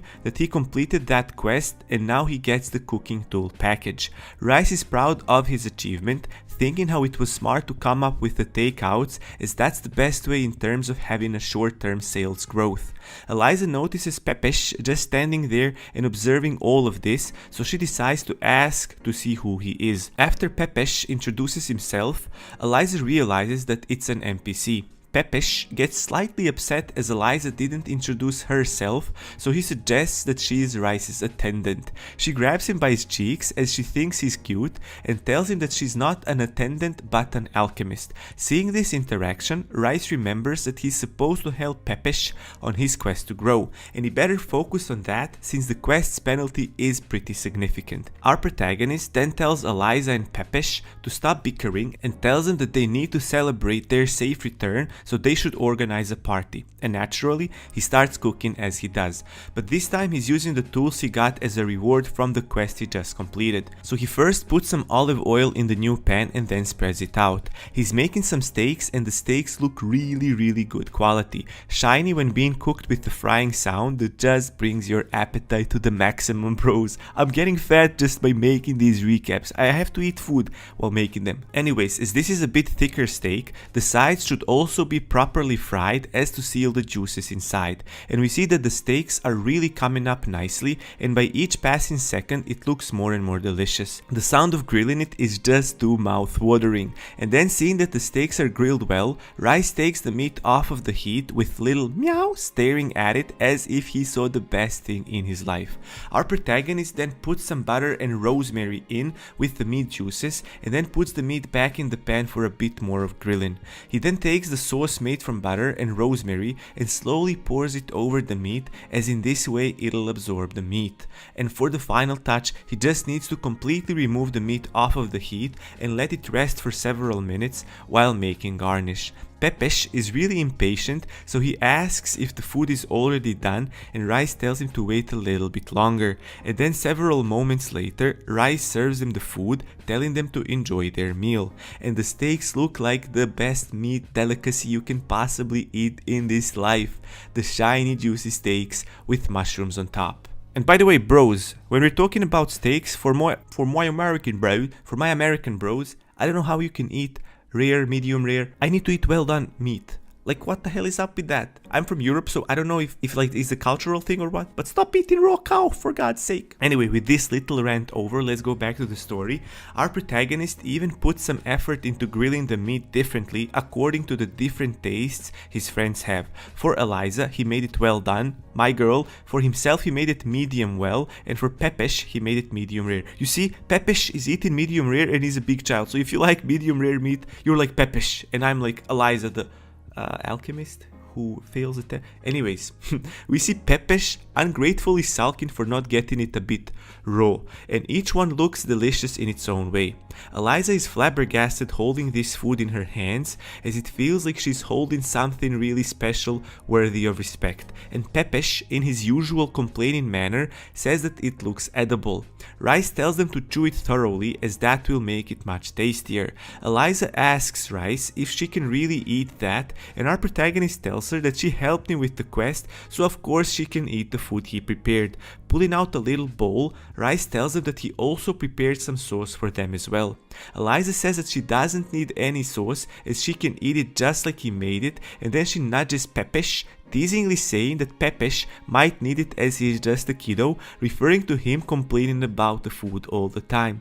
He gets really annoyed by this and tells Eliza that he isn't picky anymore and he doesn't eat like a child. So they have a back and forth bickering, and Rice, slightly uncomfortable with this situation, comes in interrupting their argument by saying that they should calm down and eat the food while it's still warm. Pepesh then goes for his steak, and he says that he can definitely eat it without any sauce, as the meat has a lot of lovely red color for left, and as soon as he puts the steak in his mouth, it quickly overwhelms his taste and smell senses. Pepesh really loves kinda rare meat, and he can taste the rawness in his steak. He wonders how the meat can still be this fresh when it's red with juiciness. He then recognizes that it isn't just blood but also myoglobin, and he's really surprised by this. He then repeats again, saying that the juices are full of myoglobin, which makes it so savory and delicious. At that moment, something starts happening with Pepesh, as he's oozing with some weird energy, and then all of a sudden, huge black wings come out of his back, but different from the ones we saw him having before. These ones are much bigger and full of feathers. He's really happy with the meal, as he says that the Rice's food is the best. The notification then comes out saying that Pepesh is growing. Our protagonist is a bit shocked learning that Pepesh needs blood for his growth. Eliza is really annoyed now, as Pepesh's wings are bothering her eating, so she starts complaining about it. She thinks that Pepesh really hasn't got any table manners, as he keeps shoving his wings in her even though she's just trying to enjoy her food. Thinking of how she's irritated, she finally manages to get a bite of Rice's food, and it immediately changes her mood, and it sends her to a different universe, the one full of warm fragrance of rosemary, where the well done meat's flavor is exploding like fireworks and rose-colored tornado that spreads all around. She thinks to herself that it's been less than a month since she became an alchemist, but with this food, she thinks she finally found the golden equation for well done meat. Eliza really feels like she's on top of the world, and in reality, as she eats, she keeps slurping and making noises and keeps talking about the food, which makes Pepesh tell her to eat more quietly and that she's the one that doesn't have table manners. Our protagonist tells them to add some rice from before, as that'll make it even better, and we see Meow stuffing himself with a steak that barely fits his mouth. Our chef, even though he made it himself, can't believe that a steak can match so well with rice. It's really perfectly harmonious? Anyways, as he was enjoying the food, Eliza interrupts him, saying that she can't just accept the food like that without giving him anything in return, and then handing him an envelope, says that a few days ago she received a treasure map and she wants our protagonist to take it. Rice takes the envelope from her and says that it seems to be really important, and if she's really sure, she wants to give it to him just like that. Eliza tells him that of course she's giving it to him, as she couldn't find a meal as good as this one even if she had the money for it. It's just that good. All of a sudden, a voice interrupts their conversation, wanting to confirm that our protagonist is the hero of Labartan. And we see some jolly looking guy with a fez on his head that excitedly tells Rice that he finally found him. He then tells Rice that as a thanks for his efforts in stopping the Goblin Legion, the Earl has granted him an honorary citizenship title. Rice is really surprised by this, and Eliza thinks it's amazing that he can get citizenship. Eliza then asks our protagonist about his current level of fame, and Rice tells her, after checking his stats, that he is on 151st level and that honorary citizenship is attainable at this level. Eliza then tells him that that's really high and that he should be quick with getting his citizenship and then just buy a building. Rice is really taken aback learning this information. Eliza adds that besides buying a building, you can also make a clan in this game. Our protagonist then gets a superb idea and asks the jolly man if he buys a building, could he do whatever he wants with it. The jolly guy confirms it, saying that he can use it for whatever purpose he imagined. The reason why Rice was asking about this is because all this talk about buying buildings made him remember the time he went looking around for one to open a restaurant in. He didn't think much about it since the accident made him feel like it never happened. So now he's thinking that since he can't open the restaurant in the real life, he'll try opening one in the game. Pretty motivated by this, Rice then asks the guy to issue him a citizenship, which the jolly man immediately does, and our protagonist gets a notification confirming it. Another notification then asks Rice if he'd like to buy a commercial building in Labartan, and then sometimes later we see Mount Sun standing in front of Rice's now new restaurant, wondering when a restaurant opened there since he hasn't seen this one before. He's thinking that it might have been too long since he went online last time, but he's sure it wasn't there before and that the place was completely empty. And then as he was thinking about all this, a red-haired lady approaches him and asks him if he's the famous chef Mountain Sun. She's really surprised to meet someone as famous as him from the discussion board in the game. He greets her and tells her that from the way she's dressed, she also has to be a chef. He then says that he was just looking at the newly opened restaurant. Seeing the name, she gets an idea that it might be a restaurant of that famous wandering chef Rice, and then she also realizes that that would mean that users could open their own restaurants. This piques Morning Sun's curiosity, as he too wasn't aware that the players could open their own shops, and the lady chef asks him if he'd like to go in to check it out. And inside, the first thing they see is Meow with a ribbon on its neck welcoming them to the restaurant. Cuteness overload. The lady chef understands all of our pain, asking if this adorable baby kitty is a waitstaff in the restaurant. But now having a better look at Meow, she recognizes it as the cat that goes around with Rice. Mountain Sun notes that the restaurant is better than he expected it to be. It's more crowded than the restaurants he was consultant for. He also adds that as he expected, this Rice user must be a professional chef in real life. And as he was looking around, some of the customers inside the Rice's restaurant recognize him and they are flabbergasted that he is here. They also wonder if the lady chef with him is some famous chef as well. People are really loving seeing all of the famous chefs at once. Lady chef then tells Morning Sun that there aren't a lot of seats available, and so she suggests that they should probably sit together. Morning Sun, still taking in the restaurant atmosphere, tells her that it's fine. Hearing the noise outside attracts our protagonist's attention, and then Pepesh tells Rice that there are some popular people in the restaurant. He adds that people say that they are popular chefs. This really piques our protagonist's attention, so he decides to peek to see who it is. He immediately recognizes Mountain Sun, remembering that his real identity is super commendable. But he's not sure who the lady next to him is, but she also is dressed as a chef, so she has to be a professional as well. Rice starts worrying as it hasn't even been that long since he opened the restaurant and he already has these veteran chefs here. He can't help but to feel pressured with them being here. Pepesh then approaches the new customers and in his slightly moody character asks them to order something. The lady chef is not happy to see a moody kid as a waiter, so she asks him to inform them about all the good stuff they have at the restaurant. Pepesh then hands them the menu, and so the chef lady tells him to wait until until she finds something. And without delaying much, and with a smile on his face, Mountain Sun tells Pepesh that he'll have whatever the chef is most comfortable with, looking to test our protagonist. Meanwhile, sometime before, we see the cooking skill of Eliza being displayed. Well, I don't know if we can call it cooking, but you know what I mean.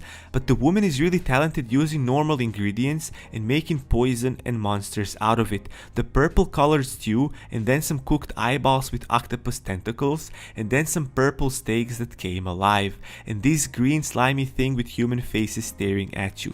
Even Rice is confused at what he's looking at. Pretty nasty stuff. Our protagonist gets the order and is thinking what dish he would be the most confident in. He's slightly nervous as the expectation and pressure seem to be too high. After all, these are orders by pros in the business to judge his skill. So, Rice looks around to try and figure out the food he can make with confidence, and then after realizing something, he calls Pepesh, that was holding cute meow, and then tells him to let the customers know to wait 10 minutes for the meals to be done. He's really determined in showing them his skills in cooking, as he's got an idea what he could make to impress them.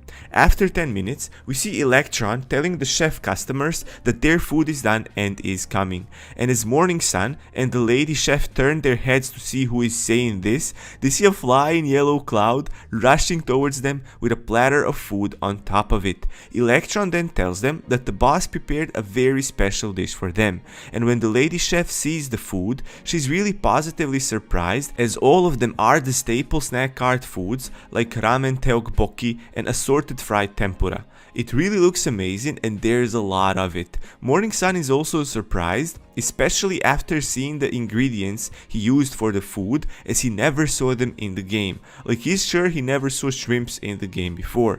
He's also very curious as to how he got his hands on ramen. The chef's son always wanted to try ramen in the game but couldn't find it, and this dish looks really amazing.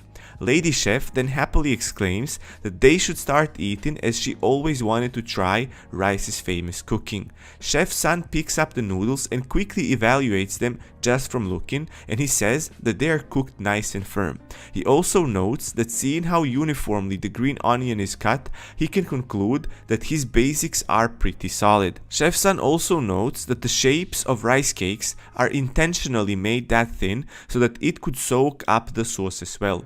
He thinks that there are a lot of details our protagonist had to focus on to prepare such a food. As he finishes with his evaluation, he then says that they should start eating right away. Meanwhile, Rice is worrying that his intentions didn't come across honestly, as he wanted to show the basics, which is the best way to show your true cooking skills.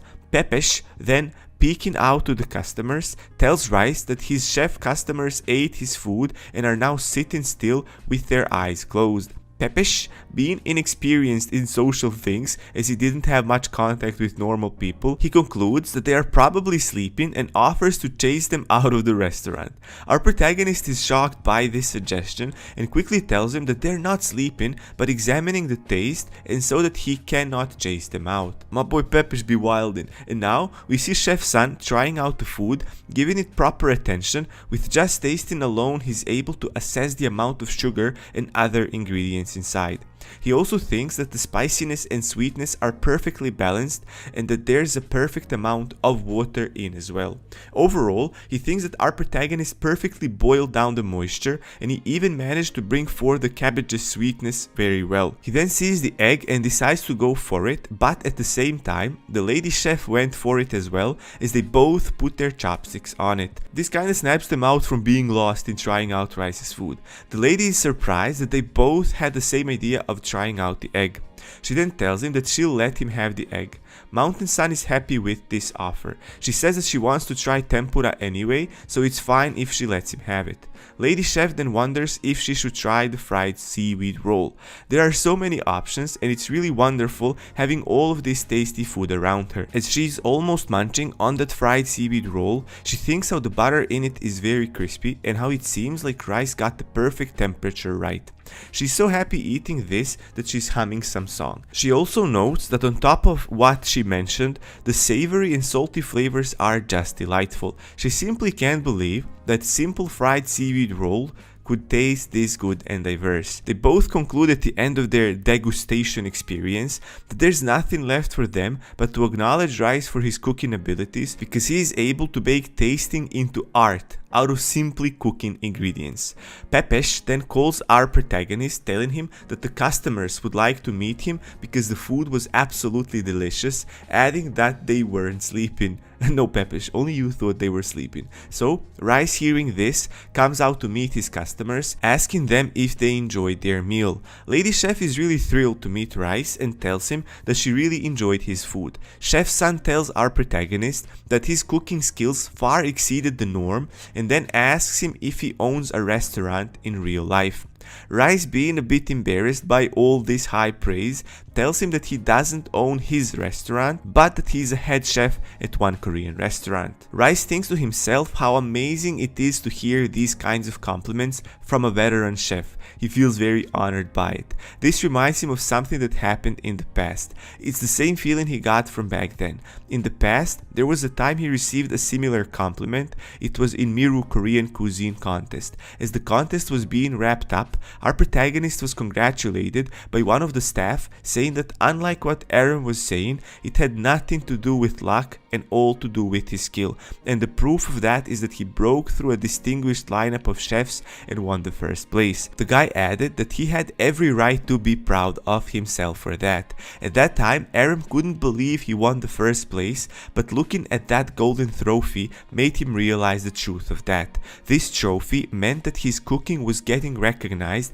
and he was really happy with that fact. And then he remembers this chef that approached him and told him that the winning trophy suited him and that the trophy found its rightful owner on that day. That chef also told him that he was amazing, as that chef was impressed with him practicing cooking with pure passion. It's not something you see every day, and our protagonist felt that he was really embarrassed about a chef of such a high caliber giving him those types of praises. That chef continued telling him that he hoped that moving forward, Aaron would keep his passion and that he's looking forward to seeing what kind of restaurant he'd open. And that chef was Kang Sen-hee.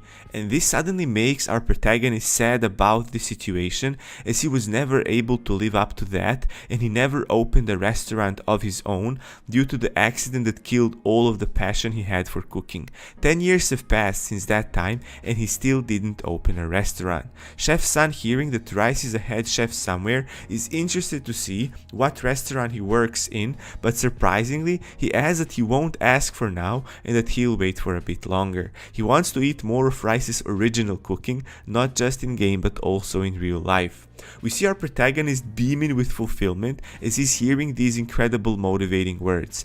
The chef's son also asks him if he'll open up his own restaurant one day. We see that Meow is enjoying hearing all this stuff as it cleans itself just like every respectable cat would. Cuteness overload as always, bros. Anyways, so then as they get up to leave, Mountain Sun tells Rice that he wants to send him a friend request on this day, and then tells him that once he sets up his own restaurant in real life, he wants to meet with him properly. Being all excited, the chef lady also wants to be invited to that event once it happens. Now, with more confidence and with Meow on his shoulder, Rice tells them that when the time comes, he'll definitely open up his own restaurant with his real name on the line, and in that way, his own reputation at stake.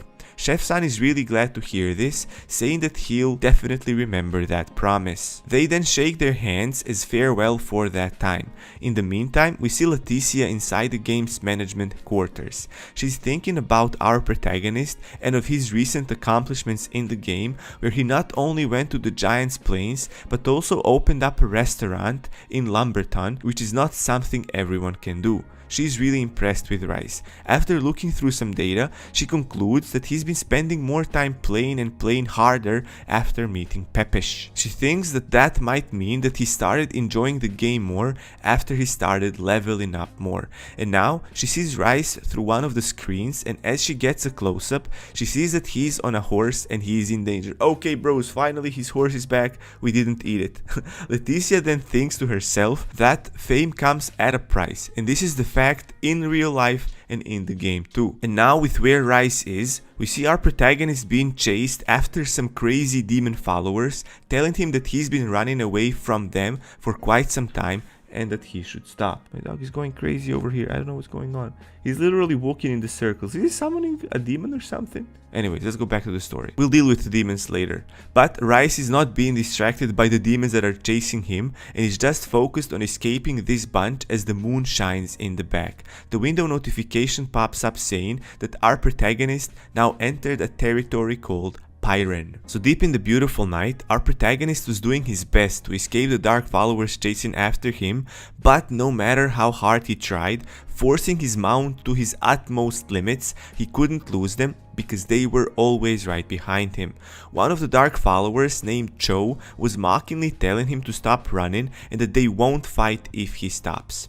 She says that they just want to have a chat, and right at that moment, as the dark follower got annoyed with our protagonist running away from them for quite some time, some sinister looking whips filled with dark energy grab each of Rice's horse's legs and then violently pulls it back so that the horse trips, falling and sending Rice flying forward.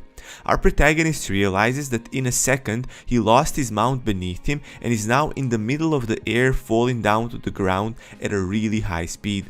He quickly prepares for the impact and then crashes to the ground, spinning and tumbling down the path for a significant distance. Without even being able to recover from the fall, those dark whips come after him again, grabbing him by his hands and his waist and then quickly lifting him up so that Rice, still in pain from the devastating fall, could face his evil enemies. The dark follower Cho tells him that he just didn't listen to them and that he is the one that made them do this to him. Rice is still moaning in agony of the pain, and then after coming back to his senses, he asks them why they keep chasing after him. The dark follower Cho mockingly pretends not to be able to hear him as he's too far away, and the other dark follower, called Muscle next to her, says that they should just kill him quickly instead of leaving him that way. And then Aegis shows up, but this time as a dark follower changed in appearance. I mean, we could have guessed that this would happen. The dude was on a killing rampage and griefing rampage the whole time. So he then comes closer to our protagonist and tells him that he is surprised that Rice would go around Pyren without any fear, adding that means that Rice thinks he's strong enough not to fear them, the dark followers of the demon. Our protagonist sees who it is and he's really surprised, especially by the change of his looks, as now Aegis looks like a proper dark follower he encountered before, with the darkened skin, reddish eyes and devil's horns. Aegis, seeing Rice's shocked face, starts maniacally laughing, and then he says that it was definitely a great thing that he became a dark follower, since he gets to see his face like that. He continues saying that the only occupation that can become a murderer by profession is dark follower, and this means that he can kill players as he wishes, which is why he thinks this is a perfect occupation for him. And Aegis says this with real conviction. I'm not gonna lie, bros, if I was playing a video game, I would also probably choose to become a dark follower, so I would be justified to kill and grief other players. It was always so fun to grief other players in MMORPGs. Do you bros do it when you play the MMORPGs, or am I just a toxic guy when playing video games? Anyways, back to the story. As he was talking, Rice was thinking of how Aegis definitely looks like he got a lot stronger than before and wonders if there's any chance for him to win. And knowing that he has to start somewhere, he uses his ability, the weak point, to see if Aegis is still at a level our protagonist can handle, and to his great relief, as he uses the ability, he immediately finds Aegis' weak point. But even though he's pretty confident that he could face Aegis and probably defeat him, there's now 3 of them, and that changes the situation as he won't be able to handle all 3 of them. Understanding this situation better now, he loses a bit of hope and starts wishing that there would be someone that could help him with this predicament. But quickly to his mind rushes an idea of who could help him, and so he immediately calls Pepe and asks him if he could help him.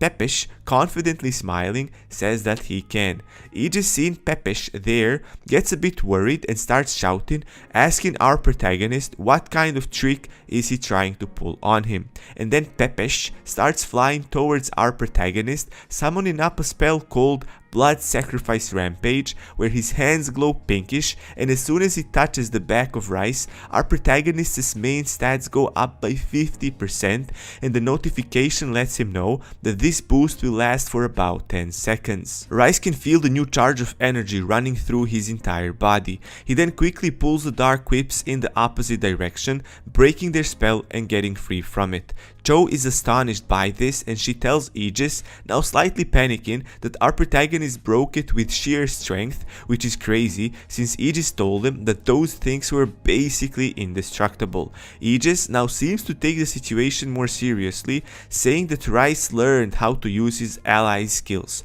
Rice is now charging at them in his full combat mode with his snow white armor on and his powerful blades in each hand. He looks like he's determined to come out of this battle as a winner, and there's a huge clash between Rice and Aegis, and their swords meet each other, sending a big blast wave from the impact of the blades clashing. Aegis is all fired up for a fight, and our protagonist, upon trying out Aegis, realizes that his power is definitely higher than the last time he saw him, because he is much stronger than before. As he was fighting Aegis, Rice sends Electron and Meow to fight the other two Dark followers, and boy do Electron and Meow look fierce. The other Dark followers don't seem troubled with these cute little balls of fluff coming at them. Aegis, now charging up more of the dark energy in a maniacal tone, tells Rice that he's really thrilled that he gets to face a strong opponent finally. As for the game to be fun, the opponent needs to be strong. He wants our protagonist to come at him with a full force, and I couldn't disagree more with this, because there is no better feeling than when you outgear and outlevel someone and just insta-kill them. Like, I don't want to fair fights in video games. I want to own everybody in seconds. Okay, no more random mumbling, back to the story.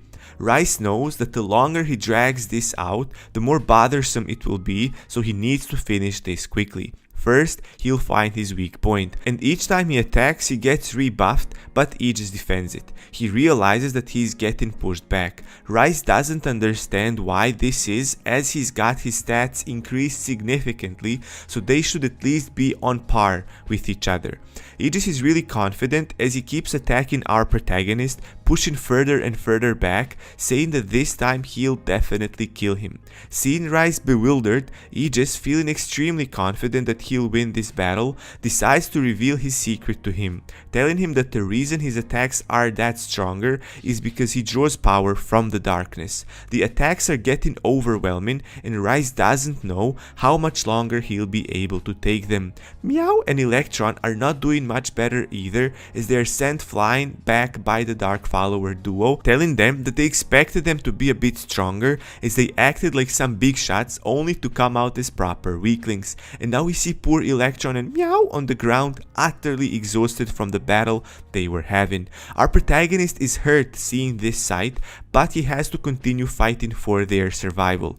Aegis, charging up that Dark Whip in his hand, smugly tells Rice that he's got no other small fries to help him anymore, and then he fires those whips made of dark energy that he calls Dark Spears at an astonishing speed. In fact, the speed is so overwhelming that Rice in a split second realizes that it's too late for him to avoid it, and as he was thinking he's done for, he closes his eyes, but a golden tray slashes through the Dark Spears, cutting them in half and preventing the attack on Rice. Aegis sees the tray flying and is really puzzled by what is happening, and at that moment there is a huge blast of light and we hear the words, "Illustration of light, thorn flower." And then there's a beautiful array of lights forming a powerful energy right above Aether that was the one that summoned this attack with his hammer, and then he sends his attack right at the Dark followers, eliminating both of them. As soon as they come into contact with the light, they both immediately signed out. I was thinking the entire time these were NPCs, but I guess not. Rice, not sure what's going on, turns and then sees Melina with her golden tray in her hand and Aether both pleasantly smiling at him. Melina says that she was hunting nearby with Aether, and Aether adds that they saw him getting attacked, so they came to help. Aegis is really frustrated seeing this, and then something happens to his body, so he falls down on his knees, saying that his time is up, and he's not too happy about it seems. As the dark energy, in the form of dark smoke, starts leaving his body, Rice looks at him with curiosity. Our protagonist then tells him that if he keeps going overboard with this, he won't stay still and he'll be forced to do something about it. Rice then tells him that he can get permanently banned if he keeps getting reported. Aegis tells him that it's all a quest anyway, and that once a person becomes a dark follower, the devil gives them a quest. Aegis is a bit surprised that our protagonist didn't know this. As he starts building up his last sneak attack as he is kneeling down, he keeps saying that he gets the quest directly from the devil, which is special, and he also adds that it's not his fault that the target of his quest is Rice. Aether says that it sounds reasonable, but that Rice shouldn't forgive everything because after all, he'll keep appearing and become hindrance as a dark follower of the devil. Meow notices that something is wrong, and as soon as it lets out a sound warning them of the attack, Aegis already releases his final dark spear at our protagonist, saying that he'd still kill Rice even if it wasn't his quest. And just before the attack hits our protagonist, Meow leaps forward to protect Rice from the attack with the powerful dark spear piercing its little body right through. Our protagonist is completely shocked seeing this as he screams Meow's name out loud and with desperation. And we see poor Meow slowly disappearing as he sacrificed himself to protect his owner Rice. The notification comes soon after saying that our protagonist won't be able to summon his pet for the next 24 hours. Rice is in shock seeing his favorite little kitty going out like that. He calls his name, but Meow is not there anymore. Aegis, seeing this happen, gets really annoyed with the cat sacrificing itself to save our protagonist. His plan failed, but he's already preparing another attack, but he knows his chances are slim as they are aware of him right now. Melina, now boiling with fury, tells Aegis that he is really pathetic. She questions him having fun by harassing others and the reason he became the dark follower just so that he could do all this. As she prepares an attack of her own, she tells him that it's enough as they lost all of their patience for him and that they won't put up anymore. Aegis just ridicules her for saying these things, provoking them to do something instead of just threatening him. And as he was saying this with his usual smug smile, something quickly passes by him in a flash, and before he could even realize, he was already attacked by Rice that was now standing coldly behind him, waiting for the strike to take effect. Aegis's body releases some dark electricity discharge, and he just gets a moment of time just to notice what happened and that Rice was the one that finished him. Right before his body gets engulfed in flames and starts burning with Aegis screaming in agony.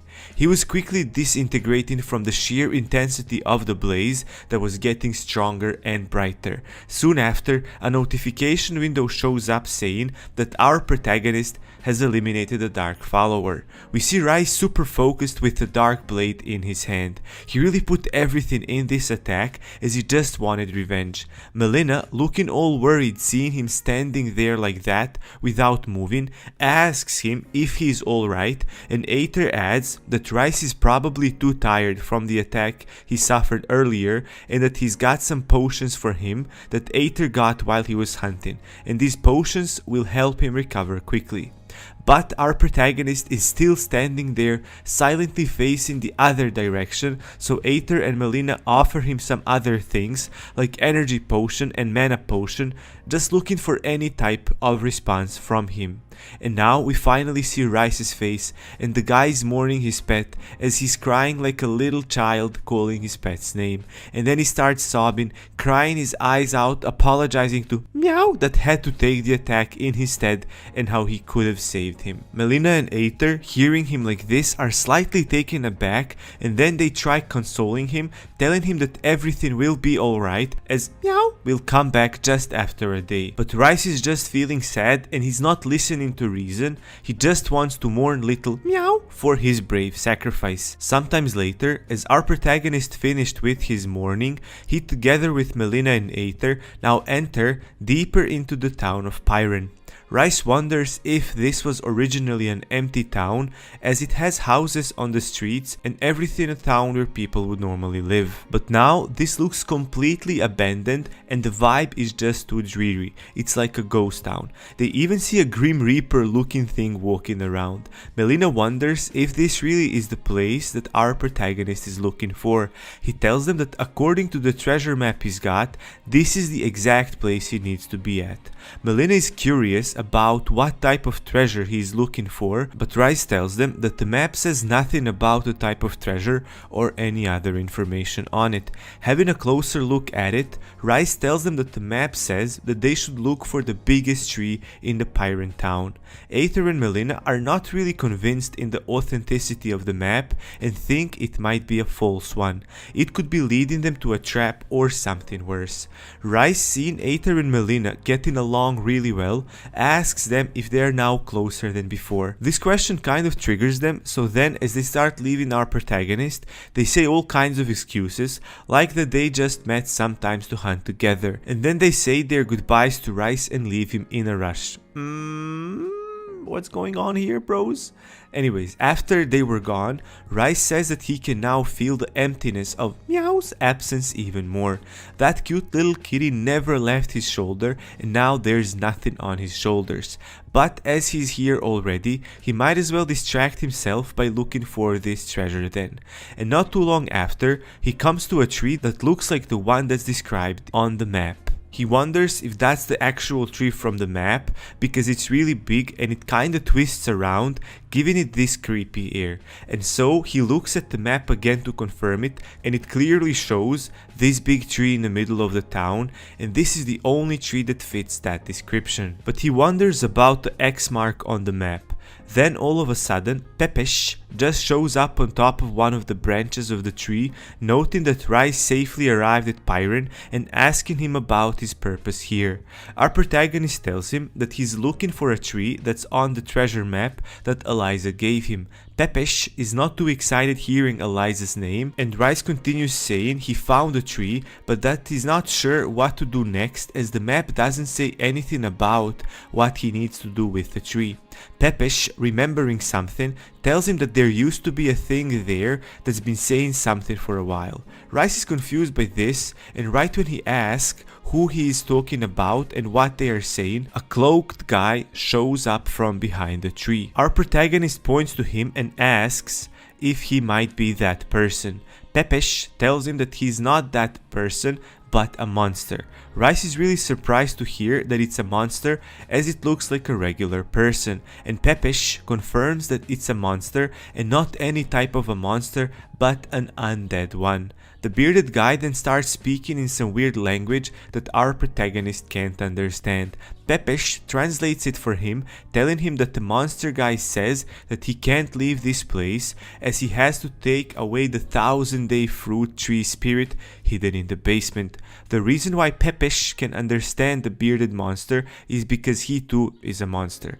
Rice is trying to understand what these words mean, as it might be some puzzle that he needs to solve, so he ponders over it for some time. He checks his notifications then and concludes that they first need to go find the basement there in Pyron that bearded guy was talking about, and then they can talk to an NPC called Tom. He wonders who Tom is, but for that he'll have to find him first. And then sometime later, we see a guy in a suit of armor yelling his lungs out, and then he calmly says that everyone ran away because of the monster in the basement and he doesn't want to stay there any longer. He then says that he's hungry and pulls out a literal chocolate bar from his pocket, saying that he brought his wife's homemade choco bar. And right as that guy was about to have a bite at his snack, Rice calls his name.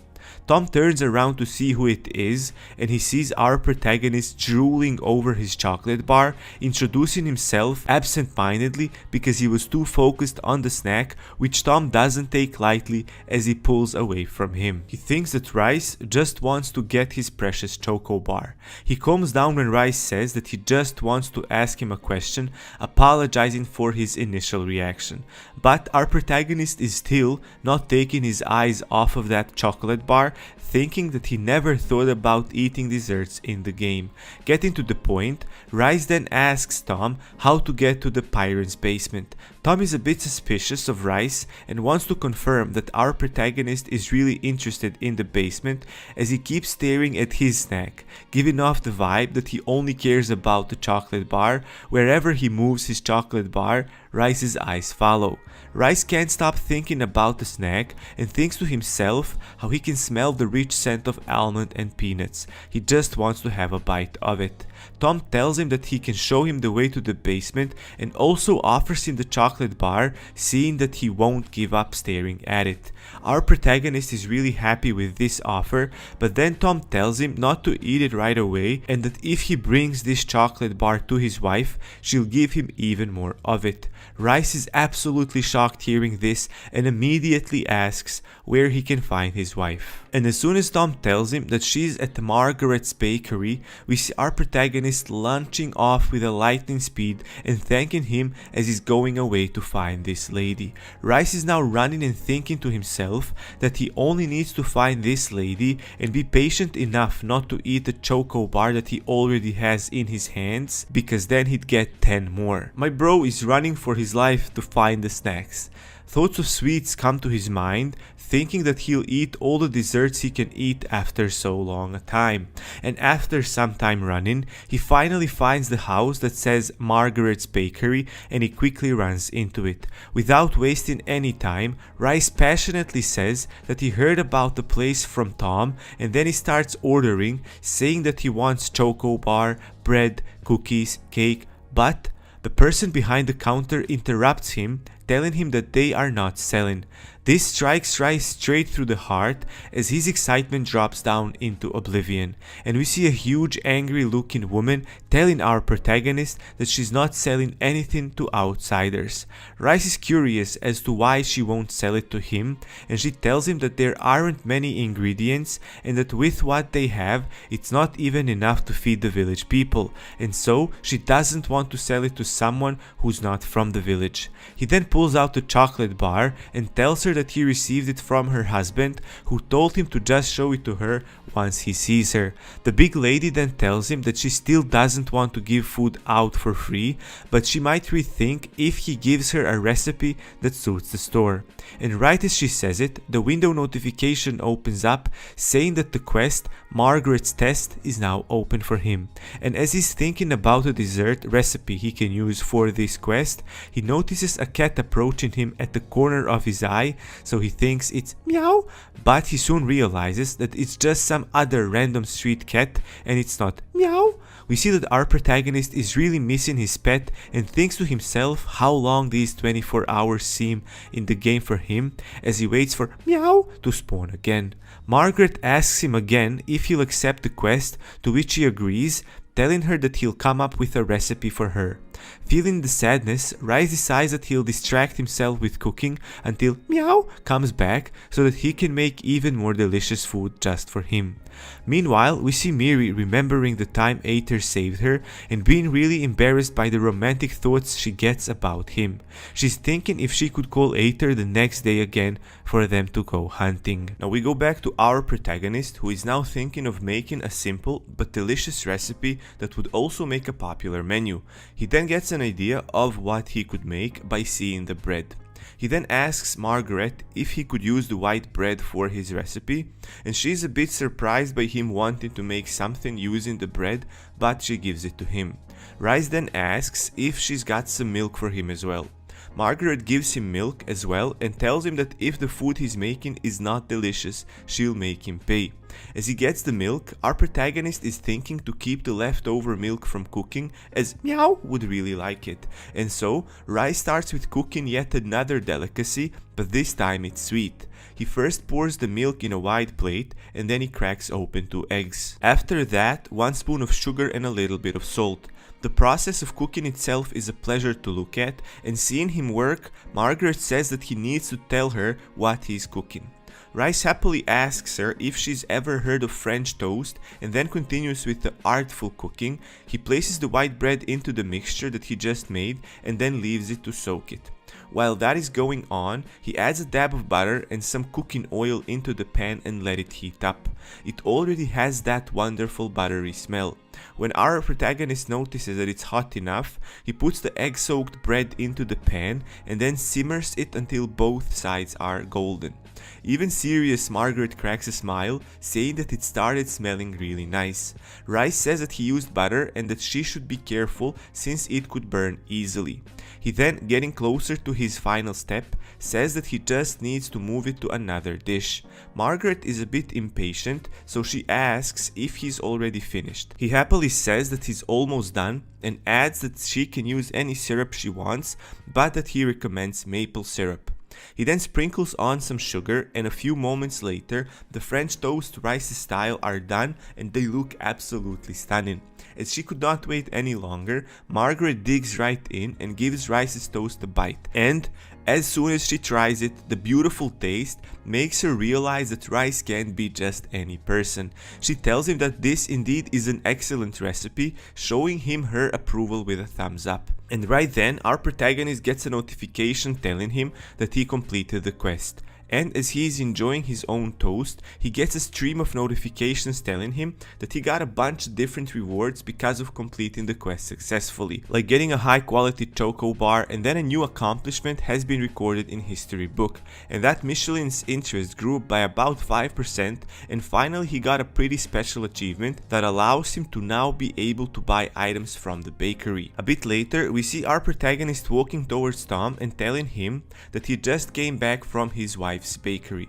Tom, recognizing Rice, asks him if she gave him any chocolate bars. Our protagonist tells him that she did and that he also passed her recipe test. Tom is really surprised by this, saying that his wife must have really liked it, as she's not an easy woman to please. Tom then hits his spear to the ground as a way to draw Rice's attention to him, and with a confident smile, tells him that he'll answer his questions about the basement that he had for him earlier. He then tells Rice that he can go in this way, showing him some underground passage. As our protagonist looks down the endless staircases descending down, Tom warns him, telling him that there are dangerous monsters down there and that he should be careful. But Rice is determined and ready to go in, as he really wants to find that spirit of the 1000-day fruit tree. A bit later, we see Rice inside the nasty looking underground tunnels as the noises keep coming from every side. Rice then says that it took a while because of the zombies that he had to face earlier, but that they made a pretty realistic basement down there. He thinks it's pretty cool, but he also wishes there wouldn't be such a pungent smell. After a few turns, he ends up running into a passageway and decides to go that way. He peeks in and then hears some sounds coming from the inside. As he gets a better look, he sees a hog-looking creature and he draws its attention by stepping onto something that makes a loud sound. The hog guy turns towards our protagonist. Now that he saw it, Rice thinks that this might be a mob boss and then asks him if he woke him up. Hog starts slowly turning its entire body towards Rice, and our protagonist, in an attempt to defuse the situation, asks him if they should maybe first talk. Hog definitely shows his lack of interest in any conversations as he charges at Rice. Rice starts panicking seeing this huge creature rushing that fast towards him, and our protagonist is thinking if it already came to this and he can't prevent them fighting, he might as well try and smoothly catch it. He then goes into a full battle mode. He has has to take him down quickly, as its meat will get spoiled if it moves around too much, and Rice can have none of that. The sole motivator for him right there is if he catches it properly, he'll be able to make samgyeopsal. And a bit later, we see that big hog stood no chance against our protagonist. He's already getting turned into food as Rice is roasting its meat. Since he's got no rice this time, he uses lettuce, which he first shakes off to get the water off of it, and then he puts 2 pieces of meat on top. Next, he puts some delicious marinated chives and pieces of slightly grilled garlic. And now to finish it off, he puts some samjang and voila, it's time to eat. He tries to take a bite of it, but he couldn't resist putting the whole thing in his mouth, and as soon as he closed his mouth, he felt the overwhelming delicious texture. It's too dramatic, as he feels like nothing else besides this food exists in the world. He's all alone with it. Everything else compared to it is insignificant. And this is what a perfect samgyeopsal wrap can make you feel. Samgyeopsal. I don't know how to pronounce it. I'm sorry. He even gets a notification telling him that his basic stats go up. As our protagonist was thinking of wrapping some of it for later, we see that a little shiny ball of light comes out of the hog's body and then goes to Rice. The light lingers there for a moment as Rice is thinking about how samgyeopsal will always be a good choice, and comes down to our protagonist's hand. Rice notices a weird sensation going through his body and then looks at his hand to see what's going on. There in his hand is sitting that ball of light, now even pulsating with energy. And the notification pops up saying that he acquired the spirit of a 1,000-day fruit tree. This makes Rice really happy about the situation, as he can now relax and eat more of the food without worrying about looking for that spirit. As eating is his priority and there are no two ways about it, he can't just believe that the spirit was inside that hog's body. Sometimes later, we see our protagonist coming out of that basement and calling the sleeping Tom now. Tom asks if he found it, and Rice tells him that he just came from capturing the monster in the basement. Tom is really happy hearing that Rice completed the quest, and our protagonist tells him that he can be relieved now as there's no monsters in the basement anymore. Tom then says that their town burdened Rice in various ways, but Rice, in his typical humble way, tells him that he doesn't need to mention it and thanks him for his help. And then he gets a notification telling him that he completed the basement quest and gets some magic stones as a reward. And now we see our protagonist in front of that big old tree. He approaches it thinking to himself that this must be that 1,000-day fruit tree, and wonders if this dead tree can really be revived with just this ball of light. He then takes out the ball of light and starts thinking of how he could do it, and if he needs to just bring it close to the tree. And right then, that bearded guy comes out from behind the tree again. Rice comes even closer to the tree and presses it against it, producing a huge wave of light, now pulsing through the tree, with light becoming even brighter than before. As soon as he presses the little orb of light into the tree starts slowly absorbing it, and the notification comes out saying that the 1,000-day fruit tree is reacting. Then all of a sudden, the entire tree gets overtaken by the light and starts glowing as if completely made of light. The shine is so bright that it makes Rice look away so as not to get blinded by it. Then the tree slowly and gradually stops emitting the light, which makes our protagonist look at it again, and to his shock, the 1,000-day fruit tree now looks completely different from before. It looks full of life with bright green leaves, sparkling trunk, and some interesting looking fruits that the tree is full of. The tree is back to its original form after he used that light orb on it. Rice, pleasantly curious about the tree, searches it with his eyes until he sees the fruits. He is surprised that it already is able to bear fruits, and thinks that the fruit looks really peculiar, with its greeny part engulfing the see-through main plum and juicy looking inner part, which piques his interest in how it might taste.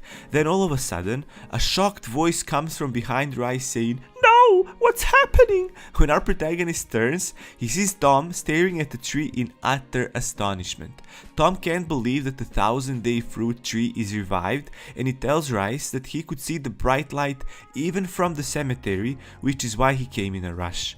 Our protagonist then enthusiastically explains to him that he found the spirit in the basement, and he told him to bring it to the tree, which he did, and then it started glowing for some time and then finally revived. but he's curious where the promised treasure is as he can't see it anywhere. And as Tom starts praising him, saying that Rice is really amazing, our protagonist steps on something and Tom tells him that there's something below his feet. Rice looks down and indeed he finds something there. It looks like a wooden chest which could potentially be the treasure box he's eagerly looking for. As he uncovers it, he says that the tree had to be alive for him to be able to find the treasure. Rice then grabs the treasure box in his hands and then slowly opens it up, wondering what's inside. He really can't wait to see what's inside, and he finds a wooden doll and a letter underneath it. The notification tells him that he found Marn's wooden doll, which was handmade by Maron for his son. This is a really curious find, but he's not sure what to do with it. Maybe the letter will explain further what he can do with the doll and how he can use it. So then, as soon as he picked up the letter from the box, another notification pops out saying that he received a linked quest where he needs to return this treasure to Maron. Who would have thought, bros? So he's quite interested in this, and another follow-up notification window tells him that he gets some magic stones and some money as a reward for completing this quest. As our protagonist is thinking of who this Maron guy could be, the bearded man from behind the tree starts intently peeking at him. The bearded man then reaches for the letter and thanks our protagonist for finding his treasure in his own language that Rice is now able to fully understand. And as soon as Rice looks to see him, the letter seems to naturally respond to the guy and comes closer, emitting beautiful light and energy. We are now able to see the bearded man's memory of his son. His son was the one who wrote the letter, and he started the letter by greeting his beloved dad, saying that if he found the letter, it would mean that he came back safely. But we see that his dad ended up getting stuck, badly hurt, unable to come back to see his son as he was dying from a fierce battle that he had. The letter continues, saying that the kid put his most cherished thing into the treasure box and that he hopes that his dad comes back quickly so that they can find the treasure box together. But that was just wishful thinking of this poor boy, as his dad was unable to come to him ever again. He died from the fatal wounds he got in the battle. And so, Maron's spirit never abandoned the place where his son buried the treasure, as now the tree became imbued with his emotions and his passionate desire, reflecting his spiritual state. The tree died as his feelings died, and the tree could come back to life as his hopes never abandoned him. He knew that his son had an immense love for him. Rice, thoughtfully pondering over these memories, concludes that Maron couldn't meet his son again because he died before he could reach home. And even after he died, he wanted to find his son's memories, which is why he couldn't leave this place. And this is why it's called Maron's treasure. The spirit of Maron then enters the letter and disappears with a flicker of light. Rice is standing with his eyes closed in front of the letter and telling Maron to have a good rest. And Tom is absolutely flabbergasted seeing this. He asks in a panicky way if that person that was just there was undead maybe. And now we see that some of the townspeople are coming out and noticing that the tree is alive again. They are praising our protagonist for his achievement, saying that he's amazing just like they heard. One of the guys says that Rice got the first place in Loberton last time, which is what you can expect from popular users, as they are quite different in everything they do. And we can see that he drew attention from another cloaked person, giving him a side glance as if critically evaluating him. One of the guys picking up the fruit says that the tree already bore fruits and that it's been a long time since it last had any fruits. He then offers that unique looking fruit to Rice, saying that he deserves to eat the first one since he is the one that revived the tree in the first place. He hands him the fruit, telling him that he should have a bite as a celebration for reviving the tree. And our protagonist, in his usually humble manner, accepts it. The people around him see the special fruit being passed to Rice, and their interest goes up as they recognize it as the 1000-day fruit tree's fruit. One of them suggests that they should try it after Rice leaves. Our protagonist then has a try of the fruit, and just when he thought nothing could surprise him anymore in terms of taste, this fruit achieves that. The taste is difficult to describe, but this might be the ultimate taste of a fruit. The sweetness is similar to that of a mango, and this forms the base of the taste. The taste is perfectly blended with different kinds of fruits, each of which contributes to this magnificent pinnacle of fruitness.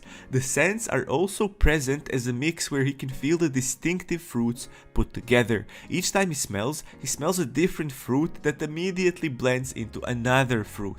The yellow notification comes up saying that this is the yellow fruit, and it increases satiety by a crazy 200 points.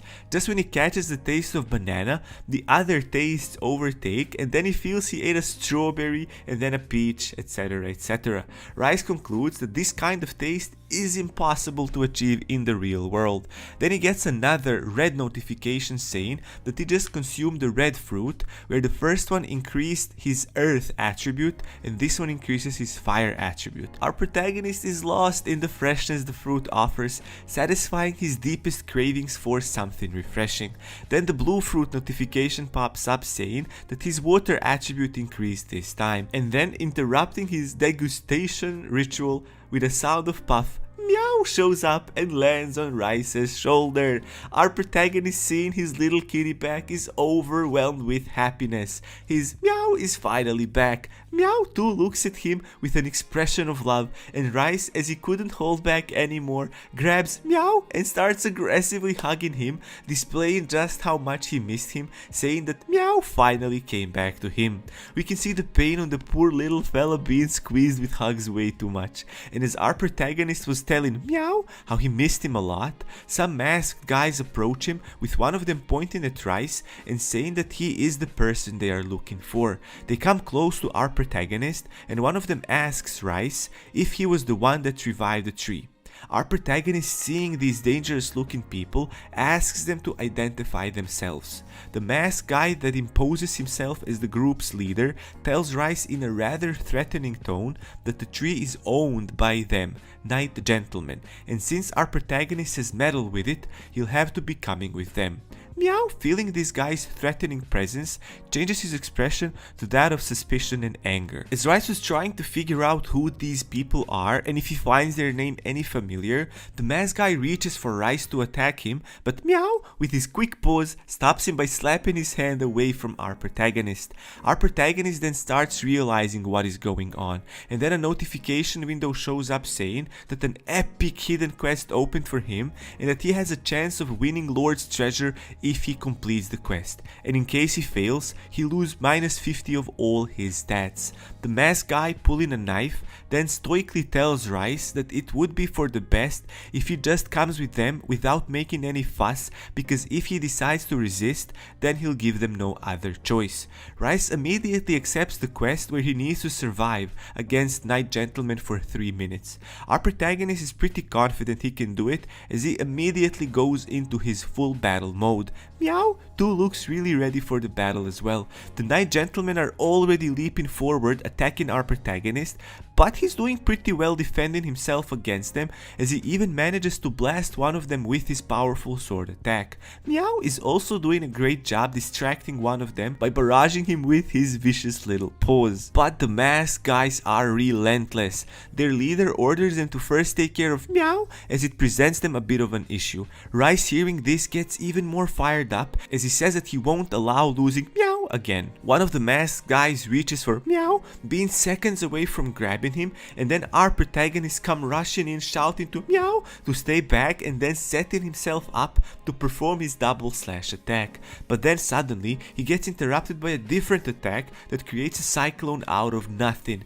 Seeing this, Rice is bewildered and is trying to figure out what just happened, and we see that red-haired wizard from before with his hands up, charged up from the spell he just performed. He then, in a smug and arrogant fashion, says that it's disgraceful for a person that came in the first place by defeating him to struggle here with this quest. The red-haired magician, also known as Romantic Magician, is now summoning up a new powerful magic attack and tells Rice that they should wrap this up fast. Our protagonist is really glad to see him and then thanks him for helping him.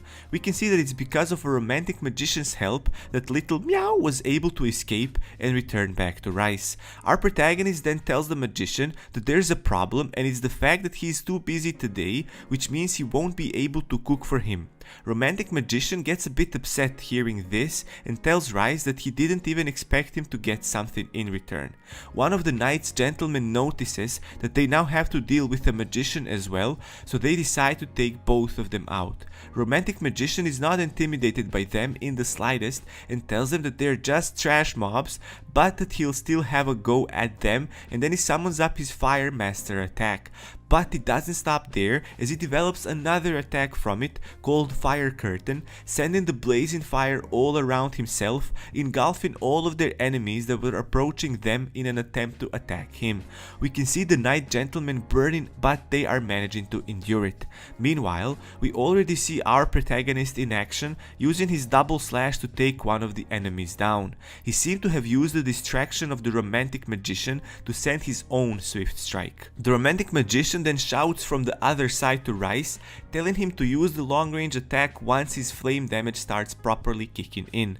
Rice hears him loud and clear and immediately comes up with a long range attack that he hasn't used in a bit, which is his magical bow, Continuous Shot. And as soon as Rice notices changes in the fire and how their opponents react, he sends his shower of arrows, shots at them, covering the whole battlefield in bright purple. Soon after, he gets a notification telling him that he managed to survive 3 minutes and that the quest is now finally over.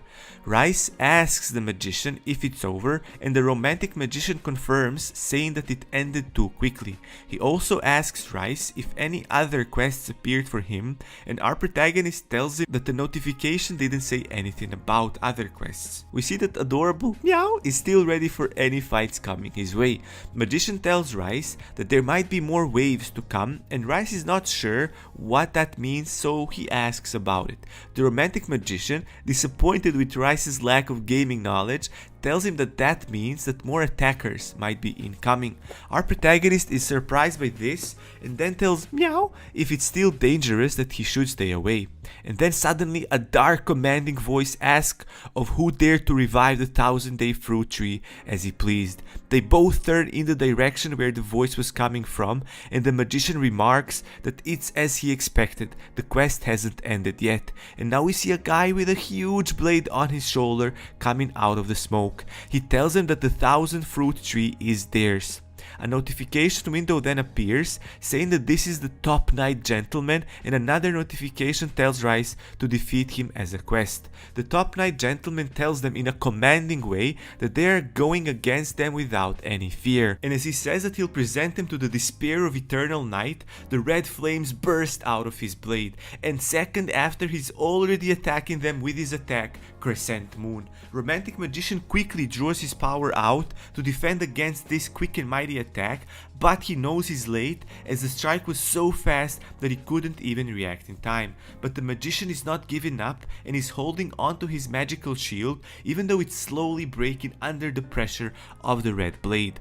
Just when the shield was about to give away, Epicure shows up, smashing the shield back into the top knight and in that way stopping the attack's momentum. The magician is really shocked seeing Epicure as he asks him why he is there. Epicure tells them that he's there because he saw in his friend's list that Rice was in a battle and so he thought he could help him with it. He then gets a better look of Romantic Magician and questions who he is. The magician is salty and reminds him that he was a second place in the Laberton defense match, and our protagonist joyfully thanks Epicure for helping them. As they start arguing whether there was a second place in the competition, the top knight gentleman gets really enraged, seeing them not even paying attention to him. The top knight gentleman then launches another powerful strike, telling them that he'll take them all down in just one blow, and then we hear a huge blast as the things go dark. In the meantime, at Jiwoo's apartment, we see Hagyom bringing him some food, telling his brother that the food they ordered arrived.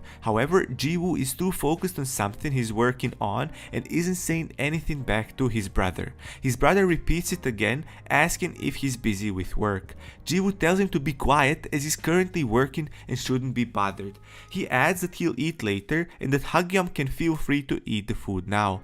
Hagyeom has nothing against that proposition and unpacks all of the food he brought. And he got some jokbal lunch boxes, and they really look amazing and still fresh, like it's just taken out of the kitchen. He first has a bite of dipped bones, which feel really nice and chewy. The chewy skin and juicy lean meat is terrific. And then there's also the salty juice, which adds extra flavor. He thinks that if you are Korean, it's impossible to resist such a taste. He also thinks that jokbal should go with maguksu, but this time he wants to eat it with warm rice. Okay, let me try again. Maguksu, jokbal. Are these pronunciations good, bros? Let me know down in the comments. Now back to the story. And as soon as he tasted, the perfectly made rice hits his taste buds. The tender grains of rice are dancing alongside salty meat. The taste of the food makes this YouTuber cry with passion. He's moved by how heavenly the taste is. And just like that, he eats all of the food from his lunchbox. The guy literally inhaled that lunchbox like it was nothing. Coming back to this world from that exquisite experience, he then turns towards his brother and tells him that he already ate, so he wonders when Ji-woo would eat. Seeing his brother so concentrated, he then asks him what kind of work is he so busy with. And we see Ji-woo watching one of the new interviews with GK, where GK is asked about his thoughts on Ji-woo's statement that all his previous work was just for practice. The interviewer says that she thought he'd be upset with that since he worked with him previously. GK just confidently laughs it off, saying that he doesn't feel much about it and that a song is art made both by the composer and singer. And the song Ji-woo couldn't complete on his own, he needed him as the key piece to be able to complete the song. GK continues, saying that he thinks that it's because of him that the song's charms were maximized. The interviewer admires GK's confidence and says that he proved it by dominating the charts. Ji-woo is watching this interview, but in his eyes we see that he's preparing something big. He thinks that GK is absolutely shameless for saying that he completed the song that Ji-woo couldn't complete. Ji-woo then gets up from his chair, thinking to himself that he actually agrees with his statement that a song is art made by both composer and singer. And we see that he has Dong-wook on his mind as he's thinking about this. He says that it's the same, just like the song he's making with Dong-wook. Ji-woo then turns towards his brother, saying that rather than wasting time thinking about all this, he should eat the lunchbox his brother brought for him. But we see that Hagyeom is already having at his brother's meal. Ji-woo is extremely pissed off seeing this and starts shouting at his brother, asking him why is he stealing his food and telling him to give it back, throwing all kinds of insults at him. Hagyeom tells him that he won't give it back as Ji-woo wasn't coming, so he thought he wasn't even going to eat the food, and it's a shame if the food this exquisite goes cold. We now see Miri on the phone talking to the boss to learn about Jae-young's parents. She's asking him if he connected them yet, and she hopes they can hear from his parents soon and finally solve the issue with Jae-young. The boss says that it's a relief that they received the business card with Jae-young's dad's name on it, and at the time they got that card, nobody would have known that it would come in so handy in dealing with Jae-young's situation. Miri really likes the kid and she hopes they can find his parents, as Jae-young always gets sad when he's asked about his parents. Miri, as she was thoughtfully thinking about this situation and looking at the fish in her fish tank, says that she hopes to hear good news, and then she says bye to the boss, adding that they'll see each other tomorrow. As soon as she hangs up, we see that she's pretty worried about the kid and that she doesn't want him to go through any more of these uncomfortable issues that will make him feel uneasy. She's really curious where his parents are. It's such a strange occurrence, she thinks. And right then the game chat beeps and Miri immediately looks to see what's going on. And it's a message from Ji-woo asking her if she'd like to play the game with him. We can see that this makes her happy as she changes her facial expression, thinking how much Ji-woo likes the game. And now back in the game, Rice, Magician and Epicure are fighting the battle with the top knight. They're doing pretty great with how synchronized they seem to be, with Epicure at the forefront charging up his powerful punch, Rice in the middle launching his sword attack, and the romantic Magician in the back following it up with some powerful magic. Then Epicure turns towards the Magician, calling him a second place Magician, which insults the romantic Magician, and tells him to use his ultimate attack immediately. Rice, defending the top knight's overwhelming vicious attacks with his shield, slightly panicking, tells the Magician that their defense is already pretty high, but that he needs to perform his attack as soon as possible. The top knight, as he's attacking them, tells them that if they keep up with this, that they'll die. Romantic Magician, understanding the seriousness of the situation, already charges up his attack hurricane and sends it off towards the top knight's direction. The wind he produces is really fast and intense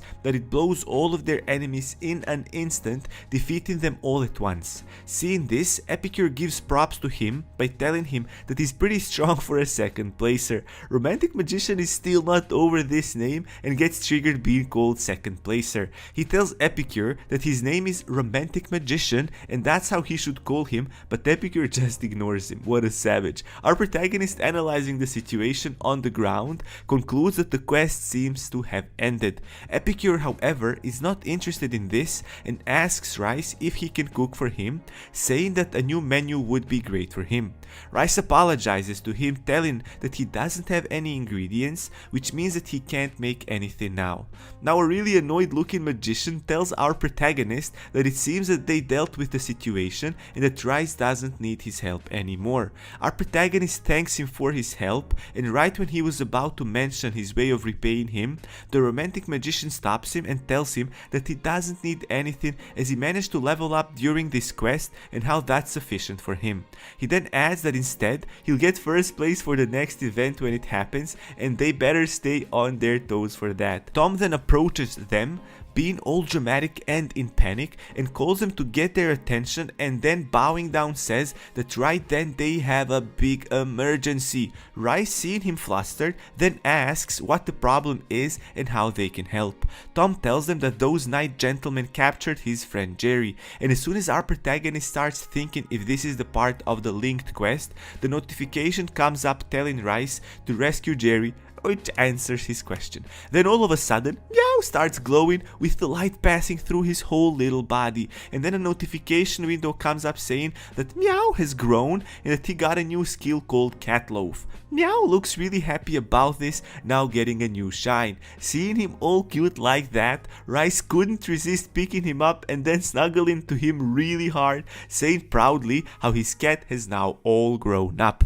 Epicure, seeing this and feeling slightly weirded out, tells Rice that he'll be taking his leave then. Our protagonist tells Epicure that he'll be doing that quest right away and asks him if he wants to join. He says that he can share the quest with him if he accompanies him, and seeing that Epicure is not too convinced, Rice tells him that he'll gather ingredients along the way and cook something delicious for him. This quickly persuades Epicure that he immediately accepts Rice's request. Then sometimes later, we see Jerry, a friend of Tom, all tied up and blindfolded. He notices someone approaching him, so he asks who's there and if they are from the Sun group. It's our protagonist, and he tells him not to worry as his friend Tom asks him to help him. Rice then introduces himself with Epicure in the background, keeping a lookout. Rice, however, is curious about the Sun group Jerry mentioned, so he asks him about that. And as Jerry was about to explain it, a voice questions who is making a fuss in his front yard. As they look on the side, there's a guy in long robes holding a wooden staff and summoning up some green orbs, obviously charging up an attack. Rice recognizes this and immediately grabs Jerry and throws him back away from the attack, telling Epicure to take care of him. However, he threw Jerry so hard that he smashed right in Epicure's head, making him get a nosebleed. Confused Jerry asks Epicure if he's okay, and Epicure tells him that it hurts a little bit. Then some creature starts coming up from the ground, and the guy with the staff tells them that he'll give them the most horrible deaths possible.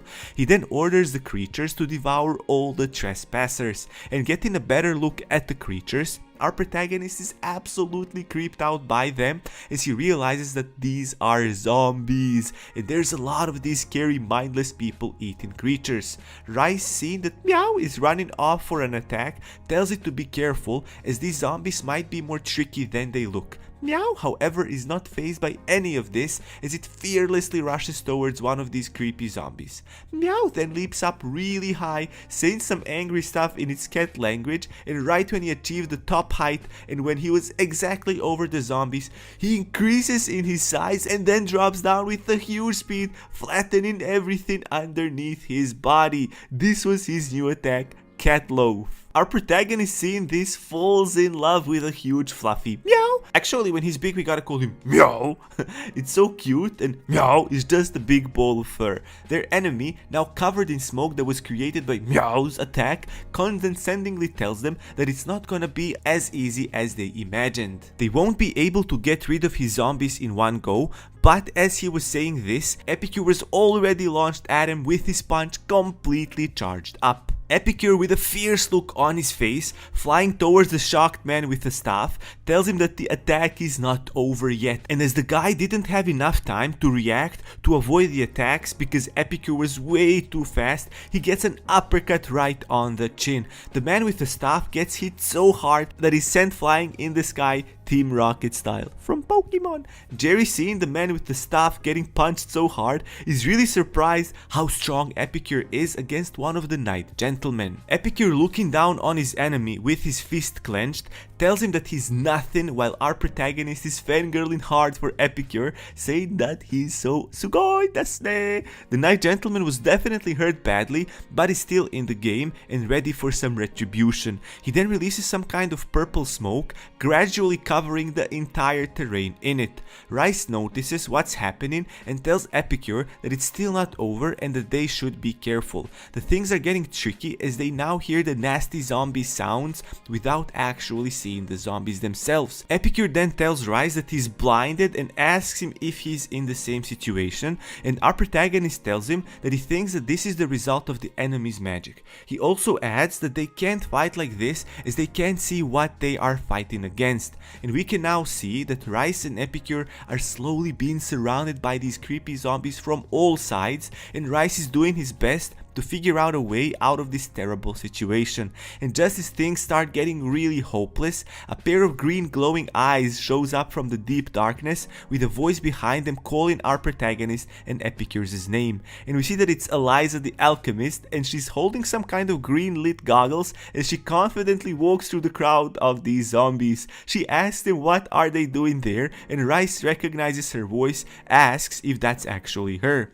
Our protagonist still can't see anything, but he kinda recognizes Eliza's voice, so he asks what she's doing here, and Rice, being uncomfortably blinded by the Knight's Gentleman magic, figures out that there's a more important question now, which is, where is Eliza now? Eliza kind of shows up right next to him, cheerfully telling him that she's right there. She then asks our protagonist if he has the Explore ability, as that skill will reduce the effect of blind, which is the magic that the Night Gentleman used on them. And we see that Rice is pretty shocked about learning this, since he too has this skill and he just didn't know how or when to use it. And as soon as he turns it on, he can immediately see a bit now, and then thanks Eliza for telling him about it. Even though it's still quite foggy and unclear, he finally starts seeing zombies and other things. Eliza is surprised that our protagonist also has the Explore skill, since she thought that that's a skill specific to certain types of professions. She then excitedly shows him her goggles and tells him that these are night vision goggles made by her alchemy profession. She seems really proud about it and continues saying that she completed making these goggles and then came there to test their performance, but she thinks that he might be in some danger and now asks him if he needs some help. I guess she apparently can't see the zombies, bros.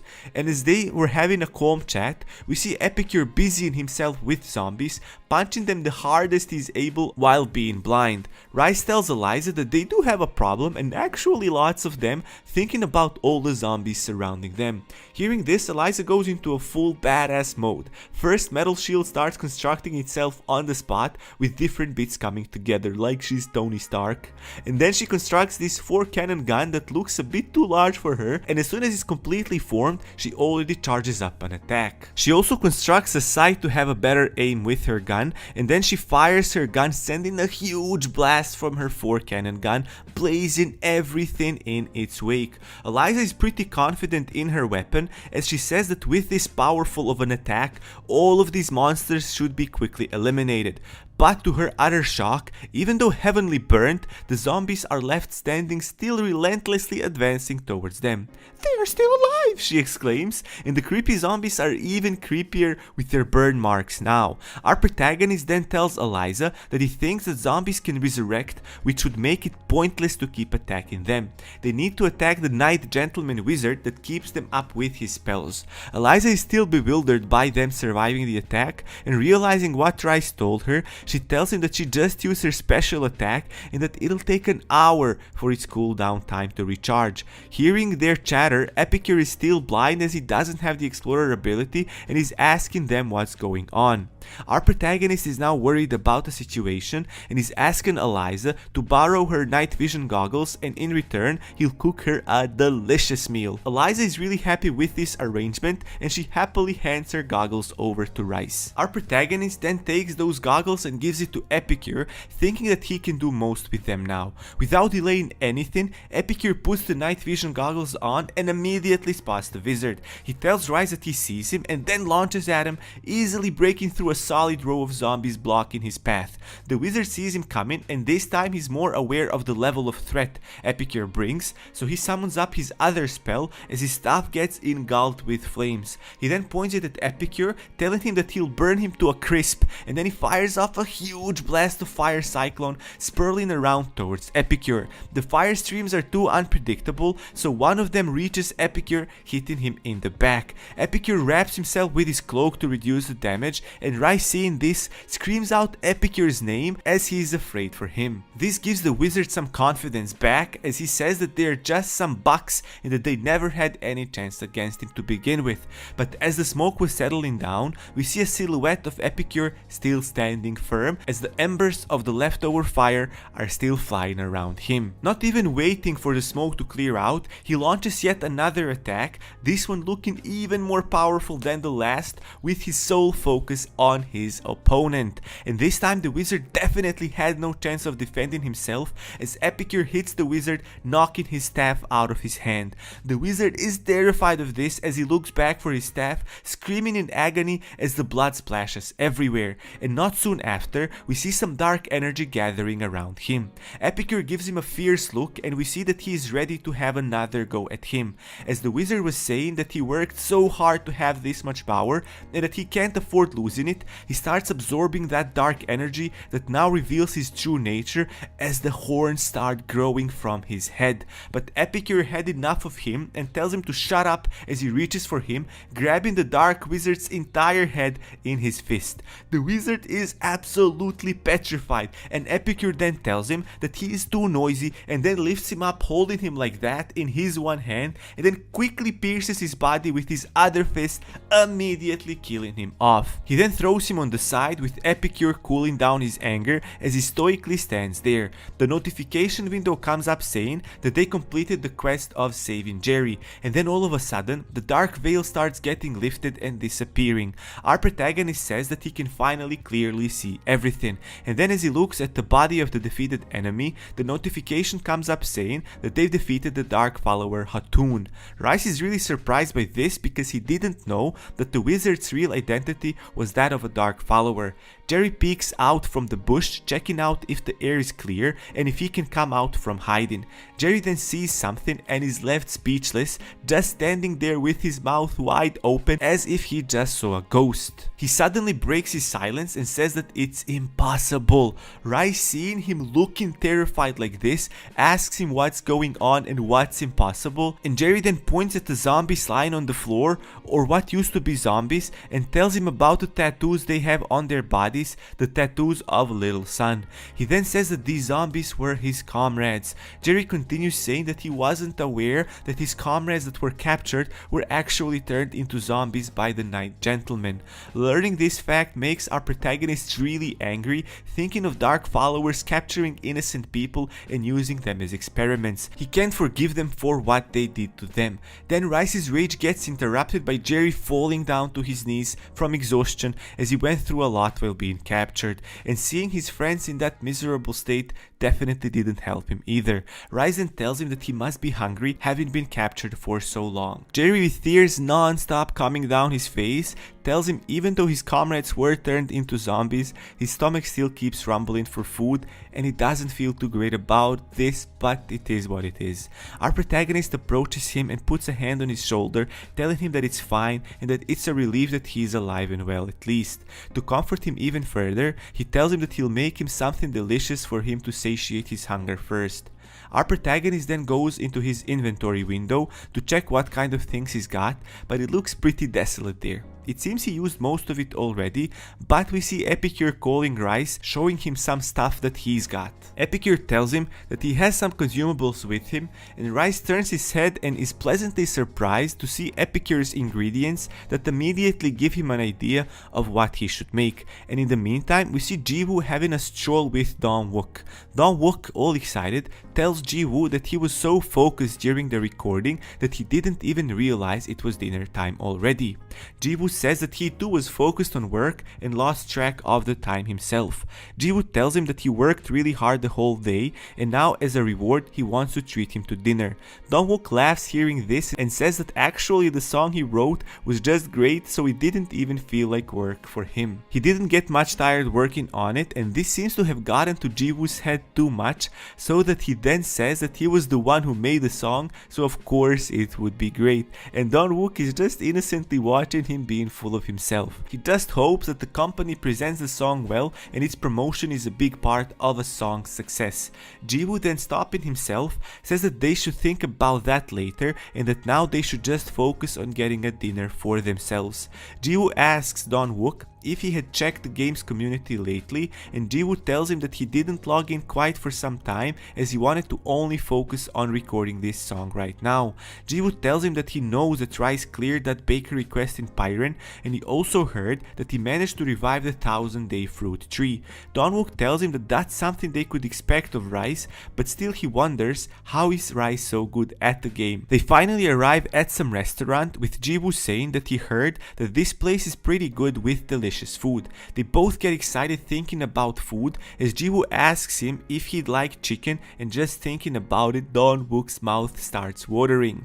And as they were entering the restaurant, Jiwoo says that he wants to enjoy Rice's chicken specially made by Rice in the game. He continues by saying that he already asked him about it, but that Rice told him that he didn't have an important ingredient which he needs to make it really well. And that ingredient is, and before he could finish it, we see a transition back to our protagonist in the game finally finding that ingredient, which is chicken powder. And Rice looks like he found real gold as he looks at it with absolute awe. Our protagonist is ecstatic about holding this cooking treasure in his hands, and as Rice starts suggesting the food he can make with it for Jerry and others, Jerry, still despondent, tells him that he's not interested as his comrades have been reduced to such a state. He says that even if he's hungry, he doesn't have the appetite to eat any food, and so Rice doesn't have to waste his energy for him. Bros, this just reminded me of the worst feeling ever. This is like when you feel so depressed or so sad that you don't even have appetite to eat but you're hungry. I don't know if you ever felt like this before,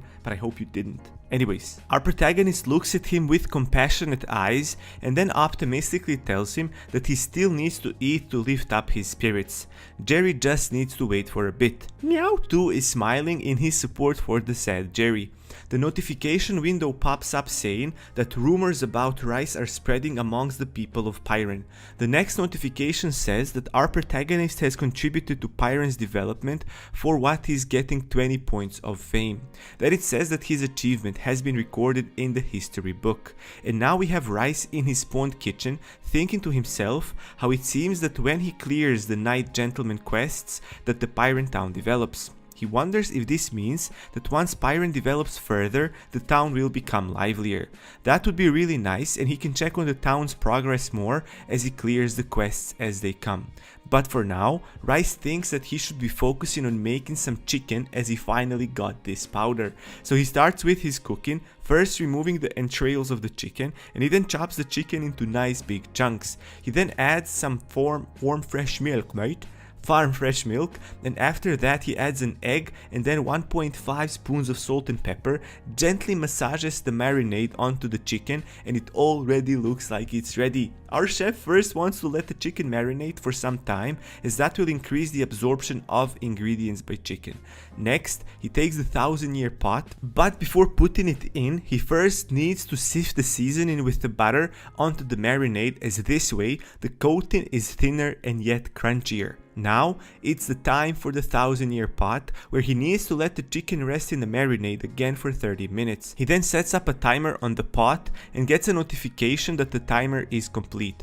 Rice, now with his kitchen tongs up in the air, says that frying prep is done and that it's time for the second part, which is cooking the actual food. Meow is excited as well for this one, and our protagonist first puts the coated chicken piece in the oil and then starts frying it lightly. After that, he removes the excess oil and then cuts a slit in the chicken, and this way the meat inside will get cooked evenly without too much oil, making the flavor thicker. And then after that, he needs to put it back and fry it once more. This is what will give it even more juiciness. We see that the wonderful smell of chicken being fried reached both Epicure and Eliza, and that they are both salivating for food, since they can't wait to eat this new meal that Rice is cooking, as the smell is irresistible. Epicure, in his usual stoic fashion, asks Rice if the food is done already, as he can't wait for it any longer, and Rice, busy with the cooking, tells him that it's almost finished. The chicken is prepared now, and all he's left to do is to mix some of the sauce he made earlier onto half of the chicken pieces to add variety to it. This will make it much more interesting to eat, and voila! Rice's special fried chicken is complete, and he serves it with a homemade drink made by Ferguson's father, as this is a special occasion. The chicken looks really amazing, with the normal one being of yellowish sparkly color and the other one with the sauce being of slightly dark brownish variety. Eliza is astonished seeing this, saying that being able to eat this type of coated chicken in the game is truly amazing, and then she starts praising Rice for it. She loves this young yum chicken a lot. Epicure is really excited about it in his own emotionless way. Our protagonist then walks up to Jerry, who is still struggling with his emotions with all the things that he witnessed, and then offers him a plate of coated chicken. Our protagonist tells him with a genuine concern to have some, as it's during these trying times is when he has to have strength and eat well. Eliza, being a smartass, continues off of Rice in her persuasion to get him to eat something, saying that living through hard times means that he needs strength, which he can get from food, and she also adds that Jerry should take Rice's sincerity into account. Jerry is convinced by this and then tells our protagonist that he'll accept this sincerity by having just one piece of it. Jerry then, almost with reluctance, reaches for the chicken and then tries it, and then all of a sudden he can feel the warmth from it. It brings the memories, or rather a vision of his friends in front of him, and each one of them seems happy. They ask him about his mom's health and tell him that there's no reason to feel so gloomy and that he should cheer up. Jerry, seeing them in this happy state, gets really emotional and starts shedding tears once again, but this time he feels he's surrounded with the presence of his friends. He then says in a longing way that it would have been nice to share this meal with everyone, but he continues eating the food, telling Rice that it's really delicious. Our protagonist is just looking at him proudly, thinking to himself that he's glad that Jerry's appetite is coming back. He then goes for a piece of chicken himself, as it's been a long time since he had any. He wonders if it's cooked nicely, as he's about to get his first bite in, and as soon as he tries it, the rich tastes explode in his mouth. The crunchy coating with the juicy tender meat. He gets a bit emotional himself, as he's finally able to eat fried chicken in the game. It's an experience he never thought he'd have.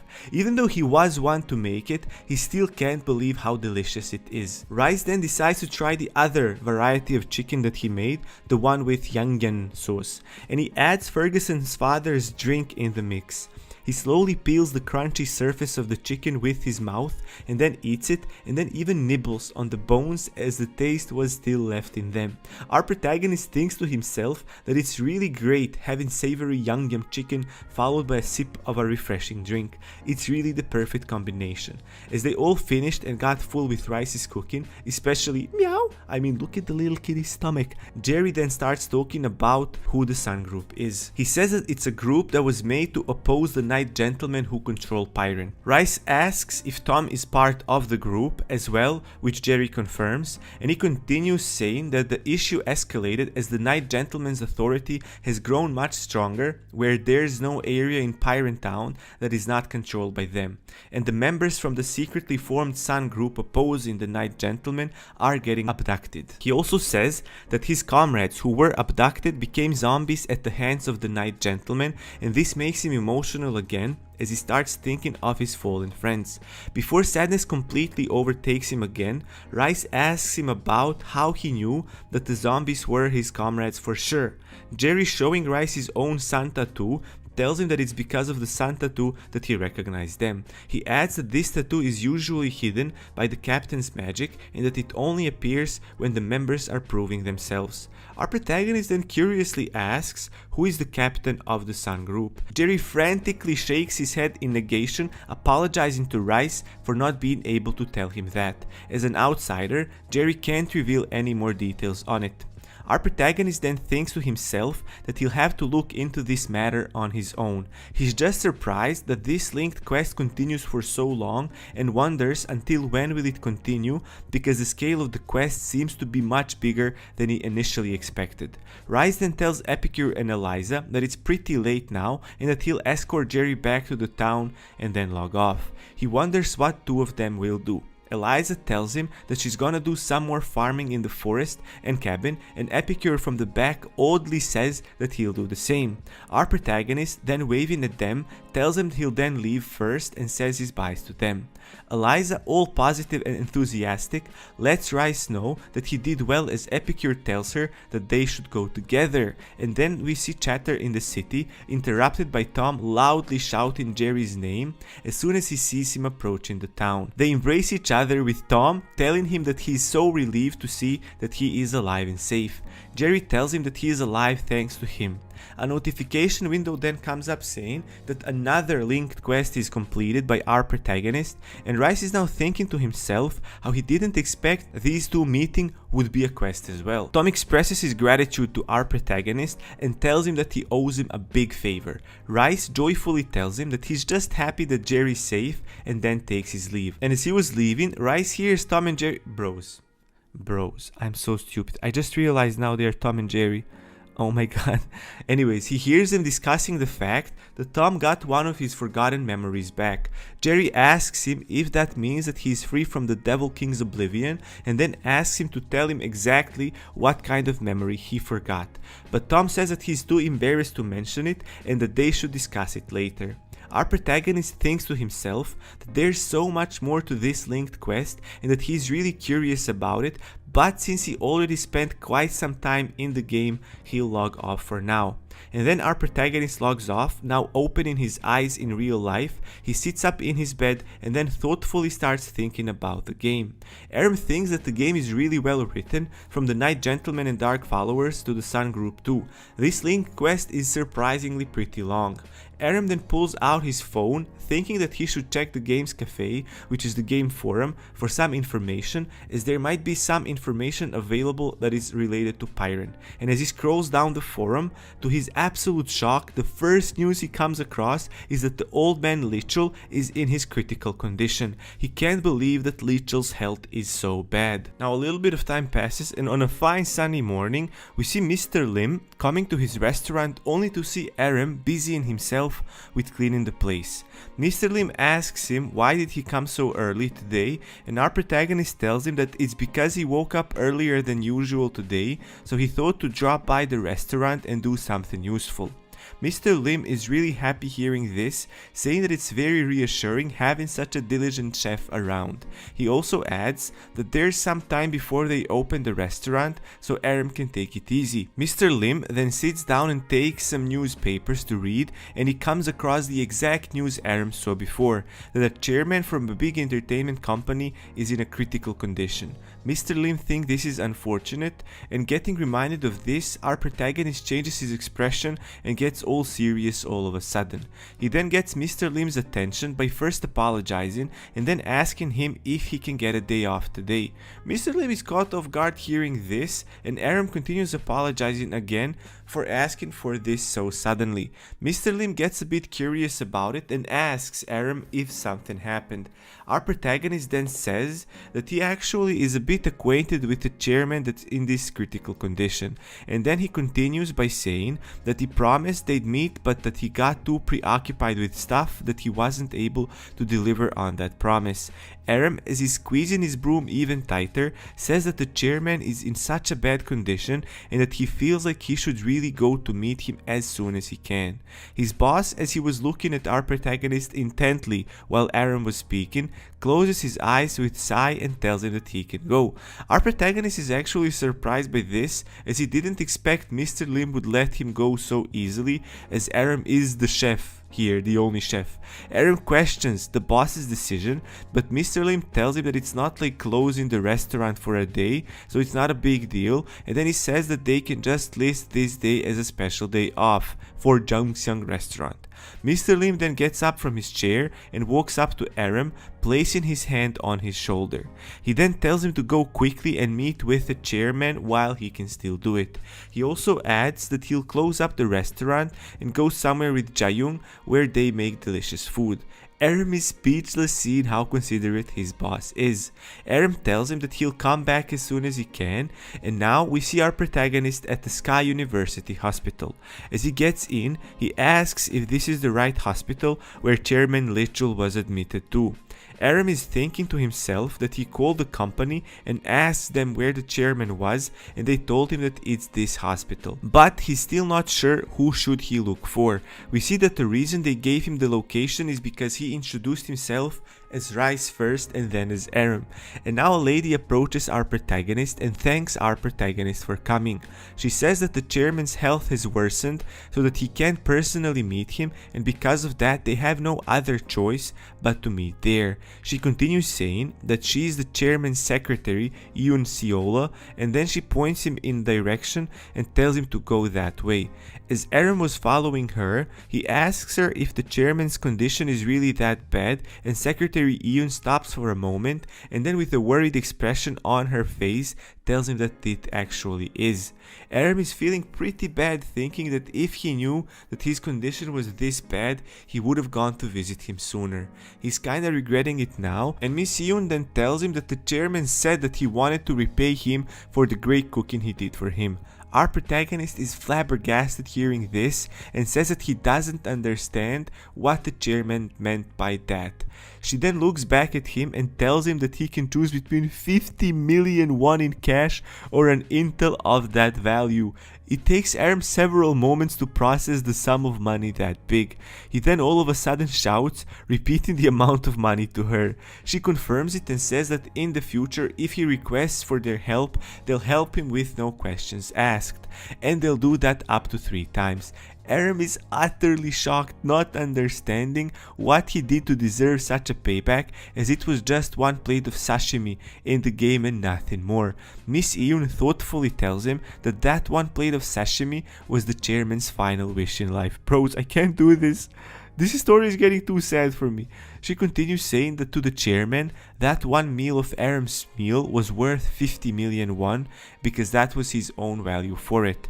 Our protagonist is left speechless now, understanding where the chairman might have come from with this decision, even though to think that a plate of in-game sashimi would give him this much money is still difficult to comprehend.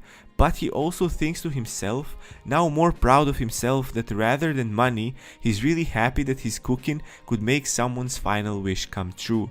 Miss Yoon then knocks on the door and then hands in her business card to our protagonist.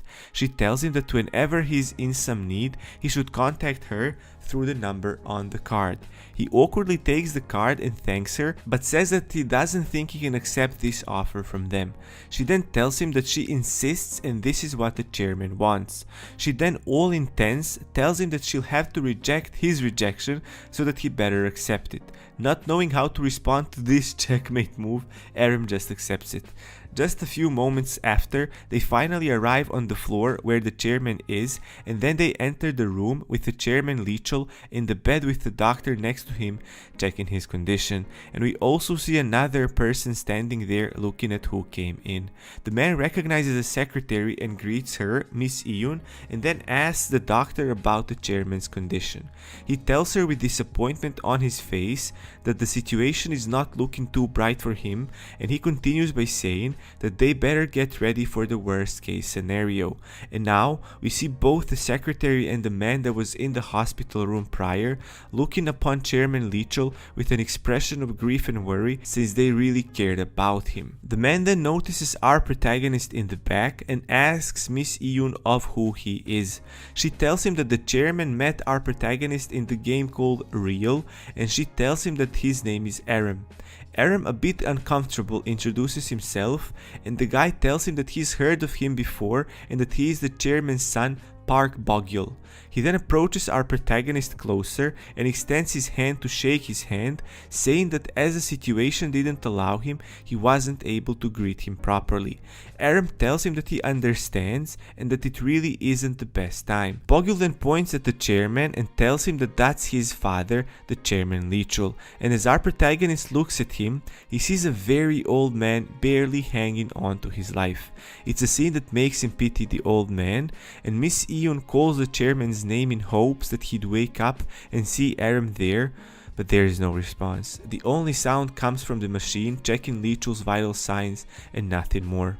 Aram is thinking to himself, now realizing that this is why Mr. Lichel couldn't eat sashimi in real life.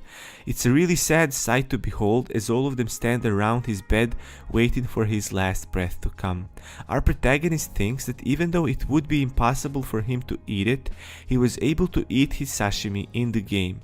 He then remembers Lichel telling him in the game that in real life he actually is 90 years old and that it's thanks to him that he was able to fulfill his wish before he died. Aram thinks how he made food for fun, but that then led him to meet people in real life too, and he considers that to be a blessing for him. He was able to meet some great people that he's happy to hang around with, people that he can call friends now.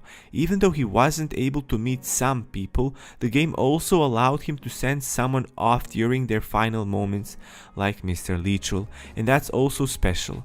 The chairman's son, then remembering something, asks Miss Iyun about the child they contact.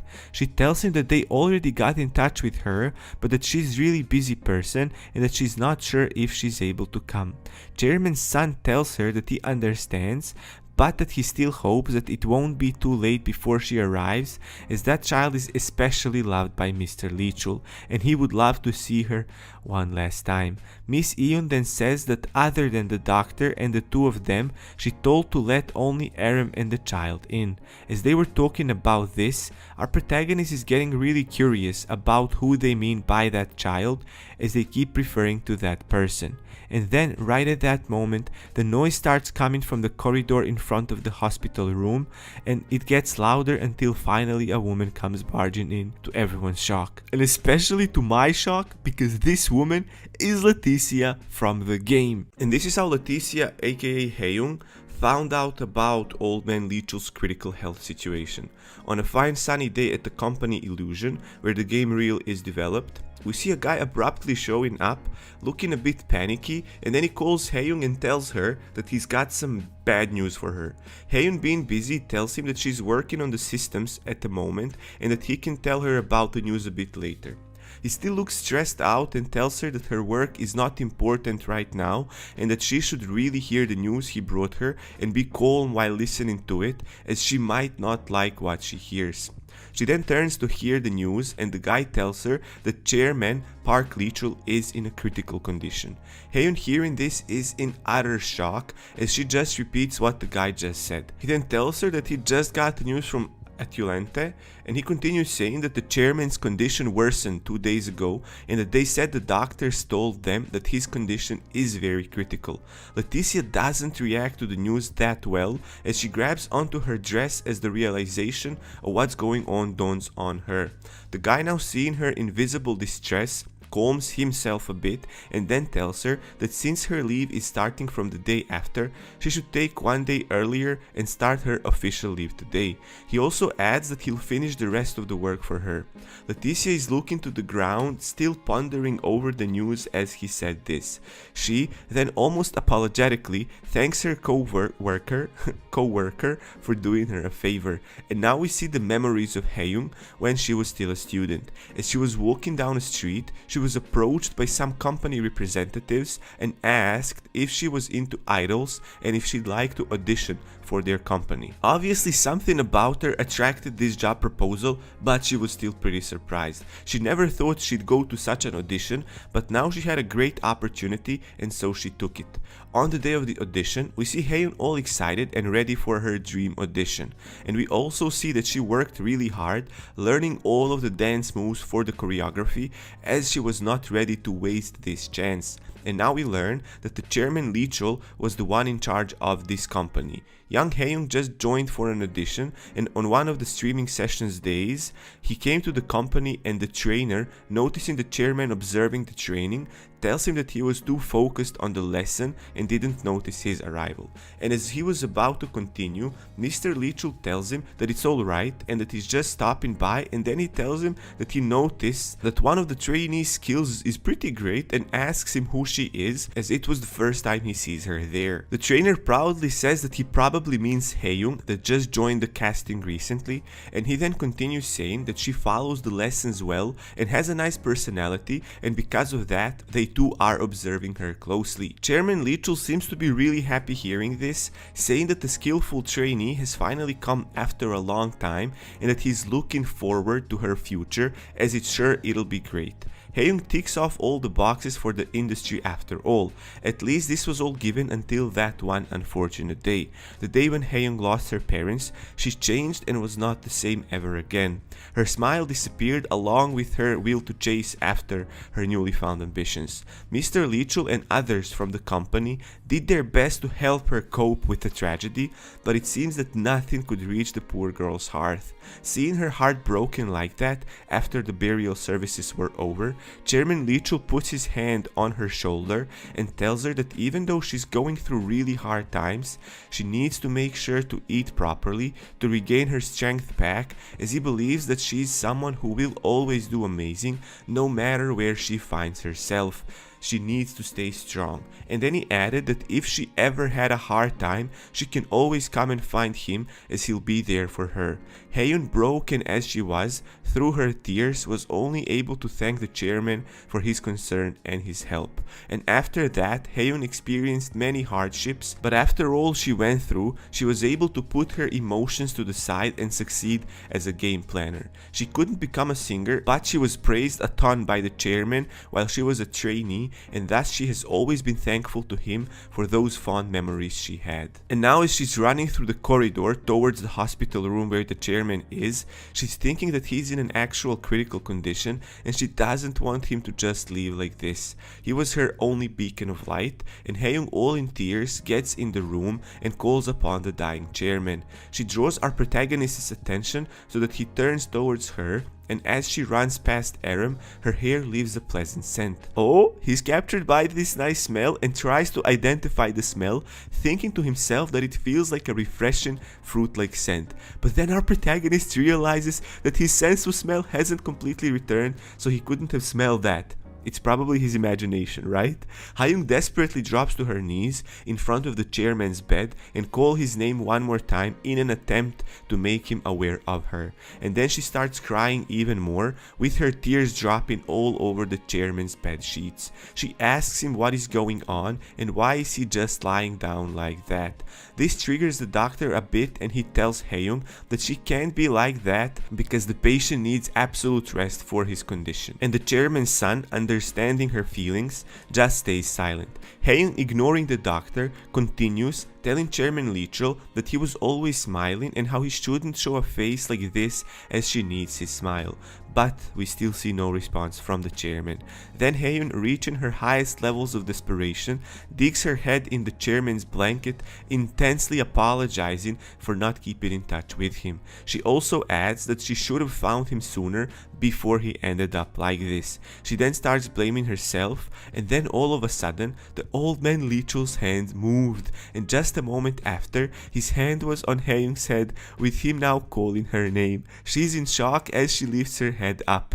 Our protagonist too is surprised seeing this, as the chances for him getting enough strength to wake up and talk to them was incredibly low. The chairman then looks at Haeun and gives her a slight smile, difficult to discern through his wrinkled face, but Haeun sees it, and so, without wasting any time, asks him if he regained his consciousness, and then tells him that the doctor is right there with them and he needs to wait just a bit longer. Mr. Leechel is just looking at her without saying anything and holding her hand on her cheek, and then he coughs a little and asks her in a very endearing way if she's been eating well. Bros, it's so hard to record this without crying. She's shocked by this question as she just keeps looking at him.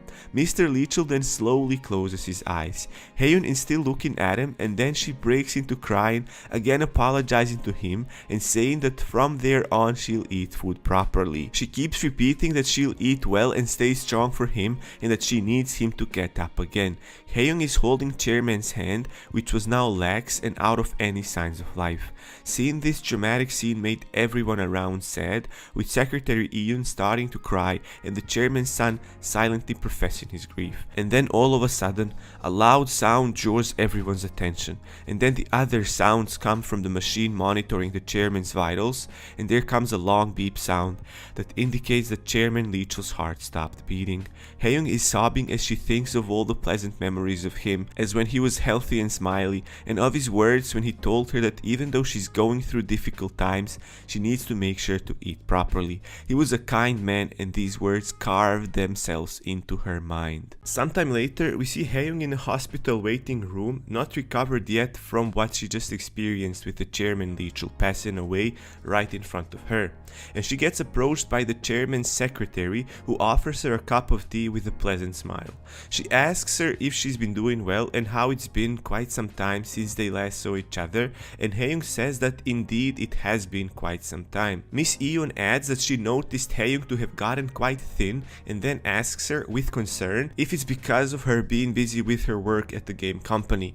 Given a bit of contemplation, Haeun then answers, saying that work was of great help to her because whenever she's busy with work, she is able to forget her pain.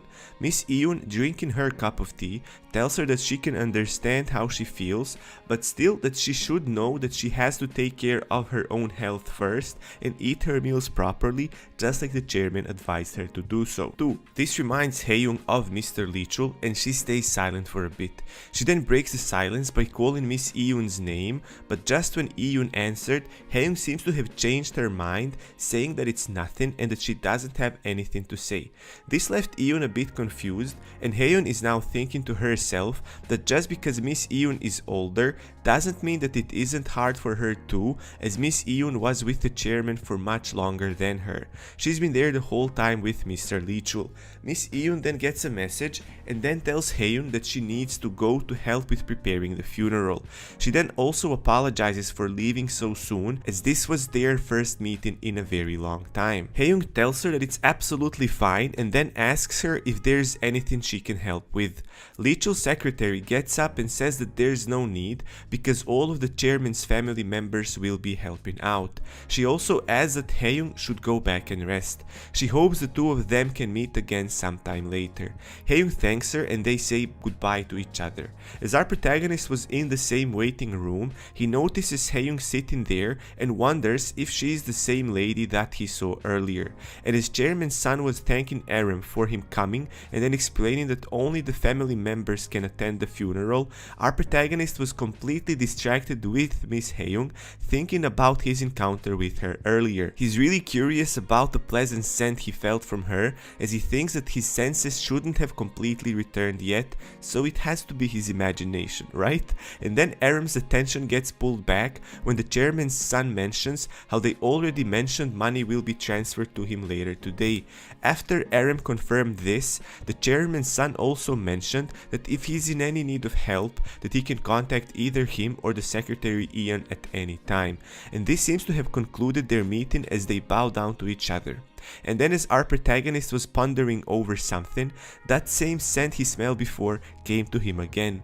And then footsteps approached him with a woman starting up a conversation by telling him that they saw each other earlier in the ward. He then turns to see who it is, and to his shock, it's Miss Haeyoung pleasantly looking at him and smiling. She tells him that he had to have a deep connection with Chairman Park as he was in that room with the most important people to him. Haeyoung then extends her hand and says that she's finally giving him her greetings properly, and then she introduces herself. She says that she became acquainted with the chairman when she was a trainee in his company. Our protagonist then tells her his name and that he's not sure if it can be called a deep connection as he only met the chairman through the game. She's a bit taken aback by this as he continues by asking her if she knows the game called Real. She's in a shock now, but quickly changes her expression to that of fulfillment as she realizes that Chairman played her game. She then tells Aram that perhaps them meeting each other like this is fate too, and that they should meet again if they ever find a chance to do so. And sometimes later, we see our protagonist on the train as he thoughtfully gazes through the window, thinking of how he actually witnessed someone's final moments. Bros, they were so close of realizing who they are. Oh my god. That's not something you see often, he thinks, seeing other people pass away. And then memories from the time he met Mr. Leachel in the game comes to his mind, thinking how they only were able to meet for a short while in the game and they didn't know each other for too long. Our protagonist, now remembering the atmosphere in the hospital room where the chairman passed away, thinks to himself that he wasn't as sad as the others were there, but that somehow, despite the fact his feelings were stirred, and there's no denying that, his emotions were real. And now we are back in the game together with our protagonist as he gets welcomed back to the game world by cute Meow and Pepesh. Little Meow, seeing Rice, gets so excited that he immediately jumps in Rice's hands. Rice then gets a notification window telling him that he got a message, and it's from Eliza saying that since she logged out of the game, she's sending him a message to tell him that she went farming in Hatoon's cabin and that there she only found some useless items. She continues telling him that she's not convinced that a quest of that significance would have no item rewards, and so she asks our protagonist to check his own inventory for anything. Rice then scrolls through his options and finds his inventory that he opens up to see if he can find anything there Eliza was telling him about. And to his pleasant surprise, he finds a pretty special item. It's a Master Craftsman Chilled Bandana. The description of the item says that there's no way to find out who made this item. It also says that other items like this one are scattered all around the place, and if all the items in the set are all worn, they increase the user's abilities. Seeing this, our protagonist says that as a set item, there has to be other items like this one. Bros, my neighbor just started mowing his lawn, and the sound is killing me. I know you can't hear it, but it's so annoying. Why does he have such a loud lawnmower? This word is always confusing to me in English. Mow the lawn. Lawnmower. Okay, I'm sorry for the distraction. Let's go back to the story. So instead of thinking about other stuff that he can find in the future, items like this one, he wants to try this one right away. He then equips it, or basically puts it on his head, and the notification window pops up saying that all his abilities go up by quite a lot. And on top of that, it's a permanent increase, which is amazing. It makes Rice extremely happy. He might even like the looks of it. He then turns towards Meow and Pepesh to ask them of their opinion on how it looks on him. Meow seems really happy with it, and Pepesh is just being his usual self, giving an underwhelming response as he always does. Our protagonist thinks to himself how this awesome bandana gives him a permanent increase, and maybe even more importantly, when he's cooking, his hair won't bother him. And in his opinion, this is what makes a perfect item for him. He now feels ready to go and pick the fruits of the 1000-day fruit tree. The place definitely changed as the tree is surrounded by so many people now. They are all enjoying the sight of the tree and also fruits they get from it. As Rice walks around for a bit, he sees Tom, who's also happy to see him. Rice says that he noticed that there are so many people now, and Tom tells him that everyone has gathered to eat the 1000-day fruit tree's fruit. Our protagonist understands why, as the fruits are really delicious, and on top of that, the fruits are getting produced without stopping. The more the people eat them, the more they grow. It's an amazing tree. But Rice notices something odd about this situation and then asks Tom if he's not interested in these fruits. Tom tells him that he actually isn't, without immediately explaining the reason why. He then takes a few moments and then thoughtfully continues saying that a long time ago, when the Pyren was called the City of Beggars, due to the ability of the tree to produce delicious fruits without stopping, the 1000-day fruit tree was called the Blessing by the people of Pyren. However, since it was never scarce and no one had to actually work for any of the fruit, it attracted attention from certain type of people as the streets started getting filled with beggars until Pyren was overrun by them. And so, this is the reason why Pyren had become a town full of lazy loafers and beggars. Tom then continues, now looking slightly concerned, saying that he's afraid that Pyren would become a city of beggars again, which is why he's not entirely happy about the 1000-day fruit tree getting revived. This caught our protagonist off guard, as he was thinking that reviving this tree was something absolutely good that could never be bad for anyone, but apparently it's not, because Tom is not satisfied. Maren then calmly tells him in his strange language that Pepesh translates for him that our protagonist is strong enough to be able to fight against the Night Gentleman. And right as Rice was thinking that this might be yet another quest, a notification window shows up saying that a rare hidden quest opened for our protagonist, and it's called Revealing the Truth. He needs to find a guy named Don Jonelli. Jonelli? It's spelled G-J, not G, J-O-N-E-L-L-Y. Of course it's pronounced Jonelli. And Rice needs to find him and tell him the truth. Maron then extends his hand towards Rice, offering him something that is glowing with brightness, and then tells him again something in the monster language that Pepesh translates, where his request is for Rice to defeat the Night Gentleman and save the town Pyren. Our protagonist gets a better peek at what Maron is holding in his hand and then recognizes it. He knows what this is. So that's it for this special video. If you want me to recap new chapters when they release, even though they release slowly, let me know in the comments below and I will recap them. Thank you for all the amazing support one more time, bros. I know it's getting corny, I know I'm getting boring with this, but I'm really grateful. So thank you so much. Stay awesome, bros, and peace!